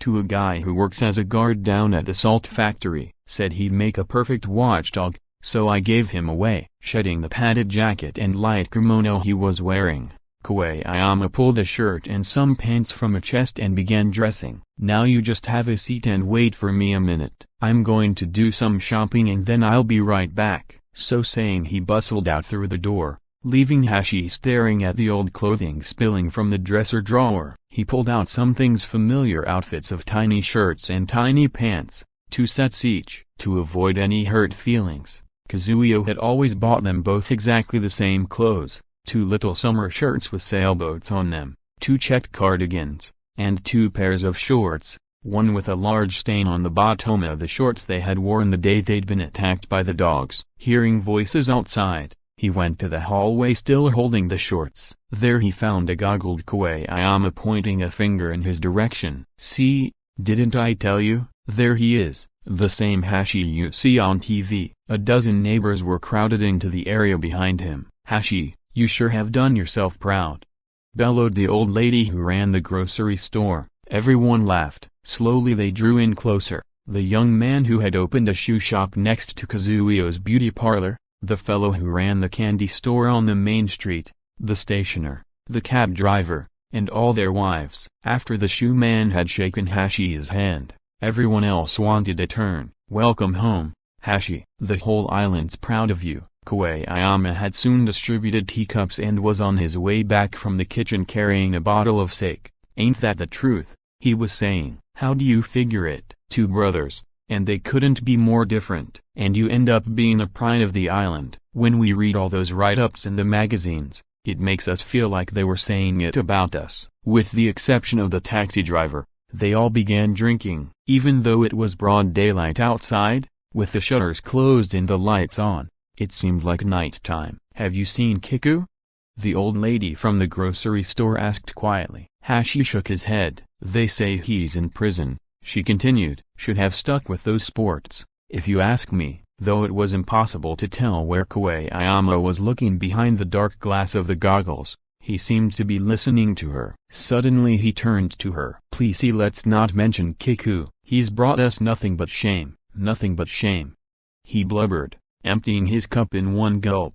Silence fell over the room except for the sound of Koayama's coughing. The guests exchanged glances. Finally the shoe man spoke up as if trying to put a bit of life back into the party. "Hashi, a broken bar. If it's not rude to ask a pro like you in a place like this a broken bar, do you think you could sing something for us?" The guests studied Hashi's face, gauging his reaction, then turned to Koayama to guess at the expression on his downcast, goggled face. "I bet Kazuyo would have been tickled to hear Hashi sing," said the stationer. Hashi too was looking at Koayama. He was thinner than he had been, with hollow cheeks and a bony chest, and he seemed somehow to have shrunk. He hadn't much hair left either, and his scrawny limbs and neck were covered with blotches and protruding veins. "Looks just like a bug," thought Hashi to himself. He was already wearing bulging goggles. If you stuck on some antennae and wings and covered him with scales, he'd probably fly straight off toward the nearest light bulb. "How about it, Hashi, won't you give us a song?" he said eventually, pushing aside the goggles for a moment to wipe something, tears or sweat or whatever, from his eyes. "How about a song for Kazuyo? Imagine how happy it'd make her." The others chimed in, and started to applaud. "Sorry, I'm tired," Hashi said, looking around at them, "and besides I just don't feel like it." As he spoke, Koayama had begun to nod deeply at each word. "That's just fine, boy. I'm sure your mother's happy enough just to have you home, like the rest of us. You don't have to sing a note if you don't want to." The guests nodded vaguely in agreement, and Koayama, looking down again, fell silent. Hashi left them for a moment to go into the sitting room. Opening a drawer in the desk, he started rooting around for something. While he was gone, the old woman who ran the grocery stood up to go, and the others followed suit. A minute or two later, only the young man who owned the shoe store remained, half sitting and half standing, with an embarrassed look on his face. He started when Hashi returned carrying a handful of cassette tapes. "Sorry about asking you to sing. Hope you're not upset." "That's okay. Like I said, I'm just tired and I don't feel like it." Looking somewhat reassured, the man bowed to Koayama and made his way to the door and back into the bright world outside. "This place is incredible," Hashi told Koayama, who was watching him shove the tapes into his bag. "Not one thing's changed since I left, even the same stuff in the drawers." Koyama poured some more sake into his teacup and gulped it down. "I'm not one for messing in other people's drawers," he said. "So, you staying the night?" "No, have to get back." "That's so? So shame. So how's Tokyo? You like it there?" "Not particularly. To tell the truth, I came to see Milk. Once I've done that, I don't want to miss the last ferry." Koyama said nothing but staggered after him when Hashi rose and headed for the door. He caught up with him as he was slipping into his shoes. "I guess I haven't been much of a father," he said. "Why do you say that?" laughed Hashi, looking back over his shoulder. Koyama was rubbing at his eyes. "Well, what I mean I's a broken bar, you with so much on your mind and I'll a broken bar." He waved as Hashi walked away. Hashi wondered what the eyes were doing behind the goggles. The hand, at any rate, waved feebly, like the leg of a bug stripped of its wings and antennae, wriggling in a dark hole. "Take care of yourself now," Koyama called. "Take care." As he walked down the hill, Hashi decided he really ought to send him a pair of sunglasses. Those goggles must hurt after a while, he thought. He reached the main road and wandered along it looking for the lane leading to the salt works. The landmark was a building with a red-tiled roof. The ruins of the warehouse used for storing explosives for the mines. Next to it was the narrow road of reddish earth that led down to the sea. Halfway down the slope was a large pig shed and a dump for the lime left over from salt making, which had seeped into a boggy area lined with shacks that had been built for the miners. Someone had surrounded part of the bog with barbed wire when it turned white from the dissolving lime, and Kiku and Hashi had once tried to crawl under it. They had wanted to see what had happened to the frogs that lived there. Hashi had maintained that everything must have died when the water turned a murky white. Kiku's theory had been that the frogs themselves might have been dyed white and could then be sold as rarities. In the end, they had retreated without penetrating the barbed wire, not, of course, because of the no trespassing sign but because of the terrible stink around there. No way a frog or a killifish or anything else could live in water that smelled like that, they'd reasoned. And if anything is living in there, Hashi had told himself at the time, I don't want to see it. Even with the sun directly overhead, the chalky water gave back no reflection, catching every ray and sinking it in its depths. The salt works were further down, at the edge of the water. They had been built during the summer of Hashi's third year in junior high school, and he could still remember the day of the dedication ceremony. There had been fireworks and red and white rice cakes, and in the evening of that same day, Gazelle had died, rode his motorbike off a cliff. He and Kiku had gone to see the bike while it was still burning. Some gasoline had dripped down onto the rocks where the waves were pounding, and a pale flame shivered in the surf. Kiku had been too sad even to eat any of the rice cakes. Hashi stopped at the gate to ask where the watchman and his dog were, but was told they didn't show up till 6. Cutting through the grounds of the factory, he came out onto the beach. The tide was out. He walked along the damp rocks until he came across an old woman gathering seaweed. As he looked at her, a shudder ran through him. The woman was very much like the old beggar who he used to imagine was the woman who'd left him in the locker. She wore a pair of man's pants rolled to the knees and was holding a bamboo pole, frayed at one end, with which she was tugging at the seaweed. Her kimono, a thin, gray thing, had been discarded higher up on the rocks. Hashi assumed she was one of the people who lived on the small boats that had always been anchored in a cove on the far side of the island. He had often seen them when he was younger, these people from the boats, and they had always worn this type of kimono. When he approached and greeted her, the old woman gave a cackle, dropped her pole, and clutched at the kimono to cover herself. The pole began to slide off the rock into the water, but Hashi managed to catch it and hand it back. The wet seaweed still wrapped around the end glistened in a rainbow of colors that probably came from oil leaking down from the factory. "You from Tokyo?" she asked him. "How'd you know?" "Oh, just seemed like it," she laughed, turning to thrust the pole back into the water. "You know, m broken bar," he yelled at her back. "I'm crazy, raving mad." The old woman turned and fixed him with a serious stare. "People who are really crazy don't run around saying so," she told him. Hashi found a dry place on the rocks and sprawled out on it. A brackish smell had sunk into the stone. Stretched out on his back, he yelled again, this time at the sky. I'm mad, my head's come off my body. The old lady came closer and peered down at his face. You haven't swallowed a fly, have you, by any chance, huh?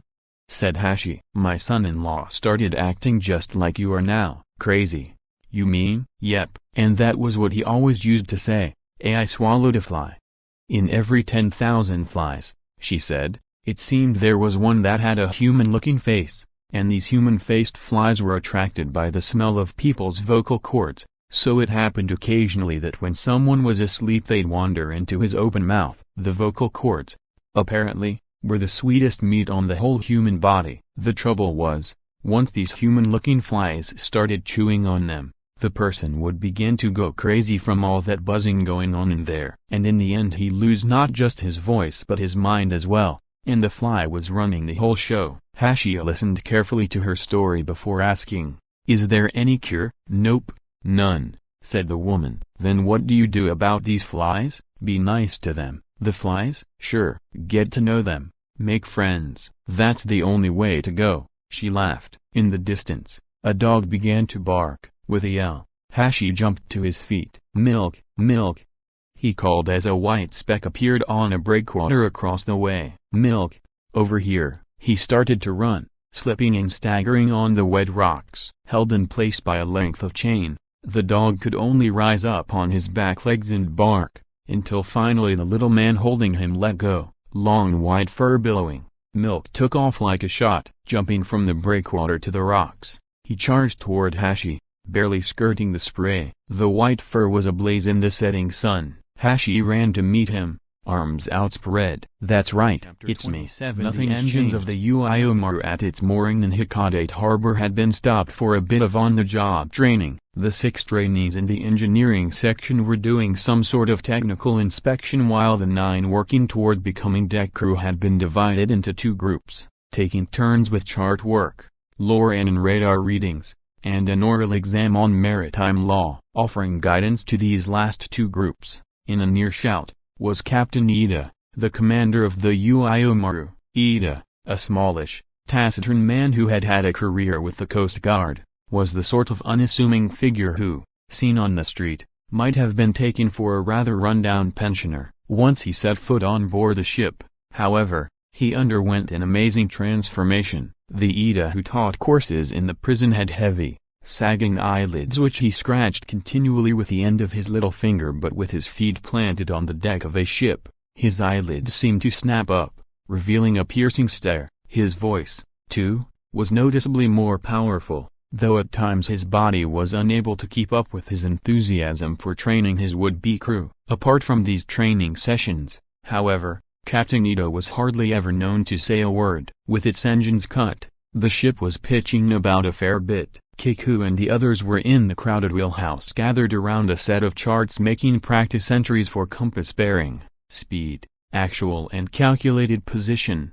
course, sunrise and sunset, high and low tides, and tidal rates and currents. Desk work in a close, swaying room hidden the effects of seasickness, which Kiku and Yamain were already prone to. Before long, Yamain tossed aside his ruler and triangle and headed for the door to get some air, but he had only gone a few steps before the captain brought him up short. "And where do you think you're going, mister?" "I was just going to have a look at cloud conditions, sir," Yamain lied, his face pale. "Forget it, P-brain." "Back to the charts," said the captain, who seemed to enjoy nothing more than watching Kiku or Yamain turn green around the gills. "If you concentrate on the charts, you won't feel so bad. Besides, nobody ever died from getting seasick, but if you can't read the charts, you could end up at the bottom of the ocean." "Try pretending the ship's not moving," suggested Nakakura, whose stint on the salvage ship seemed to make him immune. "The captain's right, you know. Try concentrating on something else. You women, getting out of stir. Wait ever a really concentrate and you won't notice the roll." The first symptom of seasickness was a feeling of numbness around the temples, followed by a dry mouth and a sense that something was creeping up one's throat. Fighting back the urge to puke, Kiku stared at the charts until he couldn't bear it any longer and looked up with a groan. Staring out at the horizon, he waited for the sick feeling to pass. Hayashi, who was standing next to him calmly calculating the time of the next high tide, pointed out his distress to Nakakura, and they shared a laugh. "Hey, Kiku," Nakakura called out as Kiku stood there gazing out the window, still a shade of puke green. Kiku looked vaguely in his direction. "What the hell's a datura?" Kiku frowned but did his best to look dumb. "That's what you've been yelling in your dreams." "Last night I could hardly sleep from all the racket. At first I couldn't tell what the hell you were saying, but that's what it was, a datura, over and over again." "What's it mean, one of these?" he said, raising his little finger to indicate a woman. "If it's a girl, sure is a weird name." Kiku looked down again at the traverse tables without answering. Traverse tables are used to read longitude and latitude by means of cruising distance and compass bearing. The problem at hand was to check the change in longitude and latitude of a ship cruising at 18½ knots for 45 minutes at a bearing of 119 degrees. "Come on, Kiku." "What the fuck's a datura?"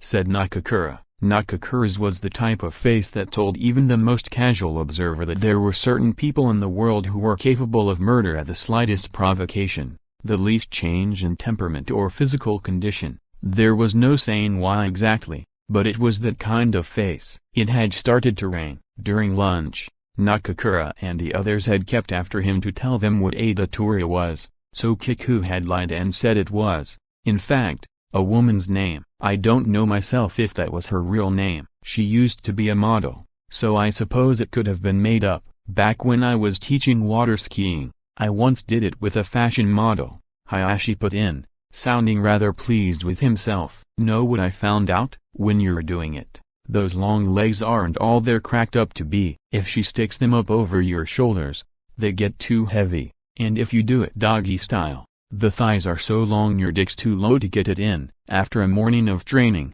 the afternoon was devoted to practical application. In days gone by that had meant fishing for squid, but a sharp drop in the available catch had put an end to it 4 years earlier, and now the Uiomaru performed mass burials at sea. This didn't mean dumping shrouded bodies into the waves, no.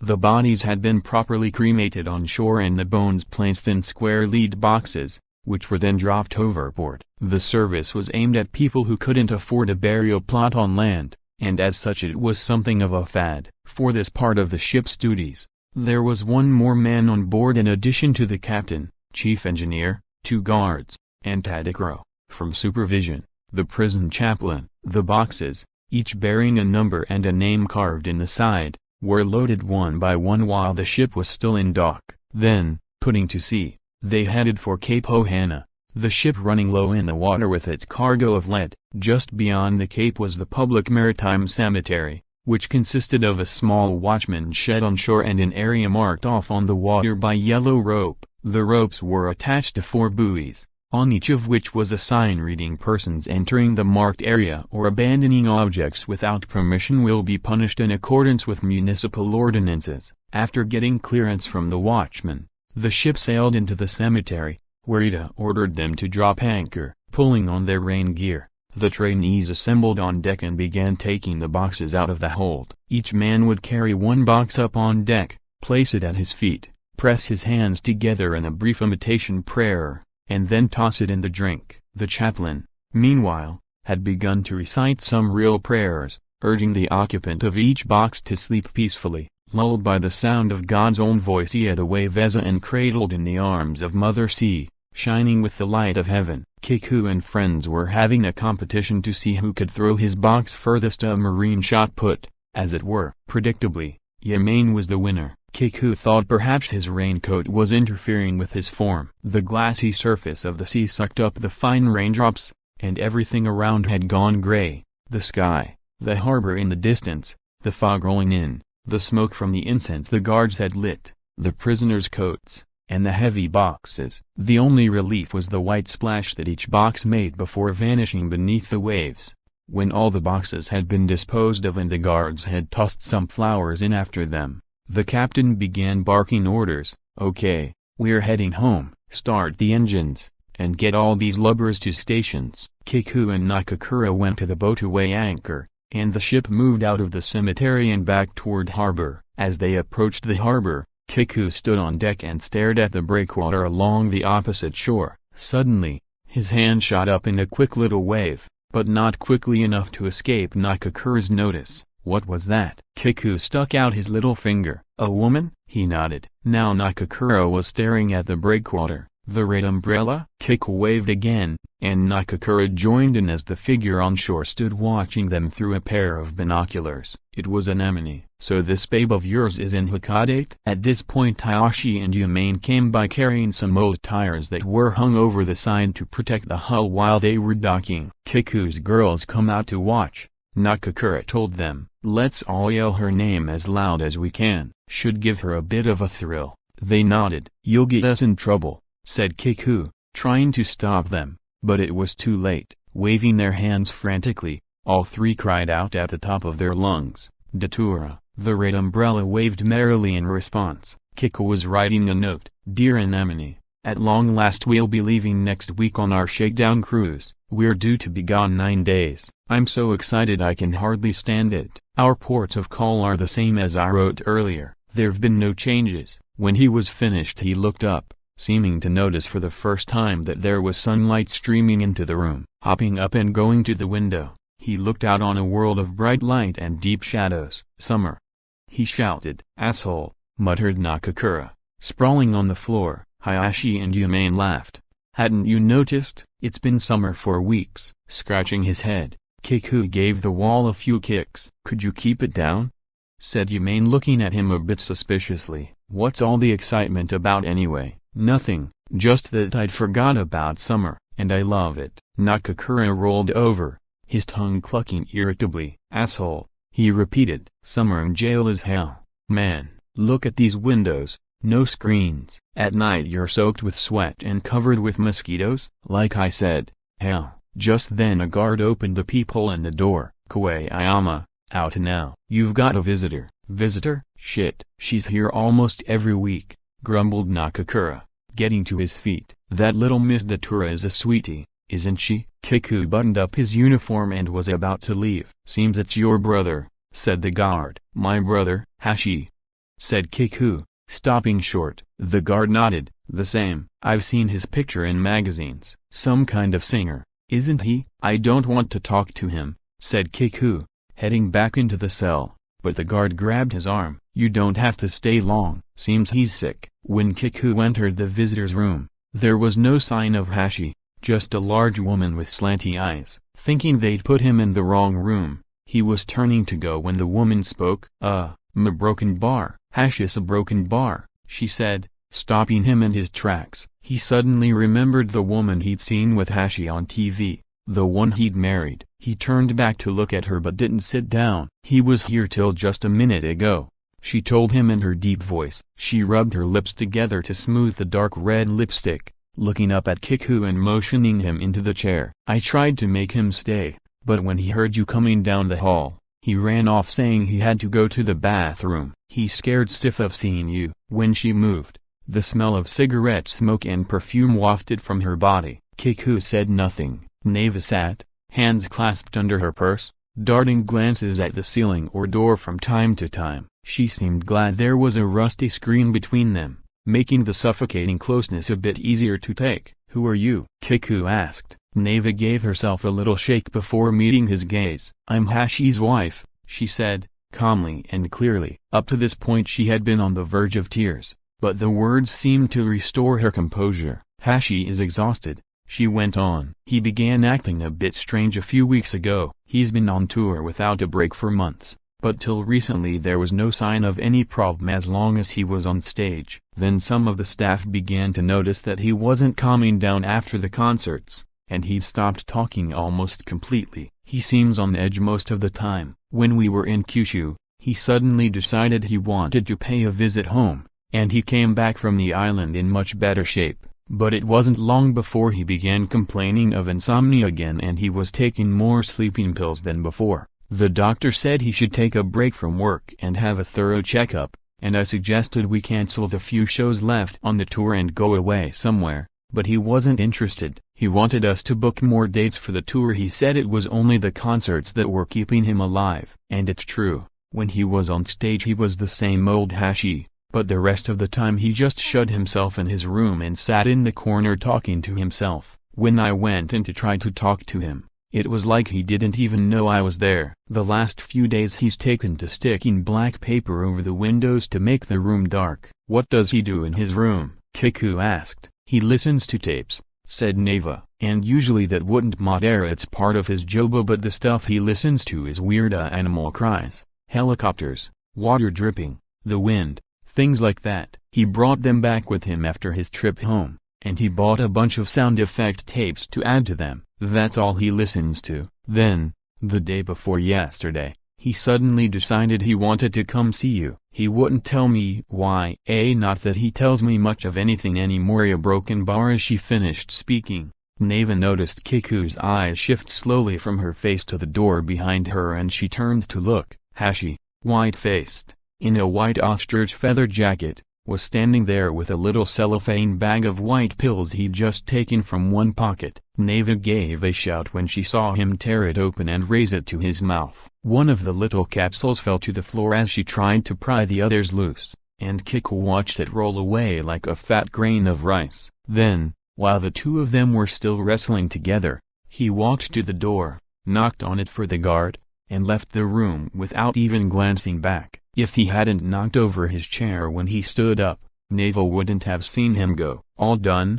Asked the guard. Kiku nodded in silence and set off down the corridor, trying to forget what he'd just seen. He tried to drive from his mind the image of Hashi's ghostly face as he struggled with the woman. There was only one thing like it he'd seen before, the look on Kazuyo's face, of blood about to come oozing out from the eyes and nose and mouth of a body whose arms and legs had gone stiff and cold, a look he never wanted to see again as long as he lived. He was just thinking how thin Hashi's arms had looked when a voice called out behind him. Kiku. Dumb shit, Kiku muttered as he walked on. It's his own fault he looks like that. He's calling you, said the guard. Kiku, Hashi yelled again. His clipped little shout seemed to rattle the doors of the one-man cells that lined the corridor, as though a Hashi clone sat shrieking in each cell he passed. Kiku stopped and the voice broke off. A vision took shape in his head of Hashi's body lying stiff as a board with blood leaking from his eyes and nose and mouth,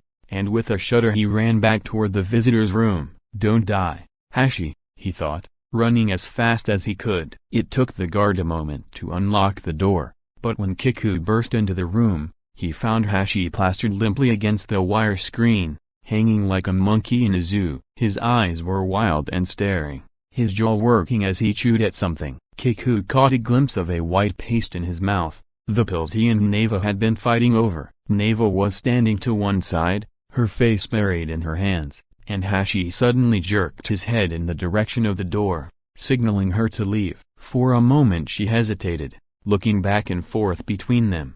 Get out, Hashi screamed, sending a stream of chalky spit toward her face. Her shoulders heaved as she wiped the stuff away. When she glanced in his direction, Kiku was instantly reminded of two other women, Kazuyo and the one who had left him in the locker, the person he had killed. He had seen this pained expression on their faces, too.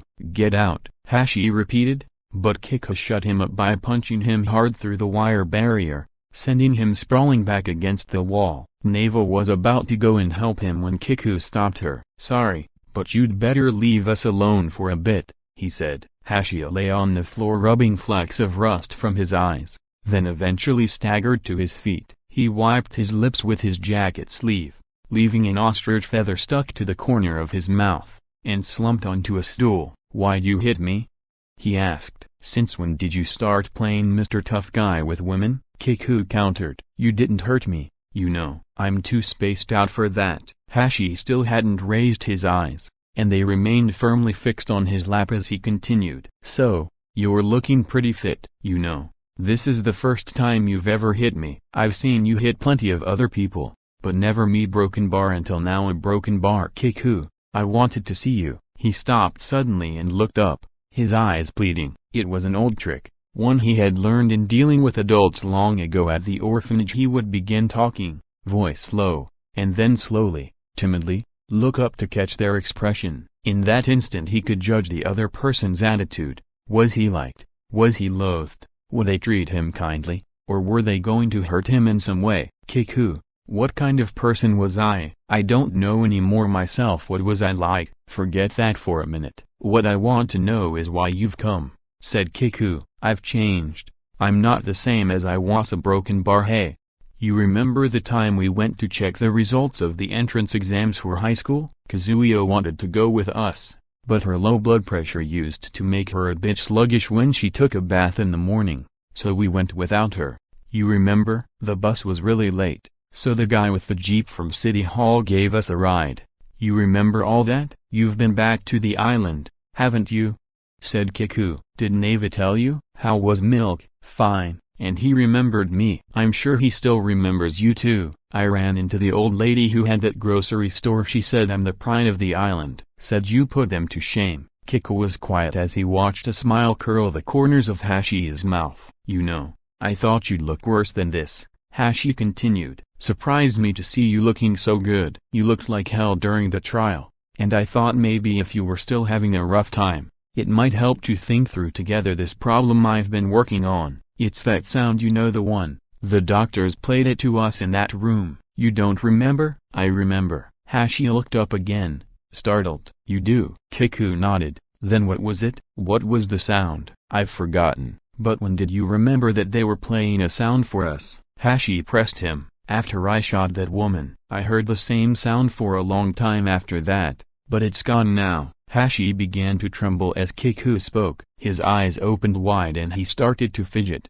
thrusting his hand in his pocket for more pills, which he tossed in his mouth and chewed up. "Kiku, I'm scared," he said. "I look in the mirror and I don't recognize the face staring back at me. It's like my body's split down the middle and the two halves aren't always doing the same thing. You know what it is? It's this fly you see. In every 10,000 flies, there's one that has a face like a human being, and somehow I swallowed one of them. I figured it out. These human-looking flies are people who did such god-awful things in a previous life that they have to come back as flies. That's what's buzzing around inside my head trying to tell me what to do." "Broken bar, that's it," he said, as if suddenly working something out. "Yes, I'm sure of it. It's got to be murder broken bar. You see, I've only heard that sound once since then. It was in a public toilet down by the river in Sasebo. There was this pervert who was messing with me, and I hit him on the head with a brick, knocked his brains out. I heard it then, but not since. Now there's this fly inside me telling me to do all these bad things like cutting off my own tongue, or sticking a chain up some girl's ass, or grabbing the mic stand and flattening people who climb up on stage. The weird thing is, the more I do this stuff, the better things seem to go. The more famous I get, the more money I make. But I can't get away from this feeling that I'm splitting in two. This pain in my head, a broken bar, so that's why I have to hear that sound again." And it was the fly that told me how I could. It said I had to kill the person I loved most in the whole world and then I'd hear it. I had to sacrifice that person and then it'd grant me anything I wished. I know what it says the truth. The proof is I heard it when I killed that pervert. I killed him while he was sucking me off. I must have loved him more than anybody else right at that moment, right when he was blowing me, right when I slammed that brick into his skull. That's when I heard it. And it was the same with you. That woman was your mother, and you heard the noise too when you killed her. I knew it. The fly wasn't lying. You've got to kill the one you love. Don't you see? That stuff about God being kind and good was bullshit. This world's being run by the biggest sinner of them all. So when you've got a favor to ask, you've got to do something terrible to make it happen. That's it. That's why I've got to kill Neva. You see, Neva's pregnant, and I'm the father. So if I kill her, I'll be killing two people. And I'll hit the jackpot. I'll hear the sound again. That's got to be it. Right, Kiku, right? Just at this point the guard poked his head in. "Time's up," he said as Hashi rose and headed for the door. "Thanks, Kiku," Hashi said. "It's all clear now." "Time," the guard repeated. Kiku sat in a daze, rooted to his chair. "Bye, Kiku." "Take care of yourself," said Hashi, and he was gone. "Wait, Hashi, wait," Kiku called after him, jumping to his feet, but the guard caught his arm. "Your time's up, Koeyama," he said. "You've had 30 minutes. Kiku realized he should try to get hold of the woman, but he couldn't remember her name. Ma'am. He tried yelling, and to his surprise she appeared in the doorway. The guard was tugging on his arm. "Lady, what's happened to him? He's crazy, you know, stark raving mad." "Who did this to him? Who made him crazy?" But two more guards came in and, grabbing Kiku by both arms, dragged him away. Neva stood staring after him, utterly bewildered. Hashib was at it again, he thought, on his way back down the hall as fucked up as ever. It made him want to spit with rage. The same old story. Armies of assholes, total strangers, telling them lies. Nothing had changed, not one thing, and not since he let out that first scream in the coin locker. The locker was bigger. Maybe the new one had a pool and gardens, with a band, people wandering about half naked, and you could keep pets. Yes, this one had all kinds of shit, museums, movie theaters, and mental hospitals. But it was still a huge coin locker, and no matter how many layers of camouflage you had to dig through if you felt like digging,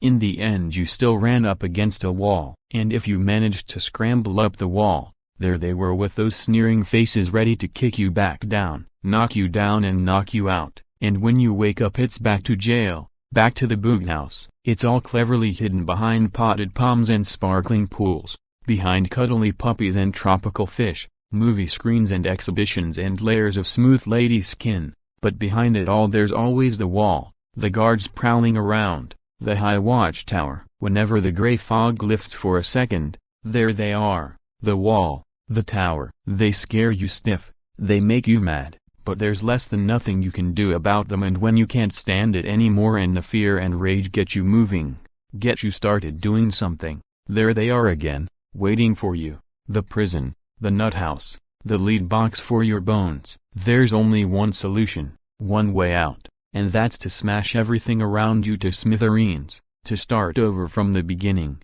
lay everything to waste. A broken bar. Kiku stopped and turned as if he just remembered something. Hashi! He shouted, making a break back in the direction of the visitor's room. The guards stopped him. Hashi, that sound, it's a heartbeat, do you hear? Hashi, it's your mother's heartbeat. His voice echoed up and down the hall. Looks to me like you're the crazy one, a guard said, laughing. Anemone stood on the breakwater staring through her binoculars at the Uiomaru leaving the harbor. She was wondering how he was going to escape. 2 days earlier, she had quit the bakery. Noriko had cried, saying she would miss her, and 4 of the girls from the shop had given her a going-away party. They had rented a room in a restaurant and each one had bought her a present, hankies, a key holder, that kind of thing. Noriko had given her a book wrapped in some bright paper. The girl in here reminds me of you, she'd said. She's the wife of this writer who gets to be really rich and famous while he's still young, and they run all over the place partying until she starts to go crazy. Her name's Zelda. And what's it about her that's like me? Anemone had asked. I may not be so bright, but I'll tell you one thing, I'm not going crazy. So what is it? Noriko had thought for a moment. Well, first of all, you're both good looking. And even though you say you're not smart, I think you really are, smart and pretty. But sometimes it seems like there's something missing, something important, like a shortcake where somebody forgot to put in the vanilla extract. Noriko took a bite of her jello. But that goes for everybody, one of the other girls put in. Nobody's perfect, everybody's missing something somewhere. They all nodded. That's not what I mean, said Noriko, sucking in a mouthful of green jello before continuing. You know how there are some girls who you think are a mess and are going to end up having a hard time, but secretly, deep down, you envy them anyway. Well, that's the kind of girl I think Anemone is. That's the kind of girl I'd like to be. Thanks, Anemone had said, vaguely sensing that she'd been paid a compliment. Thanks, but I'm still not going crazy. She had done everything just as Kiku had told her to. First, she'd bought some clothes for him and hidden them in a spot he could easily find near the docks in the town where the ship was to pay a visit. Then she got hold of a motorboat, a big Onia, and had it tied up at a marina they both knew near Tokyo, filling it with food, water, and diving equipment. And now, watching the Uiomaru disappear into the distance, she pulled a key from the pocket of her sweaty blouse and spun it on her finger as she headed back to her car,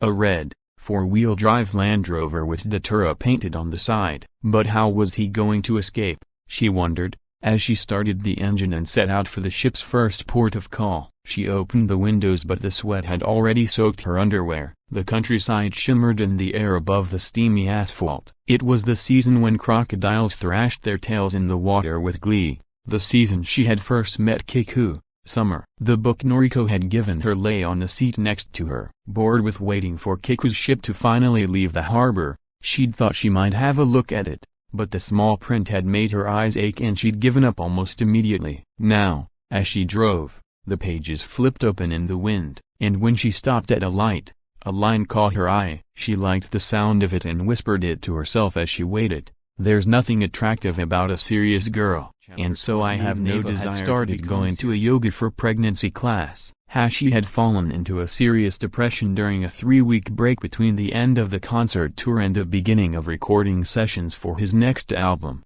and the strain of looking after him had exhausted Neva to the point that she was afraid of losing the baby. The yoga class was her way of coping with the stress and sleeplessness without resorting to drugs. Hashi's new routine was to spend whole days doing absolutely nothing, sprawled out on a couch she had dragged into his darkened room. "Someone's after me," he would announce from time to time. "But it won't do any good to run. They'll catch me sooner or later." For the time being, though, his behavior seemed harmless enough. He'd done nothing violent so far and there were no signs that he was suicidal. He was even eating a little, and Neva, as far as possible, clung to the idea that it was all brought on by exhaustion. D, however, was in favor of putting him in a mental hospital. "We could do a TV show from the hospital," he suggested, his mind apparently on the boost that news of Hashi's insanity might give to his slowing record sales. It took a visit from 2 members of the band to get Hashi to leave his room.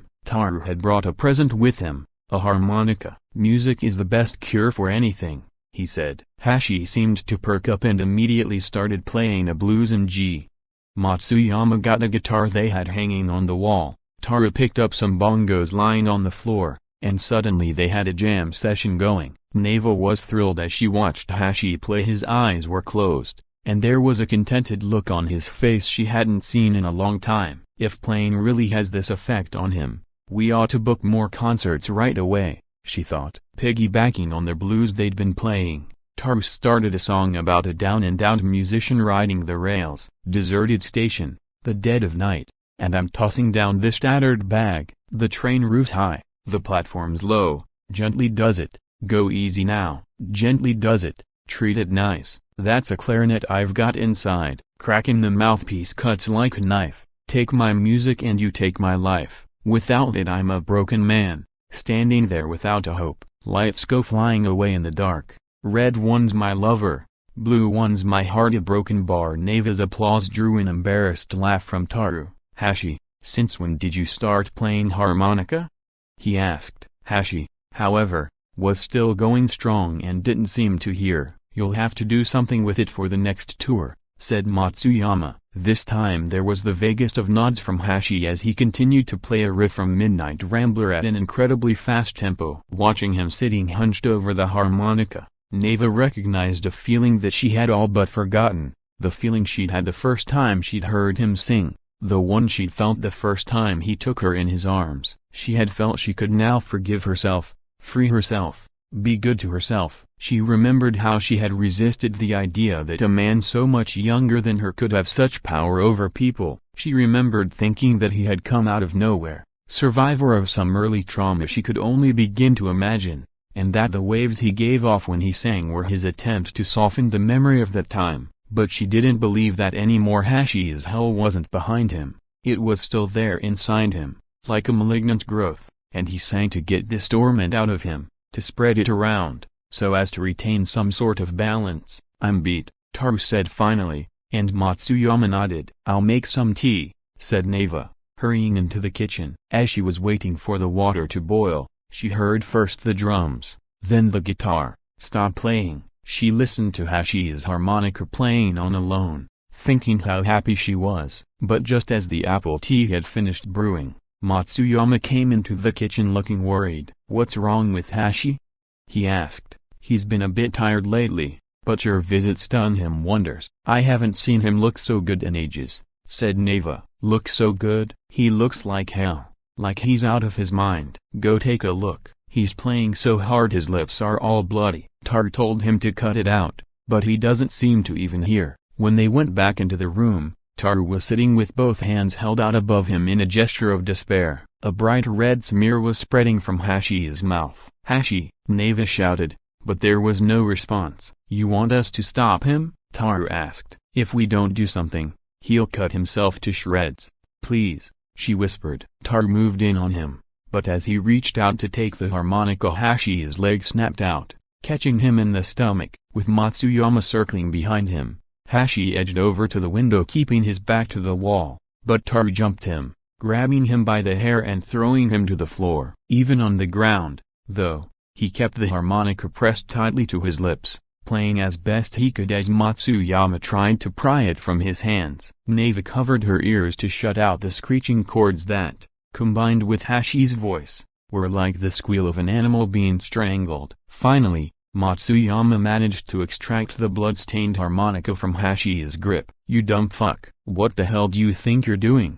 he wailed, trying to wipe Hashi's lips with his handkerchief. "You've got to try to keep a lid on it, man. We can't have you looking like a crazy. Isn't that what being a pop star is all about?" Hashi muttered through his tattered lips, eyes staring at the ceiling. Later that evening, he sat looking out the window as Neva tried to make up her mind about putting him in a hospital. Both Matsuyama and Taru were in favor of some sort of therapy, preferably abroad, but Neva knew that no matter where they went, Dee would find them and send teams of reporters and photographers after them. The fact was that she was the only one who could help him, but she wondered if she was strong enough to join him in his fight, to face up to all the horrors he carried around inside. She knew it would mean not only having to fight with Hashi but against him if he was to keep his balance when he stood right on the brink like this. Hashi was staring at something down in the road below, a grayish blotch that was apparently a dog or a cat that had been flattened by traffic. Judging from the shape,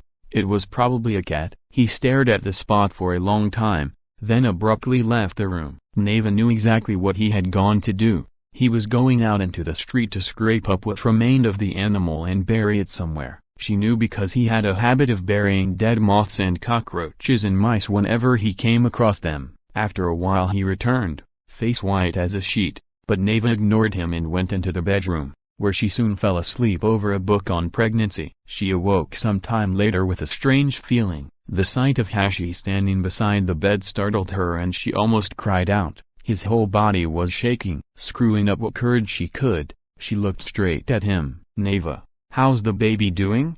he asked quietly. "Seems to me the kid would be better off dead, you know." "I just can't see me setting it a good example. I'd never know what to tell it a broken bar." "Neva, I've been wanting to tell you, I've got a fly inside my head, one with a human face, and it's giving me these orders." Kill Neva. "It keeps saying a broken bar. You see, there's this sound, one I've just got to hear, and the price you pay to hear it. A Kiku knows this too is doing something awful, killing somebody. A broken bar, somebody you love." "I can't help it. I was born to hear that sound. A broken bar. I buried that cat out in the flower bed, and those moths I buried them in the flower pots. So when I kill you and the baby, maybe they'll go easy on me. Broken bar, I'm sure of it. This kid of mine would be better off dead." Gooseflesh rose on his neck as he slowly lowered his eyes to Neva's swollen belly. "I don't want to do it," he said, shaking uncontrollably. "I really don't, but I won't ever hear that sound otherwise. And I'll wind up." His bloodshot eyes were bulging as a man with a fly's face. Neva was struggling not to lose control. Again she wanted to cry out, but her throat was dry as dust and the sound died before it could emerge. Maybe it would be better if both of them were dead, she thought, the baby and herself. And suddenly she knew she no longer loved this man. She realized too that up to then her fear had not been for her own safety but that Hashi would become a murderer. The thought made her feel much lighter, and with it came the feeling that he was ugly. Something caught deep down in her chest, then pushed its way up her throat and out of her mouth. "Your kid is not going to die," she yelled, as Hashi's body stiffened. "Even if you dug it out of me, even if it was the tiniest embryo and got flushed down the drain, it would survive. You forget, this kid's father made it out of a coin locker. So it's going to live, and grow, and come looking for you. You'll be a fly by then, but you won't be able to hide, and it'll crush you underfoot." The Uiomaru was following a southerly course along the Pacific coast of Honshu. On board were 22 men, 15 trainees and a crew of 7 that included the captain, the chief engineer, the first mate, a radio officer, someone from supervision, and 2 guards. The 9 prisoners and the deck crew section were taking turns at the helm, with 6 men at any one time crowded into the little wheelhouse. Captain Ida, the radio officer, the trainee at the helm, another watching the radar screen and the other instruments, and 2 more reading navigational charts. On the second day out, it was Kiku's turn at the wheel, while Yamane watched the radar, and Nakakura and Hayashi studied the charts. One of the exercises on their agenda was an open-sea rescue drill. Captain Ida had just asked Nakakura for their position at 142 degrees 39 east by 48 degrees 44 north when a loudspeaker announced, "Man overboard on the starboard side." "Man overboard," Kiku shouted, throwing the lever into neutral and turning the wheel hard right. The aim, he'd been taught, was to try to approach the man in the water without cutting him to ribbons, and the propeller, thus the stern of the ship, had to be kept at a distance. Once the turn was completed, the ship proceeded, slow ahead, until visual contact was made and a life preserver could be thrown in his direction. Then, keeping the person constantly in sight, they approached from the leeward side within 20 to 30 meters, when the engines were stopped again and the boat was allowed to drift slowly in. For the purposes of the drill, a red beach ball was standing in for the fellow in the water, which was just as well since it didn't quite go as planned. Kiku failed to take into account the roughness of the open sea, which changed the maneuver completely from the practice they'd had in calmer harbor waters. Out here, it was vital to position the ship so the port side took the brunt of the waves, but Kiku had come around so that the starboard was facing the weather, and he could only watch as they drifted away from what would soon have been a drowned sailor. "What's the matter, Koayama? Too tough for you?" laughed the captain. "I didn't realize how rough the sea was," said Kiku defensively. Ida then asked Hayashi for a reading from the latest weather map. "There's a stable high-pressure system in the direction of the Bonin Islands. Winds out of the south. Looks as though a cool high-pressure system is developing over southern Siberia and will spread south." Captain Ida nodded as he listened to his summary. "Under these conditions, what do we have to be on the lookout for?"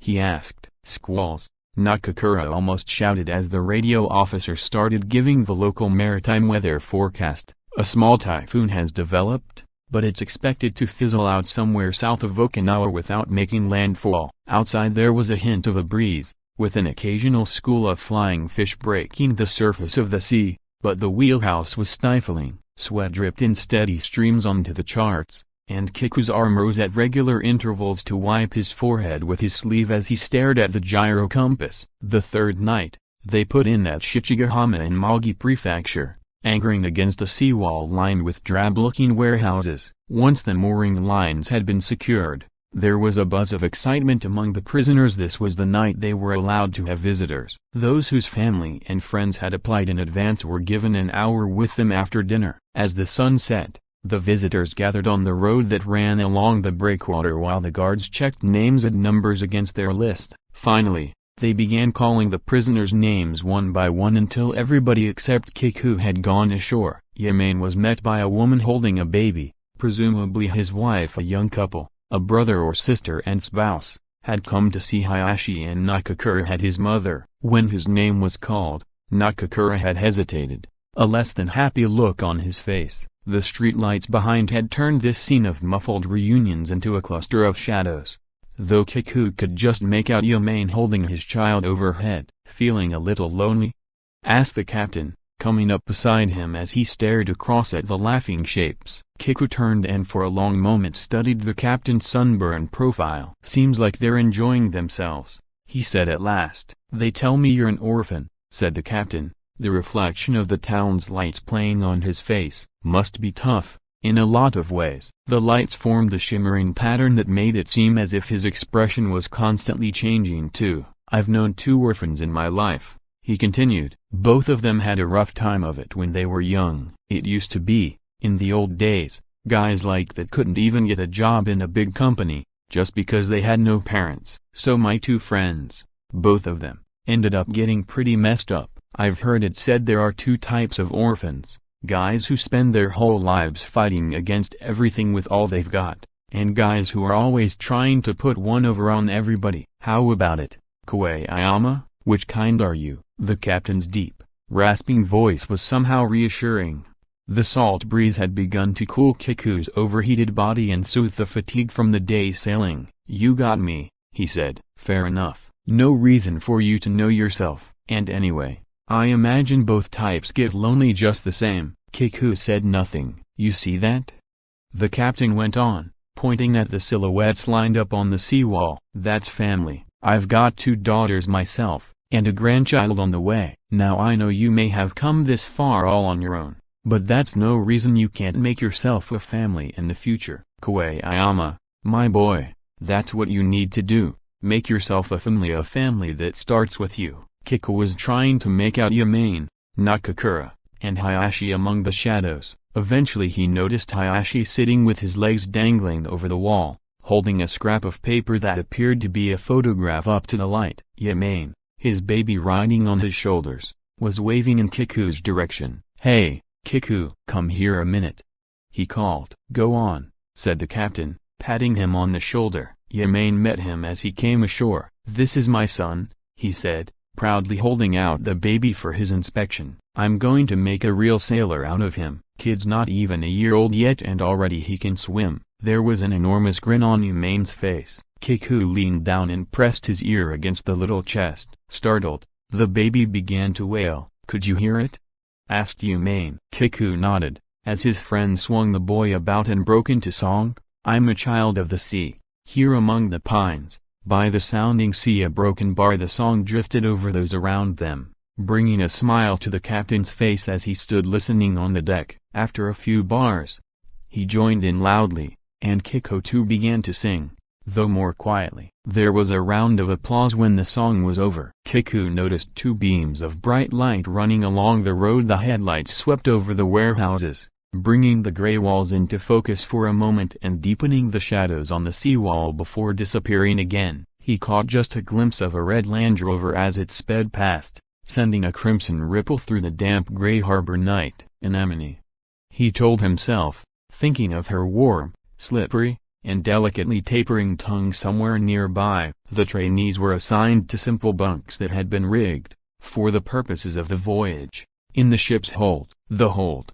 barely 4 meters square, was crammed with 5 tiers of these bunks in 3 rows, leaving the occupants no room even to roll over in bed. The rest of the crew slept above deck, with the 2 guards standing alternate watches over the hatch to the hold. This night, however, almost no one was asleep below, thanks to the heat and the excitement of seeing their family for the first time in a while. The hatch had been left open, but what little breeze there was had no chance of reaching them. The prisoners lay as they were, underwear and bedding soaked through, with the breath from 15 pairs of lungs adding to the humidity minute by minute. Somewhere in the hold, a muffled weeping could be heard. Kiku, 3rd bunk, middle row, felt Yamane, who was next to him, tap him on the shoulder. He was pointing down at Nakakura, bottom bunk, right side. Nakakura's face was buried in his little plastic pillow, and he, apparently, was the one crying. "His grandma died,"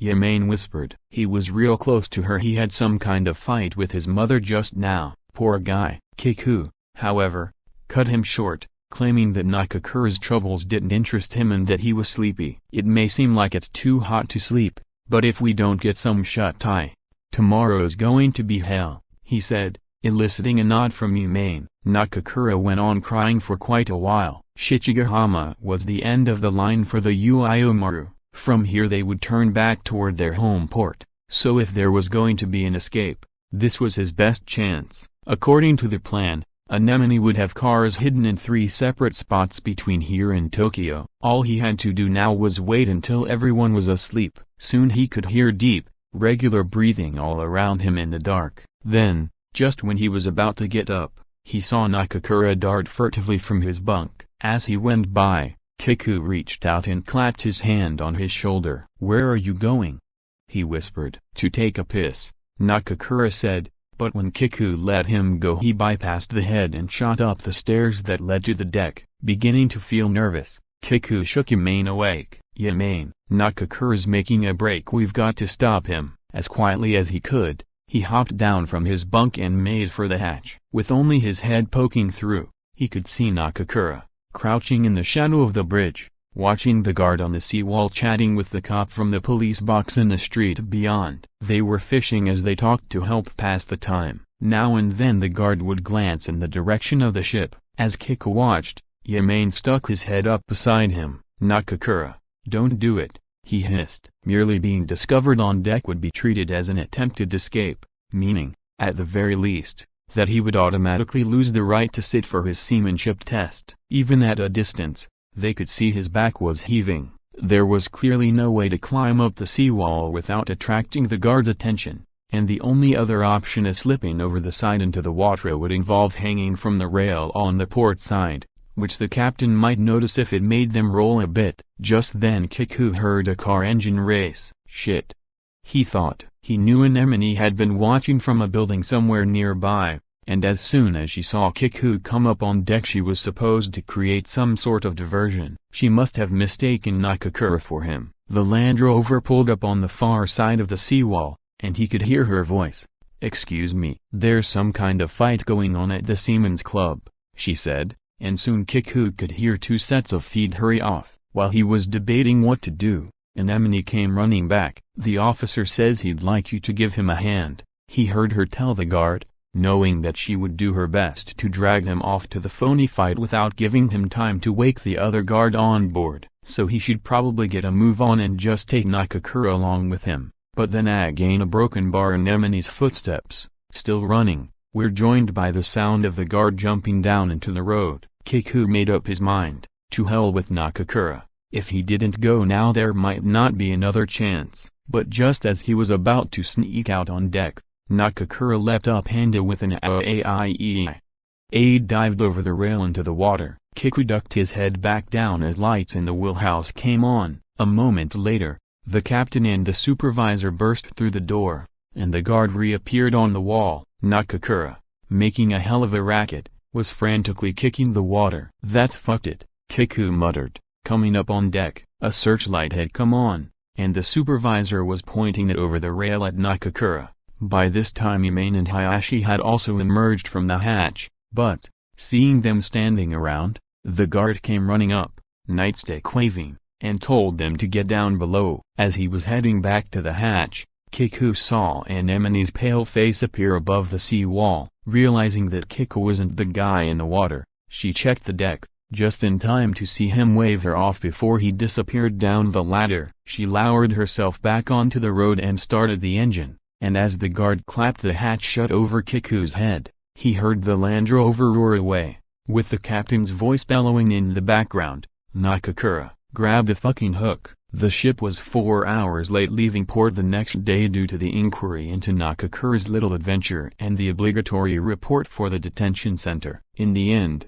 they decided to postpone a ruling on his punishment until they were back in Hokkaido, though in the meantime he was to be confined to the hold. "You know, I wasn't really planning to escape," he told Kiku when he brought him his dinner. He had always loved his grandmother, he explained, and the whole thing had started yesterday when his mother, a former nurse with dyed hair and body odor whom he hated and who had always been mean to Granny, had told him, with a disgusting grin on her face, that the old woman had been killed in a traffic accident. With the insurance and a little out-of-court settlement, she and her boyfriend had been able to go to Hawaii. She'd said, laughing, he wasn't going to escape last night, he was just going to kill his mother and come straight back to the ship. Kiku had to restrain the urge to club him over the head as he told his story, staring at his plate. "Thanks to you, asshole, there's no way I can escape now," he thought. "From here on in, they'll watch us like hawks." The Uiomaru was heading home under a full head of steam, partly to make up for a lost time and partly because the typhoon that was supposed to die out south of Okinawa had changed course. The ship's radio continuously monitored the weather forecast as they made for the next scheduled port, which Captain Ida seemed determined to reach despite their late start. Given the sort of crew they had on board, he knew it would be difficult to find anchorage and shelter anywhere else. It hadn't yet started to rain, and the heavy dome of clouds made it all the hotter. Hanging low over the ship, the sky looked like a huge metal lid, dull with rust and decaying plankton, from which no reflection could escape. The first sign of the storm was the wind that seemed to duck through the narrow gap between sea and cloud and blow over them. churning the waves white. Heated by the swollen clouds, the wind felt warm on their faces. After the first few gusts, it grew in strength until it whipped the flags about, threatening to shred them, and plucked up the trainees' uniforms drying on the deck and tossed them over the stern. But when it died down for a moment, the men could feel the first signs of seasickness, a sense that the warm, clammy tingling on their skin was sinking into their bodies. With the wind came swells, and for the first time on the voyage the captain took the wheel himself. As he steered the ship into the waves, he pointed behind him. A leaden wall was moving fast toward them. Then the squall overtook them, and the ship lurched violently. The wind lashed the waves into a frenzy, leaving a trail of foam behind. At last it started to rain, and in no time at all the deck was awash. The rain seemed to fall sideways, blowing up under the crew's rain gear, soaking the clothes underneath, and flailing at what felt like bare skin. Each time the ship bobbed up on a big wave, Kiku felt a numbing at the base of his neck. The captain ordered the deck anchor readied, and the first mate told the trainees to get below. In the hold, they found Nakakura rolling around moaning on the floor, clutching his hands to his chest. The smell of vomit hit them as soon as they set foot inside. The order was to get in their bunks and secure themselves, but the pitching of the ship made it impossible even to climb up. As they lurched about, someone slipped in Nakakura's puke and fell, while hot, heavy air cascaded down the hatch. Kiku held tight to the bed frame and concentrated on working out the numbness in his neck. The breath of 15 trainees crammed into the hold soon mixed with the stink already there to form a gas that seemed to cling to their skin, sapping all feeling from their bodies. Before long, the numbness at the base of Kiku's neck had crawled up over his face and from there invaded his whole head, leaving him without any sensation from the neck up or anywhere on the surface of his body. Only his muscles and his insides seemed to be working. One after another, the trainees were being thrown to the floor, clutching at the sheets they'd peeled from the bunks and stuffing them in their mouths. Kiku managed to hold on, but he had the feeling that his head had become a magnet, drawing the other parts of him toward it. Something seemed to be stuck in his throat, and if he opened his lips the least bit, sour spittle dribbled down his chin. He found himself staring as hard as he could at the ceiling, afraid his stomach would pop into his mouth if he so much as glanced down. A bare light bulb was swinging in violent arcs directly overhead, leaving a deep orange after image in its wake. One strange orange curve piled up on the next until they had traced a star, and the star then twirled above Kiku until it gradually faded, to be replaced by another. He was aware that someone was retching at his feet. The floor sucked at the soles of his shoes, and when the man grabbed his ankle and let fly, the colored patterns on his retina ran together like bright vomit, making him wish that he could sever all connection with his head, cut it off and leave the rest of him in peace. Just then, he realized someone was calling him. A voice from the hatch was yelling names: Koyama, Yamane, Hayashi. Get up to the wheelhouse. Keeping a firm grip on the bunks, Kiku climbed over the backs of his fallen comrades and made his way to the hatch. Other than Kiku, only Hayashi, Yamane, and 2 of the engineering trainees were still on their feet. When they had crawled across the deck to reach the wheelhouse, they found the first mate unconscious, with a gash on his head. "Ah, you made it," said the captain, ordering one of them to watch the radar while the others used the LORAN to check their position. Wave after wave rose up in front of the ship, and as each reached its highest point,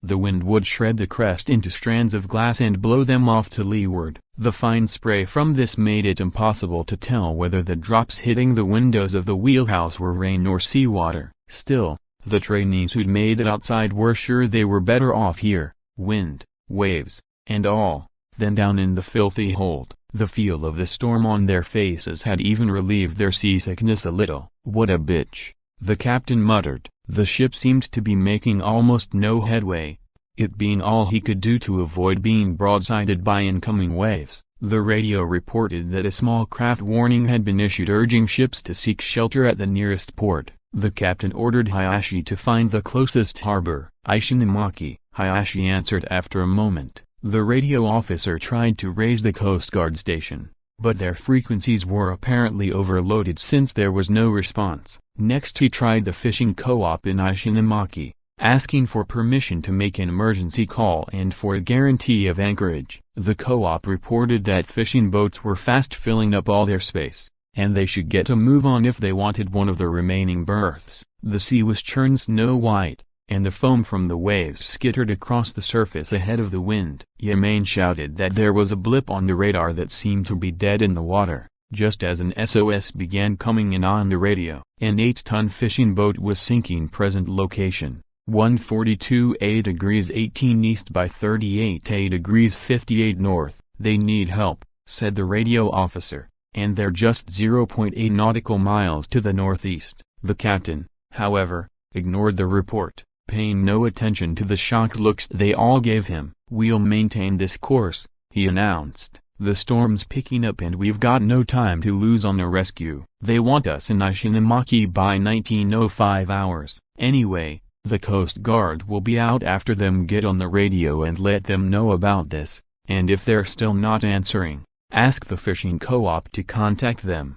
Let's go help them," Yemaine blurted out, but even this failed to get a rise out of him. A minute later word came back from Ishinomaki that all available Coast Guard boats were already out on rescue missions. "Captain, sir," Yemaine spoke up again, "it seems to me we've got to go save that ship," he said, adding a crisp bow, only to be told to shut the fuck up. 3 minutes more on this course and we'll be at our nearest approach to the vessel," said Hayashi, looking up from the charts. "They've stopped transmitting the SOS," the radio officer shouted. At this point, 3 more trainees joined them in the wheelhouse. It turned out they were all fishermen, and when they heard the situation they also begged the captain to do something. "Now listen up, you bastards," Captain Ida howled. "You're prisoners, or have you forgotten? And you've got no business chasing around saving people. But we're fishermen first, sir, and there's no way a little boat like that is going to make it in this storm. And just how the hell do you think we'd go about it? The mate's out cold,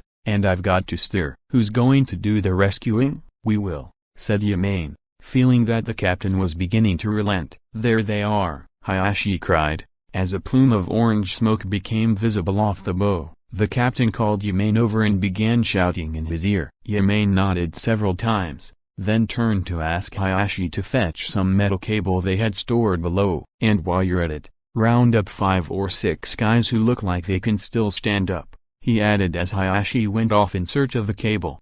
When he came back, the first thing they did was tie one end of the safety line around their waists and the other to the bridge. Then Kiku and Hayashi split up, one going to the bow and the other to the stern. Hayashi was able to hold onto the rail and keep his feet, but Kiku was almost instantly tossed up by the wind and dropped onto the deck, only managing to cover the distance by crawling along hand over hand. As he went, he ran out the cable, securing it first to the windlass and then the mooring winch. When the lines were in place, the rest of the rescuers followed them out, forward and aft, in 4 pairs, each man being belayed to the fixed line. Kiku, armed with a boat hook, was lashed together with Nakakura, who seemed to have recovered somewhat from his seasickness. When the fishing boat was at last in sight, they could see that it had capsized and the crew were clinging to a red buoy, bobbing up on one wave and then plunging out of sight before the next. As the Uiomaru approached, hands started waving all over the buoy. Once the ship was in position, Kiku tried to use the boat hook to catch on to their life preservers and drag the men to the ladder hung over the stern. He reached the end out toward a young man who was shouting something, teeth bared, but just as he was about to grab it, a huge wave engulfed the ship. Kiku and Nakakura managed to ride it out clinging to the rail, though for a moment they thought they were done for. But the man in the water was lifted bodily on the crest of the wave and slammed down head first on the deck. Kiku was able to snag his collar with the hook and haul him over, bleeding and unconscious. The man was a foreigner, pirate fisherman, Nakakura mumbled as he got a good look at the sailor's face. He was, it appeared, from somewhere in Southeast Asia. When he was close enough, Nakakura wrapped his arms around the man. The hard lump in the hip pocket of his camouflage pants turned out to be a gun. The only lights to be seen were the signal buoys marking the entrance to the harbor at Ishinomaki and the revolving beacon of an unmanned lighthouse further out on the cape. There had been 2 searchlights on the seawall inside, but the typhoon had already toppled them, Shattering the lenses, the shards of glass had clung to the concrete for a time before being washed up by the enormous breakers and swept into the black sky by the wind. The rest of the town appeared to be blacked out. As the AUDIOBOOK was being made fast to the seawall, 4 policemen in heavy blue raincoats came out to meet them, followed by the men from the fishing co-op who formed a circle some distance behind them. The prison supervisor went to shore to discuss accommodation for the trainees and spent a long time huddled with the cops. Apparently, the phone lines were down in town and they were keeping in touch by walkie-talkie. To make things worse, the co-op's meeting hall was already full of men from fishing boats sheltering from the storm, and the other likely place in elementary school A had been ruled out by the principal, who didn't want a bunch of criminals staying there. In the end, the only possibility the police could suggest was a warehouse in the fish market, and the supervisor's argument that the state had responsibility for the men and they deserved better treatment seemed to fall on deaf ears. While these negotiations were going on, the men in question were kept locked up in the hold until at last a compromise was struck. The supervisor agreed to having them sleep on the floor of the warehouse provided they were each given a change of clothes and a blanket. When the deal was done, he explained that they were all exhausted and urged moving them as soon as possible, but with only 4 officers in town, the police were in favor of waiting until reinforcements arrived from the prefectural station.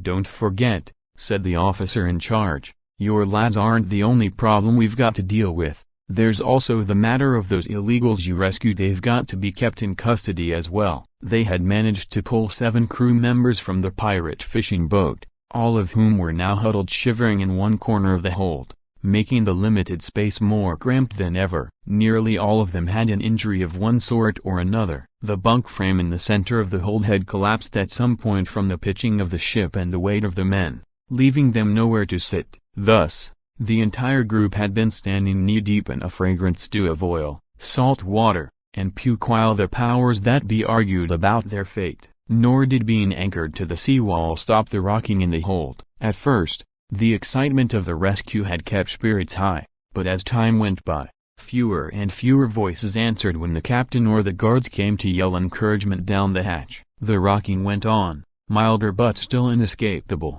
punctuated now and then by a tremendous lurch. For what it was worth, they held on to what remained of the bunk frame, but several men had slumped to the floor from exhaustion, settling into the soup. Their faces, peering up from a pool of bilge, might at one time have been funny, but nobody felt much like laughing. Sealed off from the outside, the hold was like a hermetic globe with its own tepid, nauseating ebb and flow. "Fuck this, give me solitary any day," Yemaine groaned. He was suffering from another headache, this one apparently the result of a blow from the winch during the rescue operation. Kiku, however, was busy coping with his own nausea, trying to distract himself by building bit by bit a picture in his mind. The picture that had hung on the wall of the chapel at the orphanage. The man with the beard was still hoisting the newborn lamb, lifting it up to heaven. Kiku could see him. This person he'd been told was his father, standing on the cliff overlooking the sea. A sea he suddenly realized had been stormy. And for the first time he had the feeling there might have been, somewhere off in the corner of the picture, a tiny, foundering ship. He had been in the picture after all, he realized. He was aboard that ship. "Yeah.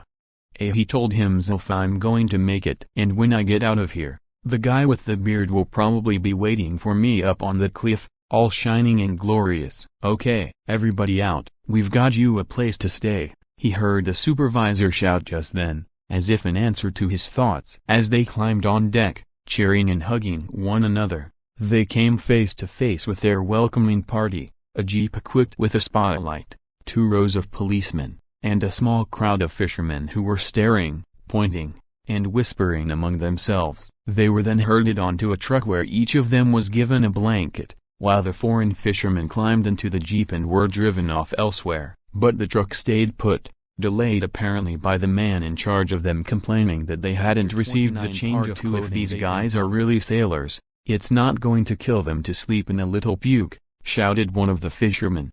The supervisor ignored the applause this drew from the other spectators and continued to press his point until finally someone yelled from the truck, "He's right, we don't give a shit about the clothes." Just then, a gust of wind blew through, ripping the canopy off the truck and leaving the prisoners sitting in the rain and the glare of the spotlight. One of them, covered like the rest from head to toe with oil and worse, stood and faced the crowd. "You think we want any fucking thing from you?" The other inmates began to get to their feet, but the police immediately surrounded them, fingering their billy clubs. By this time, the rain had soaked the thin blankets, making them limp and heavy, and one man began to slam his on the bed of the truck. "Fuck you cops, you don't scare us," he shouted. Several clubs came sliding out of their belt loops, though before things got really out of hand, people on both sides were told to simmer down. The entrance to the warehouse, a gray building at one end of the harbor, was too low to pass through without bending over, yet the interior was the size of several gymnasiums. Most of the space, however, was stacked to the ceiling with bags of cement, leaving them only enough room in one corner, next to a row of forklifts, to spread some newspaper and lie down. As they settled in, Kiku noticed that Yamane was sweating heavily, and though his skin usually looked like a sheet of plastic, it was wrinkled with pain. Lying on the floor, listening to the wind and rain which showed no sign of letting up, Kiku realized that the rocking of the ship's hold had followed him to the warehouse. In the darkness of that enormous room, lit by just 5 candles, he felt his body sway with the lingering sea, his outer self still while his gut rocked on. After a while, the guards brought in some rice balls and hot tea, earning a cheer from everyone except Yamane, who barely managed to sip a little tea. Kiku, on the other hand, practically inhaled his 3 rice balls. "You know,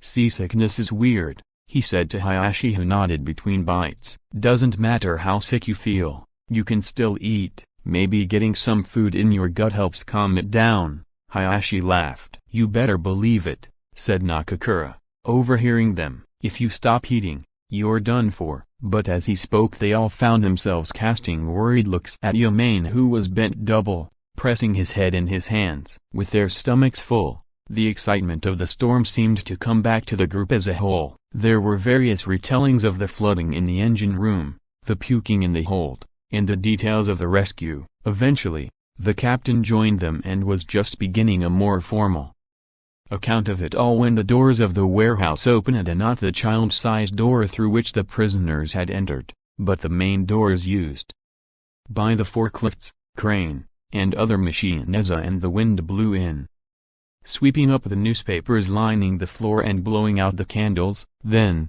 right behind the wind, came a silver, windowless bus with a large light mounted on top. Kiku had seen this kind of bus before. It was just like the one that had been parked in the alley that snowy Christmas Eve. Flanking the bus were a dozen or so guards and as many more men in the yellow helmets and gaudy overalls of the disaster relief squad, and from among this crowd appeared a man in a suit carrying a mic stand. Behind him was a battery of TV cameras. Someone who seemed to be a producer came over to talk to the prisoner's supervisor. "We'd like to tape an interview with the trainees who rescued the foreign fishermen," he said, beginning to bluster a little. "And we already have permission from the juvenile detention center back in Hokkaido." As a result, the lights came on in the interior of the warehouse, which until then had been buried in shadow, rose into view. The men who had taken part in the rescue were made to sit with their backs to the cameras, so that only their numbers were showing. The man in the suit was on the air. "We're coming to you from a warehouse in the port of Ishinomaki. As we've been reporting, Typhoon number 12 has made rapid northerly progress, causing extensive damage and injuries along the Pacific coast of central and northern Japan and provoking criticism of overly optimistic forecasting by the National Weather Bureau. But in the midst of this emergency, we have a rather unusual, and heartwarming, human drama to report to you. A training ship for a juvenile detention center on a practice cruise has rescued, or should we say captured, the crew of a sinking Thai fishing boat operating illegally. This evening we're here to talk to the trainees themselves, who are still recovering from their ordeal with the storm and the perilous rescue at sea. But before we begin, we should explain that in order to protect the privacy of these men, their faces will be concealed and their voices altered, and we'll be referring to each of them by number rather than name. Well then, number 3, could you tell us what you're feeling like at the moment? "Tired," said number 3, who was Hayashi. "And well, you might," gushed the announcer. And number 1, "How about you?" "Guess I'm pretty tired myself," he said. "The adrenaline kept me going during the storm, but as soon as we got into port, I realized how whipped I was." Spoken like a true sailor, he finds coming ashore more tiring than being at sea. Well then, number 6, could you tell us if you knew right away that the vessel you were rescuing was a pirate fishing boat? Number 6 was Kiku, who said nothing in reply. The bank of lights behind him was hot on his back, and the man holding the reflecting panel directly in front of him was chewing gum and staring at him. A broken bar. Well, it's quite understandable that you're at a bit of a loss for words after what you've been through. Number 5, how about Ida? Could you tell right away? What is this, some kind of quiz show? Muttered number 5, slumping forward in embarrassment. The image in the sheet of metal facing Kiko showed Yamain curled up on the floor hugging one of the cement bags.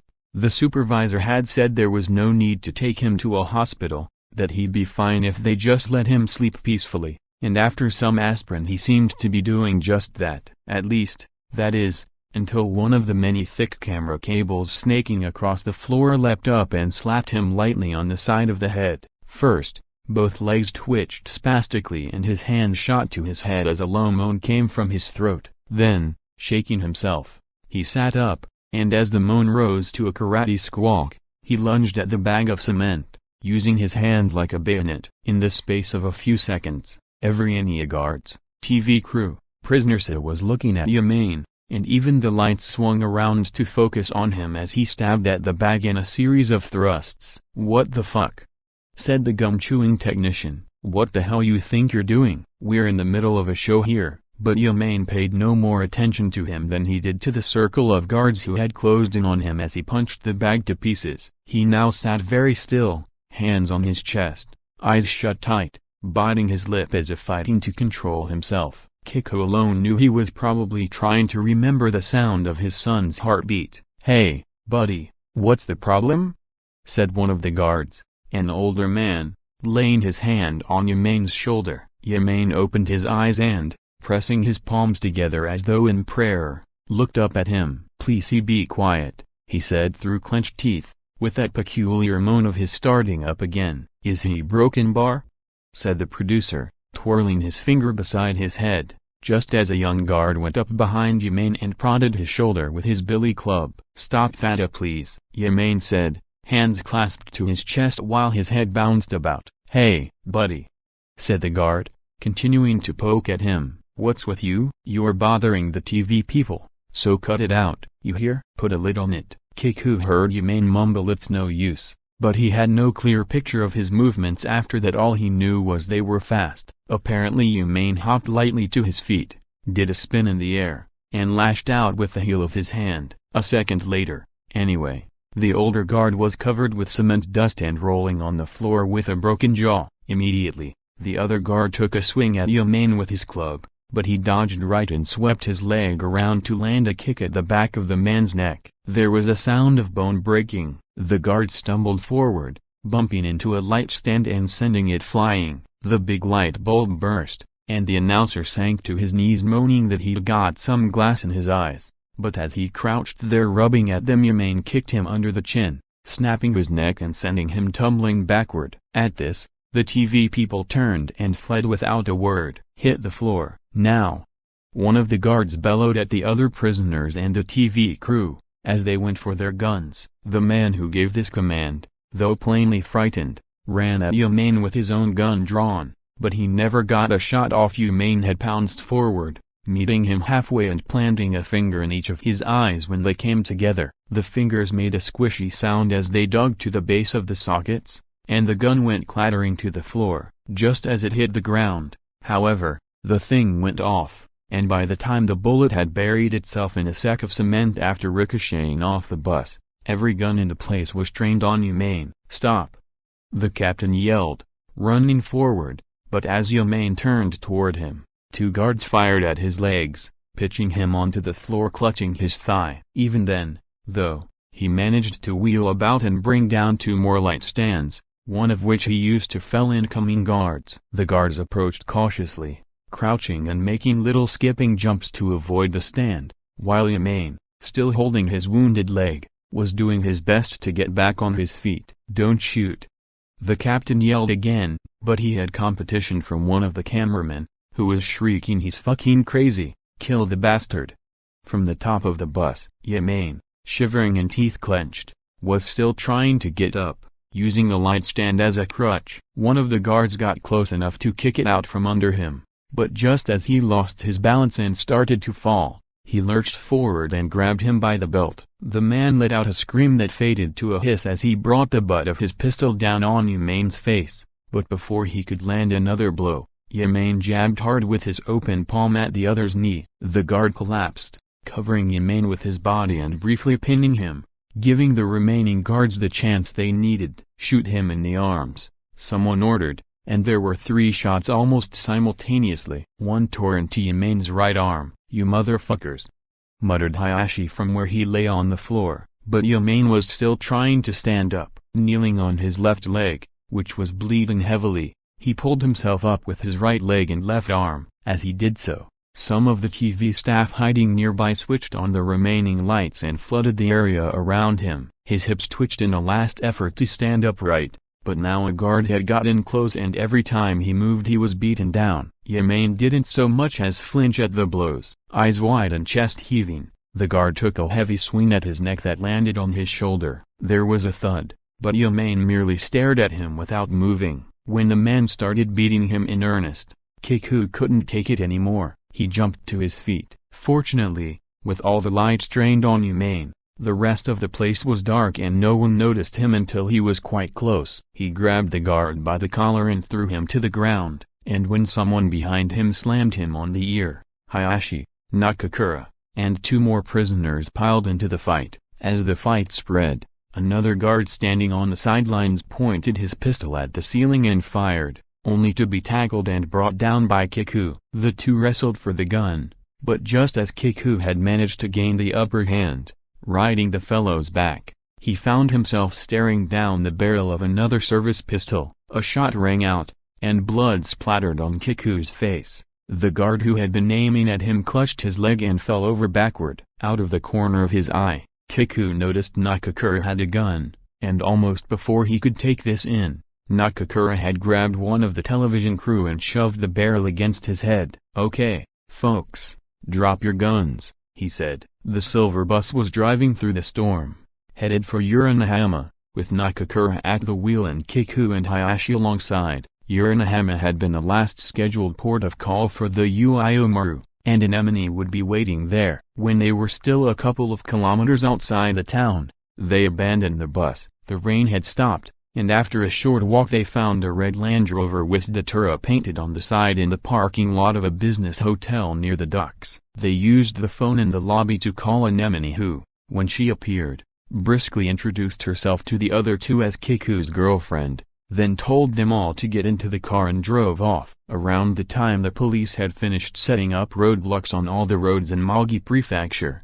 the Land Rover was a safe distance to the south. By the following day, when Kiku, Hayashi, and Nakakura had made the most wanted list and the cops were busy stopping cars on every major road in northern Japan and searching every hotel and inn, room by room, the foursome, clad in snow-white yachting clothes, had already made a refueling stop at Hokkaido Island. Their Hatteras cruiser, powered by 2 260-horsepower engines, was passing Oshima, heading for Garagi Island at full speed under the fiercely blue skies that follow. "My sister, my ship, my garden, my eyeball stolen from my head, my precious eye, I've searched for you, since a fly's wings separated USA nevermore to have you, ball to socket, nevermore to touch the things I see nor see the things I touch. My eyeball sits atop a tower that forever watches me. The tower has a masterfly. The tower is my father whose face I've never seen." Hashi finished reading the poem aloud and then asked Neva what she thought,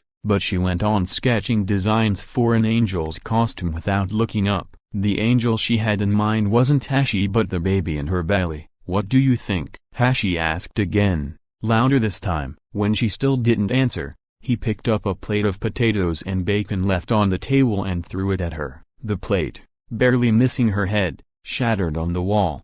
but the food came to rest in a greasy mess on her white blouse. After calmly picking it off and dropping it piece by piece in an ashtray, she went into the bedroom to change her blouse and finish cleaning up. Then, just as calmly, she pulled a new suitcase down from the closet of the one she'd bought to use on their honeymoon in Canada and Alaska and began to fill it with underwear, dresses, cosmetics, and several books. While she was doing this, she caught a whiff of bacon grease on her neck, so she dabbed a little perfume behind her ears. She had combed her hair and was tying it in a scarf of the one with a design of deer stepping on some sparrows when she caught sight of Hashi in the mirror. She smiled at his staring face, then, bag in hand, walked past him and out of the room without a word. That was the last he saw of her for several days. At first, Hashi was happy she had gone. Without her around, he thought, the overwhelming urge to kill her might begin to go away. But he soon realized he was wrong,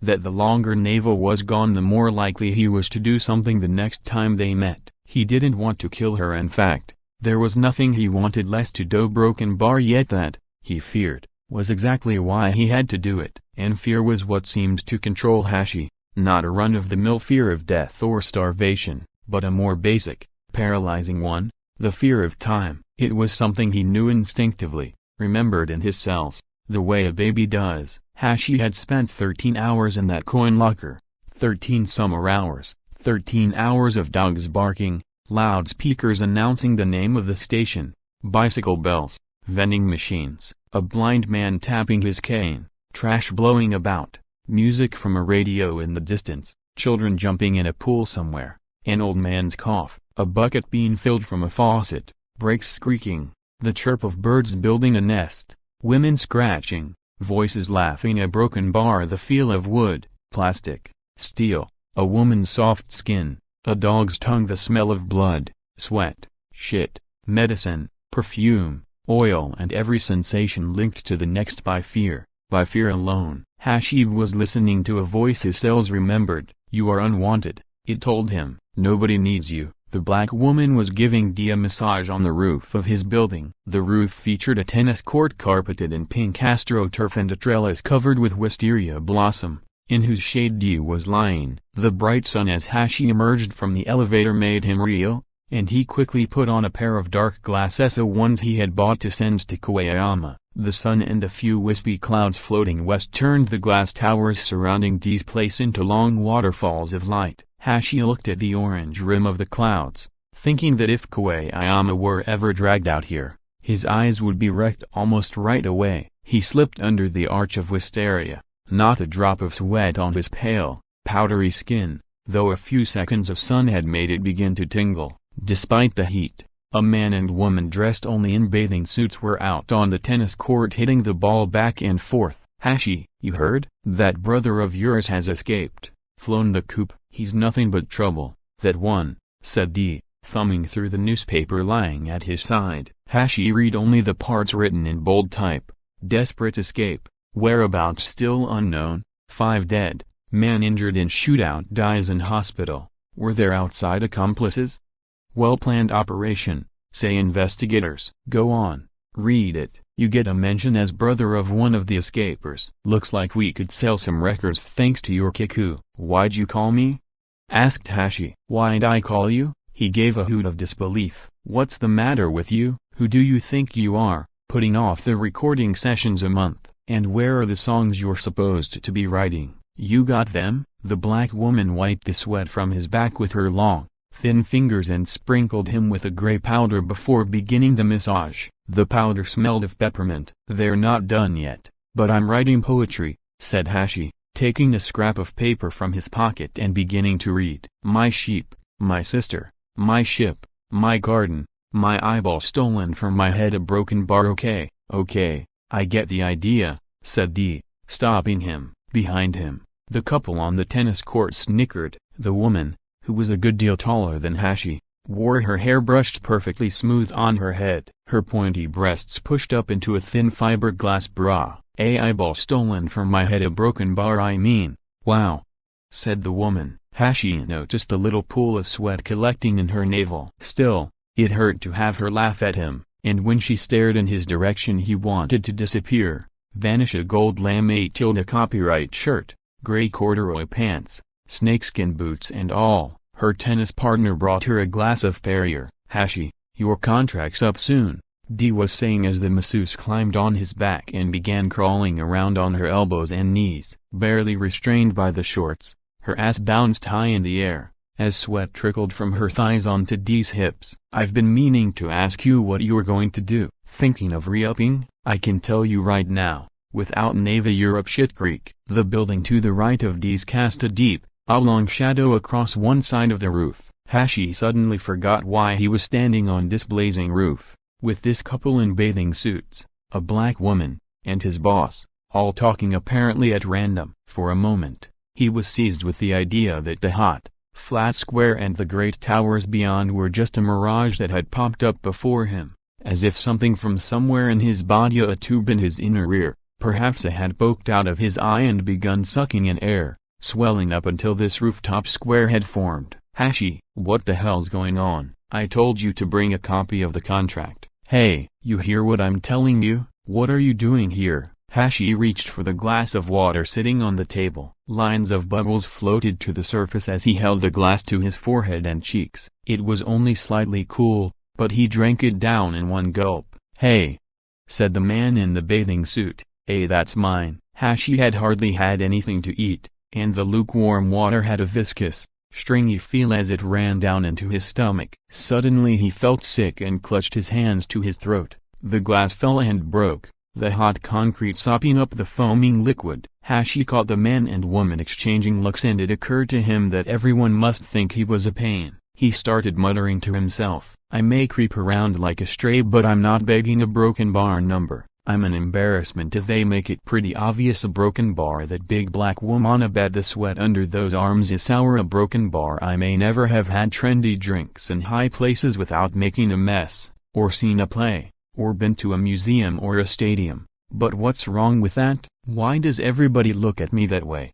A broken bar. Hashi, what's the matter? Hashi, Dee had wrapped a towel around himself and come over to give him a good shake. Oh, it's you, he mumbled. Dee, tell me something. Am I any use to you?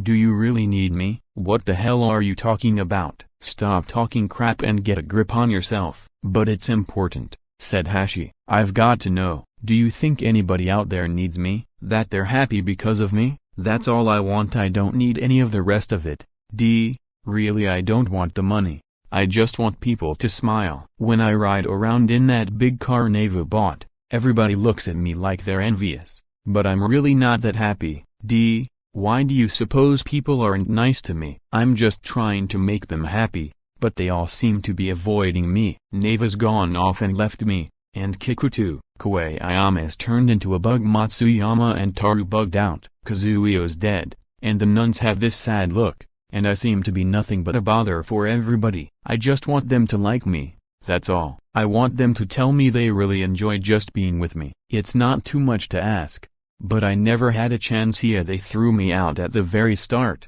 left me in this great big coin locker. Hashi was clinging to Dee, sweat pasted to parched skin. Let go of me, said Dee. You're gross. Let go. But Hashi held on, beginning to tremble. Somebody's gone a bit screwy, the woman in the swimsuit said to the masseuse with a you-know-who look. What's the matter with you, man? You can't hear what I'm saying to you?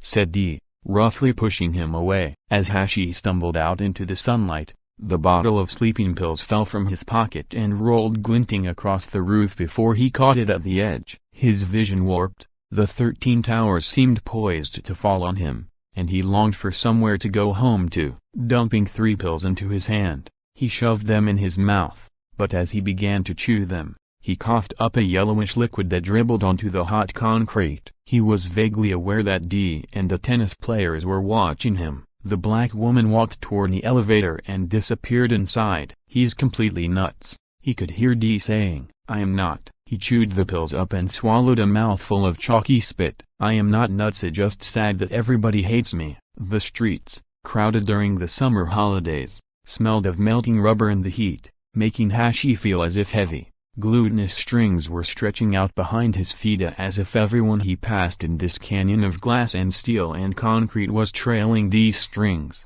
weaving a great white chrysalis. The whole town was a shiny chrysalis, wrapped around the heat radiating from the earth, and slowly swelling. But when would the giant butterfly emerge? He knew at least that when it did, it would float up into the sky, and there its belly would split open, releasing millions of flies with human faces that would bury the city. He could already hear the buzzing of their wings. He was walking under a bridge painted red, just as train passed overhead. The bridge seemed to wheeze from the weight and heat. Each breath left a film of steamy air on his throat. The faces of those he passed wobbled in the haze, and the road itself seethed like a river of slow-moving sludge. As he flopped down on a bench outside a tropical plant garden, the tramp sitting cross-legged at the other end asked if he had a cigarette. The man had breadcrumbs in his beard and one eye was bloodshot. A milk bottle filled with whiskey hung by a cord from his belt, and he wore mittens on his hands despite the heat. Hashi laid a 10,000 yen bill on the man's gloved hand and leaned over to whisper in his ear, "I'd like you to suck me off and then let me hit you on the head with a brick. There's another 10,000 in it for you when we're done." The tramp,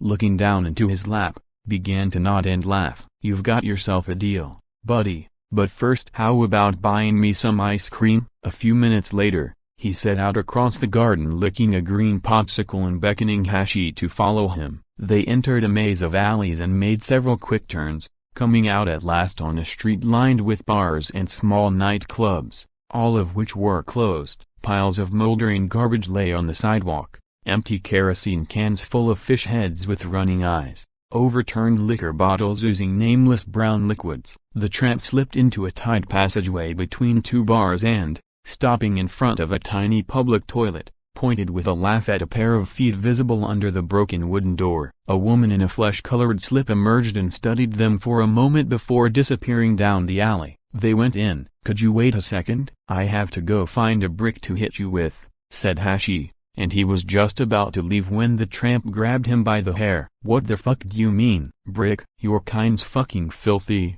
man. Fucking vermin," he said, shaking him about. "Repeat after me, 10 times. I'm filth. I want you to confess your sins right here in front of me. Your kind's no better than dogs or pigs, a disgusting. You know that?" Suddenly, Hashi was frightened as it dawned on him that the spirited guy was not at all like the one he'd met in that other toilet long ago, was not conjured up out of there, not the reincarnation of some big, gentle dog. "The wrath of heaven be upon you."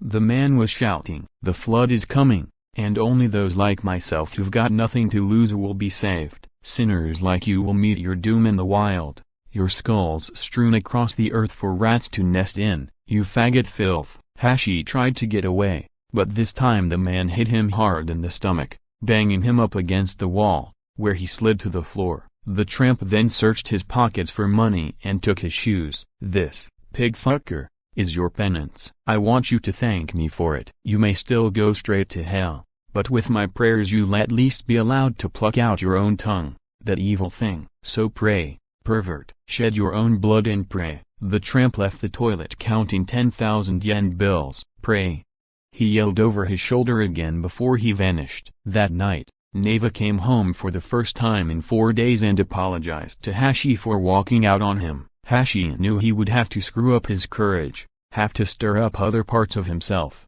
if he was ever to go through with it. The voices he heard, the ringing in his ears, the pulse of blood through his veins, the Hashi who stared back from the mirror, the phantom Hashi who lurked in window pane, as all of these would have to be called upon. And he would find them, he realized, in the little rubber and glass soundproof chamber he had built in order to search for that sound. The rubber portion of the walls of Hashi's chamber had been fitted with speakers, and the thickness of the glass ensured that not even the faintest unwanted noise could get in from outside. As he always did, Hashi entered the room, closed the door, and crouched in the cramped space listening for the sound. The only difference now was that there was nothing coming from the speakers. He was listening for the roar inside his own head, the sounds that arose in the absence of sound. "I have to kill Neva," he thought, "and that's a terrifying thing. Give me the courage to overcome the fear and suffering." In the pitch darkness, he closed his eyes, sensing the blackness spread out around him, as if heavy velvet curtains had been drawn across his retina and he were receding into some inner distance, receding to the far limits of darkness beyond which gray dots began to appear. The spots collected in long, thin furrows and then slowly began to take on color, growing in number as they deepened in tone. Rather than cells dividing and dividing again, the new dots seemed like previously hidden lights suddenly switched on, the whole process being sustained by the color changes in existing spots, as if you were watching a film of fireworks played backward. Gradually, the spots grew denser until they resembled a field of glowing tomatoes, or tuberculosis germs teeming on a slide under a microscope, glittering brighter than the powder rubbed from a moth's wings, undulating like the muscles in the chest of a dissected cat, multiplying like gold dust lying dormant in a riverbed until a volcano sends lava streaming down to boil the gold to the surface. Then, as always happened, just as the spots were gathering into a great mass for the final eruption, each one separately began to glow with rage. Each one in the swarm was brandishing a torch. Soon the torches would go out one by one and the whole galaxy would be transformed into the sea at noon. But this time there was one difference. There was no other sound, only the high ringing in his ears like a steam whistle in the distance. A huge jet was streaking across the sea, its shadow passing in the space of a second from the glittering waves to the cliff from which, just at that moment, he was falling, hitting the water. He floated briefly and then started to sink. Beneath the surface, the sea had a sticky, slimy feel to it, and as he drifted down toward the bottom, the water around him grew redder and redder. His legs got tangled in a kind of seaweed with human fingers, binding him fast to a crag jutting from the ocean floor. Suddenly, a powerful shudder went through him and he opened his eyes. He had heard the sound of blood pumping through his own body, through the veins in his arms. Little waves, spaced out at even intervals. Straining to catch the sound, he muttered, "That's the one that will help me kill her. The one that'll give me the strength, the beating of my heart." Hashi burst out of the chamber and went looking for Neva. Finding her discarded clothes in the dressing room, he realized she must be in the shower. A moment later, in the kitchen, as he wrapped his fingers around the handle of a large knife, his heartbeats began to play a frantic tune, and a wave of bliss swept through him as he started back toward the bathroom. He squeezed the handle, sniffing at a strange smell like burning flesh. Through the steamed-up glass door of the bathroom, he could see Neva's silhouette, stomach bulging nicely, and he knelt before the door giving thanks to the beating of his heart. With the sound thundering inside him, radiating out to rattle the floor, the room, the whole building, he opened the door. There stood Neva, water beaded over her body, and as he raised the knife to strike, for one fleeting second he found himself wondering whose heartbeat it was that they had heard long ago at the hospital. Still, the thought didn't keep him from finishing the stroke and, taking aim at the bulge of Neva's belly, he plunged the knife in. At the moment he did so, the beating stopped, and with it came a shock. Hashi's bliss had, in a fraction of a second, been traded for terror. A moment too late he wished he could stop his arm. The very instant the tip of the blade came to rest in Neva's thought anemone, the kingdom of the crocodiles. They had been cruising for hours, and now suddenly the sun seemed to have grown enormous, fierce. A moment or two out on deck would turn one's skin the color of nicely braised rabbit. A new piece of jewelry adorned the tanned ring finger of her left hand, a coral band Kiku had bought for her on Ogasawara. They had been married, with Nakakura officiating, in a small chapel left over from the American occupation. Afterward the four of them had gone swimming in a quiet lagoon, their first dip in the ocean they'd been racing over. The break was also an opportunity for Nakakura to teach the rest of them some of the finer points of diving, picked up from his days on a salvage ship, and for Hayashi to show off his amazing speed in the water, the latter while they were poking around a massive table coral jutting out from a rocky ledge. Suddenly,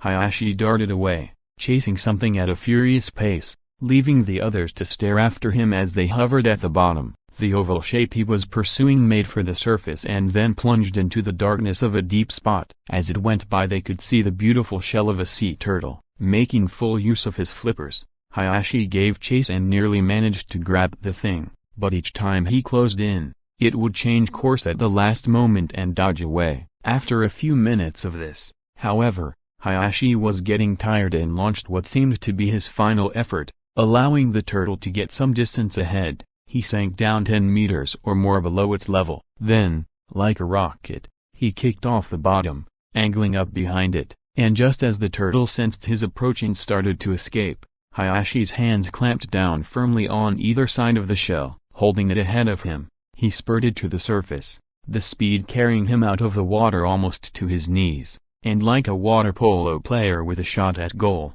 he tossed the thing far upon the beach. "Let's eat it," Anemone said before they were even out of the water. "A friend once told me how you cook a turtle. First, we need to light a fire." They used dried seaweed as kindling, adding broken lengths of driftwood until the embers were smoldering bright red. When the fire was ready, Anemone let the end of a branch burn until it glowed and then, turning the creature on its back, started rubbing it against its belly. As sweat dripped from the end of her nose into the sand, she stood above the turtle applying the hot stick up and down its underside. The turtle paddled its legs in slow motion, its neck craning far out of the shell, as if it meant to leave its burning body behind and run off on its own. A smell like burning wool filled the air as it began to hiss, its cry almost indistinguishable from the sound of the surf being sucked into sand at the water's edge. "Sort of cruel, this," whispered Nakakura. Hayashi nodded, gulping audibly. "What are you muttering about?"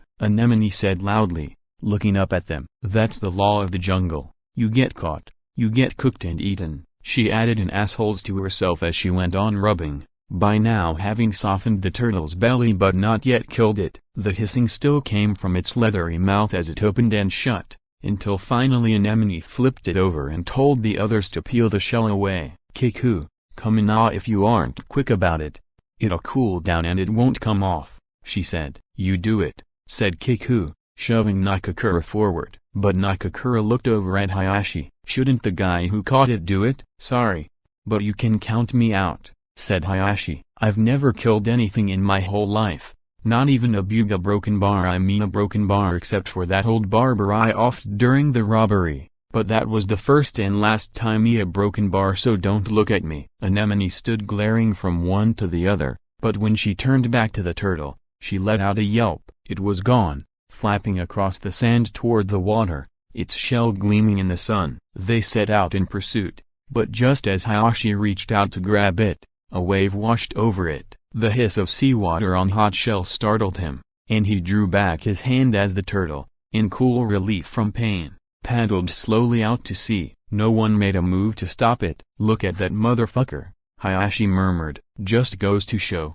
even when they've got you half roasted, you shouldn't give up." The others nodded solemnly. Later, on the beach, Kiku and Anemone watched an enormous sun sink below the horizon. The coconut and mango trees crowding the shore were dyed deep green by the dazzling orange light, and slowly the incandescent foam on the waves burst, bubble by glowing bubble, as the silhouette of the two lying on the sand darkened. With this subtropical summer sunset, little ice-cold crystals seemed to form just beneath their scorched skin, spreading as the shadows deepened and making them acutely aware of their sunburn. Anemone stuck her tongue in Kiku's ear, tasting the salt and feeling the roughness of some sand. "Better than wire mesh," she thought. "I was right, wasn't I?"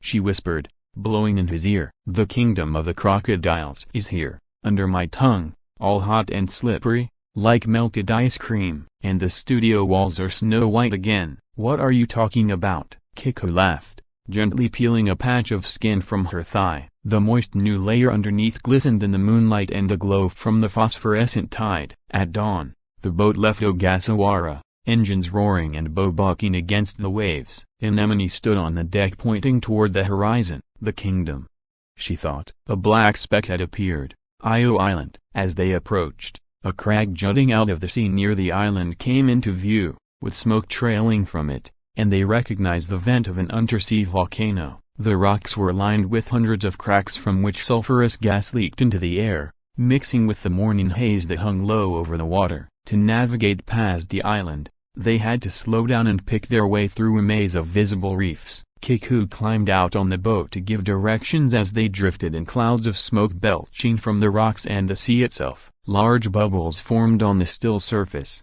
swelling with murky gas into shallow domes which ruptured with a loud pop, released into the air. The gas combined with water vapor to form layers of color that changed according to the angle of the light. Direct light dyed the smoke yellow, shadows were red, and backlighting left it a milky white. The gas hung low, trapping the heat beneath it like an impermeable membrane. They had slowed to a crawl in order not to run aground. In front of the others, Anemone had tried to ignore the overpowering smell of rotten eggs, but finally she couldn't stand it any longer and retreated into the cabin, holding her nose and clutching at her chest. The yellow smudge hid the sun, and Kiku was finding it almost impossible to keep his eyes open. He tried using a diving mask, but the sulfur still burned his throat, so he asked Hayashi to bring him a tank and regulator. After that he could breathe. Confined under the cloud, the heat seemed to become palpable and heavy, pressing against their skin like a mound of hot mud. Suddenly, they heard a sharp knock against the hull and a shudder passed through the deck. Nakakura went pale and cut the engine dead. "Kiku, what the hell are you doing out there?"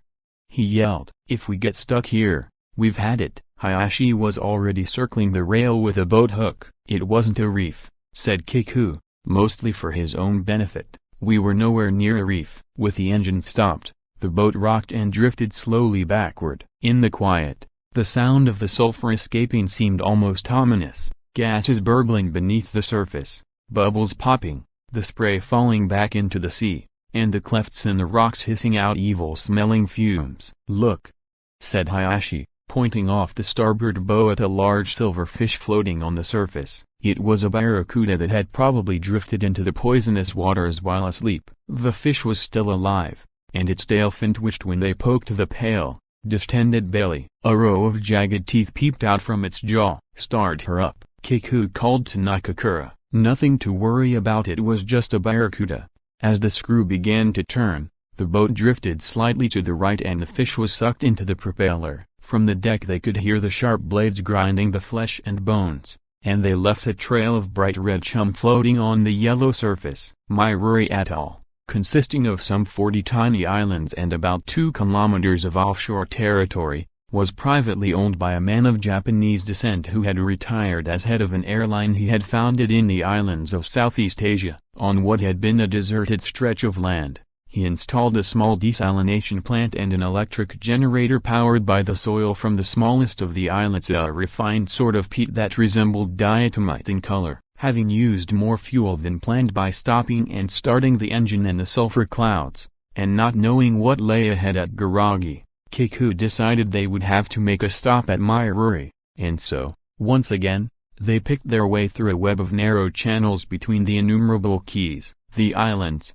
sandwiched as they were between South Io and Garagi, enjoyed a prevailing southerly breeze and heavy rainfall, and as a result were thickly matted with banana and mangrove trees and coconuts. There were no charts for these waters, the atoll being outside any ferry routes, so they were forced to feel their way along. It soon felt as if they were creeping through a tropical swamp, with the horizon obscured by islands of various and fantastic shapes and the surface of the sea covered with slimy algae. Kiku remembered reading somewhere that the man who owned Mairuri had upward of a dozen boats at his disposal, including a hydrofoil, a glass-bottom job, and even a small submarine. With all that, he reckoned, there was bound to be some extra fuel lying around. The only question was whether they'd be allowed to buy any of it. Anemone, however, wasn't thinking about fuel, absorbed instead in the sight of all these tree-choked islands that seemed to her the living image of the kingdom come. After they had cleared Io,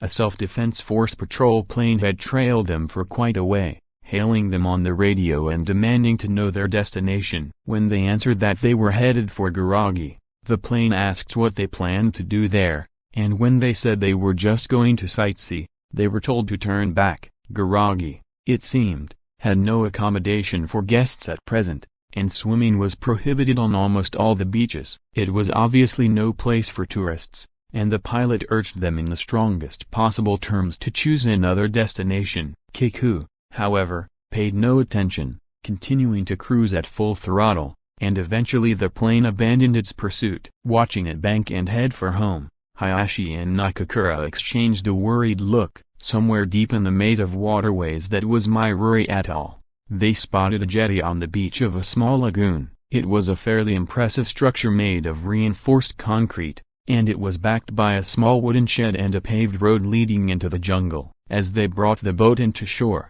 they could see a canoe that had split in half and been abandoned on the sand. Stuffing a gun into his belt, Nakakura jumped onto the jetty to catch the bowline that Hayashi threw over. Kiku was packing some rice and vitamin pills he hoped to trade for fuel, while Anemone sprayed herself all over with insect repellent, and together they went ashore. There was no sign of life in the shed, just a lot of old equipment, water skis, tin drums, scuba tanks, tattered fishing nets, and rope. Everything was rusty or rotting, full of holes or coming to pieces. In one corner of the damp floor there was a nest of crabs. While Kiku stood looking at this mess, he realized that the whole place gave off a familiar odor, the smell of wood and metal half crumbling into dry, cracked earth, with just a hint of mildew growing on shaded concrete. The asphalt sucked at the soles of their shoes as they set off down the road. A hack or two at the undergrowth on either side revealed traces of old mango and pineapple groves. Reaching the top of a small hill, they could look out over the whole island, which proved to be an oval perhaps 2 or 3 kilometers around. They also discovered a clearing containing a heliport, a gray hangar, a small generator and fuel refinery, a house with a banana thatch roof and a terrace, and a volleyball court, but no people. Both the generator and the refinery were silent, the only sounds being the screeching of birds in the jungle and the waves breaking on the shore beyond. "Nobody's home," Anemone murmured, but just then Nakakura, who had been checking out the hangar, called them over. "Come take a look," he said, pointing through a broken window. Inside they saw 2 helicopters covered with dust. "No, up there," said Nakakura, directing their attention to the ceiling where several thousand bats hung sleeping in the gloom. As they stood looking at them, a hinge creaked loudly behind them and they turned with a start, Nakakura slipping the pistol from his belt.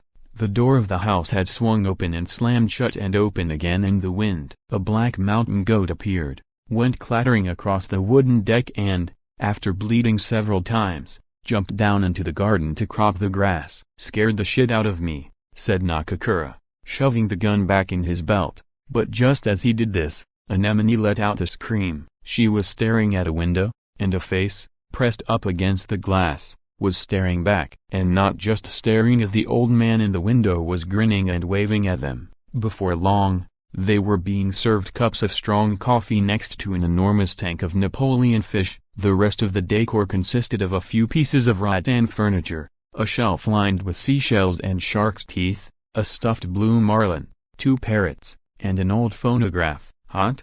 the man asked. His guests glanced at one another and shook their heads. A breeze was blowing in from the terrace, and, having escaped the sun, they were in fact feeling cooler. Their host was wearing frayed cut-offs and a white linen shirt. The coffee was not only strong but incredibly sweet. Finally Kiku spoke up. "We were wondering if you could spare some fuel," he said. "We'll pay for it, or we've got some rice and vitamins we could trade." The old man told them there was another jetty on the opposite side of the island, and they could take as much as they liked from a fuel tank there. "And it's free of charge," he added. "Don't even need to thank me." "Where you kids headed, anyway?" "Garagi," said Nakakura. The man nodded, stealing a glance at the pistol butt sticking out of Nakakura's pants, then went over to a glass-topped rattan table and selected a volume from a stack of photo albums. He brought the album to Anemone, pointing out a picture of himself in the pilot seat of a small jet. "I used to fly all the charters for candidates campaigning for the Malaysian National Assembly,"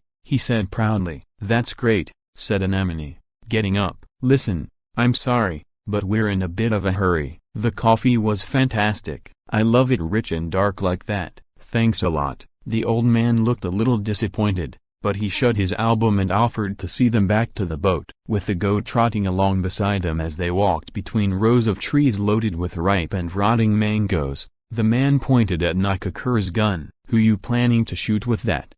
he asked. "Bad guys," said Nakakura, aiming his index finger and firing at the sun. The old man laughed. "You all are the first visitors I've had since I started living here alone," he said. "You're welcome to stop in on your way back from Garagi," he added, patting the goat. "You know what I've been wondering," said Hayashi, speaking up at last, "is how you manage when you get sick." "Well, there was one time when I got bit by a moray eel and the wound got infected. My leg swelled up like a balloon and I was fresh out of penicillin, so I figured there was nothing to do but amputate it. It was that bad. Trouble was, I couldn't think how to go about it, but finally I came up with the idea of a guillotine. I had the blade, a big steel thing I use for cutting peat. It just had to be given a good sharp edge. I got a frame assembled, and I rigged it so I could pull the blade up and drop it. I even had enough wood left over to make a pair of crutches and a little coffin for the leg. The toughest part was carving out a track to keep the blade on line if it was too narrow. I was afraid it wouldn't drop smooth enough, and if it was too wide, it'd just wobble around and not cut clean. But I got it fixed, and decided to do it on a Sunday. Then it rained, so I put it off a day and checked all my preparations again: bandages, drugs to stop the bleeding, disinfectants, everything. When the day finally came, I tied my thigh right under the blade. It was so black and puffy by then like a tree trunk homista, and I had so little feeling left in it that I guess I wouldn't have been too sorry to see it go. It was my right leg, and about the most painful thing was bending the left one out of the wire broken bar. But you've still got your right leg, Nakakura interrupted. Sure do, said the old man. The thing was a washout. The blade stopped at the bone. I thought I'd sharpened it good, but it didn't cut through. You'd be surprised how tough bones are, hard as anything. It must have hurt terribly, Anemone put in. Nah, not so bad. And the good part was that all the pus came spurting out all over the place, except I nearly got it in my eyes and I was scared it'd blind me. Broken bar. I guess for me it wouldn't have been so bad being lame, but I'd be in pretty deep trouble if I wound up blind. Why's that? Anemone asked. Well, you see, young lady, I'm a pilot, and while you can probably manage to fly a plane with one leg, there's no way in creation you can fly when you're blind. A snake with yellow and black stripes cut across the road in front of them. The old pilot rolled up his shorts and showed them the scar. He then asked Nakakura if he could have a go with his gun and, aiming at nothing in particular, fired off into the trees. A flock of birds rose as one body into the air. You come back and see me now, he said again when they were back on board and preparing to leave. Kiku looked up at him as he stood there on the wharf. Do those helicopters still fly?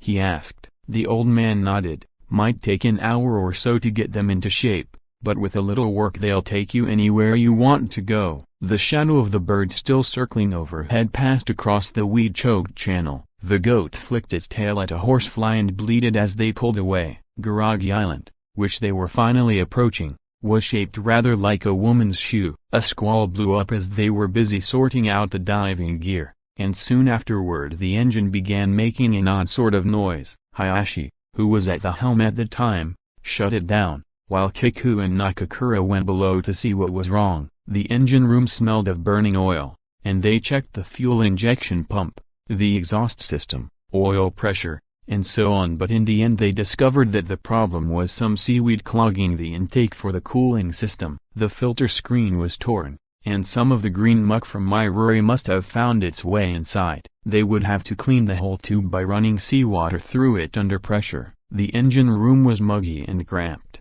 and both of them, already badly sunburned, had begun to drip with sweat. As they were removing the broken filter, Nakakura asked Kiku a question that had been on his mind for some time. So, supposing we do come up with this stuff you're looking for, what then? You really planning to dose Tokyo with it? Kiku was poking a wire brush about inside the intake valve. You should think about saving some for Chiba, Nakakura added, slipping a small bolt into his shirt pocket before starting to install the new filter. I'd love to do Chiba. That because your mom's there? Kiku asked with a chuckle. Nakakura nodded. Kiku's bare chest was covered with oil and bits of seaweed that slipped down his skin on streams of sweat. The brush came out dripping with a massive bright green sludge. Why did Hayashi come along with us? He went on as he sluiced it away through the bilge hole. Doesn't he have any family or anything? The thin, oily fronds seemed to have tiny hairs all over them. He just didn't have anywhere else to go, said Nakakura. And anyway, they're bound to catch us sooner or later, so the bottom of the sea's about as good as anywhere else. Kiku reached out to remove a strand clinging to Nakakura's forehead. They're not going to catch me, he said, replacing the cover on the intake tube. But what happens if there's no datura? Nakakura asked as Kiku wiped some grime off the wings of the supercharger. Then it's on to the Marianas or the Marshalls to look some more. He gave the big engine of the Hatteras a pat. Just then they heard the sound of a plane overhead and went back up on deck. It was the Self-Defense Force patrol again telling them not to land at Garagi. Kiku radioed back that they were doing some repairs, but just as soon as they were through they would head back for Ogasawara. The plane circled a while longer,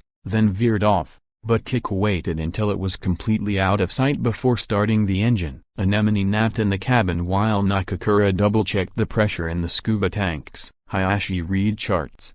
As the sun dipped toward the horizon, Garagi Island, if Garagi were a high-heeled shoe, Yuan Reef would be tucked in somewhere between the heel and the arch. Just after dark, the boat pulled into the cove at Yuan, engine running quietly, lights out. The gentle waves in the cove scattered the moonlight lingering on the surface as the boat dropped anchor a few meters short of the reef. Kiku and Nakakura went down first, circling the reef to look for the fissures opened by the underwater earthquake. Several fish wandered through the narrow beam of a flashlight as it played over the rocks. Nakakura, who had told Kiku to stick close behind him, crawled along the crags hand over hand, feeling out the currents, which were swift in certain places and at certain depths. Once a diver was caught in one, there was no telling where he might end up. The reef stuck straight up from the seabed, as if a tall building had been sunk, leaving only the penthouse exposed. At the deepest spot at the base of the reef on the seaward side, the depth gauge read 38 meters. Kiku and Nakamura were swimming at a depth of about 20 meters, stopping every now and then to shine their lights on the rocks nearest them. In the dark, any deep shadow seemed to be a crack. Just when their air was beginning to get low, Nakakura pointed in front of them where a tiger shark 3 meters long was drifting up into the light. Kiku raised his spear gun, but Nakakura stopped him, turning off his flashlight as the shark slowly circled them, now only a smooth gray shadow. The fish abruptly stopped circling and moved toward them. Kiku leveled the spear gun again, firing straight at its jaws but missing badly. Nakakura grabbed Kiku's light and, pairing it with his own, flashed both into the shark's eyes, turning it aside less than 2 meters away. While it studied them, he went on flickering the lights in its eyes until at last it gave up and moved off. Not long after this, a glint on the face of the rock alerted Kiku to the location of the cave's entrance. The beam of the flashlight had glanced off some aluminum bars and thick wire mesh that sealed the opening. The tank gauges by now read 0, so they decided to leave a marker buoy tied to one of the bars before returning to the boat. Anemone had made some spaghetti on the hot plate in the cabin, and they ate while Nakakura ran through the diving procedures one more time. Anemone was going to stay in the boat. She'd wanted to go with them, but gave up on the idea after hearing about sharks. Nakakura went down first to unhook the gear they lowered on the anchor line: 3 underwater scooters, a battery to run 2 electric drills, 12 reserve tanks, 6 spear guns, and quantities of rope. By the time Hayashi and Kiku joined him, he was busy cutting through the wire mesh. The mesh, which formed a double seal with the grating of aluminum bars, was bound tightly to the rock and heavily rusted. The wire had resisted the claws of the cutter when he tackled it head-on, but he had managed to pry some of it loose with a knife in order to cut it from the side. Despite this, the work was going slowly,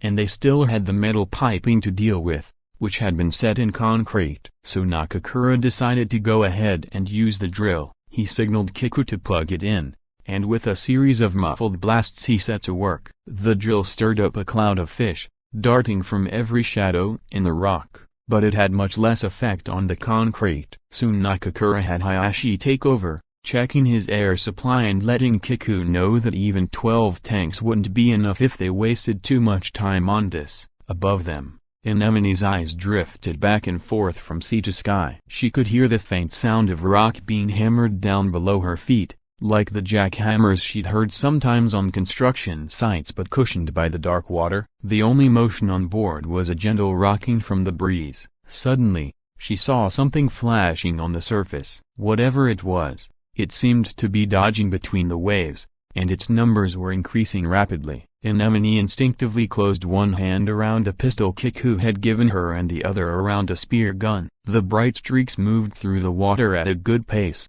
flickering on and off as they were hidden by waves, until finally they were near enough for Anemone to see that they were dolphins, glowing from the phosphorescent plankton that covered their backs. Dolphins! She nearly shouted with relief. One after another, They skimmed the surface, turning the sea a pale blue as they headed for open water. Like a show at an amusement park, she thought to herself, half expecting to see a laughing Santa Claus on water skis bringing up the rear. She wished Kiko were there to see it too, these sleek things slipping out to sea, leaving behind faint, shimmering lines on the surface of her eyes. There had been something she'd wanted to show him while he was in prison. What was it? She searched her memory. Oh yes, the curtains she'd made all by herself. Well, from now on they would be able to see everything together. Below, the three divers had managed to break through, and Nakakura, holding the drill in one hand, was guiding his scooter inside with the other. Hayashi was trailing 6 of the spare tanks bundled together with an elastic tether, while Kiko towed the battery and the spear guns behind him. With only the dim headlights on the scooters to show them the way, they moved further in, noting that the passage widened as they went. Finding some large groupers and parrotfish lurking in the shadows, they realized there must be another entrance somewhere besides the one they had just come through. The floor was covered with a fine, soft silt, and they had to move carefully to avoid stirring it up and clouding the water. Besides the fish, they shared the passage with countless moray eels which bared their fangs and looked menacing when caught in the light. Weighed down as they were with equipment, it would have been difficult even to turn and run had one of the morays actually attacked. Hayashi seemed particularly afraid of them. At one point, an eel as thick as a man's arm reared its head from the shadows and lashed out at Nakakura's leg, catching and shredding his fin instead. Hayashi gestured that he wasn't going any further, and the other two had to spend a while demonstrating that the morays didn't attack from the safety of their nests before he would agree to go on. The tunnel meandered on, bending to the right and left or up and down, with Nakakura leaving a small marker light at each corner, and Kiko was reminded of the abandoned mine shafts he and Hashi had once explored, remembering how scared Hashi had been of the bats that hung from the ceiling, particularly their red eyes and that uncanny squeak. Without any warning, Nakakura turned and signaled for them to drop to the bottom of the tunnel, and almost instantly he switched off the motor of his scooter, threw the drill aside, and floated down to lie flat on his belly. As Kiko and Hayashi followed suit, they noticed that the gray surface of the rockhead had begun to move toward them and realized that it was actually a huge school of parrotfish bearing down on their lights. Kiko sensed danger. It wasn't them the fish were scared of. On the far side of that living wall was something far more frightening. Nakakura was signaling him to hand out the spear guns, and a moment later the three of them were aiming into the cloud of fish that had engulfed them. Here and there were fish with their guts ripped out, swimming as best they could through a shower of gray scales. Up ahead a mottled shark appeared in the circle of a flashlight beam. It was on the small side, but the teeth lining its open mouth were sharp enough. Nakakura fired his spear gun, hitting the thing at the base of the neck, but as it began to writhe and thrash, 3 more appeared behind it. One of them immediately fastened onto the pale belly of the wounded shark, while the other 2 headed in their direction. Kiko fired next but missed, and the sharks kept coming, teeth bared. As he bent to draw the knife strapped to his ankle, the lower jaw of one shark brushed his back, snagging his hose, and with a flick of its tail it arched away, taking the hose with it and stirring up the muck on the floor of the tunnel. Momentarily blinded, Kiko could only guess that the swishing sound he heard was a spear from someone's gun, but soon he could see a plume of green blood and a shark squirming on the bottom, its snout half buried in the silt. It wasn't until he noticed bubbles gushing out above him, though, that he realized that his hose had been cut, that no air was coming through his mouthpiece. He looked around for the spare tanks, but vision was badly restricted in the narrow passage. About the only thing he could see in the wildly spinning beams of the 3 flashlights was a mist of fine sand, with bits of fish guts and patches of green shark's blood floating in it, and the bubbles belching from his tank. It was getting hard to breathe, but Kiko told himself to stay calm. He was sure that Hayashi had been carrying the extra tanks, so he would go and look for him. He should swim toward the other lights, he decided, his head beginning to pound. At that instant a shark appeared right before his eyes. Apparently oblivious to the harpoon planted in its back, it made straight for him. At the last moment, though, he had the presence of mind to aim the jet of bubbles from his severed hose into the shark's eyes, making it twist its neck up just far enough to allow him to stick his knife in deep. The effort, however, made him swallow a good deal of water. In fact, Water seemed to pour into his nose as well, choking him and bringing him close to panic. Knowing he was done for if he couldn't stop the flood, he steadied himself and tried to block his nose and mouth. By now the pain was so bad it felt as though his chest would burst. Got to find the tanks, he thought, but as the word tanks trailed off in his mind, he realized he no longer knew where he was or what he was doing. Why all this pain? The foul air in his lungs seemed to be expanding, threatening to rip his whole body open right down the middle. His vision darkened and his jaw went slack. Abandoning himself to the darkness and pain, he took his first full breath of water, a breath that brought relief. He could hear the water rushing in to fill his insides. So this is what it's like to die, he thought to himself. Not bad at all, not so painful anyway. A broken bar, just numb. But a corner of him still held out, that part where he could feel his heart still beating wildly. Furious that he should make his peace with death, he struggled for a moment, but it wasn't any use. His chest was moving on its own now, sucking at the sea. He tried unsuccessfully to raise his hand, realizing at last that it was over. And then, just as he was settling back again, someone shoved a new regulator in his mouth and a rush of air poured into him. The instant he stopped swallowing water, though, the pain returned with a vengeance, as if every cell in his body were being stuck with its own needle. He couldn't help it. He wanted to rip the regulator out, wanted to tear apart whoever was forcing this air down his throat. Suddenly, someone began pressing hard on his chest, clearing his lungs to allow the new, dry air to flow in. The new air too was like stinging needles, but Kiku could feel each tiny air sac gasping for it. He breathed out again, and slowly things began to take shape around him. Nakakura and Hayashi were peering into his mask. "You okay?" they signaled. Kiku nodded weakly. There in that pool stained green with blood, he had learned two things. One was that all the pain stopped when you stopped fighting death, and the other was that as long as you could still hear your heart beating, you had to keep fighting back. They waited for Kiku to recover, and then continued down the tunnel, moving cautiously around two remaining sharks that were feeding on the three they'd killed. Nakakura and Hayashi had finished one tank apiece and gone on to a second. They made steady progress for a while, with only the motors of the scooters humming in the water. Then Nakakura stopped and pointed ahead. Half buried in the silt were two human bodies, with patches of flesh still clinging to the bones. Nearby was a rusty diver's knife. A school of butterfly fish was using one of the skulls as a nest. Beyond a waving field of lavender seaweed, they could see a broad, dark area, a black cavern too deep for any light to penetrate. Nakakura revved the throttle on his scooter and moved off toward the darkness. Passing through the fringe of seaweed, they found themselves on a rocky shelf rising out of the water, and Nakakura immediately gave the signal they had agreed on: "Do not remove your regulator." The shelf was, in fact, already occupied by hundreds of large lobsters whose shells were flame red in the artificial light, their antennae waving wildly above them like masked conductors at a silent concert. In one corner was a cluster of blind morays, and a lionfish that fluttered off like a swallowtail when startled by the light. A sea snake striped like a tiger slithered past, and a spiny fish with what appeared to be yellow threads dangling from its mouth puffed up so large when caught in the light that it seemed ready to explode. The cavern was like the nave of a cathedral, with the ledge lined with lobsters as an altar, and ribbed columns rising above it. The curtain of pale purple seaweed was a canopy hanging over the blind eel priests who sat listening to confessions from a congregation of multicolored fish, and beyond, where a tall cross would have been,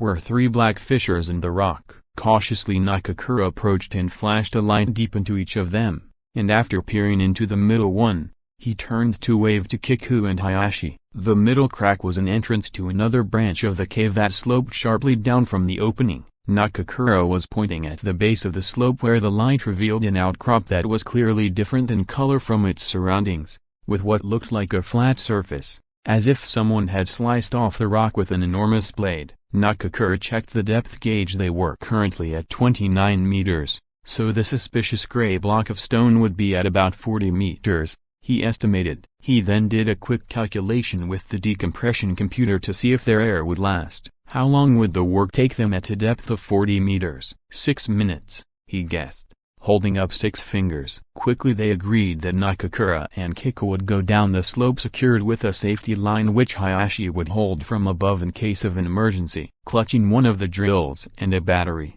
they lowered themselves over the edge. Unlike the tunnel up to this point, the bottom of this branch of the cave was not silt but dead coral covered with a thin coat of lava. As they descended, the water pressure made their bodies feel heavier, as if the sea had suddenly become sticky, clinging, like molasses. The bleached coral reminded Kiku of bones. Bones. He thought of the bone from Kazuyo's funeral that he'd delivered to Hashi, and the memory, together with the sticky water, made him queasy for a moment. Queasy and somehow numb, as though his blood were clogging in his veins. Watch it, he told himself. At 40 meters, the least sense of uneasiness could balloon almost instantly into full-blown terror, unchecked in this total isolation from sound and smell. If you so much as let yourself consider the idea that your air could somehow be cut off, the next thing you knew you were shaking with fear, or puking, or making a sudden dash for the surface. Kiku did everything he could to avoid the thought. He conjured up images of Anemone's tongue,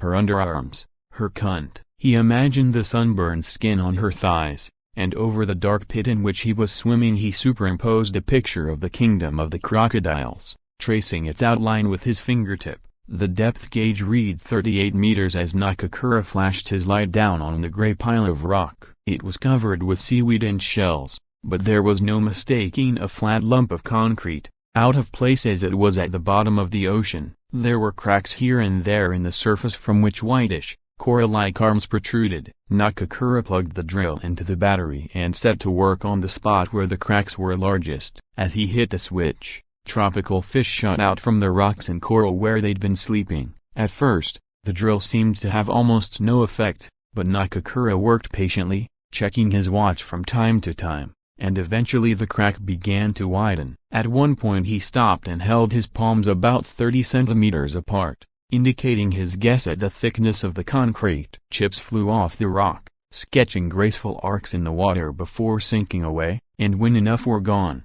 he had succeeded in joining 2 of the largest cracks into a single rift. After that, he concentrated on the point where they came together, and before long he had carved a hole the size of a fist. Getting down on his belly, he peered in with the aid of his flashlight, then turned to shake his head at Kiku. Kiku took a look himself but couldn't see much other than bits of coral, so Nakakura went back to work, increasing the power on the drill until he had managed to open up an area as large as a manhole. Finally, almost a third of the concrete simply caved in with a thud, taking Nakakura with it and sending up a cloud of debris. Shining his flashlight in front of him, Kiku followed. Inside, Nakakura was floundering about in a mixture of stringy seaweed and rubble. Kiku pulled on the rope to get him upright and then took stock of their surroundings. The concrete dome actually seemed to be a pillbox with placements for guns in 3 directions. It was floored with soft mud. Kiku cleared aside what he could of the rubble until he turned up 2 large clumps of brain coral. The sight reminded him of something Yamane had once said,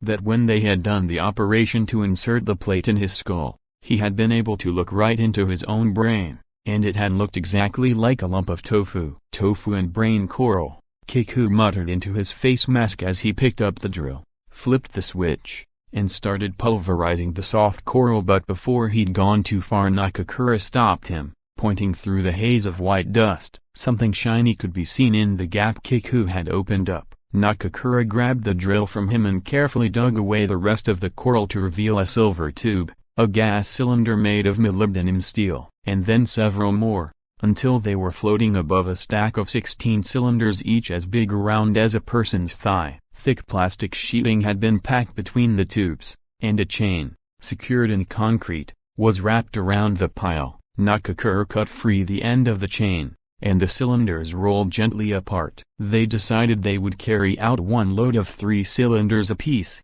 lashing them together to make them easier to manage. At a tug on the rope, Hayashi began hauling them up the steep slope. A faint light shone from where he was waiting for them, like a lamp in a second-story window on a dark street. Several times the rope caught on a sharp piece of coral, but at last Hayashi himself came into view, pulling on the rope for all he was worth. Kiku and Nakakura had left the drill and battery behind, each clutching instead only his bundle of 3 cylinders. About halfway up the slope, Kiku disturbed 2 lionfish hiding in the rock, and they shot out right beside his face. Things started to happen fast right after that. He heard a muffled scream and the sound of bubbles escaping, and when he turned, Nakakura was tumbling back down the slope. His regulator had come out of his mouth and he was clutching his forehead with one hand, though he'd somehow managed to keep hold of the cylinders. Baffled as to what could have happened, Kiku signaled Hayashi and was lowered back down to help. When he reached the bottom, he found Nakakura lying on the pillbox still holding his forehead. As Kiku floated down to him, he looked up and pointed at a lionfish swimming nearby. He had been stung by one of the beautiful but lethal spines that lined the tail fin, and his whole body was going numb. The wound itself must have been horribly painful, but Nakakura, in desperation, managed to pantomime that he wanted Kiku to piss on his forehead. Kiku thought he remembered reading somewhere that the poison was acidic, and urine would counteract the effect. Still, he hesitated, but before he had time to think he found the front of his wetsuit being undone for him and his penis dragged out. Leaning over to place the tip of it on the sting, Nakakura squeezed his groin encouragingly. Kiku tried to comply, but the sight of Nakakura there between his legs with his dick on his forehead made him want to laugh, and the more he tried to pee, the more he choked up. Nakakura, unaware of Kiku's problem, rubbed the pink hand around expectantly, while Kiku fought off laughter and concentrated. Then, abruptly, Nakakura just let go. Puzzled, Kiku peered into his mask to find his eyes shut tight and his face beginning to contort. His jaw was trembling, and his teeth had drawn blood from his lips. The arm still clinging to Kiku's thigh had become as hard as steel.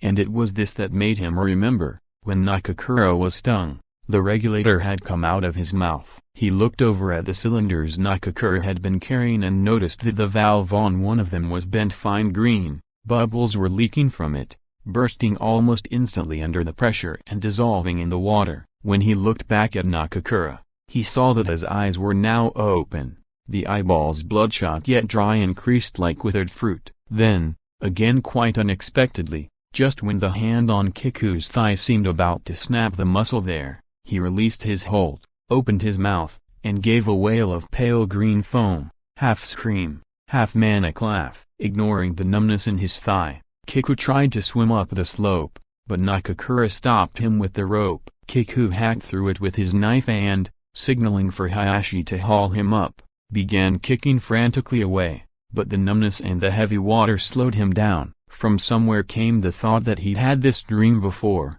any number of times, somebody pursuing him with murder in mind, and his body getting heavy, slow. Even without the rope, Nakakura was still managing to follow him up the channel, screaming his uncanny scream, as if he were gargling and laughing all at once. Hayashi kept pulling from above, and Kiku was at last able to crawl up onto the ledge, but the exertion, difficult to judge in the cool half-weightlessness, had been too much for him. For a moment, everything went black and he could feel himself slipping away, but he knew that if he lost consciousness he would have problems with the regulator. Crouching over, he tried to force as much air as possible into his lungs, willing himself, ordering himself to breathe. He could hear his heart. Breathe in, out, in, out. His heart kept beating. Hesitantly he opened his eyes, coming face to face with a lobster waving its antennae. He could hear breathing behind him and turned just in time to see Hayashi reaching out to help Nakakura up over the edge. He tried to yell at him to stop,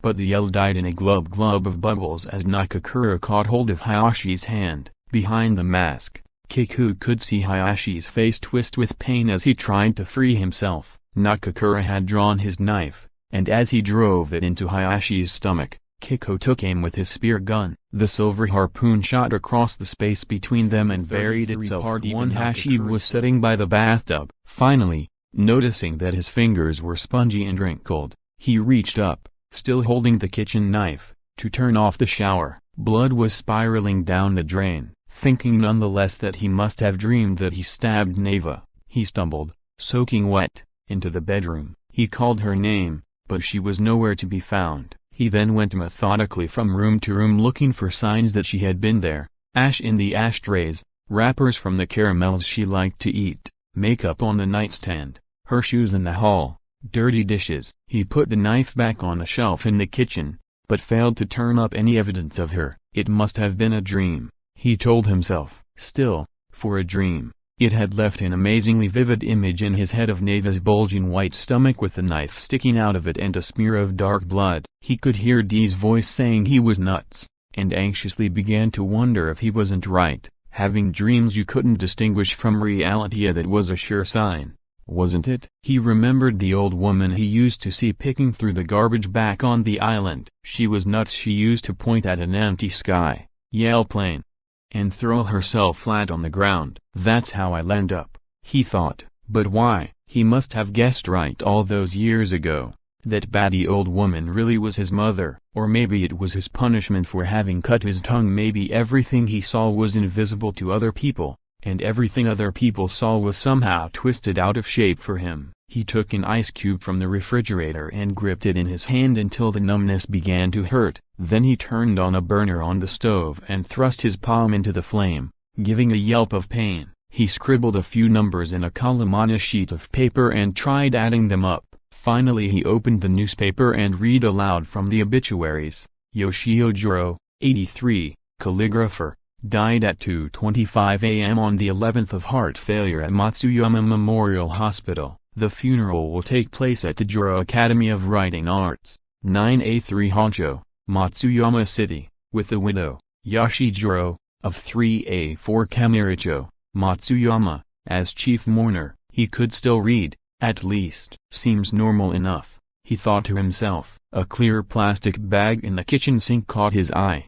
with something red inside that, seen from closer up, turned out to be a wad of blood-stained cotton. There it was, the evidence he'd been looking for, and he could feel the hair on his arms prickling at the sight. The police were probably on their way right now to arrest him, and there'd be a trial, and he'd end up just like Kiku, shut away in a gray building somewhere behind bars and wire and a high wall. I'm weak, he thought. There's no telling what would happen to me in a place like that. Just then, there was a knock at the front door, and he nearly fainted with fright. But then he thought this might be a good chance to see whether or not he really was crazy. After the second knock, he looked out through the peephole and, sure enough, he could see two police uniforms. He unlocked the door and waved them in, expecting them to grab him and slap on the handcuffs. Instead, they bowed. "Sorry to bother you at this time of night, with your wife and everything," the older one said, "but we have to ask you a few questions, if you don't mind." "I see. Come in,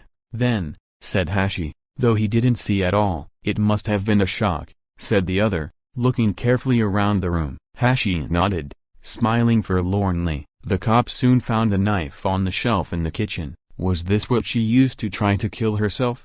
he asked, showing it to Hashi. Again he nodded. "Pretty old-fashioned," the man added. "By the way, how come there's no blood on it?" Hashi stood up and faced him. "I washed it off," he said, his voice a bit too loud. "And what was it exactly that you were fighting about? Another woman?" "Sort of," Hashi managed. "You see, a broken bar. There was this groupie who was always showing up, saying I was getting it on with her. All sorts of lies, but Neva believed her and she got furious." He was beginning to get the hang of it. "The rules were the same as for an interview. Even when you had no idea what you were being asked, you just looked the questioner in the eye and answered with a wistful little smile." "I get you," said the cop. "Must be tough being famous. Looks great on TV, but I guess you people have your troubles, too. It says here that your wife's pregnant, that right? It also says she said you told her she should get an abortion and that made her suicidal." A broken bar. Hashi took a bottle of orange juice out of the refrigerator and poured them each a glass.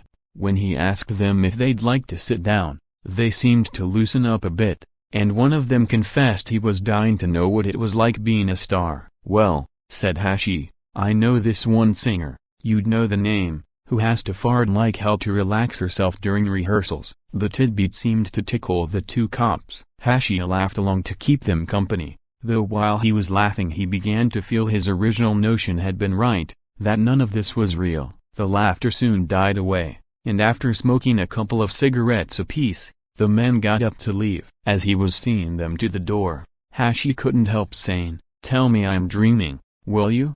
A broken bar. "But where do you people go when you've finished in this dream? Do you just vanish poof?" The cops stood scratching their heads and grinning. "That's it," one of them chuckled, "and let's hope it'll be a better one next time." They bowed again and started to shut the door. "Wait a second," Hashi called after them. When they turned back, he stepped up to the nearest one and touched his cheek. "This is a dream, right? Honestly, I need to know. And if that's all it is, then my stabbing Neva's not really a crime." The policemen exchanged a quick glance. "Now let me get this straight," said one of them. "You're saying that you stabbed your wife?" "No, I don't know," he said, shaking his head as they moved in on either side of him. "That's what I'm asking you." His voice by now was very small. They had a short whispered conference, and Hashi reached up again to touch their cheeks. "No doubt about it, skin, grease, and sweat. When the dream cop was this real, how did you go about getting rid of him?" "It's getting a bit late for little jokes,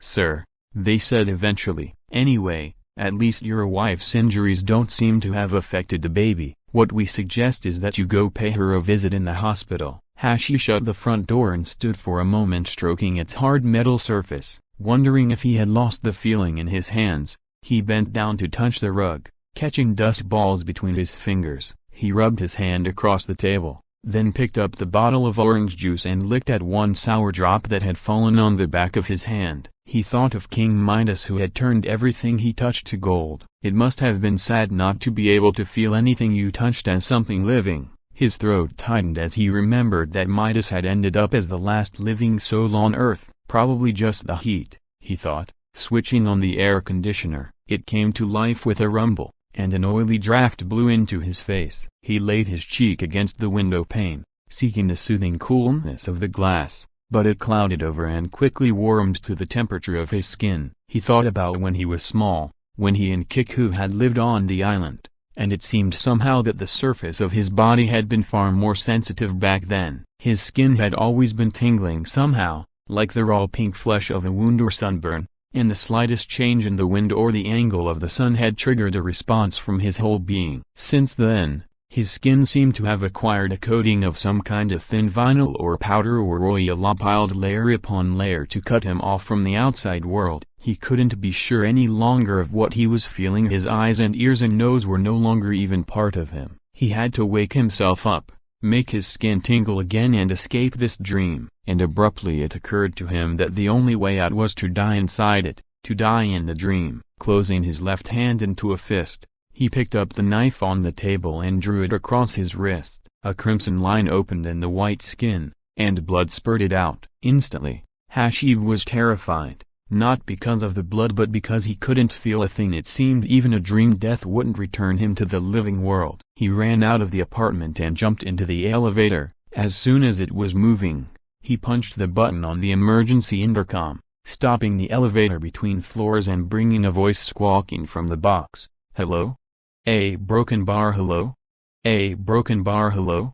A broken bar, what's going on up there? Just get me out of here," Hashi screamed, punching the button again and again. "I'll pay you anything you want." "You got a fire in there? Power outage? What? What's the problem?" "This elevator's trying to take me somewhere. The door is going to open in hell. Get me out." Hashi was kicking the wall. "You've got to tell me what's happened." "You're between the 11th and 12th floors. Listen carefully. Is the light working?" Hashi flailed at the box, trying to smash the voice, the little man inside it talking to him. Before long the elevator started down again. When the door opened on the ground floor, he was greeted by two men with fire extinguishers and toolboxes. "What the hell?"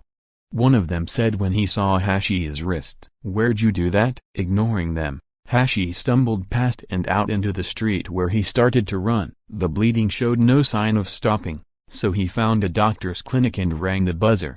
The lights were off and there was no answer, but he stood pounding on the door until a young man stuck his head out of a second-story window. "What do you want?"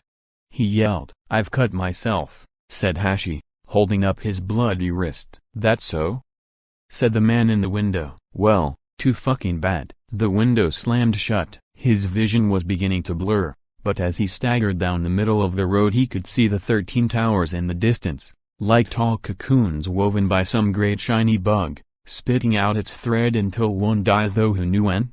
It all became so heavy it fell apart. He lay down in the median strip that separated the lanes of the boulevard. Headlights flashed through the bushes and then vanished. He sniffed at the earth, but there was hardly any smell, only a dry barrenness. Sleep.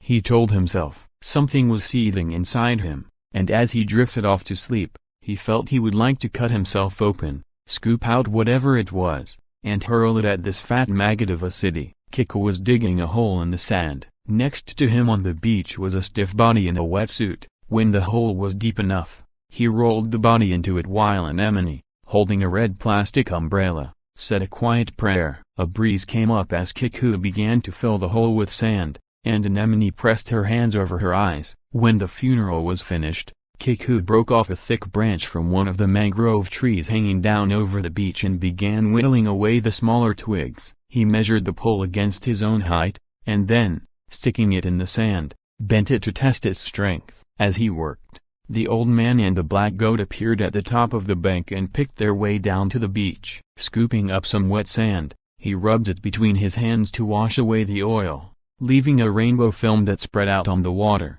"The repairs are done," the old man announced, and Anemone stood up. "Kiku," she called. "Time to go bomb Tokyo." Kiku held his arm up as if to say he'd be ready in a minute. "What's that all about?"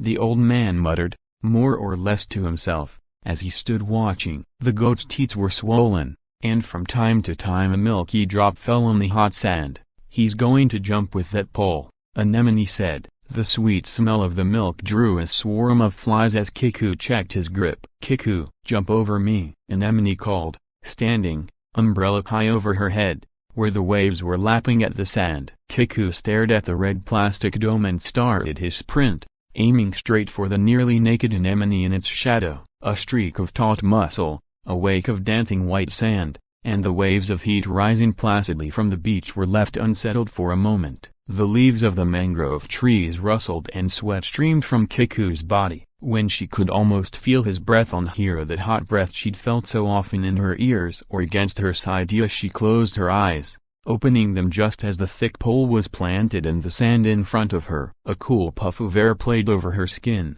as if the sweat had been briefly frozen, and the umbrella was swept from her hand. It rolled down the beach, a crimson whirl on the white sand, then out over the water above the reef. She stood for a long while staring at the shrinking dot of red plastic as it spun across the deep green sea. A broken bar. The bats began to stir. Their black bodies covered the walls and ceiling of the hangar, and when their wings began to flutter, it was as if the whole building were shifting and shivering. The engine of the helicopter groaned to life and the rotor turned, as Kiku dragged open the doors of the hangar. Bright, dusty light streamed in and a cloudburst of black bats fell from the ceiling. The sound of small, soft bodies hitting concrete mixed with their unnerving squeaks. The helicopter began to move slowly forward over a carpet of bats, and the speed of the blades increased, sending clumps of them spinning against the walls. The survivors huddled in the corners of the hangar, clawing their way into what was left of the damp shade. Outside, the helicopter soon rose slowly into the sky, leaving behind patches of twitching black wings. "Hold on, Hashi," Kiku murmured. An image of Hashi beset by demons of some kind floated into his mind. "I'm coming." In the courtyard of the building they brought him to, a young woman in a bathrobe was knitting in the shade of a cherry tree. The men in pajamas playing volleyball stopped to stare at him as he was carried past. So did the women gathered around a harmonium. As they cut across the courtyard, a mixture of sweat and drool ran down his chin. The sun rocked back and forth in the sky in time with the steps of the white-coated attendants, until they passed through a barbed wire fence at one end of the yard. It was dark inside, but he could make out a mannequin by the entrance, a child in a school cap and knapsack holding a plastic card that read, "Mommy, Daddy, don't worry, I'm fine and waiting for you." Little cracks ran through the smooth brown plastic of the mannequin's face and arms. He was carried into a room with white walls and ceiling and set down on a bed. The straps around his thighs were unfastened, and a pair of scissors glided past his face, followed by the sound of his pants being cut away. He felt something soft and cool on his hip, a drop from the end of the needle, and then the injection. Warmth spread through his body, and his jaw went slack. He found he could no longer distinguish between the rubber gag in his mouth and his own tongue and teeth. He could feel himself sinking deep into the bed as he studied the one broken tube among the line of fluorescent lights on the ceiling. It blinked feebly on and off, a pale, jagged shadow keeping it company. Hashi could hear someone undoing the rest of the buckles on his straps, then saw a hand removing the black gag, its surface dripping with saliva, lifting him off the bed and setting him on his feet. The men in white half-dragged him down a hall lined with barred cells. When they came to his, he was tossed in onto some damp floor matting. The only other furnishing was a pile of blankets in one corner. An old man was staring at Hashi from the cell across the way, his skin covered with blotches and his open robe revealing a diaper. "Are you a good person?" the stranger asked. Hashi raised himself on one elbow, at which the old man gave a little yelp and shrank back into one corner. Hashi looked around his cell and was startled to see some toes poking out under the pile of blankets. On further investigation, he found, in addition, the hair, forehead, and left hand of a woman, the rest of whom was covered by the blankets. He decided it had to be a woman from the white skin and the slender hands and feet. "Her head's messed up," the old man explained, his courage returning. "She's neither a good person nor a bad person. She's just a cabbage. Slightly rotten cabbage at that, so don't try eating her." The cabbage wore a small gold ring on the little finger of her left hand. There were no windows in the cell, and Hashi wondered whether she was hot under all those blankets. He could hear the sound of ventilator fans at each end of the corridor, but not even the faintest breeze reached them. He propped himself against the wall and continued his inspection. It was very humid, yet the cabbage didn't seem to be sweating. The shadow cast by the lampshade covering the yellowish light bulb overhead just reached her left hand, and the ring seemed to be glinting at regular intervals. Hashi looked up at the ceiling. Neither the bulb nor the shade was swaying, so it had to be a tiny motion of her hand that was catching the light at certain angles. Sure enough, a closer look revealed that the finger was wagging slightly, but quite regularly, above the blanket. An attendant brought dinner, or some mushy stuff in tubes that passed for dinner. Milk, rice, powdered vegetables, and salt. Hashi watched as he put the tip of a tube into the cabbage's mouth and squeezed the food down her throat, but he could see almost nothing of her face due to the strange mask she was wearing, something not unlike the gas masks he'd seen in the deserted mines on the island, with a corrugated rubber snout hanging down in front. The attendant loosened a valve at the end of the snout and stuck the tube into the dark hole,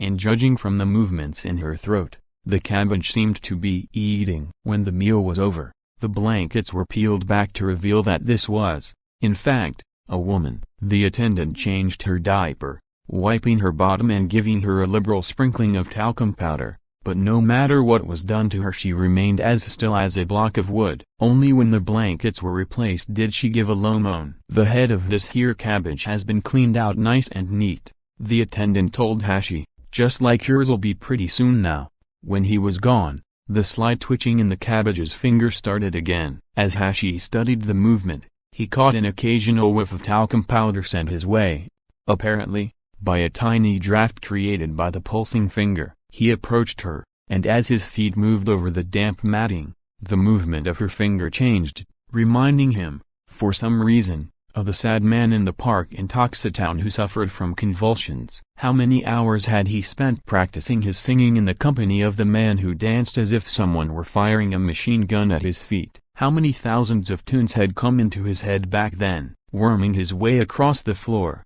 he had come close enough to touch the cabbage. The dry brown foot protruding from the blankets was swollen, probably due to poor circulation. Gently, he touched it. No response. He tried pinching it. Her skin felt like a rubber sack heavy with liquid, as if she would shrivel up if he pricked her with a pin. He remembered the drifter who had ministered to him in the toilet by the river in Sasebo. Then a new idea occurred to him. This sad creature might once have been a dog, the handsome black dog that had saved him from the coin locker, and for that he owed her a real debt of gratitude. But what could he do for her here? About the only thing he had to give her, he thought, was a song, and so, facing in the general direction of the head that must be somewhere under the blankets, he began to sing, pitching his voice to sound like a wind instrument playing in the deeper registers. At first there was no reaction from the cabbage, and Hashi wondered whether she wasn't deaf. But gradually he changed his song,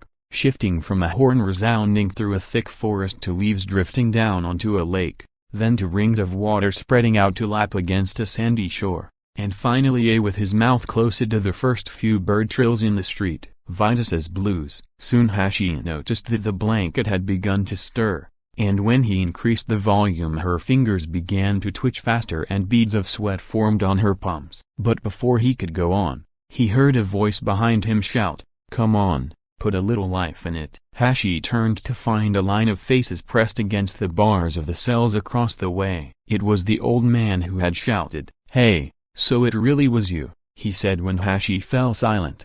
"I was sure it wasn't the radio since they didn't come on with the weather forecast. You being a good person and all, how about singing a bit louder, though? How about a hiking song or a happy birthday? Hey, is the girl dead? Could be that little dirge of yours, Cabbage there. She hates that kind of thing. The weaker you sing, the weaker she gets." With the song over, the fingers had resumed their former movement. Perhaps the old man was right. "Hey, goody, you sick?" the man called again. A line of anxious faces stared at Hashi through the bars. "If you want, I'll get the doctor for you. He could give you a shot." "Doesn't anybody like my singing?" Hashi asked the patients staring at him. The men looked at one another until the old fellow spoke up for them. "Well, you see, I'd like it a little cheerier myself," he said, a bit reluctantly. "Okay, I get it," Hashi murmured, moving away from the cabbage and lying down on the opposite side of the cell. The others stood looking at him for a time, then slowly withdrew their faces from the bars, retreating to corners where the light couldn't reach, until finally only the old man remained to keep watch over Hashi with a worried look. "Good night," said Hashi eventually, sitting up to peer across the corridor, and then the old man also disappeared, a look of pleasure spreading on his face. "Put a little life in it?"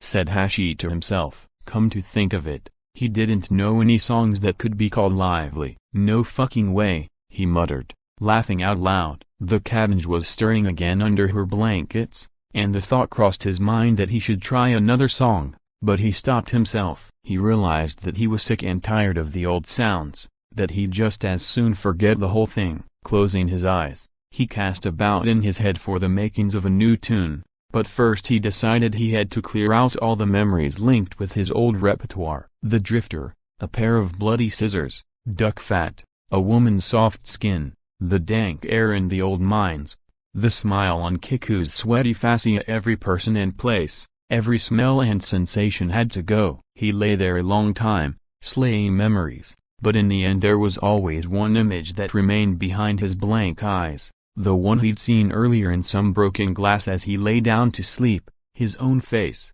frightened, frozen, him. And for some reason, though he couldn't have said why, he had the feeling that it was this face that would open its mouth and sing the new song. Naked, nameless, senseless, stripped of everything though it was, he decided then and there that he would follow this face. No matter what happened, he would never lose sight of it again. No man-faced fly inside his head could ever make him forget it. And no one could make him hate this craven, tearful face for, search as he might, where else would he ever find himself? The sound of a helicopter could be heard in the distance, a high-speed whirlybird with dried bat blood on its skids. A grinning, elderly pilot sat at the controls as it sliced across the summer sky. "Gee, it been 4 years since I've flown this thing," he said as he set the chopper down at a landing pad on a spit of reclaimed land in Tokyo Bay. Taking a bag full of metal cylinders with them, Kiku and Anemone got out and had a Coke in one corner of the cavernous hangar. The pilot seemed to know the two mechanics there,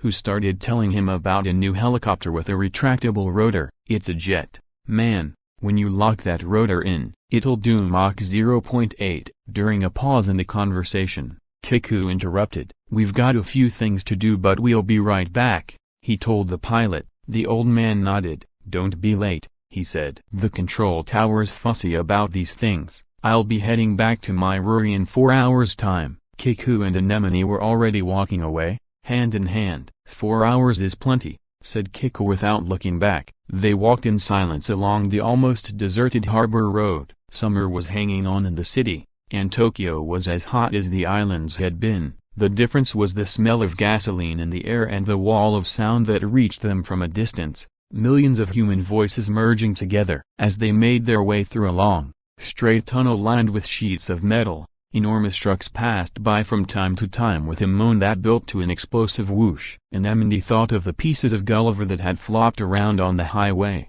and for a moment she wished it had been raining that day, then shook her head, knowing that wishful thinking got you nowhere. Reaching over to touch Kiku's back, she found that his shirt was soaked with sweat. At the end of the tunnel, they came to an intersection, and on the cross street they found a small motorcycle repair shop marked only by a weathered, peeling sign. When Kiku and Anemone walked in, deeply tanned and dressed in white linen, the mechanic, a young man with his hair dyed red, gave them a long stare. There were 2 second-hand bikes in the frosted display window, and Anemone, having looked them over, pointed at the more powerful one, a 250cc off-road job. "We'll take that one," she said. "Would you mind starting it up for me?" After listening to the engine for a moment, she climbed on, linen dress and all, and rode out into the street. She had gone about 10 meters when she let go of the handlebars and rode on no-handed. "That's some chick you got there,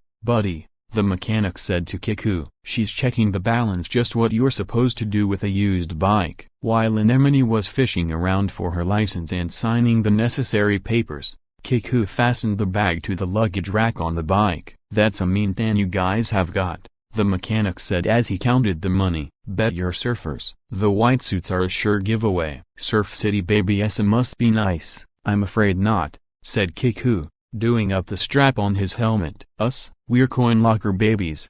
The freeway traffic was bumper to bumper, but Anemone made good time riding between the cars until they came up behind 2 trucks that wouldn't let her through. As they crept along beside a taxi, Kiku studied a wanted poster inside until he realized he was staring at his own face and, next to it, those of Nakakura and Hayashi. Under the pictures, in large lettering, were instructions for anyone knowing the whereabouts of these men. The picture of him was one the police had taken on Christmas Day, the morning after he had killed that woman. They'd had to drag him from the cell, where he'd been lying on the floor weeping and screaming, pleading with them not to touch him, pleading with someone for forgiveness. You could see something of what he'd been through in the photo. His eyes were blank, his mouth half open with a few teeth showing. "Pathetic," Kiku muttered at the face in the cab. "Get a grip," he advised it. "One false step and it's all over. They'll have you under glass, trapped like a bug." The traffic cleared just as they passed a wrecked milk truck that had been blocking one lane. The tank on the truck had been damaged in the accident,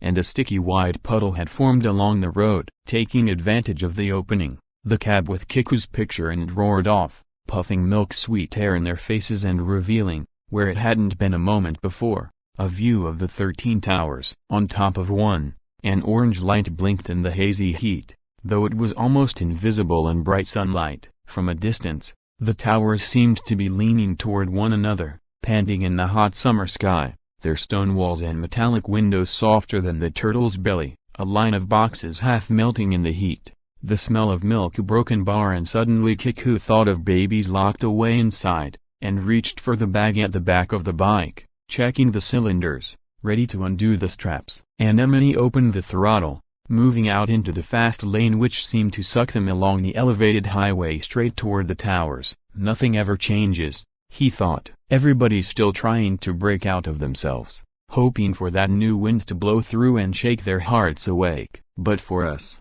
for all the babies who slept their first sleep in those muggy boxes, who heard this sound, the only sound there was until the air first touched our skin, the sound of our mother's hearts, nothing ever changes. How could it? How could any of us forget a sign that came to us in the dark, endlessly, ceaselessly, with just one message, over and over and over again?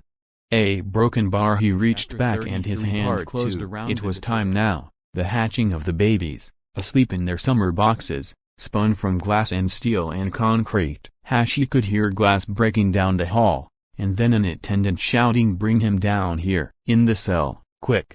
The door of their block flew open and a man in a straitjacket was carried down the hall and thrown in with Hashi. The whole building seemed to shake when he hit the floor, as if a bronze statue had been dropped from the ceiling. Startled, the cabbage groaned and burrowed deeper into the blankets.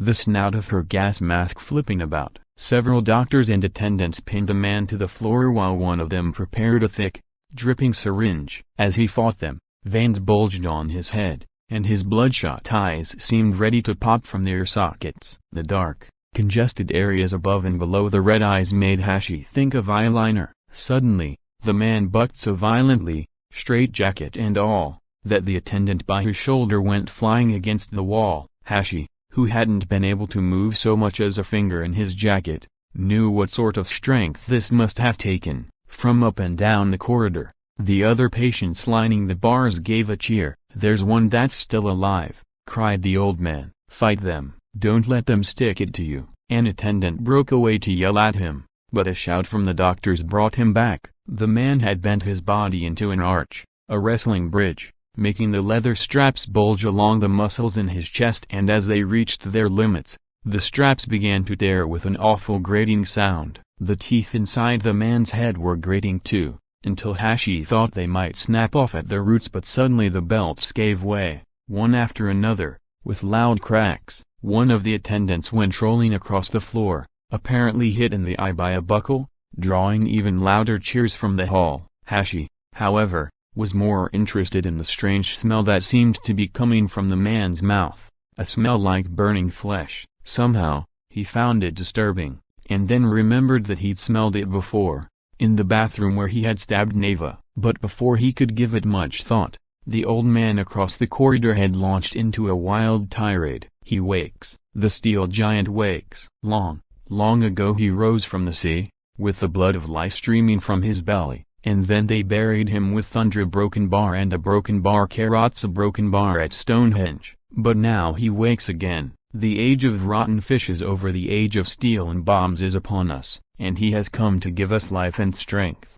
to free us from these cells, to restore us once again to baseball and ping-pong, sent by God from the great beyond." Meanwhile, the doctor holding the needle was looking for a chance to use it, but just as he was about to jab it into the man's neck, an arm burst free from the straitjacket and grabbed one of the attendants by the throat. The attendant groaned as the fingers dug right in, but he managed to draw a hard rubber sap he was carrying and take a good swing with it. There was a thud, then a sort of gargling, laughing sound from deep inside the jacket. With the arm still in front of him, the doctor decided to plant the needle in it right away, but no matter how hard he pressed it wouldn't penetrate, until it finally bent in half. By this time, some yellowish-looking stuff was beginning to trickle from the nose and mouth of the choking attendant. His tongue, Hashi noticed, had turned white and hung limply at his chin. Working as fast as he could, the doctor prepared a thicker needle, which he then aimed at the artery bulging in the man's neck.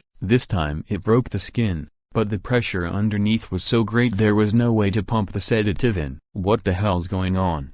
he muttered, shaking his head, but his voice was drowned out by the other patients' cheers. In the commotion, Hashi slipped out of the cell and trotted off down the hall. The linoleum floor of the examination room was sticky with a soup of medicine spilling out of broken bottles as he picked his way through. There was debris everywhere, stethoscopes, a blood pressure cuff, a muzzle, IV tubes, white jackets, tweezers, and an assortment of pills. Outside it was midday. He passed unchallenged through the barbed wire fence and cut across the courtyard. Nobody around. He headed for the gate, passing beds full of sunflowers that were swarming with bugs. The humming of wings was the only sound in the deserted yard. For some reason he found himself thinking that a mental hospital without patients was very like a prison yard being prepared for an execution, and wondered who the condemned man might be. He went up to an oval pool with a fountain playing in it. He wanted a drink, wanted to wash away the burning feeling in his throat left by the smell from the steel giant's mouth. Glancing about him, he scooped up a handful of water and held it to his lips, but as he opened his mouth, he gave a little scream. The water was black with dead insects. The iron gate that led to the outside world stood wide open. In the street beyond, a car had been abandoned, its window shattered. There were no dents or other signs of an accident, yet when he looked inside, Hashi found that the back seat was covered with blood and one door had been nearly ripped from its hinges. He set off down a road sandwiched between a large apartment complex and a fireworks factory, noting a strong smell that the wind seemed to blow in from time to time. It was so sharp that it stung his eyes as he walked along, and he could barely keep them open. Still, he was grateful for the smell, since he felt that it was somehow responsible for his being able to walk on and on with nobody to stop him. Eventually, though, when he realized that there was no sign of life in either the factory or any of the apartments, he began to wonder whether his mind wasn't playing tricks on him. Crazy or not,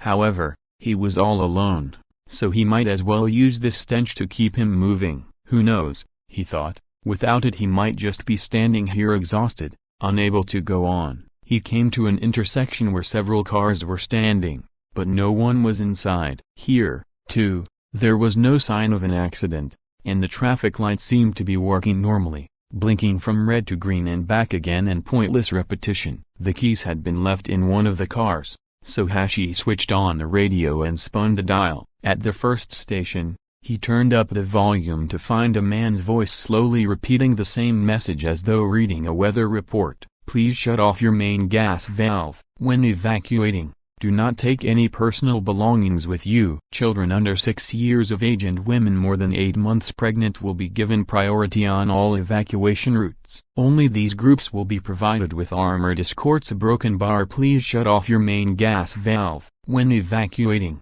do not take any personal. A broken bar. He tried other channels, but it was the same on every one. He got out of the car and walked on, following the smell. His steps took him across an empty school playground that seemed somehow familiar, until he remembered that Kiku and he had played in a place just like it back on the island. The yard was littered with tiny shoes and gym clothes and backpacks still filled with school books. The limer for drawing lines on the volleyball court had stopped halfway through the job, after completing only a right angle. Leaving the school, he passed down a narrow street lined with shops. The stink of rotting meat rose from a bag of groceries someone had left in front of a bank, and a hamburger, dropped on a restaurant counter, still had a fork stuck in it. An empty turntable revolved in the window of a record shop, and the slimy mess of trampled grapes, pears, and bananas attracting flies in front of a fruit stand had not yet dried. At last he came to the source of the smell. It seemed to be coming from a layer of white powder that had been spread over a park bordered with bamboo.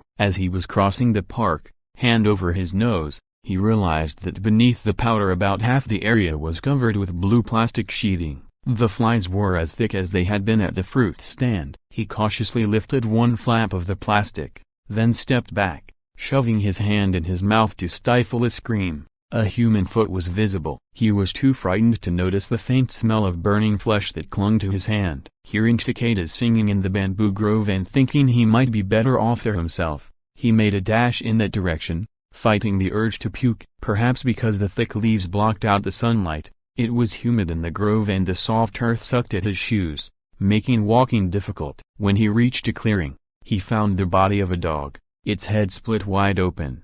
He stopped, thinking he should bury it. He would dig a deep, deep hole, and while he was digging, perhaps the nausea would go away, letting him calm down enough to think clearly about what he'd seen. The soft earth made for easy digging, and he found himself thinking of the time he had buried the dead child in Toxatown. A breeze rustled the bamboo overhead. He had been right, he was feeling better. Even his throat felt less parched. In fact, as he worked, he noticed that his whole body seemed to be growing lighter. A warm, pleasant sensation spread from his throat down through his belly, and he began to feel positively cheerful. That smell, burning flesh again, this time it was too strong to miss. Feeling a bit lightheaded, he had finished the hole and grabbed the dog by one leg when it hit him. A sense of burgeoning power swept through him, and with it an overwhelming urge to tear the dog to bits. The feeling took him completely by surprise. He could feel it exploding in his body, and closing his eyes and shaking his head did nothing to stop it. He tried to drop the dog on the ground,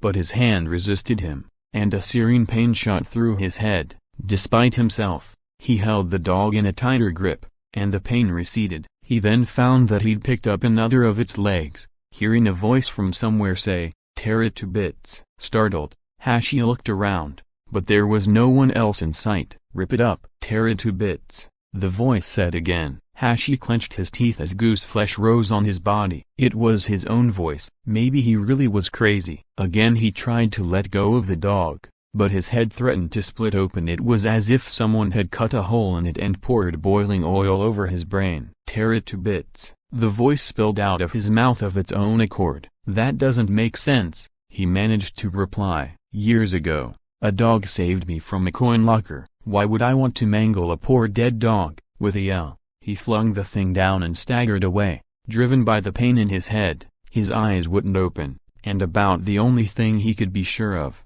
and that vaguely, was the way the asphalt burned beneath his feet. He felt around on his skull, searching for the hole, the one through which the hot oil was pouring in a broken bar. Or was it animal fat? Whatever, it made his blood race, coating his flesh and rotting his muscles as his whole body stiffened. Realizing that his thighs were hot, too hot to bear, he broke into a run, bumping into one obstacle after another with his eyes still shut: a poplar tree, garbage bags, a cinder block wall, a telephone booth, lampposts, a car's bumper. From the wet blood running down his face, he could tell that he must have cut his head, but there was no pain. Each time he collided with something, his muscles just grew harder. Finally, he stumbled and fell into a narrow ditch, but no sooner had he come to rest in the warm, murky water that had collected in it than he realized somehow there was someone else nearby. Opening his eyes just a crack, he saw a leg dangling in the ditch,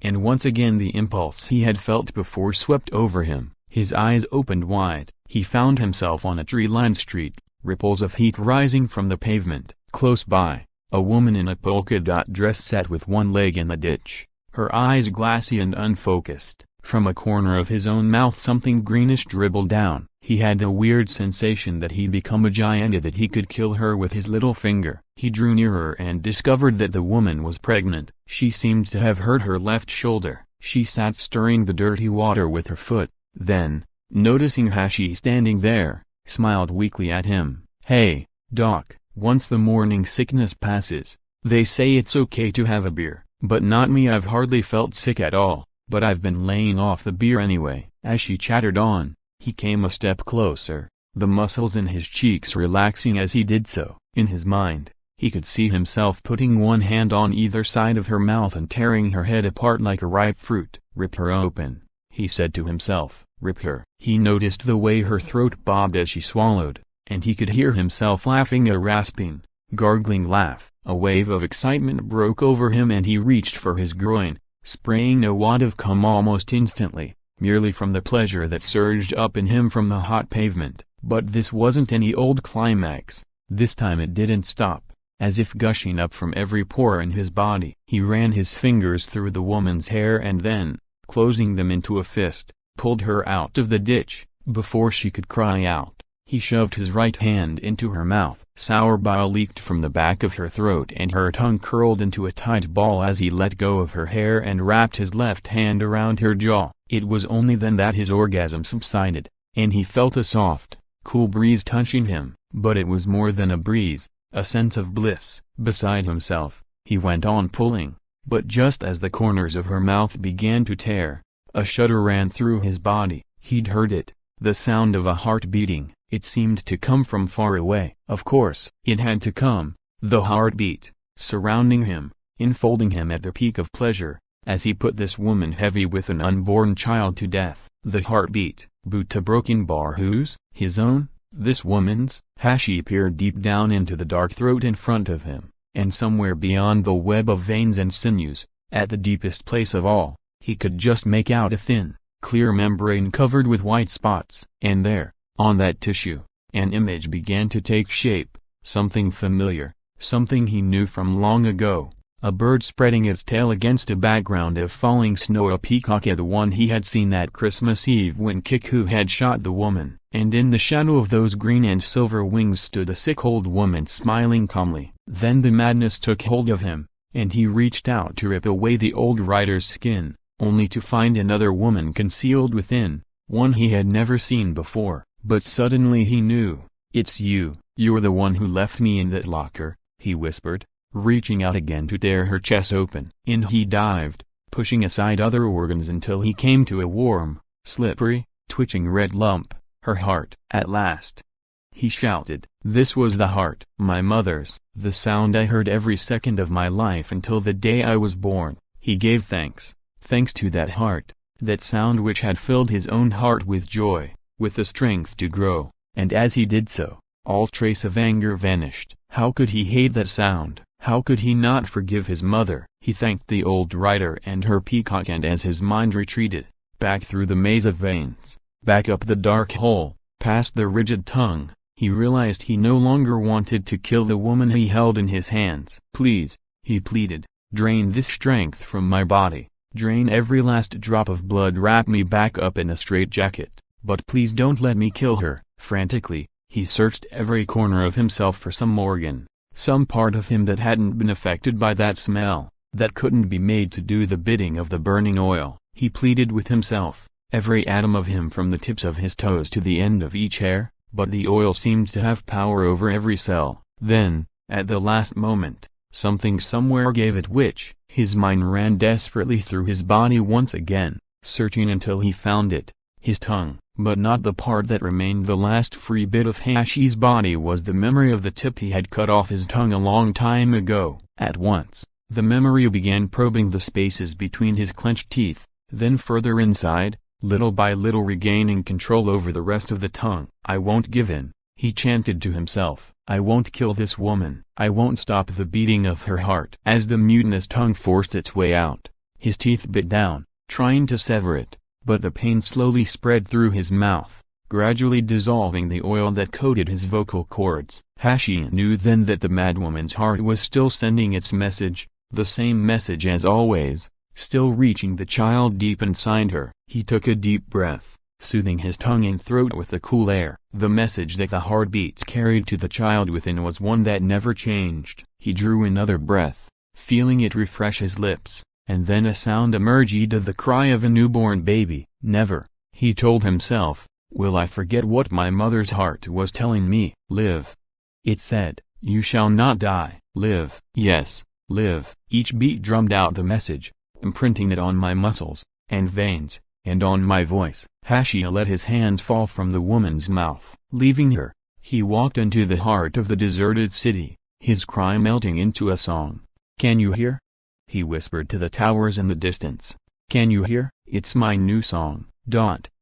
About the author. Born in 1952 in Nagasaki Prefecture, Murakami is the enfant terrible of contemporary Japanese literature. Awarded the prestigious Akutagawa Prize in 1976 for his first book, he has gone on to explore with cinematic intensity the themes of violence and technology in contemporary Japanese society. His novels include Coin Locker Babies, 69, From the Fatherland, With Love, and popular hits of the Showa era, all published by Pushkin Press, as well as Audition and In the Miso Soup. Murakami is also a screenwriter and director. Among his films are Tokyo Decadence, Audition, and Because of You.